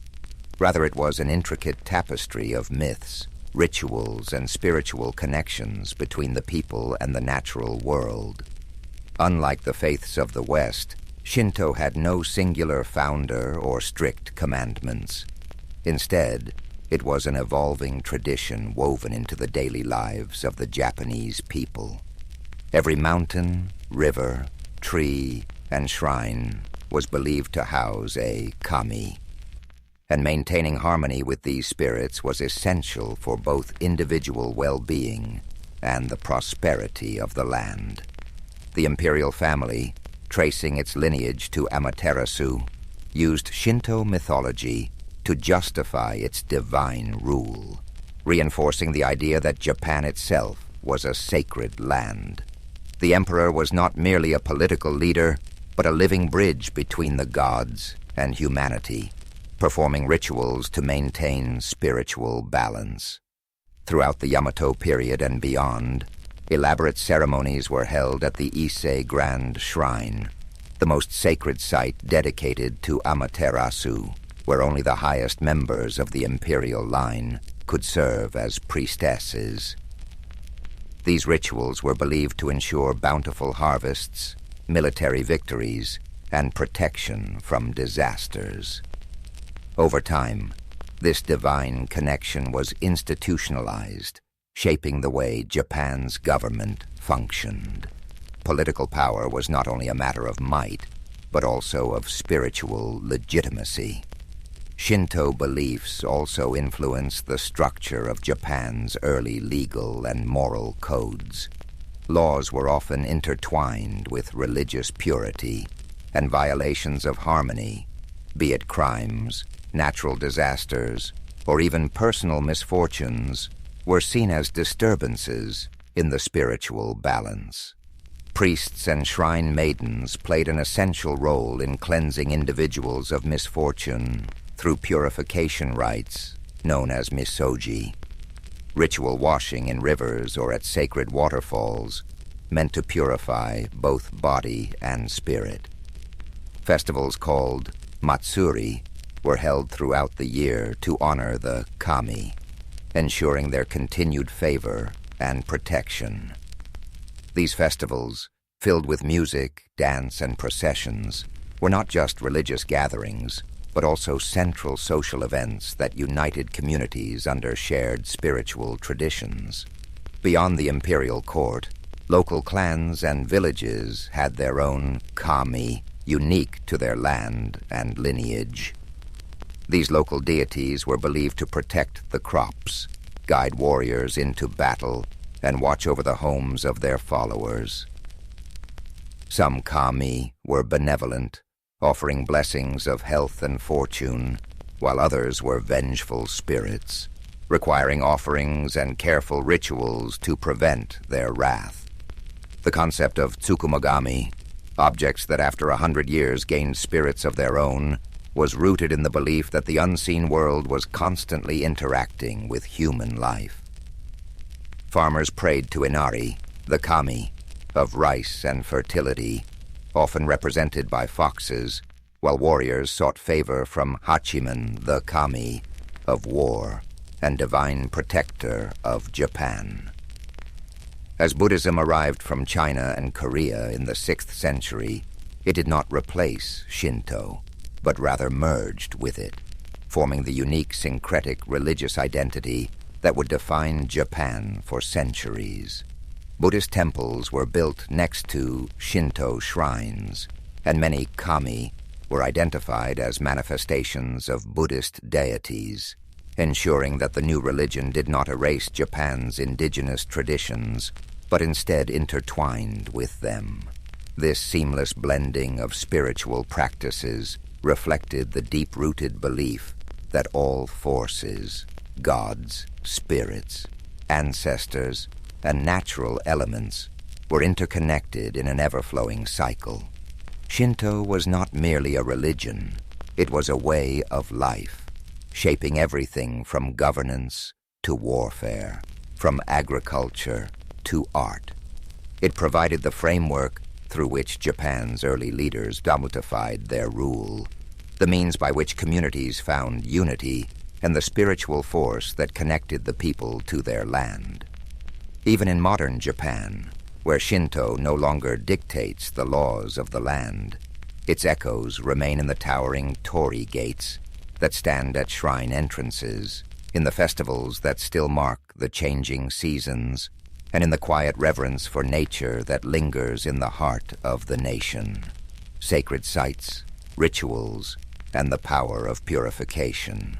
In ancient Japan, where the natural world and the spiritual world intertwined, sacred sites were more than places of worship. They were living connections between humans and the kami.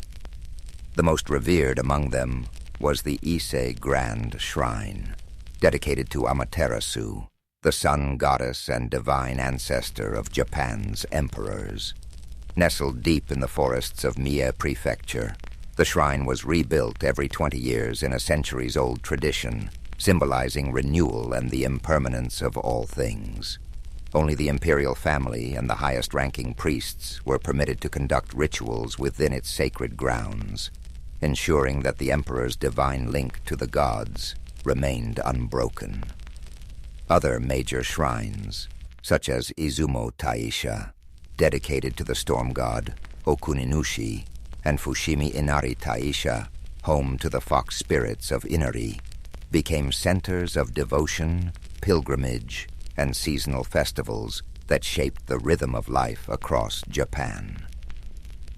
At the heart of Shinto practice was the idea of purification, the belief that humans accumulated spiritual impurities through daily life and interaction with the physical world.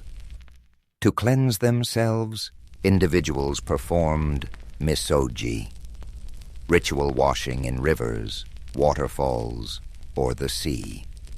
Warriors, before battle, would stand beneath rushing water, clearing their minds and bodies of impurity, believing that a cleansed spirit would ensure victory. In everyday life, purification took place through temizuya, stone basins found at the entrances of shrines, where worshippers would rinse their hands and mouths before praying. This act was not simply about physical cleanliness, but about restoring spiritual harmony, aligning oneself with the natural flow of energy that bound all things together. Beyond personal purification, entire communities participated in grand rituals to appease the kami and ensure their continued blessings. Shinto priests, dressed in flowing white robes, performed ceremonies filled with ancient chants, rhythmic drumming, and offerings of rice, sake, and salt. Kagura, a sacred form of dance, was performed to entertain the kami and invite their presence. During times of drought, priests led processions to summon rain. During harvest festivals, people gathered to give thanks for the rice that sustained them. These seasonal rites became the heartbeat of Japan's agricultural society, marking the passage of time through sacred observances. Perhaps one of the most enduring traditions was the Shikinen Sengu, the complete rebuilding of major shrines like Ise Grand Shrine every 20 years. The entire complex was reconstructed using carefully chosen cypress wood, following the exact design of the previous structure.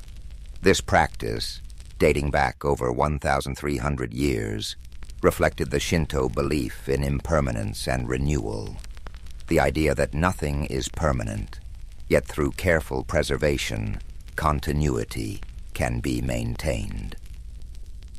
The wood from the old shrine was repurposed in smaller shrines across Japan, ensuring that the divine essence remained within the land. Among the most feared spiritual disturbances were yokai and vengeful spirits, believed to emerge when proper rituals were not observed or when great injustices were left unresolved. The restless spirits of fallen warriors, betrayed lovers, or those who died with strong, lingering emotions could transform into onryo, ghosts capable of cursing entire regions. To prevent such supernatural turmoil, elaborate exorcism rituals were conducted by priests to pacify these spirits and restore balance. Stories of these vengeful beings spread across Japan, reminding people of the importance of living in harmony with both the seen and unseen worlds. From the towering torii gates, marking the entrance to sacred grounds, to the whispering forests where the kami were said to reside, the rituals and traditions of Shinto defined the spiritual landscape of Japan. Though centuries have passed, these sacred practices remain deeply embedded in Japanese culture, a quiet undercurrent in daily life, guiding festivals, ceremonies, and moments of quiet reverence. Whether through the flickering of lanterns at a shrine, the ringing of a bell before a prayer, or the flowing waters of purification, the ancient connection between humans and the divine endures, like a dream carried through time. The divine mandate, how mythology shaped Japan's rulers and warriors. In the world of ancient Yaman Japan, power was not simply taken. It was bestowed by the kami. The legitimacy of rulers was tied to their divine ancestry, their right to govern, reinforced by sacred myths and Shinto traditions. Unlike in feudal Europe, where kings ruled by conquest or noble bloodlines alone, Japan's emperors claimed their authority through a spiritual mandate, a divine connection stretching back to Amaterasu, the sun goddess. This belief in divine rule set Japan apart, creating an imperial lineage that has endured for more than 1,600 years. The Yamato rulers, who emerged as Japan's dominant clan in the 4th century CE, carefully cultivated their link to the gods. By declaring themselves descendants of Amaterasu, they positioned themselves as the rightful rulers of the land. Their sovereignty not just a political claim, but a sacred duty. This divine lineage was reinforced through elaborate Shinto rituals at the imperial court, ensuring that each emperor was seen not only as a mortal ruler, but as a living conduit between the human world and the celestial realm. Even as military governments later seized control, the emperor remained a spiritual figurehead, his authority unbroken by time. But the imperial family was not the only class to draw strength from the divine. Samurai warriors, whose rise in the Heian and Kamakura periods reshaped Japan's social order, also found their legitimacy through mythology. Many powerful samurai clans traced their lineage to legendary gods or heroes, using these connections to justify their rule over provinces and armies. The Minamoto clan, for example, claimed descent from Emperor Seiwa, reinforcing their authority as rightful military leaders. Others, such as the Taira and Hojo, aligned themselves with powerful kami, like Hachiman, the god of war, whose favor was believed to grant victory in battle. Before heading into war, samurai would visit shrines, undergo purification rituals, and offer prayers to their ancestral deities, believing that divine protection could mean the difference between life and death. This sacred connection between warriors and gods was embodied in the concept of Bushido, the way of the warrior. More than just a code of conduct, Bushido was rooted in Shinto and Buddhist philosophy, emphasizing loyalty, duty, and spiritual discipline. A samurai was expected to live with honor and purity, maintaining an unshakable spirit, much like the stillness of a shrine. Ritual suicide, seppuku, was considered an act of purification, a way to cleanse one's dishonor and restore balance to the world. The spiritual nature of the samurai ethos transformed warfare into something more than a struggle for land and power. It became a test of divine will, where victory was seen as a sign of celestial favor. Shinto mythology also shaped the way warlords justified their conquests. In the Sengoku period, 1467 to 1600, when Japan was fractured by civil war, leaders like Oda Nobunaga, Toyotomi Hideyoshi, and Tokugawa Ieyasu used divine imagery to solidify their rule. Nobunaga, in particular, saw himself as a force of destiny, invoking the idea that he was chosen to bring order to a chaotic world. Hideyoshi, though born a peasant, carefully crafted an image of divine favor, associating himself with the sun and even constructing grand temples to cement his legacy.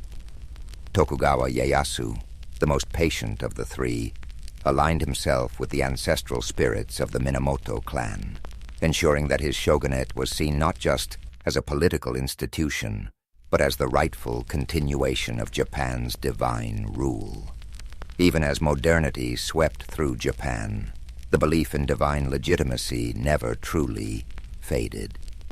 During the Meiji Restoration in 1868, when Japan sought to modernize while preserving its traditions, the emperor's divine status was re-emphasized to unify the nation. The idea that Japan was a sacred land, chosen by the gods, remained deeply ingrained in the national identity, shaping everything from politics to the arts. Thus, mythology was not simply a collection of ancient stories. It was a foundation of power, a force that shaped Japan's rulers, warriors, and vision of itself as a nation. Whether through the sun goddess's blessing upon the imperial family or the war gods guiding samurai into battle, the echoes of these beliefs carried through the ages, weaving the past into the present like an unbroken thread in the fabric of time. The symbolism of nature, mountains, rivers, and the sacred landscape. In ancient Japan, the land itself was alive with spiritual significance.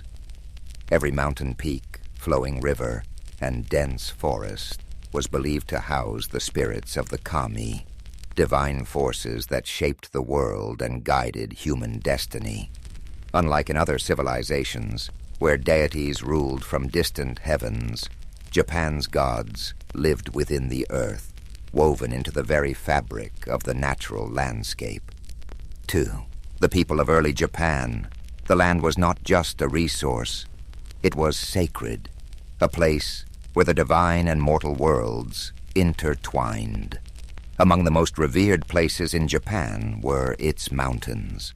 Towering above the land, they were seen as bridges between the heavens and the human world, where gods descended and spirits dwelled. None was more sacred than Mount Fuji, the iconic volcano that became a symbol of purity, beauty, and spiritual enlightenment. Legends tell of Fuji as the dwelling place of Konohana Sakuya Hime, the goddess of blossoming trees, whose fleeting beauty mirrored the delicate and transient nature of life.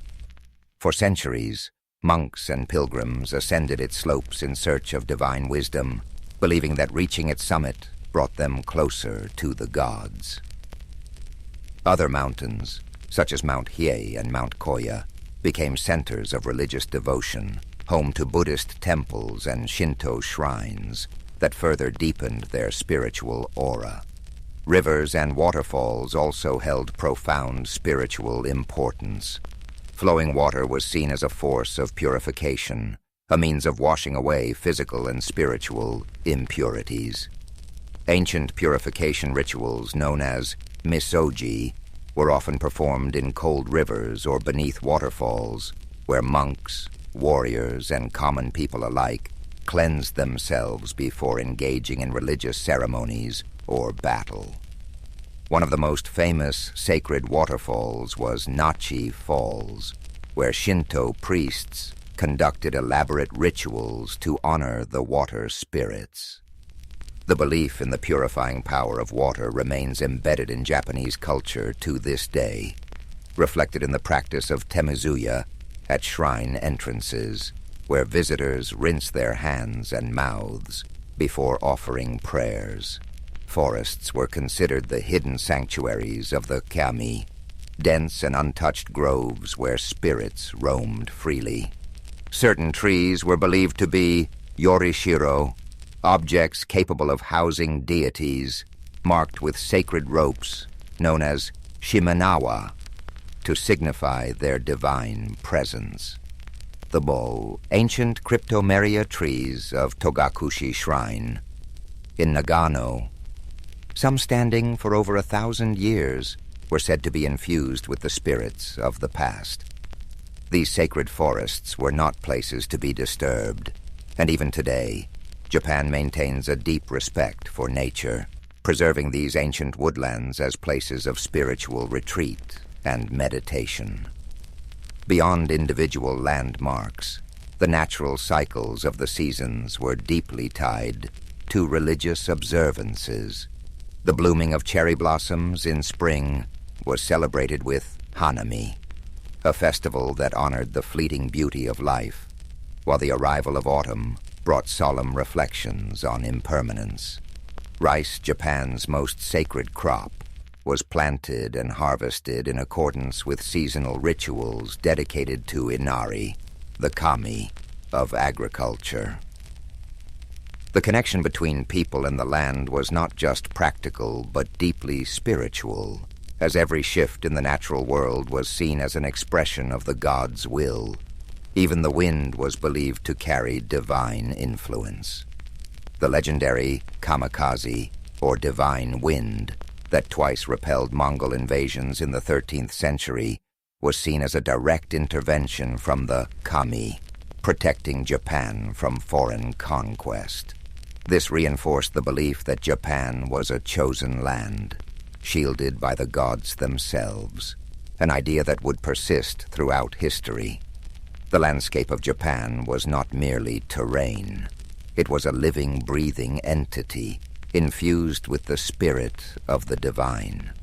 Whether through the towering presence of sacred mountains, the cleansing waters of flowing rivers, or the whispering groves of ancient forests, the natural world remained an ever-present force in the spiritual lives of the Japanese people. This reverence for nature continues even today.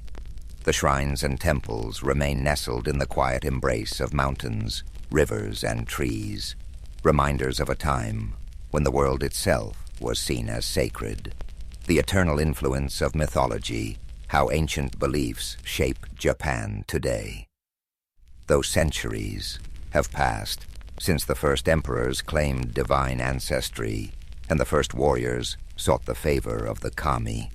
The echoes of Japan's mythological past continue to shape its culture, traditions, and national identity.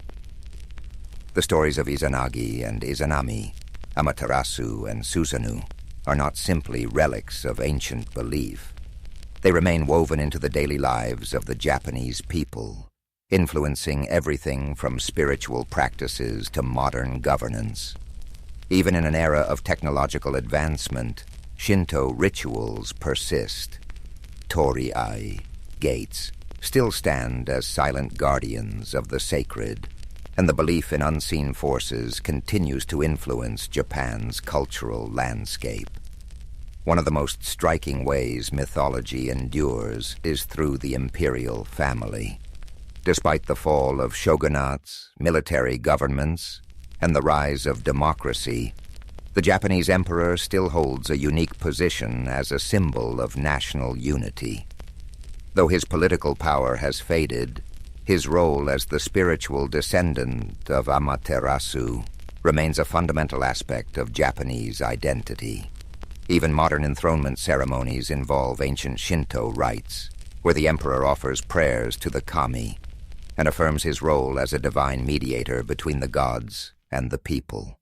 The continuity of the imperial line, from the legendary Emperor Jimmu to the present day, reinforces the idea that Japan itself is a sacred land, chosen by the gods. Beyond the imperial family, Shinto practices remain deeply embedded in Japanese society.